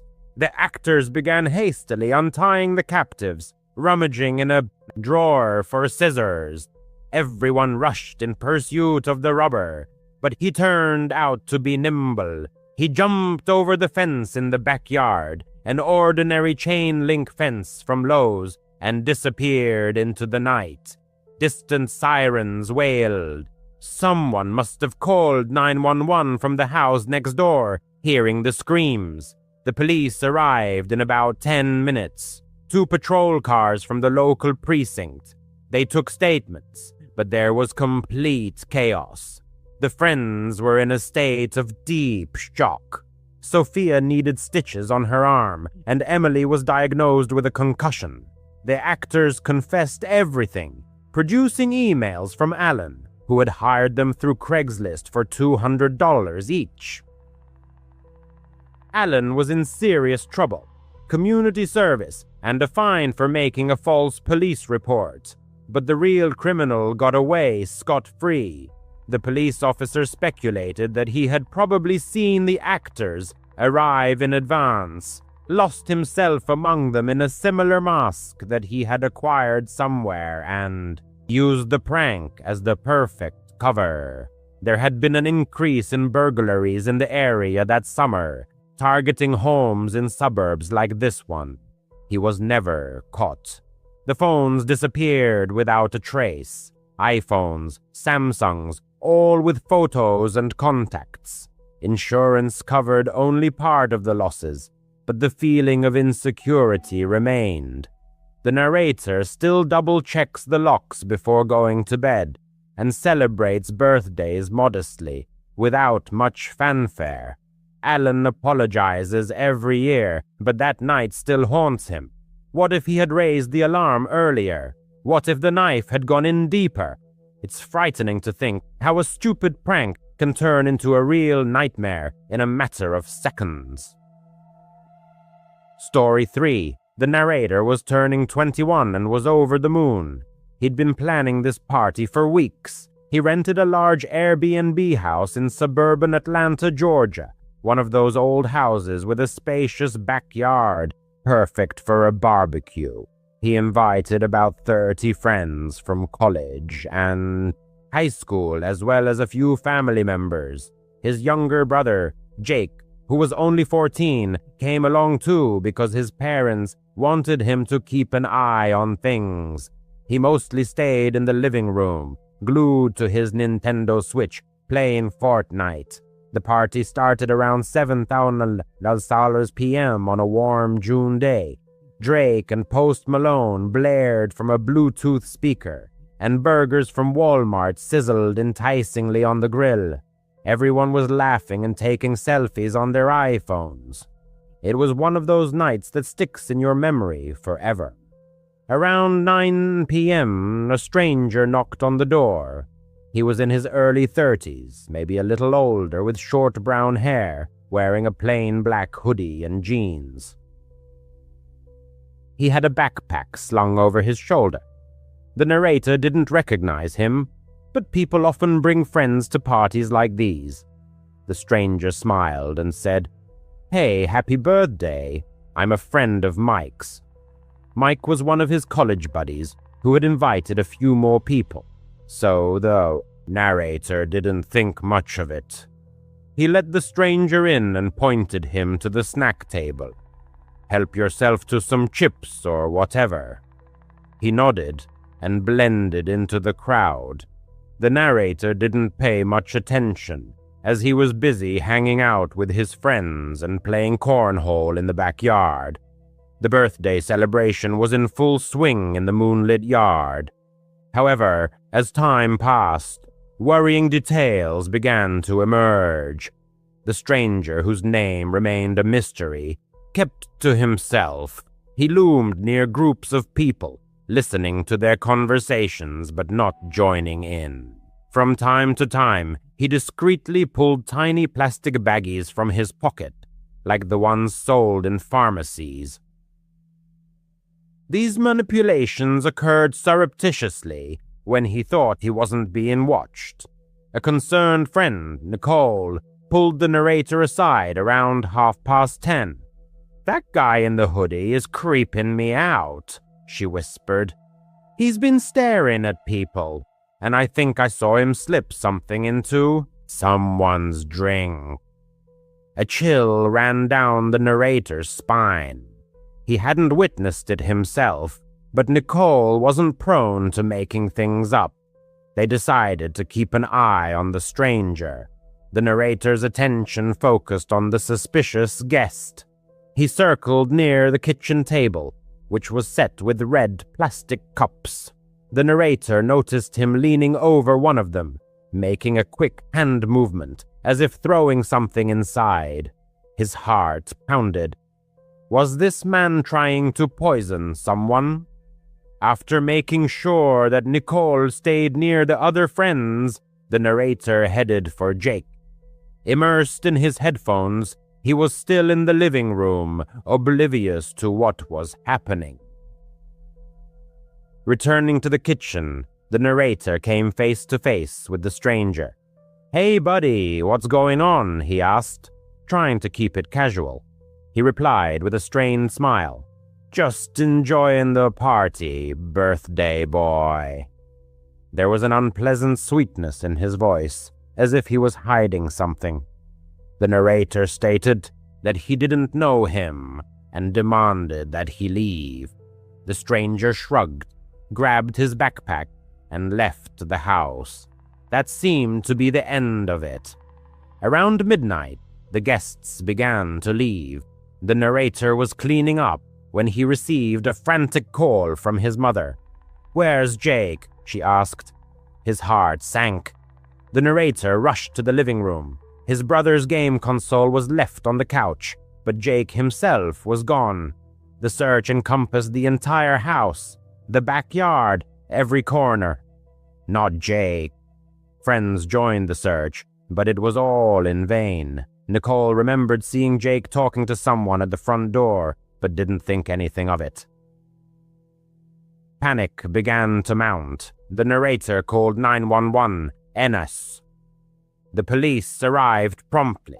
The narrator shared all the information, including a description of the stranger, black hoodie, jeans, backpack. Several friends confirmed they had seen the person.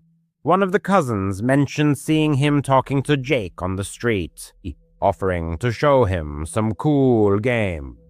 The narrator's legs went weak. Could this person have taken his brother?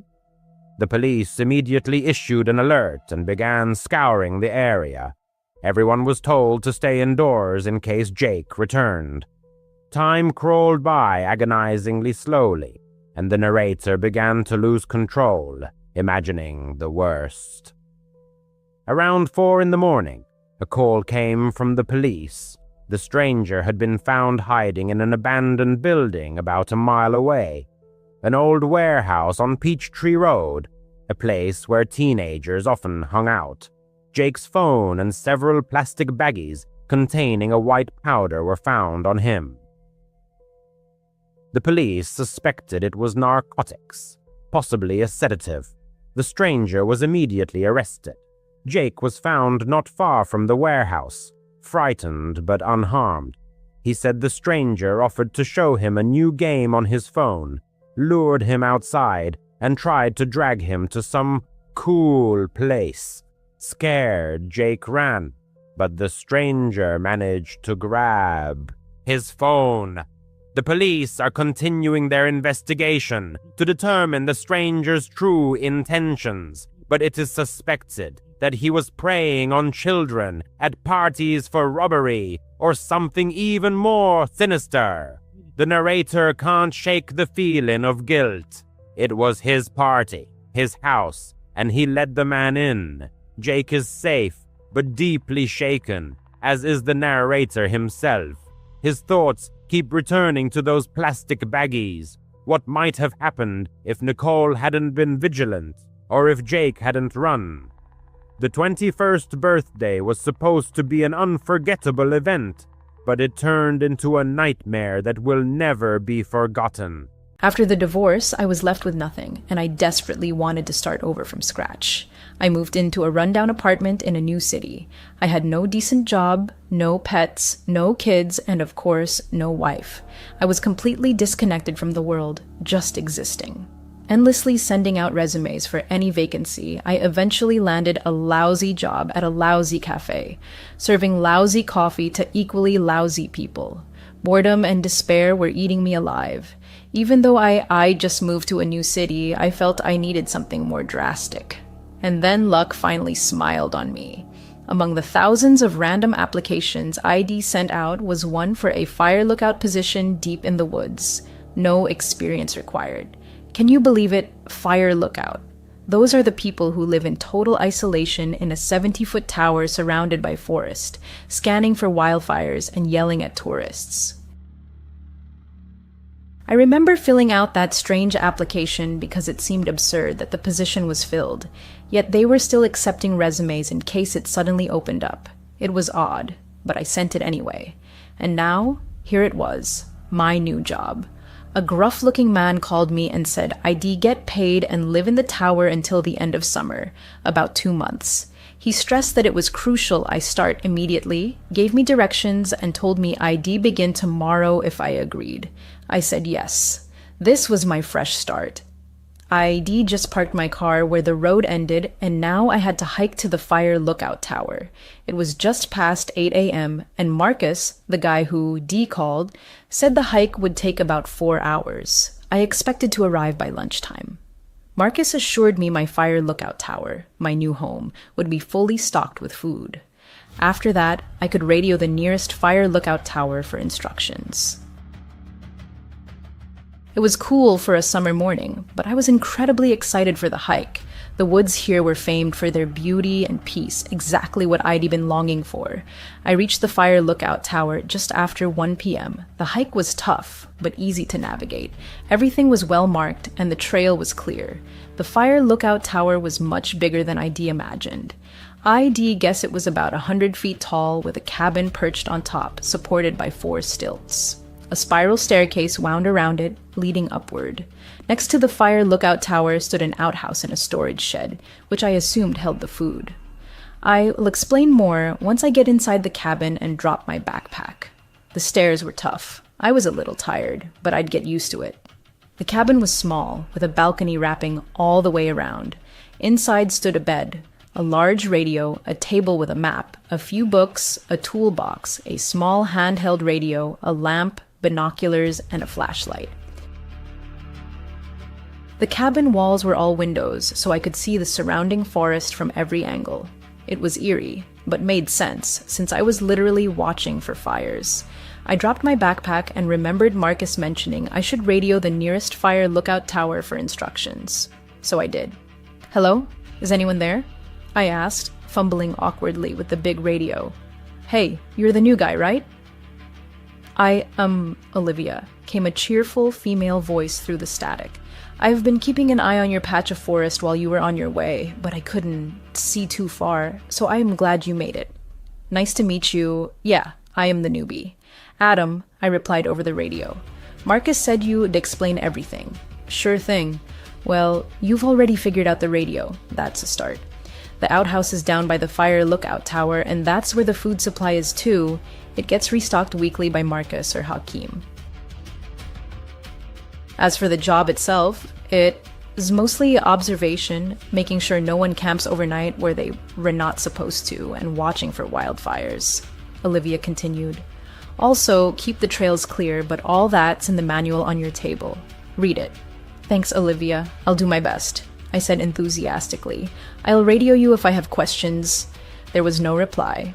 Well, she seemed pleasant enough. I grabbed the manual and started flipping through it, and mostly repeated what she just told me, only in more technical jargon, but I planned to study it, cover to cover, to feel confident. As I flipped the pages, a sheet of paper fell out. It was lined paper, covered in messy, almost frantic blue handwriting. It read, "Rules to avoid the smiling lady. 1. If you see a woman in the woods with a manic smile on her face, do not approach her or draw attention to yourself. Return to your fire lookout tower immediately. 2. If your radio crackles and it's anyone other than your nearest fire lookout tower, do not respond, no matter what you hear. 3. If you hear a woman weeping between 1 and 4 a.m., ignore it. 4. Always sleep with the lamp on at night. If it starts flickering, run to turn on the main light and keep it on until morning. If your lamp goes out completely before you can do this, hide under the bed until sunrise. 5. If, at night, you hear someone running up the stairs to your lookout tower, immediately turn on the main light. If you hesitate and the creature reaches the top, it'll be too late. 6. If you wake up and see those smiling women staring at you through the window, immediately hide in the closet and hold your breath. She will enter your cabin and you will feel her icy breath right above you as if she's hovering. Not a sound, not a breath. It will only last a moment. As soon as you feel she's gone, turn on the main light until morning. 7. At any scratching sound, whether in your cabin or near the outhouse, turn off all radios and hide under the blanket until the noise stops. 8. If, while investigating a campfire at night, you hear a woman scream, run back to the lookout tower as fast as you can. 9. If, upon returning to your lookout tower, you find someone inside, run. Don't stop until you reach the next tower. Never look back. She'll be chasing you. What the hell? What sick, twisted joke is this? I thought. I reached for the radio to ask Olivia about these bizarre rules ID just found, but stopped myself. I didn't want to be the rookie who fell for a prank, so I stayed quiet. Instead, I looked around, finally ate, and got comfortable.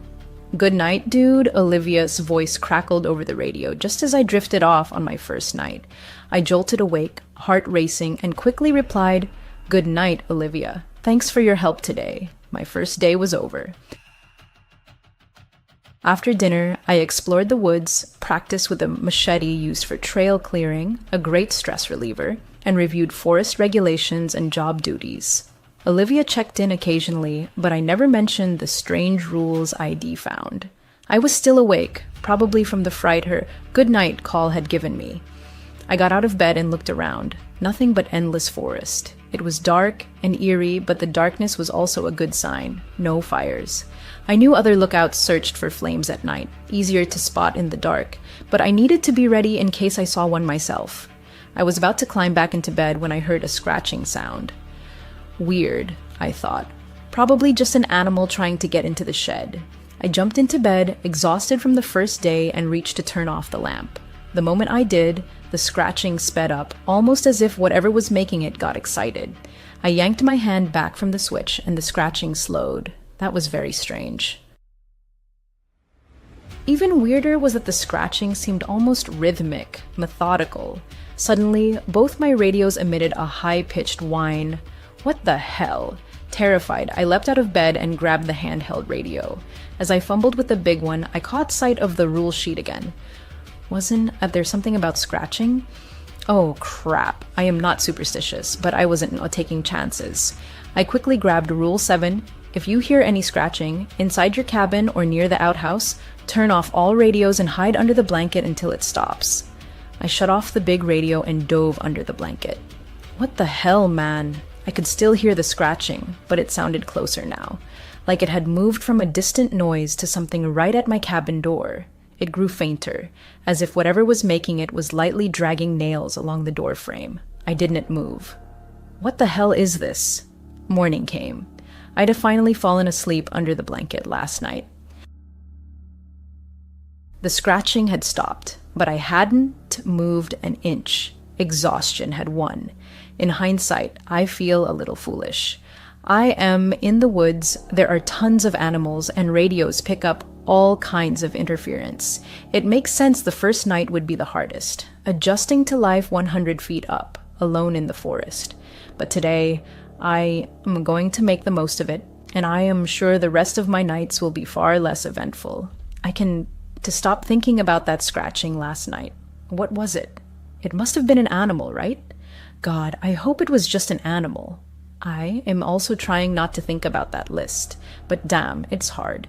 I brought it with me just in case, though I feel a little silly doing so. Bet it's a prank. It is only my second day and they are already messing with me. My mind's racing. Anyway, I am on patrol now, just walking some trails, making sure no one is camping in open areas. It's getting dark, so I think it's time to head back. I was almost ready to turn toward my fire tower when I spotted a flash of a campsite. There it was. My first real task, tell these people to pack up and leave. This area is for hiking only. I kept walking. The camp was set up on a large clearing surrounded by trees, just one reddish-yellow tent and a cold campfire. "Hello," I shouted. "You can't camp here. This is hike-only territory." Silence. No answer. I moved closer to the campsite, heading toward the fire pit in case something jumped out of the tent. What a coward I am, I shouted again. "Hello, is anyone there?" Nothing. At that moment, a strange feeling washed over me. Something was off. I can't explain it, just wrong. I assumed the campers had just gone for a walk and would return soon, but it was nearly dark, and that worried me. Wait, wasn't there a rule about this? I pulled the list from my pocket and scanned it quickly. Yes, Rule 8. If you investigate a campfire at night and hear a woman scream upon arrival, run back to the fire tower as fast as you can. Okay, well, not okay, but okay. I didn't hear a scream. It's just an empty campsite. There is not even a live fire. I radioed Olivia. "Olivia, hey, there is a campsite here. No fire, but no people either." "What should I do?" "Where is it?" Olivia replied instantly. I read her my coordinates, checking the map with my flashlight as it grew darker. "Got it. That is right on the edge of my sector. You'll head there now. You just go back to your tower, okay?" Olivia said. "Okay, you sure?" I asked. "Absolutely. Go back. Stay safe." "All right, she's a professional. I will call her when I get back and ask how it went." I'd been walking for about 30 minutes, nearly back to my tower, when I noticed a clear trail leading into the trees. Weird. I didn't remember seeing this on the map. I thought the path I was on had no branches. I figured I'd missed it this morning and would check it out tomorrow. I trudged back to my tower. Back inside, I sat at the table, staring at the rules. I hadn't asked Olivia about them. I didn't want to. Not until something else strange happened. Nothing weird had happened tonight, just an empty campsite, no woman screaming like the rules warned. I'd been sitting there, reading the rules for about 20 minutes when my main radio crackled. "Hey, Adam," I handled the camper. "He says he was relieving himself in the woods and didn't know camping wasn't allowed here," Olivia explained. "He must have been doing his business when you showed up. I'm walking him to his car now." "All good." "All right, thanks for handling that." "Good night," I replied, feeling guilty she'd gone through all that trouble for nothing. I climbed into bed. The next day came. Last night had been fine. No issues. Now I felt safer and left the list on my table. I ate a lot this morning. My appetite must be growing from all the hiking. I spent the morning just sitting in the woods near my tower. It was calming. Time for my afternoon patrol to make sure no one's camping. But first, I want to check out that strange trail that's not on any map. I reached it quickly. It was relatively close, and sure enough, it was as clear a trail as any other. Like it had been maintained just as well as the main ones. I wandered down it, not expecting much. It sloped slightly downward, but wasn't difficult. After about 5 minutes, I thought I saw the end of the trail, and that was all I saw. Just an end, leading literally nowhere, just a wall of trees. I was about to turn back when I saw it, a small red scarf hanging from the branch of the nearest tree. Interesting. I walked toward it, and as I did, I saw another one deeper in the woods, and another after that. What the hell? Am I really going to be an idiot and walk straight into a serial killer's trap by following these? Almost as if to prove I wasn't a coward, I decided to follow them. I passed 5 scarves, each bright red, no writing or markings, and I was about to reach another. This one was different. It lay on the ground. The others had been on branches. Beyond it, I saw nothing. That was annoying. As I bent to pick up the last scarf and examine it, what the hell? It was tied to something wooden and fairly heavy. I lifted it. Dirt shifted as a wooden door revealed a small bunker. It was impressive, about 10 feet deep and 10 feet wide. A ladder was built into the wall where the door had lifted. I shone my flashlight and saw a sleeping bag on the floor below, and a camera. That was it. I climbed down the ladder. That was all. With every step down into the bunker, its solidity brought a strange sense of calm. The whole bunker was surprisingly clean for an underground structure, but inside was only a sleeping bag and a camera plugged into a charger. No outlets, of course. I picked up the camera. It was dead, a fairly modern model with a screen for viewing photos slightly cracked, but the main lens was shattered. It looked like its days of taking pictures were long over. I will charge it when I get back to my tower, I thought, eager to see what was on it. I'll call Olivia as soon as I return, otherwise she'll notice I started my patrol late, and then it hit me. The campsite, it was back. Damn, it looked like it had never left. Same reddish-yellow tent, same spot as last night. Did this guy think he could sneak back unnoticed? The only difference, there was a fire burning, the only light besides my flashlight. Annoyed, I decided to deal with this jerk myself and then call Olivia with the good news that ID handled it alone. I walked up to the tent and yanked the flap open. I didn't care if I scared him. He didn't belong here, and he knew it. I pulled the flap back. What? The tent was empty. Completely. No person, no sleeping bag, no backpack, just dirt. The fire burned brightly behind me. I turned, scanning the trees lit by its glow. It felt like something was watching me. I quickly doused the fire, pouring the rest of my water to kill the last embers. In an instant, I was plunged into total darkness. I kept my flashlight pointed at the ground, unable to look up at the trees that still gave me an inexplicable sense of dread. I reached for my phone to call Olivia, when a blood-curdling scream tore through the silence, coming from the trees right behind where the fire had been. God, that scream. Nothing I could have imagined. A scream of pure pain and pure rage. A dark figure burst from the trees, still screaming, and charged at me. I only caught a glimpse of her silhouette before I ran myself. It was a woman, with long hair and arms swinging loosely at her sides as she sprinted toward me. I ran through the woods I was just beginning to know, sticking to the trail leading to my tower. She didn't stop screaming, chasing me, that long, drawn-out cry piercing my thoughts. I rounded a bend in the trail and started screaming too, though I couldn't even hear myself over hers. I was halfway to the tower. Look back? No way that would slow me down. What the hell? The scream was getting louder. She was catching up. How was she still screaming? The fire tower. I saw the dim glow of the lamp ID left on in the cabin above, cutting through the darkness ahead, giving me hope. I reached the ladder and raced up it at full speed. The spiral staircase was a bit uneven. I stumbled every few steps but didn't lose my balance. Halfway up, I heard her hit the first steps. She was fast, and I could hear her gaining on me, but I thought I could make it. I was at the top. I burst into my cabin, and the moment I slammed the door, the screaming stopped. I pressed myself against the door, adrenaline surging, flashlight in hand like a weapon, ready to fight. The sudden silence didn't help. At least when she screamed, I knew where she was. My ears still rang as I stayed pressed to the door. An hour had passed since the scream stopped, and I hadn't heard a sound since. The adrenaline had faded, but I was still terrified.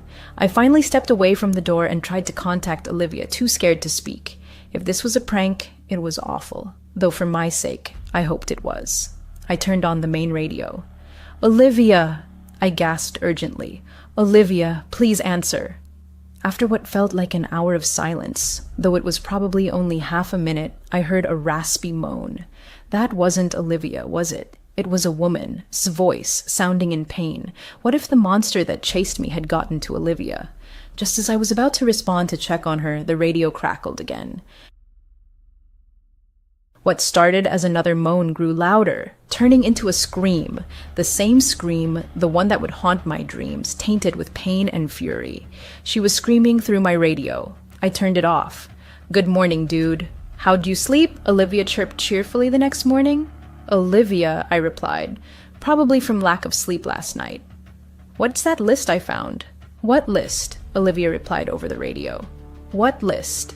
Olivia's voice came back, alarmed. I spilled everything. The creepy note, the scratching, and of course, the nightmare with the insane demon woman. Olivia sighed deeply, like, "Here we go again." I realized this wasn't the first time. It seemed this story repeated with every lookout assigned to this tower. "I don't know what to believe," Olivia admitted. "At first, I thought people just went crazy from isolation. I've never seen anything like it myself. But after Henry, and now you, just 4 days in, I just don't know what to think." "Henry?" I asked. "Who's that?" "The guy before you," Olivia explained.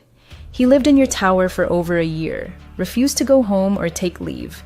Henry was a great guy, handy, always had some project going. Sometimes near the end, I wouldn't hear from him for days. I think he spent whole nights outside the tower. No idea where he went, honestly." "Near the end?" I pressed, sensing this was important. "Yeah, he disappeared. Marcus thinks he just ran off. The tower was completely empty when he checked. No bags, no belongings, no Henry, but I don't get why he'd leave after a year of refusing to leave the forest at all?" Olivia sounded confused. "But months before he vanished, he became obsessed with the smiling lady, said he saw her at night but never gave details. If I asked, he'd just go quiet. Like I said, he barely talked to me." But his disappearance didn't explain why the job posting said the position might suddenly become available. I asked Olivia about that. "I don't know anything about that," she replied. "I've worked here 2 years and Marcus never tells me anything." "Who worked here before Henry?" I wondered aloud. "Another guy, Ron," Olivia said. "He left just a few days after I started. But once he asked me if I'd seen a woman in the woods, a woman who smiles. I said no, and didn't think much of it. Back then, I thought he was weird. I wasn't satisfied with the lack of info, unsure if she really knew little or was hiding something. I decided to ask her directly. "What made you take this job?" "Well, I guess we are opening up to each other this morning, huh?" Olivia chuckled nervously. I stayed silent, waiting. "My sister, she disappeared in these woods," Olivia said, voice trembling. "Right before I started working here. I took the job to, I don't know, try to find her. I try to help others who might get lost. I don't know. I'm sorry about your sister Olivia, I said, feeling awkward for asking. That's brave of you. Brave of... I won. Ask more questions. Not yet. I am not sure how honest she's being with me, but for now, I feel she's my ally, and I want to keep it that way. I thanked her for the talk. I trust her, I think. I feel a little calmer, though I don't know why. Henry apparently just vanished, and both he and Ron claim to have seen the smiling lady. Oh, that is the same lady who chased me last night. The camera I found was now charged. Evening fell. I still hadn't slept, barely moved, trying to process everything Olivia told me. But it was impossible. Maybe the camera held answers. It powered on. 3 options on screen: photo gallery, settings. I chose gallery. The first few photos were uninteresting. Shots of a random lake, a house, a car, nothing useful. Scrolling quickly, I almost missed a photo of my lookout tower. At its base stood a family, 3 people. The father was dark-haired, tall, looked like he had outdoor experience. Big, sturdy guy. The mother was a blonde with a beautiful smile, her hand on her husband's shoulder. The third member was a boy with short chestnut hair and a striking resemblance to who I assumed was his father. I kept scrolling, but never saw the family together again, only the man. He took selfies inside my tower, photographed the view from my window, the outdoor toilet, and some trails. Was this Henry or Ron? If it was Henry, why wouldn't he leave the forest to see his family? Then the photos got even stranger. The next one was the bunker. The same bunker ID found nearby, built into the ground, holding a sleeping bag and his camera. It looked unfinished, a work in progress. With each photo, it became more complete. Whoever owned this camera built it. Olivia said Henry was handy, right? Why did he build a bunker in the woods, so close to the lookout tower? The next photo was a random tree in the dark. Actually, the next 4 or 5 were of that same tree. At its base, a shadow. The shadow at the tree's base was strange, distorted, completely illogical. What was Henry, or whoever, trying to capture? Was the smiling lady his target? What the hell just woke me up? The clock read 2:13 a.m. Total silence now. But I knew something had broken my sleep. I was so exhausted from last night I wouldn't have woken up on my own. Maybe it was... Yes, I hear it. Through the night silence came a faint, wrenching female sob. It didn't sound very close, but I sat bolt upright in bed listening to the long, mournful wails. I remembered the rule. Rule 3. If you hear a woman weeping between 1 and 4 a.m., ignore it. But how could I ignore it? It sounded so sad, so broken. Part of me desperately wanted to help her. Another part craved answers, and neither part would let me just turn away. Trying to make as little noise as possible, I quickly geared up, grabbed my flashlight and radio, and carefully opened my cabin door. Descending the stairs, I shone my light to avoid tripping. The weeping came from the woods off the trail. I moved cautiously toward the dark wall of trees. The cries were soaked in unbearable pain, deep sorrow. I could only compare them to a mother's howl after losing her child, howling in utter despair, losing a piece of her soul with every agonizing breath. I turned off my flashlight as the weeping grew louder. I crouched, moving from bush to bush, then to a tree. The air was misty, piercingly cold, and the closer I got, the stronger the frost felt. Crouching behind a tree, I finally saw her. She sat hunched against the trunk, face buried in her hands, sobbing. She had long, dark hair spilling down her back and onto the ground. Though I couldn't see her clearly, she seemed to wear a clean, intact dress. But her hands were horribly damaged, twisted, broken. One elbow was bent backward, and bones jutted under the skin of both forearms, though they didn't pierce through. Her nails were long and sharp, and her body had no fat. Skeletal, pale skin stretched over her collarbones, emphasizing her gauntness. My radio emitted a short hiss. I quickly looked down to turn it off, and in that moment realized the weeping had stopped. My eyes stayed on the radio. Damn, she heard me. I couldn't look up. Nausea overwhelmed me. I forced myself and slowly raised my eyes. She was staring at me. Her eyes were empty, dark, white, lifeless, the white stark against her dark pupils. Her eyebrows were raised. She smiled. The smile was unnaturally wide, stretching across her face farther than humanly possible, baring all her teeth. It was sinister. Her face bore traces of recent tears. Some still streamed down her sharp cheekbones and thin neck, but now she wasn't crying. She looked excited. I was going to run. I could not look away, but I desperately told myself, "Run! Damn it! Run!" I needed to run. I stared at her for about half a minute, and she hadn't moved. Her eyes were still locked on me, her smile sinister. Just as I gathered the courage to turn and flee, she made a sharp movement.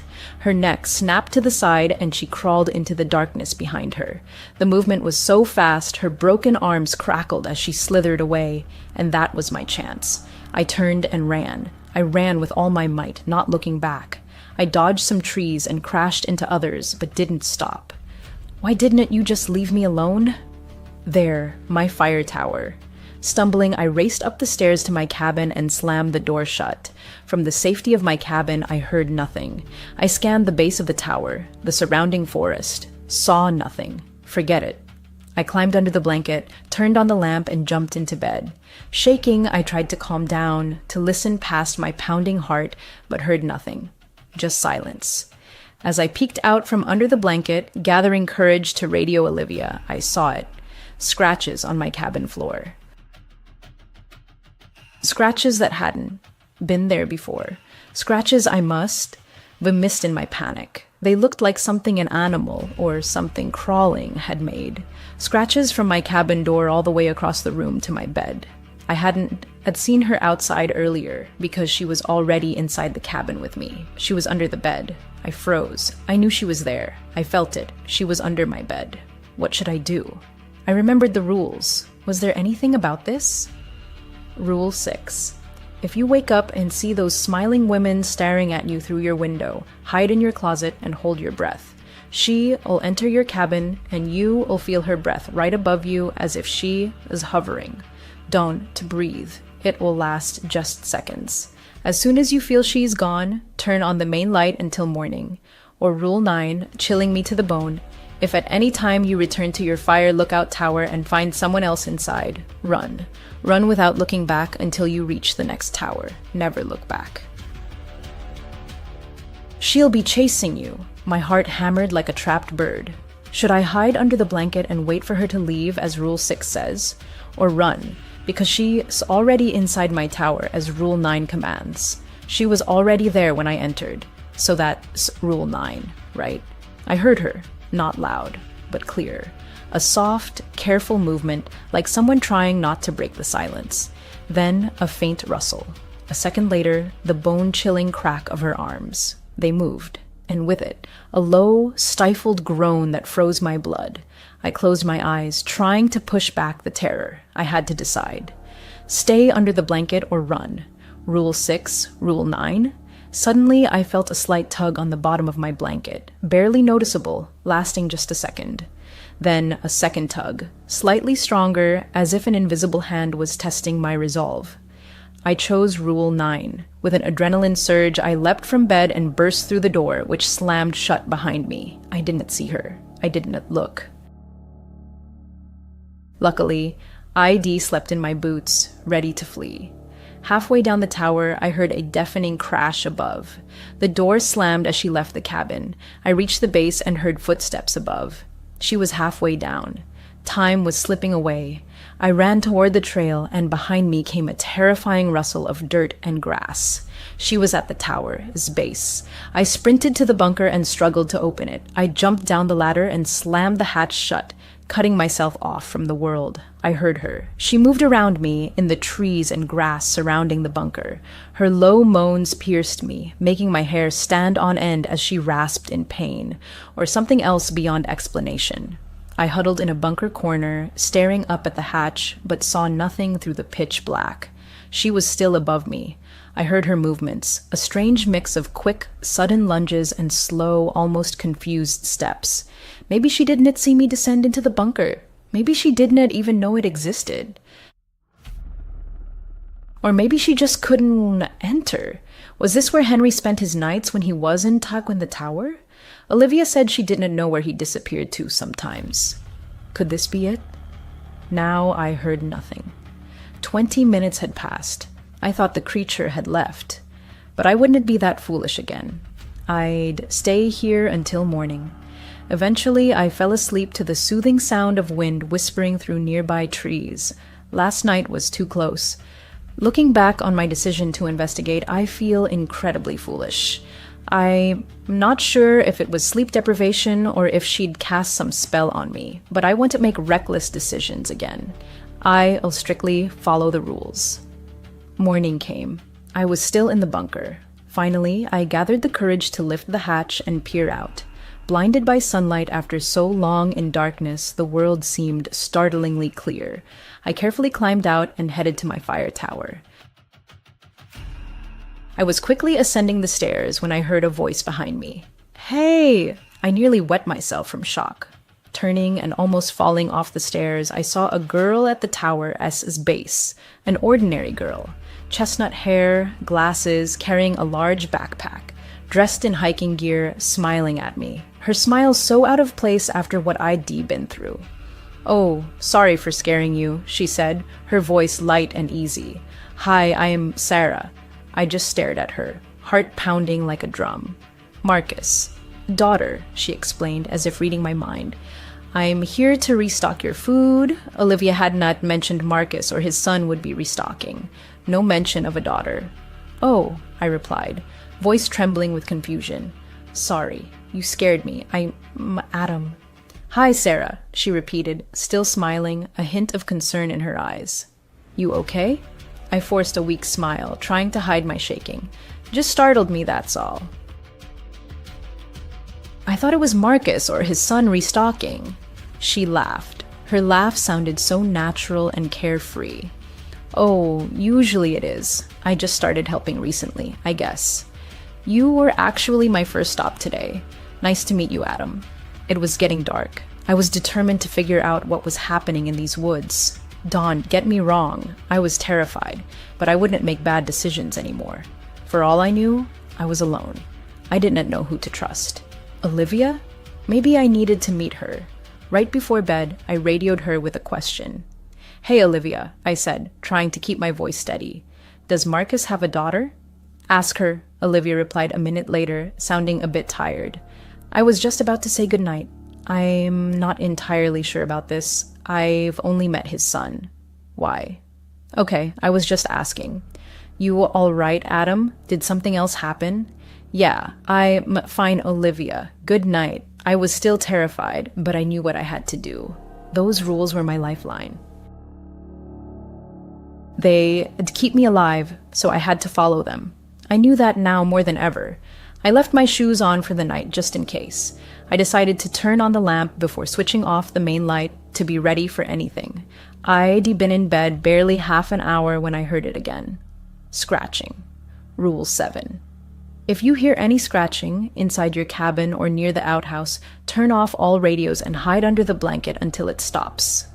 The scratching was faint, as if coming from the stairs, or maybe from the outhouse below. No time to hesitate. I grabbed my big radio and turned it off, made sure the small one was off too, then hurried back to bed and dove under the blanket. The scratching continued, growing louder. Each sound was slow and drawn out, like nails dragging across wood. After each scratch came about 10 seconds of silence, then another, sounding closer. Soon, the scratching seemed right next to me, almost on my bed frame. I held my breath and closed my eyes, breaking all the rules. I was pure terror. The next scratch was longer than the rest, either on my bed or my cabin door. I did not know. I couldn't think clearly, but I wasn't moving. The scratching stopped. For about 15 minutes, I heard only the rustle of trees below as wind swept through them, creating an atmospheric hiss that pierced straight to my heart. I'd already decided to stay under the blanket all night, just in case, when I heard another sound. Faint footsteps, each quick but growing louder, until I realized something was racing up the stairs. In panic, I forgot the rule. Instinctively, I jumped out of bed and dashed to the main light switch. I flipped it on, and the running stopped immediately. I froze by the switch, waiting for something to happen, but nothing did. Shaking, I walked to the rule sheet I kept by my bed. I picked it up and checked if I'd done everything right. Rule 5. At night, if you hear someone running up the stairs to your fire lookout tower, turn on the main light until morning. If you don't, do it before she reaches the top. It'll be too late. Thank God. I knew the main light was in more than one rule, and I was so glad I'd chosen right.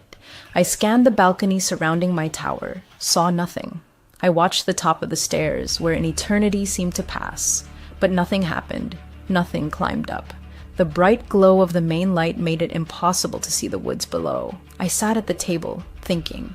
2 hours had passed since it tried to climb my stairs, and I knew I wouldn't sleep tonight, so I used my time wisely. I intensely studied maps of the area, learning the trails around my tower like the back of my hand. But I also learned something new. I figured out the route to the nearest fire lookout tower. It wasn't too hard, and though I still thought I could trust Olivia, I wanted to meet her in person. I wanted to see her with my own eyes and talk face to face, not hide behind a radio. I decided tomorrow I'd head to Olivia's sector. I woke early.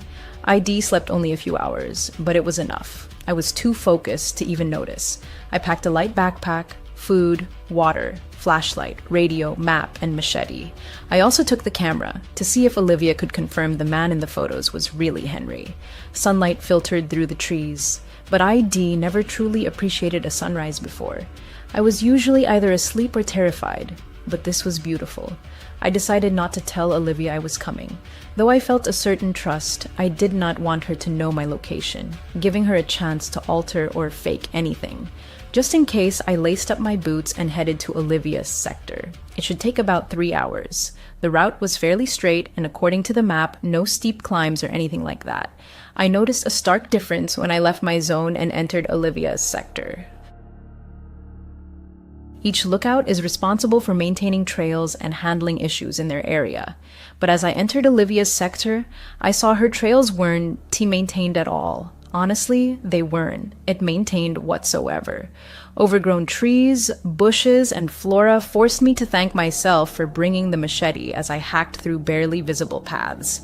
It was exhausting work, but I wanted to ensure the trails were clear enough to run on if needed. I was losing motivation and getting hungry when I reached her fire tower.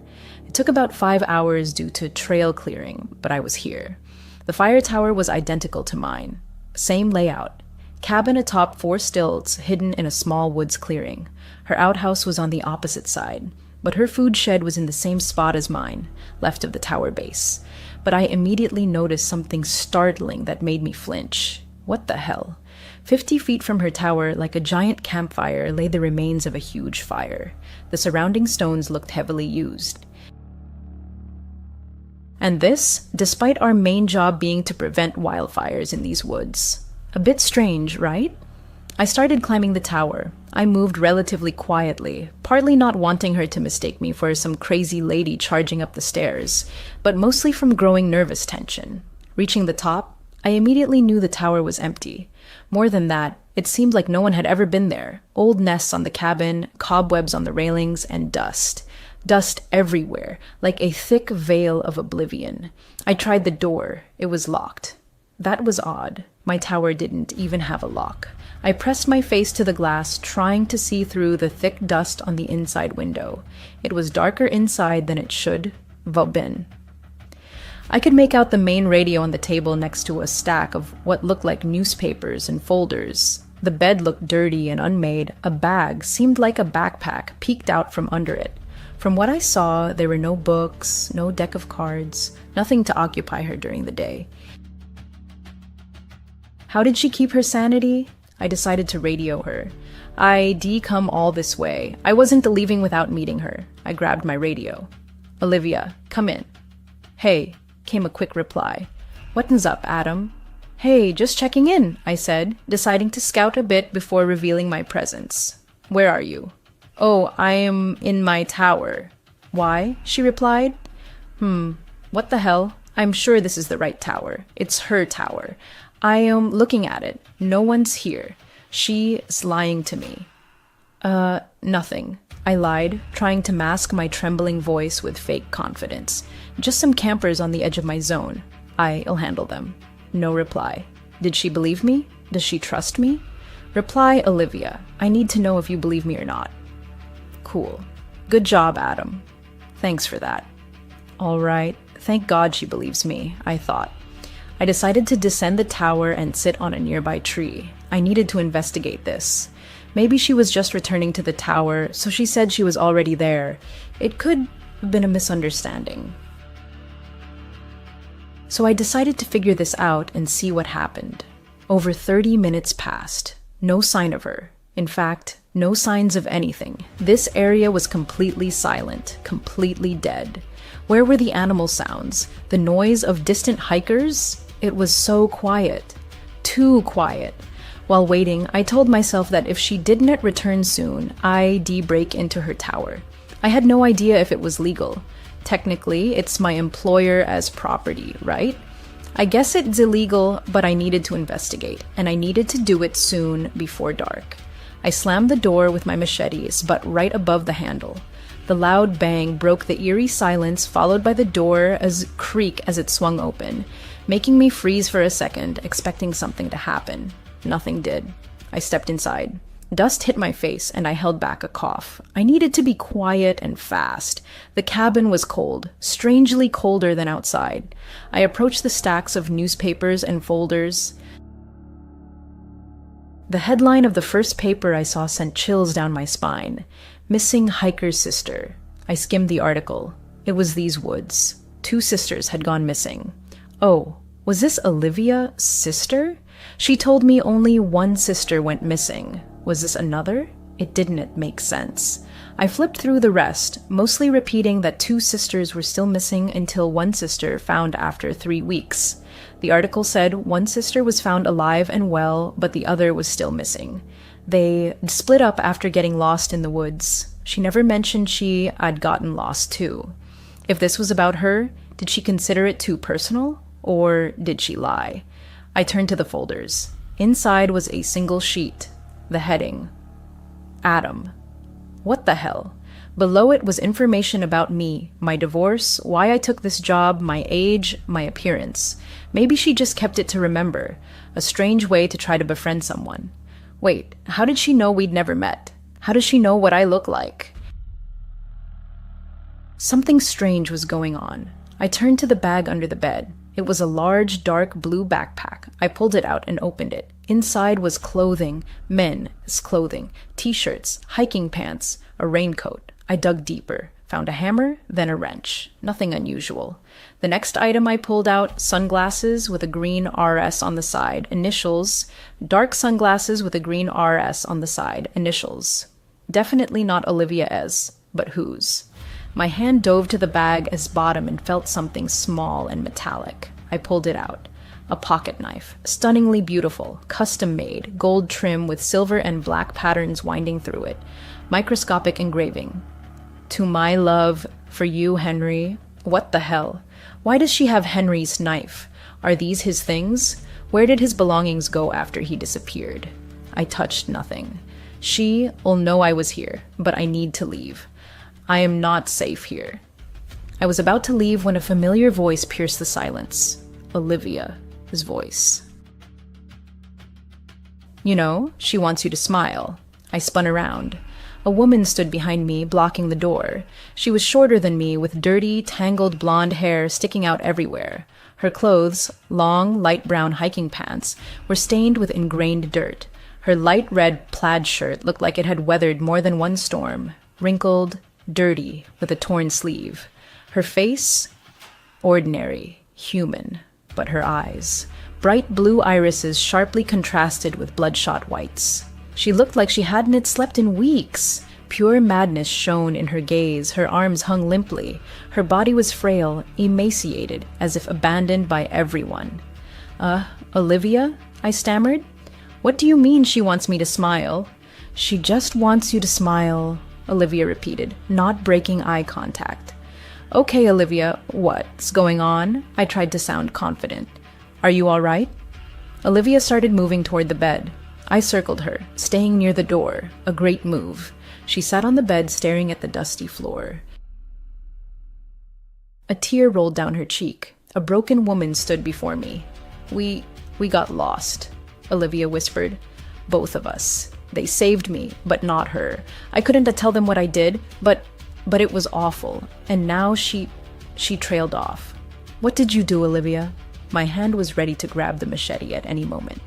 We got lost, and we're lost so long. She kept telling me, it'll be okay, Olivia. They'll find us.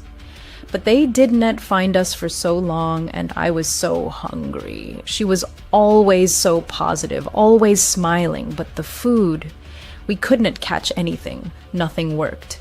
We tried, Adam. I swear we tried. Olivia's voice thinned to a whisper. All right, Olivia. I know you tried. What happened?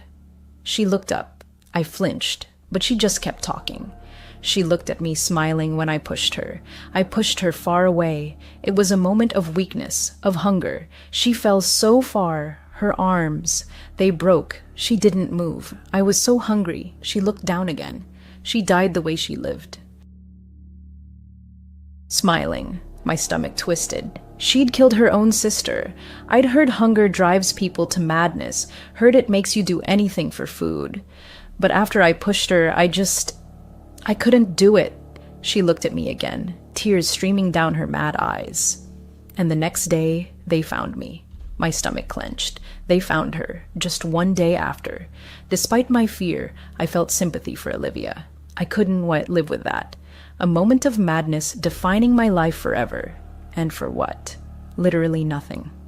And then she found me, Olivia whispered, looking at the ground again. Another tear rolled down her cheek. Who found you? I asked, hoping it wasn't who I thought. My blood froze. My sister. Still smiling, still hungry, Olivia muttered. She's avenging me, and she's avenging you. Olivia stood and looked at me again. All of you. I took a small step back, exiting the cabin without taking my eyes off Olivia. What have I done? I asked. She blames you all. You couldn't find her. Your job, our job, is to find her. Instead, she found me, and I'll never lose her again. Olivia started slowly walking toward me. Hey, Olivia, I wasn't even working here. I'd never even been in these woods. I started panicking, backing away. Olivia, we can help you. We can get you out. She gets hungrier each time. She'll never be full again. There's no way out. As she said this, I understood why the woods had been so silent. Henry even made 10 rules, and she still got him in the end. Rules I couldn't even understand. Olivia started smiling for the first time. And Adam, she's so hungry now, she lunged at me with a sudden, sharp shriek, arms outstretched. Her frail body was easy to overpower. I rolled to the side and shoved her away quickly. She stumbled and her foot slipped off the balcony edge. She lost balance, hit the wooden floor with a dull thud, then fell sideways off the fire tower. It all happened so fast. I collapsed to the floor when I pushed her, mostly from shock. I heard her hit something on the way down, probably the steps, followed by a heavy thud as she hit the ground below. She did not cry out once as she fell. My God, I just killed her. Oh my God. I jumped up and raced down the stairs, hoping she wasn't dead. When I reached the bottom, I saw her lying about 10 feet from the tower base, face down, arms broken and twisted. A small pool of blood seeped from her head, feeding the soil below. Motionless. I ran back to my fire tower, stopping only briefly when exhaustion took over. I had to get there before dark. Forget it. Mom, leaving these woods. Olivia is insane. She attacked me. It was self-defense. She was damn crazy, but something she said really stuck with me. Henry made 10 rules on that sheet, which I now know was written by Henry. There were only 9. What was the 10th rule? At least it explained how Henry survived a year. Poor Ron before him, who I now suspect only had the sunglasses, and Olivia said he lasted just a week. But Henry had 9 rules, 9 ways a smiling lady could get you and how to avoid her. I'm not staying to find out what that 10th rule is. I am leaving these woods. I am still running back. I feel like someone's watching me. I see my fire tower. It is almost dark. I don't know how the hell I'll reach my car, and I don't want to walk these woods at night. So I decided to spend the night in the bunker. I thought Henry spent his nights there when he wasn't tech in the tower. I thought it was the key to his long survival, and it had saved me before. I'll run to my tower, grab my main backpack, and head to the bunker. I am on the verge of passing out from dehydration, so I need water, which is also in my tower. I'll grab my stuff and be in and out. In my tower, I frantically gathered my things. I turned to leave. I heard something.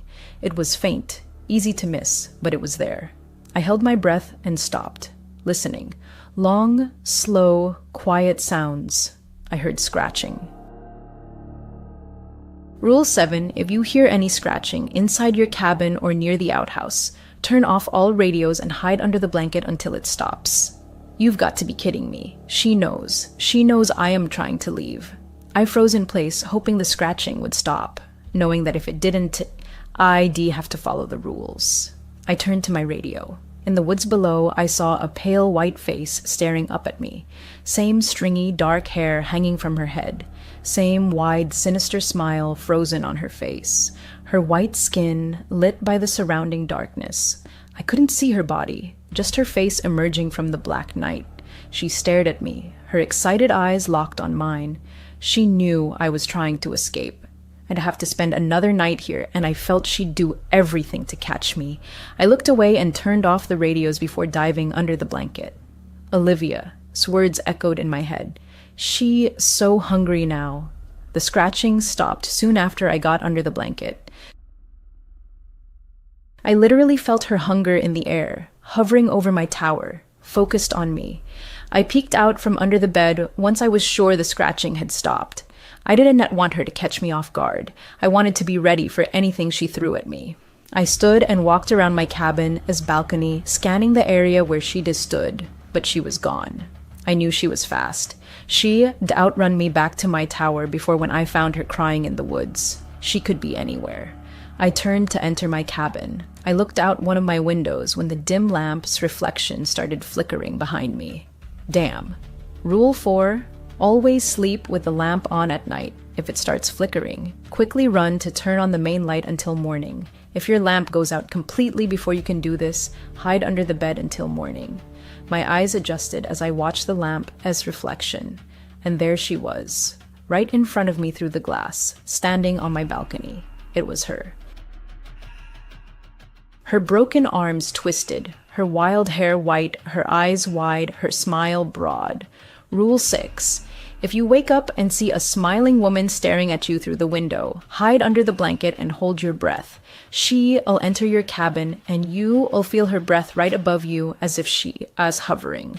Don't breathe. It'll last just seconds. As soon as you feel she is gone, turn on the main light until morning. The lamp flickered again, then went out, plunging me into total darkness. 2 conflicting rules tore at me. I couldn't look away, but I had to turn on the light. Suddenly, her neck cracked to the side and she lunged forward, fast, very fast, each step echoing loudly as she crossed the balcony toward the door at the other end. Oh crap! I spun and dashed to the switch. She was about halfway to the door when I flipped on the light. Now I faced a choice, hide under the bed or under the blanket. I chose the blanket. Rule 6 said, she'll enter your cabin, and she was about to. I leapt to the bed and pulled the blanket up to my eyes. Instantly, my cabin door burst open. I heard loud, fast footsteps charging toward me, but now, under the thick blanket, I saw only darkness. I held my breath. I felt her, just as the rule predicted. She was right above me. I felt her breath, cold, icy. My eyes were closed, but I knew she was there. I desperately tried not to breathe. My heart hammered like a trapped bird, my stomach clenched with fear, but I refused to inhale. And yet, she waited with manic impatience for my mistake. What happens if I breathe? Will she kill me right here? Claim my soul? My chest burned. I couldn't hold out anymore. She felt it, felt me struggling. Her ragged breaths grew more excited. I felt her hair hanging on both sides of me under the blanket. wet and cold. I can't. I need to breathe. That's it. I give up. My mouth opened. She vanished, just disappeared. I held on another 3 or 4 seconds, longer than I physically could, before coughing and gasping for air, but she was gone.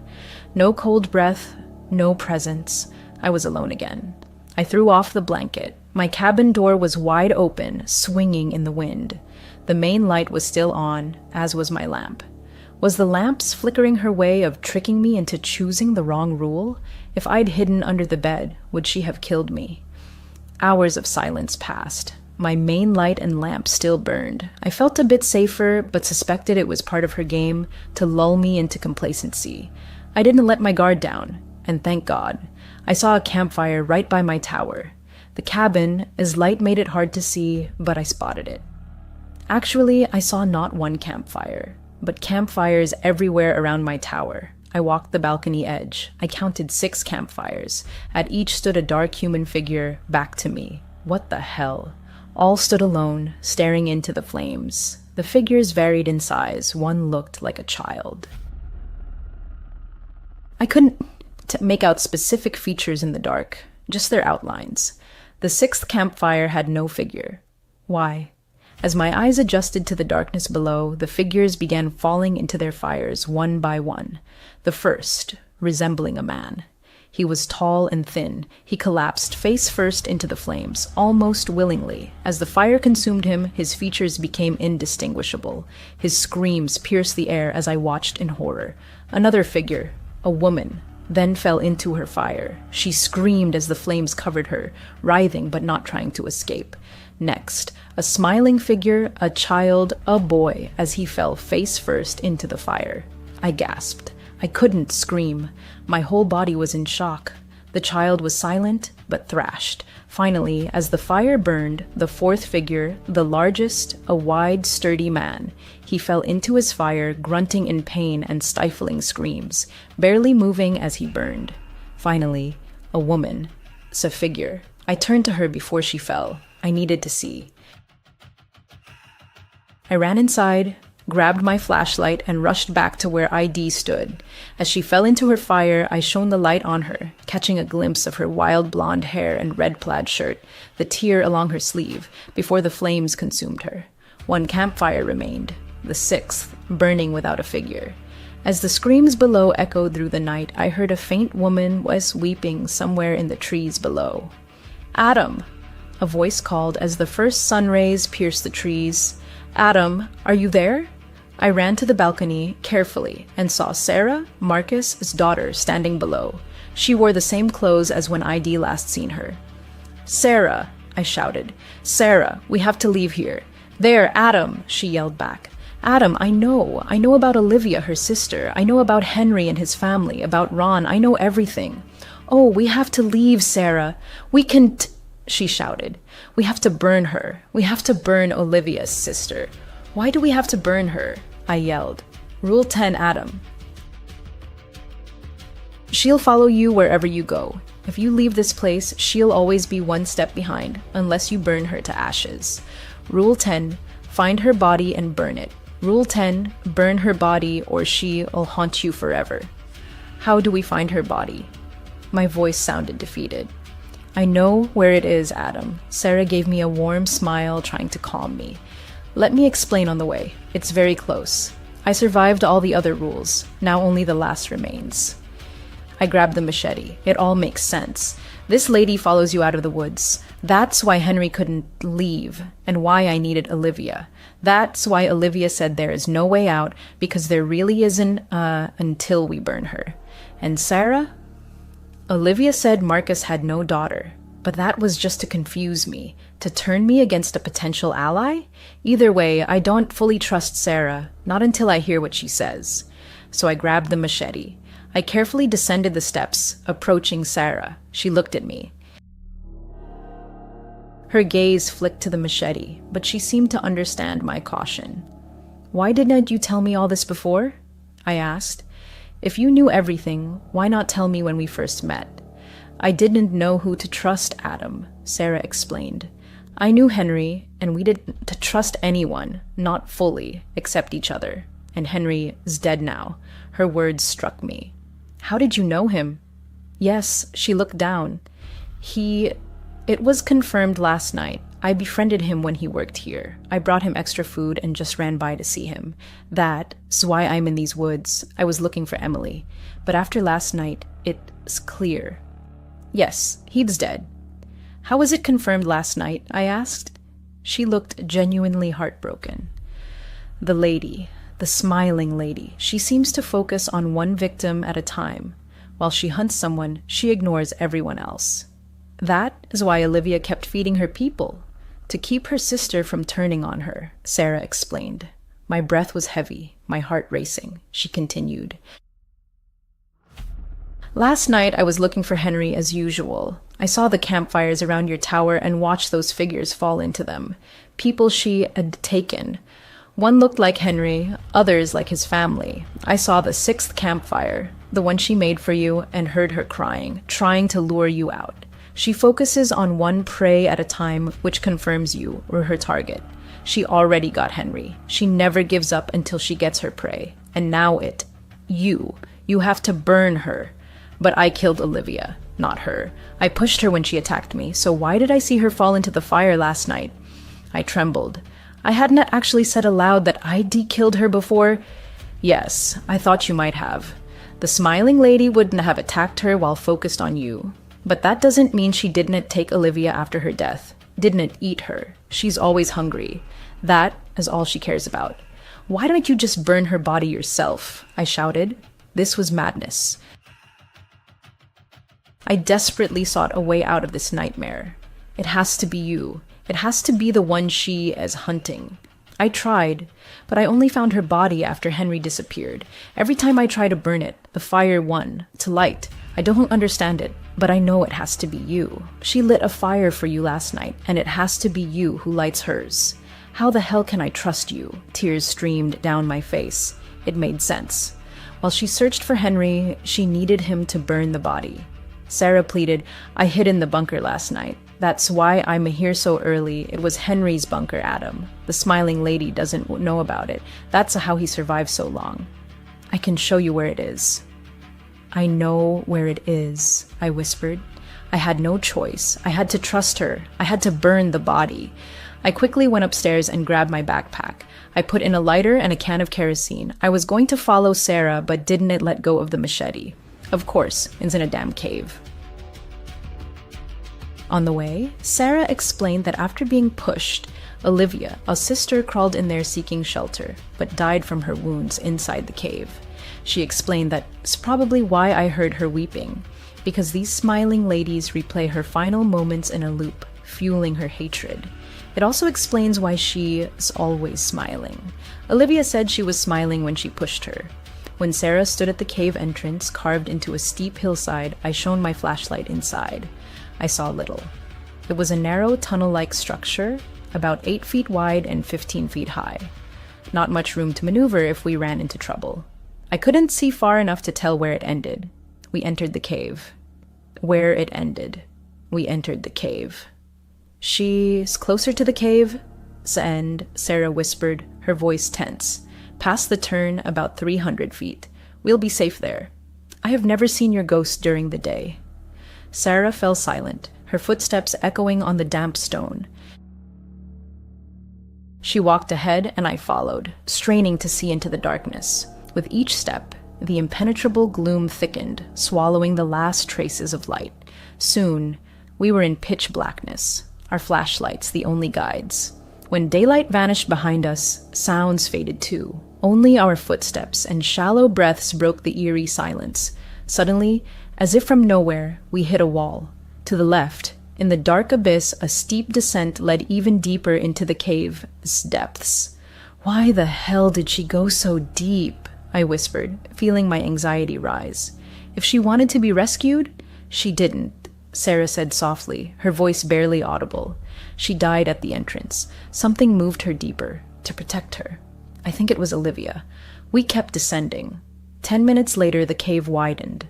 Normally, eyes adjust to darkness, but mine couldn't.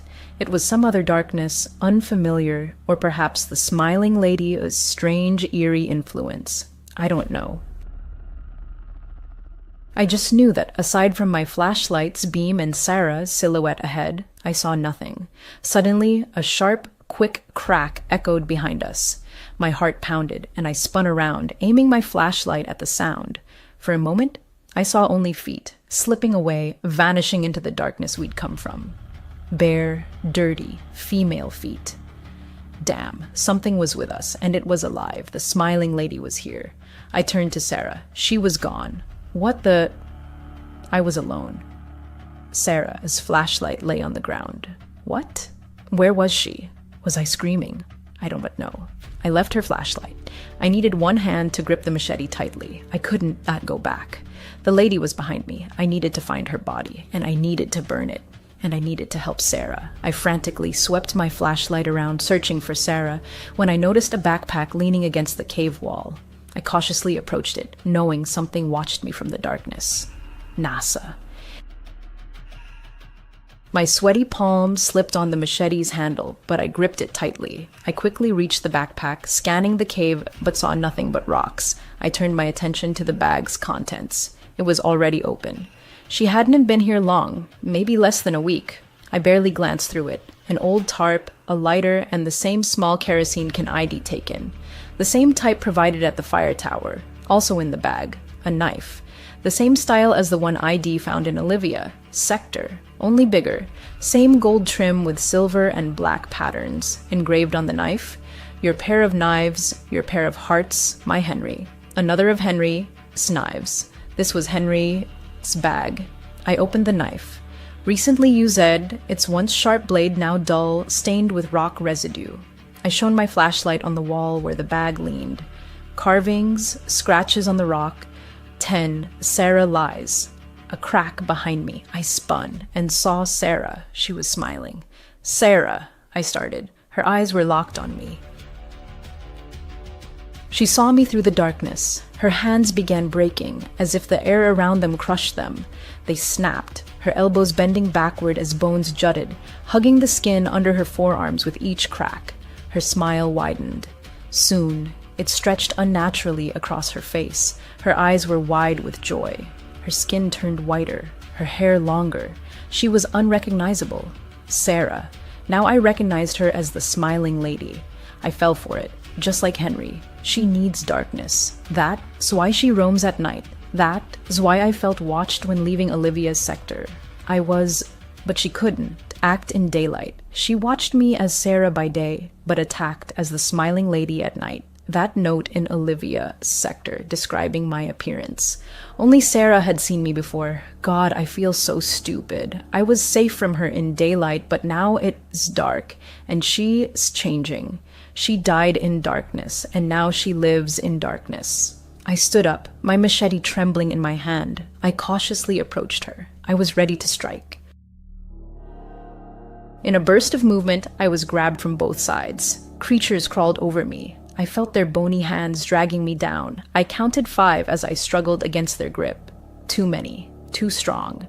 My flashlight fell from my hand and now shone toward me. I made out my attackers. Faces, Henry, his wife, his child, a tall man, Ron, and Olivia. They held me. Olivia's broken arms cut me as I struggled. Her shattered bones were sharp as they all pinned me to the ground. They smiled. I glimpsed Sarah as she lunged from the darkness and sank into my chest. A new person lives in my fire tower. He has a family, and a dog that visits him. We leave the darkness only when she tells us to. She doesn't and want to lose us. I smile now, and when she tells me to burn, I burn too. I am writing this to warn you about the smiling lady in the woods. Dawn, to try to find me. This will be the last time I speak to you.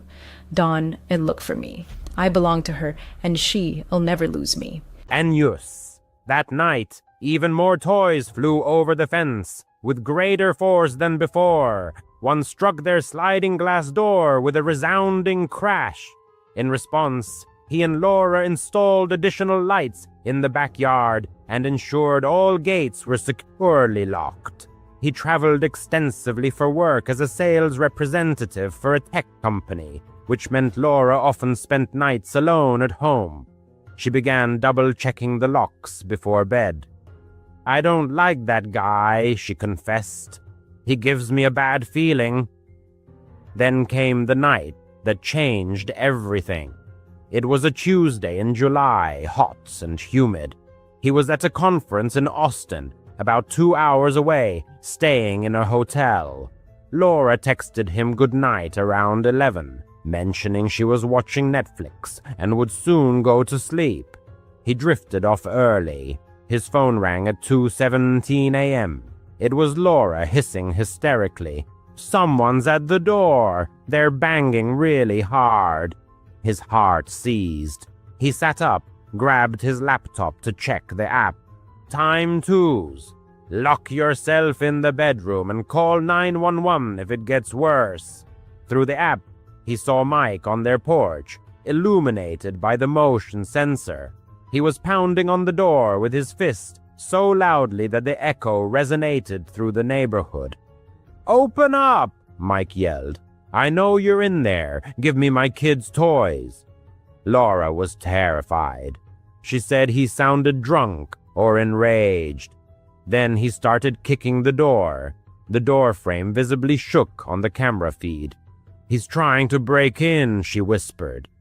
He called the police from his hotel room, giving them their address and describing what he was witnessing live. "My wife is alone and the neighbors are attacking the door. Please hurry." The dispatcher confirmed that patrols were already en route. He muttered something to himself and left. That same night, as if foreshadowing future upheaval, children's toys once again flew over the fence, this time with unprecedented force and frequency. One of them crashed with a deafening crack into the sliding glass door leading to the patio.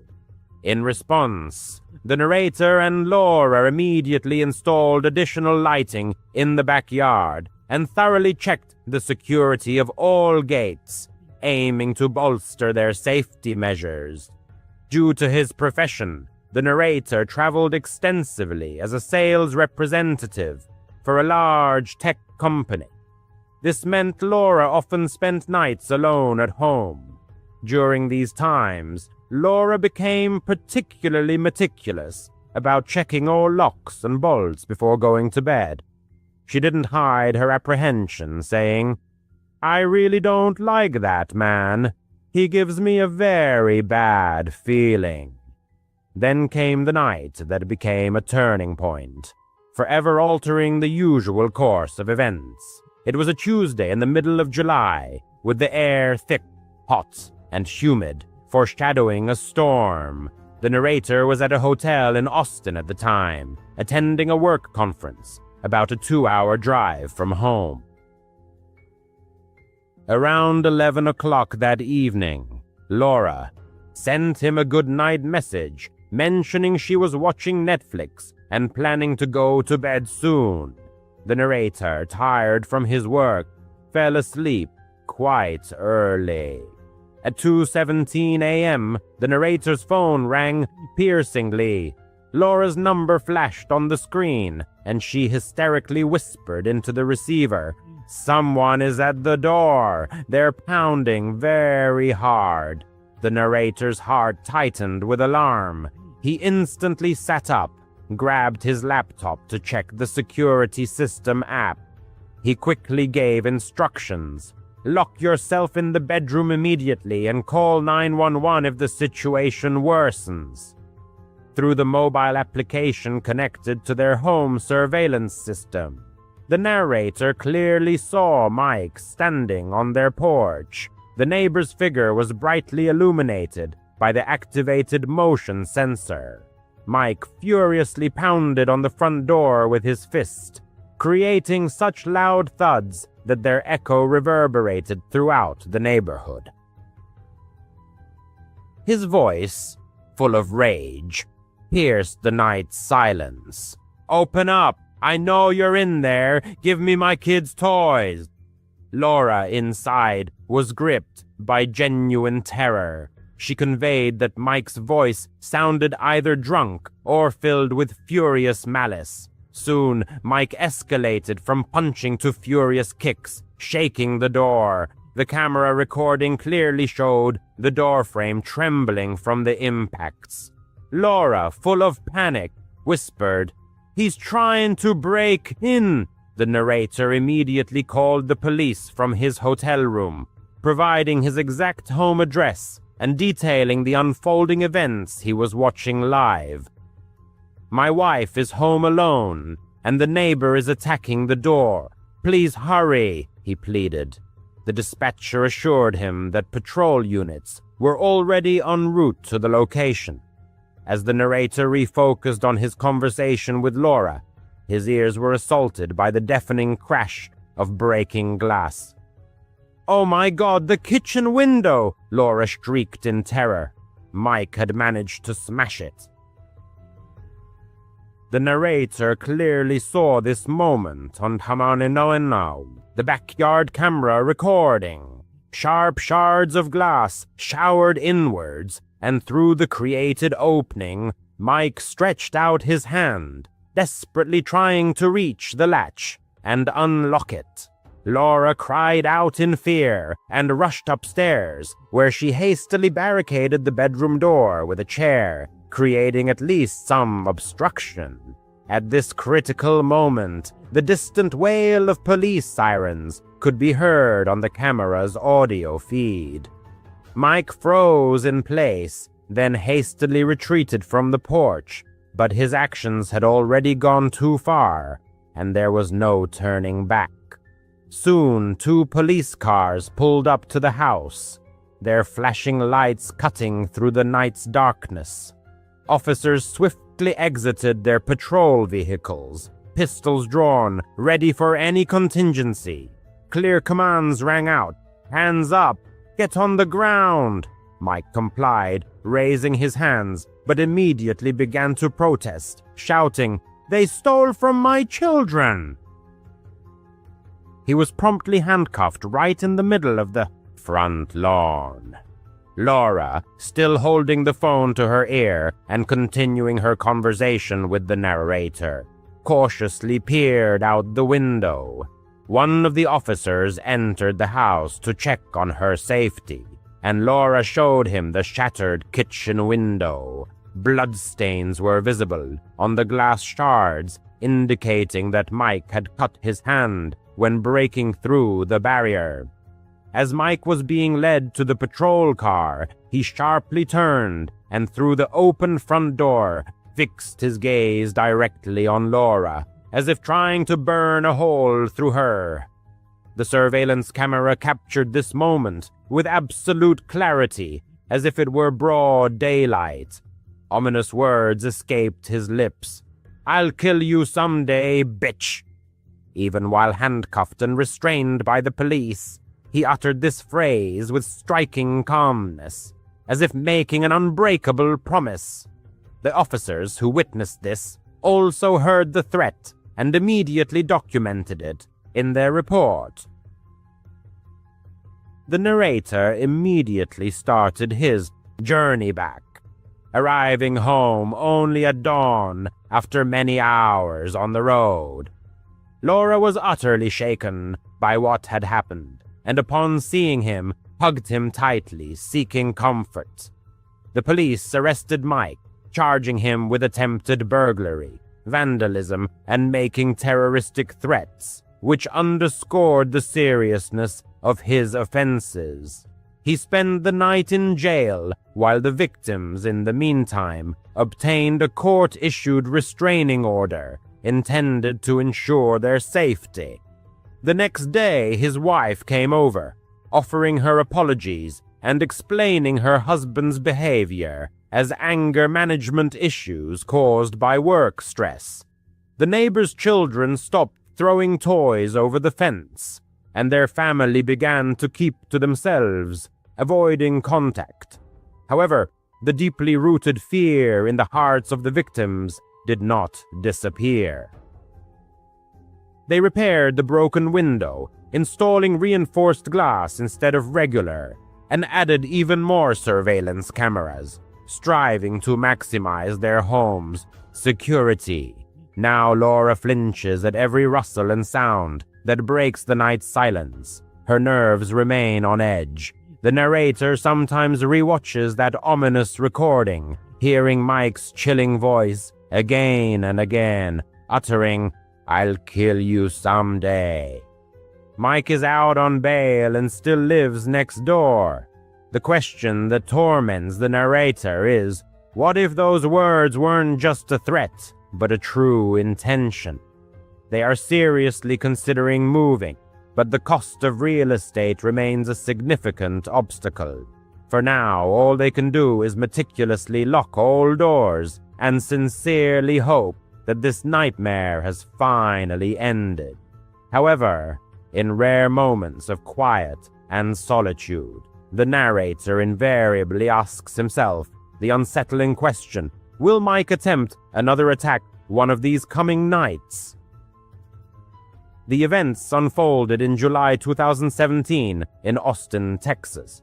The narrator, Emily, remembers this period well, as it was one of those sticky summer nights when the oppressive heat didn't subside, even after the sun dipped below the horizon. Her name is Emily, and that month she regularly visited the public pool located in Zilker Park. Emily's job was a constant source of stress. Office weekdays downtown, an endless stream of emails. Swimming became her only way to find much-needed relaxation and escape from daily worries. That particular evening, Emily arrived at the pool quite late, around 7:30 p.m. She expected to find herself completely alone. The pool was almost empty, which suited her preferences perfectly. Only a couple of elderly men were leisurely gathering their towels, and a child was splashing in the shallow end under his mother's watchful eye. The lifeguard, a young college student named Jake, waved goodbye to her as he left early. "Lock up when you're done, guys," he called out as he departed. This situation was quite typical for the place. Budget cuts meant that no staff remained after sunset. Emily, however, didn't mind at all. The pool water felt pleasantly cool against the humid air, and the sharp scent of chlorine hung in the atmosphere. The continuous buzzing of cicadas in the trees created a unique, calming background noise. She smoothly glided into the deep end of the pool, adjusting her swimming goggles. Freestyle swimming had become her familiar routine. Slow, measured strokes allowed her thoughts to wander freely. With each movement, work worries and anxieties receded, dissolving into the water. The sun was already sinking low on the horizon, painting the sky in rich orange hues and stretching long shadows across the wet pool deck. The chain-link fence surrounding the pool rattled slightly in the gusts of wind, but Emily paid it no mind. This was her personal time, a moment of solitude and peace. Enos. As Mike was led to the patrol car, he abruptly turned and fixed his gaze through the open front door directly on Laura, as if trying to burn a hole through her. The surveillance camera captured the moment with absolute clarity, as if it were broad daylight. Ominous words escaped his lips. "I'm going to kill you someday, you bitch!" Even while handcuffed and restrained by the police, he uttered this phrase with striking calm, as though making an unbreakable promise.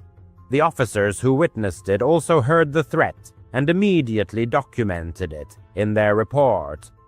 The narrator immediately turned back, arriving home only at dawn after many hours on the road.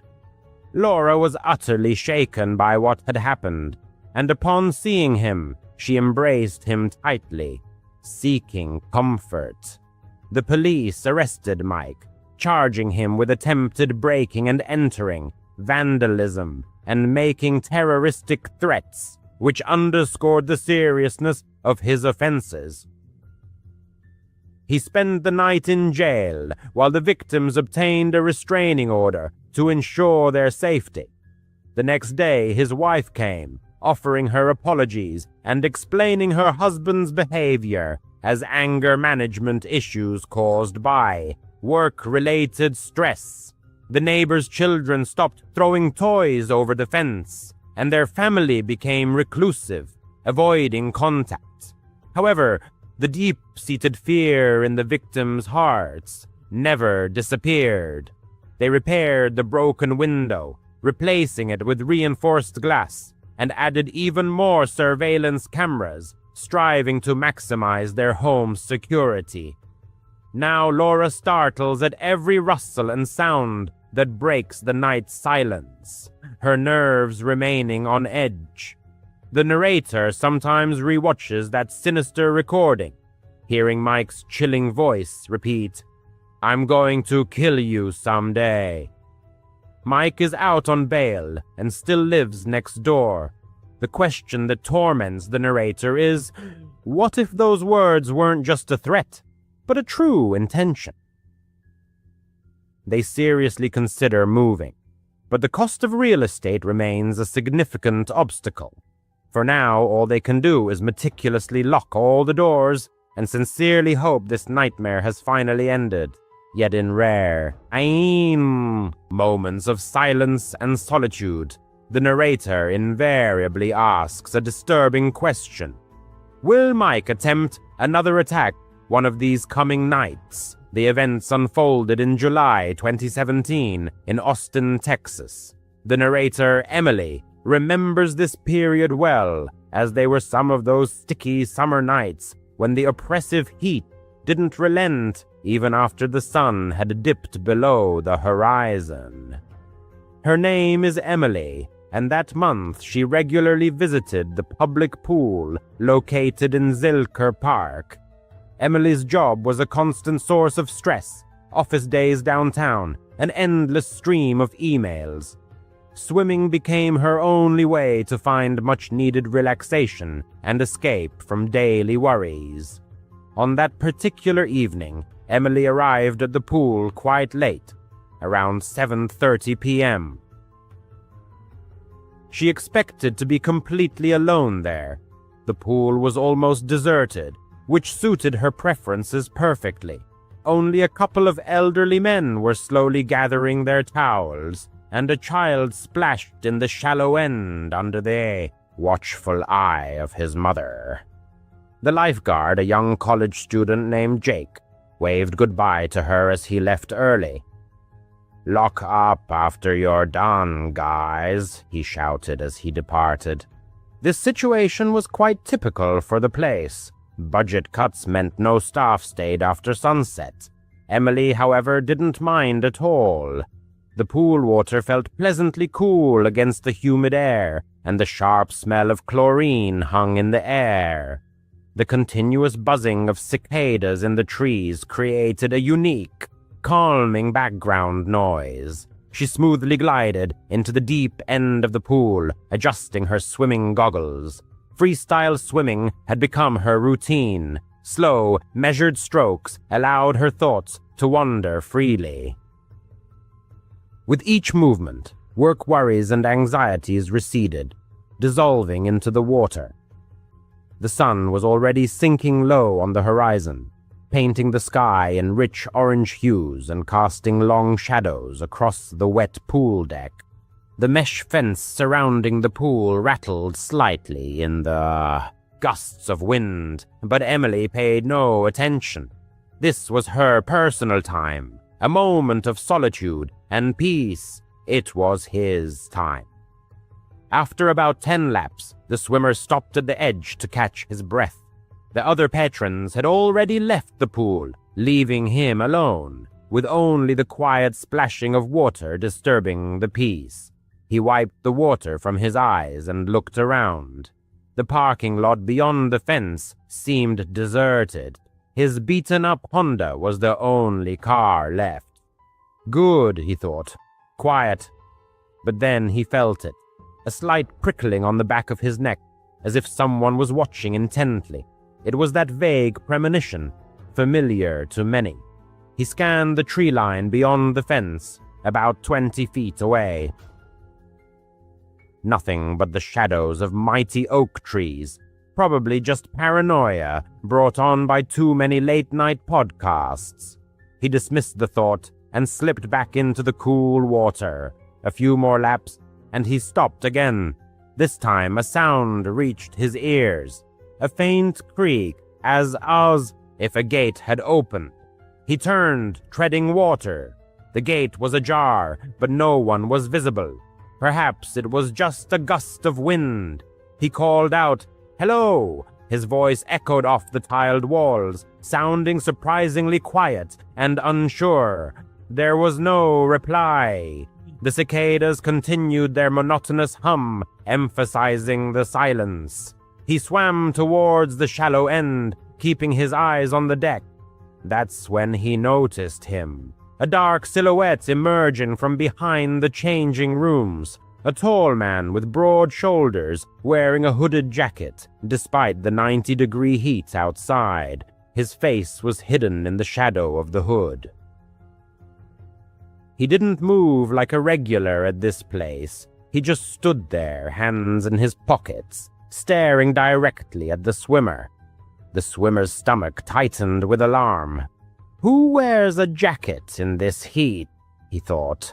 Maybe a runner, but no, his posture was strange. Too still, too focused. The swimmer swam back a little, pretending to adjust his stroke, but his heart pounded. "The pool is closing," he said, trying to make his voice sound casual. The stranger didn't move, didn't say a word. Then he started walking, slowly along the edge of the pool, toward the deep end. There was a distinct thud of boots on the concrete. These weren't sneakers, but heavy boots, and something in his hand, a flashlight. It swung loosely, as if its owner was ready to use it for something other than just illumination. The swimmer kicked harder, heading for the ladder. The water now felt thicker, as if pulling him. Why wasn't he leaving? Thoughts raced through his mind. He remembered news stories of similar incidents. Strange people in public places after closing. Austin is mostly safe, but parks at night. Not always. He reached the ladder and pulled himself out of the water. Water dripped everywhere. His feet were cold on the deck. He quickly grabbed his towel, wrapped it around himself, and headed for the gate. A brisk walk, not a run. Don't show fear. The stranger matched his pace, walking parallel on the other side of the pool. The flashlight clicked on, and a bright beam of light hit him directly in the eyes. The swimmer flinched, blinded for a second. "What the hell?" he muttered to himself. The light went out, and the stranger was closer now, crouched at the edge, as if measuring the distance for a jump. Panic washed over the swimmer. He bolted for the gate, his bare feet slapping on the wet concrete behind him. The stranger's steps quickened, and then a sound that froze him from the inside. A low chuckle, raspy, as if he had been waiting for this. The swimmer yanked open the gate. The metal clanged loudly and ran to his car. Keys. Where were his keys? In his bag by the lounge chair. No, he'd left them in the car, unlocked. Stupid habit. He dove inside, locked the doors. The engine roared. Tires squealed as he sped away. In the rear-view mirror, the stranger stood by the gate, just standing there, the flashlight dangling. He wasn't chasing, but watching. The swimmer drove straight home, his hands trembling on the steering wheel. He called the police from his apartment, but what could he say? Some guy scared him at the pool. They took a report, said they'd check it out. He never heard anything more. That was over 2 years ago. He stopped swimming there. NUS story. 1. Halloween always evoked a sense of awe in the author. At 10 years old, this holiday overshadowed all other events of the year. Preparation began long before the cherished date and included developing a unique costume and, most importantly, decorating the house. The father shared his son's enthusiasm and spared no expense in acquiring all sorts of attributes: artificial cobwebs, huge plastic spiders, terrifying skeletons hung in the trees, and even a fog generator, creating a sinister atmosphere. That year, the narrator's best friends, James and Curls, actively participated in the holiday preparations. 14-year-old James, who seemed older and more experienced, easily reached the highest branches of the trees. 12-year-old Curls, slightly older than the author, also contributed to creating a spooky atmosphere. The friends had fun in the yard, trying to turn the house into the scariest in the neighborhood. The father set up a menacing scarecrow by the porch, and the author skillfully hung cobwebs on the bushes, creating an impression of abandonment and mystery. One day, as James stood on a small ladder and placed a plastic ghost on the branches of an old oak tree growing by the sidewalk, the author noticed a stranger for the first time. The unfamiliar man, never seen in these parts before, was slowly walking down the street and suddenly stopped right in front of their house. He wasn't walking a dog or jogging. He was just standing and staring intently at what was happening. He didn't stand out externally. A man in his 30s, dressed in an ordinary jacket and jeans. However, his smile attracted attention, broad but lacking friendliness. The stranger looked directly at the narrator and said, "Wow, guys, you're doing a great job getting ready for the big night." The author, known for his friendly nature, smiled back. "Yes, we want to make the spookiest house." "I bet you'll collect a mountain of candy," the man said, glancing at the decorated house. "Are you planning to trick or treat in this area? What's your route?" The question seemed a little strange to the author, but he didn't pay much attention to it. Suddenly, the father came out of the house and, placing his hand on his son's shoulder, stood between him and the stranger. The author felt his father's hand tighten slightly. "Can I help you?" the father asked in a calm but firm voice. The stranger's smile faltered for a moment, but he quickly put it back on his face, continuing to examine the decorations. "Your son is working hard," he said, looking at the author. "Be sure to get a lot of king-size chocolate bars, kid." "It's time to go inside, son," the father said, not taking his eyes off the stranger. The author obediently headed toward the front door. Looking back, he noticed how the man's face had changed. The fake smile disappeared, replaced by a cold, almost evil look. The stranger glanced at the father, then turned and silently walked away down the street. A couple of nights later, the author was awakened by a loud bang coming from the yard. The sound was like something heavy falling. The author's room was on the second floor, and the window overlooked the street and the yard. Overcome with fear but giving in to curiosity, he got out of bed and peeked through the blinds. Streetlights cast long, eerie shadows. Right in the middle of the yard stood that same stranger, partially hidden behind the trunk of a large oak tree. The sound was probably caused by him bumping into the scarecrow that the father had set up, which was now lying on the grass. The stranger did nothing, just stared at the house. His gaze was directed right at the windows, and it seemed to the author that he was looking directly at him. In fright, the author recoiled from the window, feeling his heart pounding wildly. He ran out of the room and down to the living room. where his father was watching television. "Dad, that man is in the yard," he blurted out. The father instantly jumped up from the couch and headed for the front door. He flung it open and went outside, looking around the yard. Returning a minute later, he locked the door. "There's no one there," he said, though he looked worried.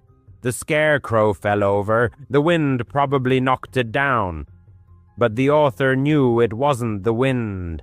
The next day was October 31st, Halloween. The author was still feeling some anxiety, but the anticipation of trick-or-treating took over.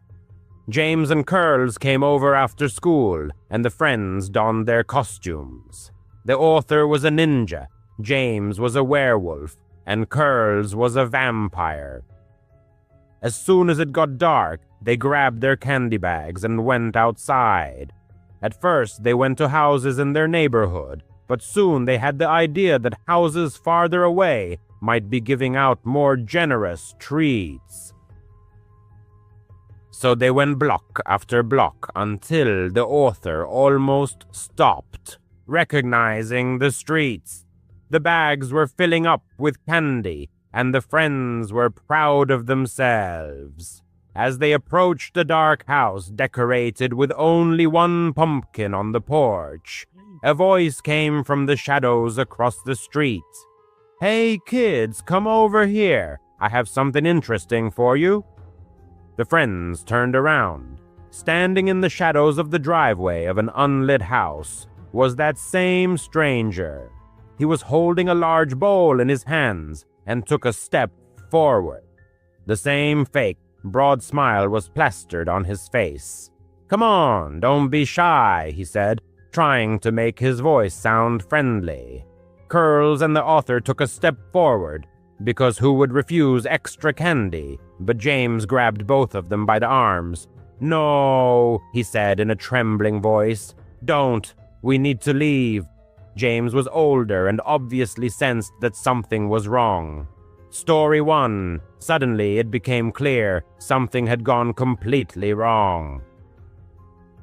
The stranger, noticing our confusion, instantly changed. His face and his welcoming smile disappeared as if it had never been there. Dropping the empty bowl, he rushed towards us. "Run!" James shouted desperately. We didn't need to be told twice. We turned and ran as fast as our legs could carry us. The sound of his footsteps, fiercely drumming on the sidewalk, grew louder, relentlessly approaching.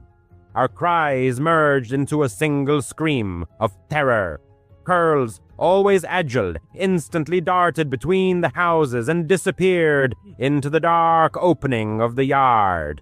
James, faster than me, pulled ahead. Taking a chance, I looked back.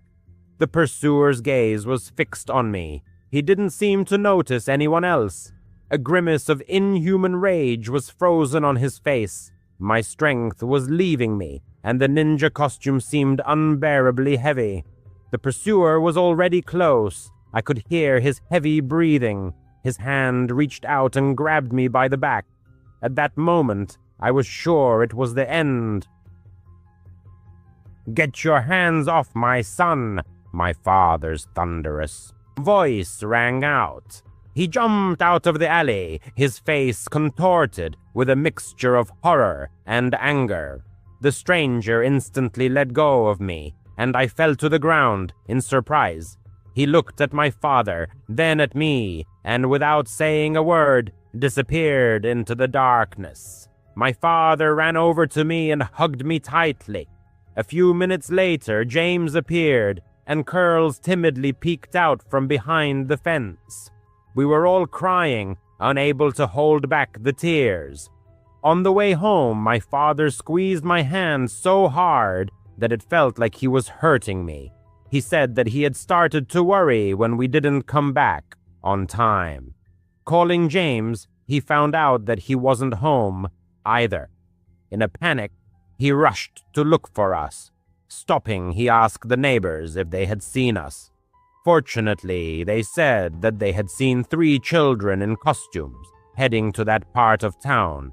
If it hadn't been for them, it's hard to imagine how it would have ended. We never saw that man again, but his face was forever etched in my memory. That Halloween, which was supposed to be full of fun, turned into a nightmare that I will never be able to forget. Story 2.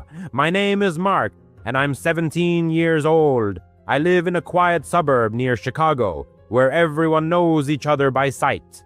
That evening, our neighbor, Mr. Taylor, was having a small party. This elderly man, who is retired, invited a few guests for refreshments and entertainment. I decided to stop by, as my parents didn't mind, and I had no other plans. That's where I met Jake. He introduced himself as a 19-year-old guy, a distant relative of Mr. Taylor or something like that. He immediately made an impression as a cool guy, tall with short cropped chestnut hair, dressed in a simple hoodie and jeans. We started talking about video games. It turned out that he, like me, was into Call of Duty. We even played a few rounds on Mr. Taylor's old console, laughing at bad shots and funny glitches. Jake said, that he lived in another city, but often visited Mr. Taylor. We exchanged phone numbers, and I thought that he could well become a good friend of mine. Soon, my mother reminded me of the need to buy a pumpkin to decorate the porch. My father was delayed at work due to an urgent project. He works as an accountant and is constantly busy working with spreadsheets. Therefore, my mother asked me to take on this task. I shared this with Jake, and he smiled mysteriously. I know a great place. There's a farm on Country Road 47, about a 20-minute drive away. There are huge pumpkins there, and at ridiculous prices too. Do you want to go? I thought it was a good idea. It wasn't too late yet, around 6 in the evening, and Halloween wasn't over yet. I had my mom's old Ford truck, so we jumped in and set off. As we moved away from the suburb, the road became darker. There were no streetlights, just fields and trees all around. A thick fog began to creep along the ground as in old horror movies, limiting visibility to a few meters. The headlights barely pierced the fog. We chatted about school. I was still in high school, and Jake said that he had taken a year off before going to college. Finally, we got to the farm. It was a dilapidated place with a wooden sign that read Miller's Pumpkin Patch. But there were no lights, no cars, no people, just rows of pumpkins, half hidden by the fog. Where is everyone? I asked, feeling a growing sense of anxiety. Jake shrugged. They're probably closing already. Wait here, I'll check the back. He got out of the car and disappeared into the fog. I sat in the car trying to get a phone signal, but to no avail. The minutes dragged on painfully slowly. 5, 10 minutes. I began to worry seriously. What if something had happened to him? Finally, he came back, but not alone. He was with a man in his 40s, dressed in overalls and a flannel shirt, a typical farmer. He had an ordinary face, clean-shaven, with brown eyes, but something about him was off. His smile was too broad, strained, as if he was squeezing it out of himself. "Hey, buddy," he said to me. "Jake said you need a pumpkin. Come on in, I have the best ones in the barn." The barn was an old wooden building located behind the field. The creaky doors were banging in the wind. Jake nodded. "Yes, Mark, let's go. He says the biggest pumpkins are stored there." But the farmer suddenly started asking strange questions. "Do you live here? What's your family name? Do you have any siblings? What does your father do?" This wasn't a normal small talk. It seemed like he was trying to pry out personal information. And why inside the barn? The pumpkins were right in the field. That ill-fated day, they stood right there in the middle of the autumn field. The main character glanced at Jake, but he, as if spellbound, watched indifferently, his hands in his pockets. The surrounding fog seemed to erase the boundaries of reality, and the young man imagined that a door slammed somewhere in the distance, perhaps in the old farmhouse adjacent to the barn. Were there more people there? An inexplicable anxiety gripped his insides. Both strangers were now staring intently at him, waiting for a decision. "Come on, what are you afraid of? It's just inside," the farmer repeated insistently, with undisguised impatience in his voice. "No way." The young man firmly stayed by the car. Actually, I just got a message from my mom. She's waiting for me, and I need to get back urgently. Maybe we'll just take a pumpkin from here?" He mechanically took out his phone, pretending to check the message, although there was no sign of a signal in this wilderness. Jake and the farmer exchanged fleeting glances, in which the young man thought he saw some sinister secret. However, the farmer only shrugged. "Sure, buddy. Pick anyone." They hastily grabbed the largest pumpkin lying on the edge of the field. The young man paid in cash, and they hurriedly drove away. All the way back, Jake was silent, which was very unlike his usual behavior. The young man dropped him off near Mr. Taylor's house and drove home to carve a pumpkin for Halloween with his mother. He tried not to think about this strange incident, but the image of the sinister farm was firmly stuck in his head. Later that evening, he had a small party at his house. Only the closest friends gathered, about 8 people. Pizza, soda, watching horror movies on Netflix. The young man also invited Jake, who had seemed so cheerful before. He showed up around 8 in the evening and immediately joined the company. They played board games, told each other scary stories. Everyone was laughing and having fun. Suddenly, Jake's phone vibrated. He glanced at the screen and, without saying a word, slipped outside. "I'll be right back," he mumbled. No more than 5 minutes passed before the doorbell rang. The young man opened the door, assuming it was a late trick-or-treater. However, a tall stranger in a black jacket and a creepy mask that mimicked a human face, like those silicone masks you can see online, barged into the house. The sight was truly terrifying. Empty eyes, a frozen grin. It was a private party, and no one had been warned about costumes, except for maybe a harmless hat. "Who are you?" the young man asked, blocking his way. The stranger didn't answer, just stood there in silence. The young man's friends noticed the uninvited guest, and Ben and Leah approached them.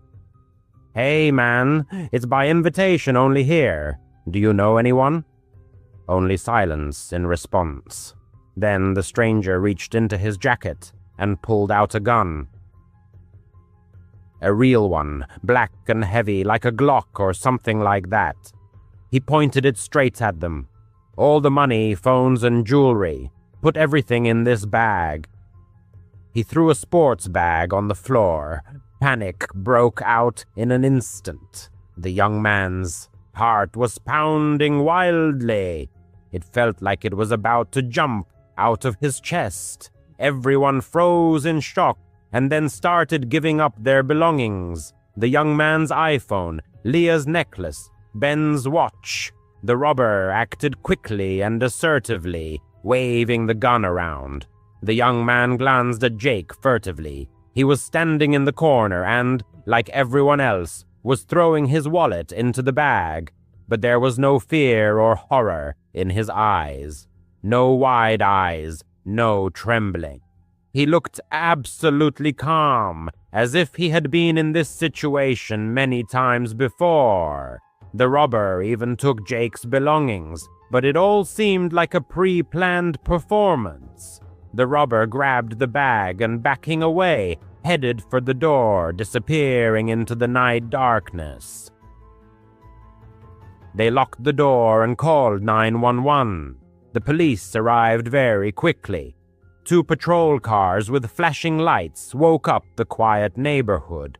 They told the police everything that had happened. They checked the street surveillance camera that the young man's father had installed last year for security purposes.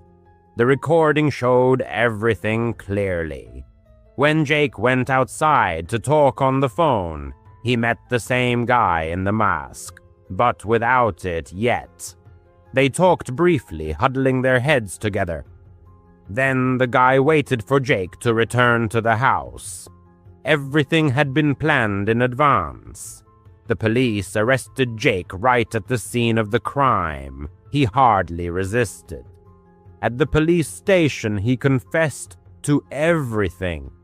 It turned out that the farmer, the owner of the pumpkin plantation, was Jake's uncle, a certain Carl, previously convicted of theft.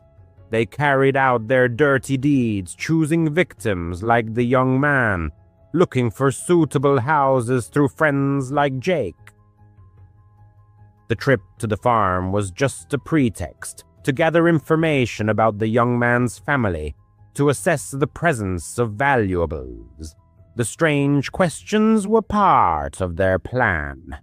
They wanted the young man to go inside the farmhouse, perhaps to steal keys or a phone, but he luckily refused. The robbery at the party was their main plan. Jake provided them with all the necessary information. The police raided the farm. It turned out that it was not a real pumpkin plantation at all, but just a cover for criminal activity.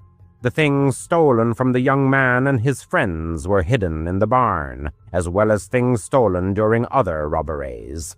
Carl had an unregistered gun, loaded and ready to fire. He was also arrested. All the stolen items were returned to their owners, but that couldn't erase the horror they had experienced. Now the young man constantly rechecks the doors and is wary of new acquaintances. Mr. Taylor was completely unaware of Jake's criminal tendencies. He felt terrible. That Halloween taught the young man that the scariest things in life are not ghosts and monsters, but people you consider your friends. If he had gone inside the farmhouse back then, who knows what might have happened. He still gets goosebumps when he remembers it. Story 3. When the young man was still a child, about 11 years old, his family visited his grandparents every year during the holidays. They lived in a quiet provincial town in rural Ohio, in a place where everyone knows everyone else's secrets, but no one likes to talk about the oddities. They lived somewhere else, about a 2-hour drive from the town. But Thanksgiving, Christmas, and Easter always meant one thing: pack your bags and hit the road. And so the time came to set off. The house where his grandparents lived was located in a quiet cul-de-sac. The street was unremarkable, ordinary old wooden houses with spacious yards. The author's aunt and uncle lived 2 steps away from them. They had a little daughter growing up, the author's cousin, who was barely a year old. To get from one house to the other, you had to walk along the cracked sidewalk past the house in the middle. That's where she lived, a woman who inspired an inexplicable fear. No one knew her real name. The children simply called her the woman with the chain behind her back. She was striking in size, nearly 6'3", and a build like a professional American football player. An unchanging attribute of her appearance was heavy logging chains wrapped around her neck, like those used to transport felled trees. They made an ominous clanging and rattling sound with every movement she made. Her look was completed by dirty, old-fashioned dresses, as if they had come from the pages of 50s magazines, and rough work boots covered in a thick layer of dirt. Her hair, wild gray and tangled, seemed to have never known a comb. Only rarely could she be seen in the yard, digging in the garden or engaged in the strange activity of washing the walls of her house. Yes, she washed her house from the outside. Armed with a bucket of soapy water and a stiff brush, she would fiercely attack the siding, as if trying to scrub away invisible dirt. She did this constantly, regardless of the weather. Even in pouring rain, it seemed extremely abnormal. Enos, and if she noticed children playing nearby, she would start yelling in her hoarse voice, raspy from years of smoking. "You brats, the devil is coming for you. He'll drag you all to hell." Her voice, low and gravelly, sounded like she had been smoking a pack a day for decades. These cries would terrify the author and his cousins. The adults always warned the children to stay away from her. "She's just old and lonely," the author's mother would say. "Don't bother her, and she won't bother you." But the children sensed that it was more complicated than that. Whenever they had to walk from their grandparents' house to their aunt's, to borrow sugar or play with their little cousin, for example, they would run as fast as they could. The woman's house had large windows facing the street, and the children often saw her, silhouette watching them from behind the half-drawn curtains, her face pressed against the glass. They never went alone, only in pairs or groups. One day the author's older cousin swore she heard the woman mutter something about funerals for sinners as they passed her house. The children laughed it off, but those words stuck with the author. One Halloween, when the author was about 11 years old, the whole family gathered at their grandparents' house. There was the author, his cousins Jake, who was 13, and Sarah, 9, as well as a few neighborhood kids. Everyone was in costume. The author was a ghost, wearing a sheet with eye holes cut out. Nothing special. After dinner, the children went out trick-or-treating. It was dark outside, with no streetlights, only the occasional light spilling from house windows. Suddenly, a sly grin spread across Jake's face. "Hey, who here is brave enough to go up to the chain lady's house?" Everyone froze. No one ever dared to go near that house. The porch light was off, but Jake persisted. "Come on, don't be such chickens. We're all together. What's she going to do to us?" The author didn't want to look like a wimp, especially in front of Jake. His heart was pounding, but he nodded in agreement. They crept up the walkway to the house, the leaves crunching betrayingly under their feet. A musty odor emanated from the house, like the smell of damp earth. The flower beds in front of the house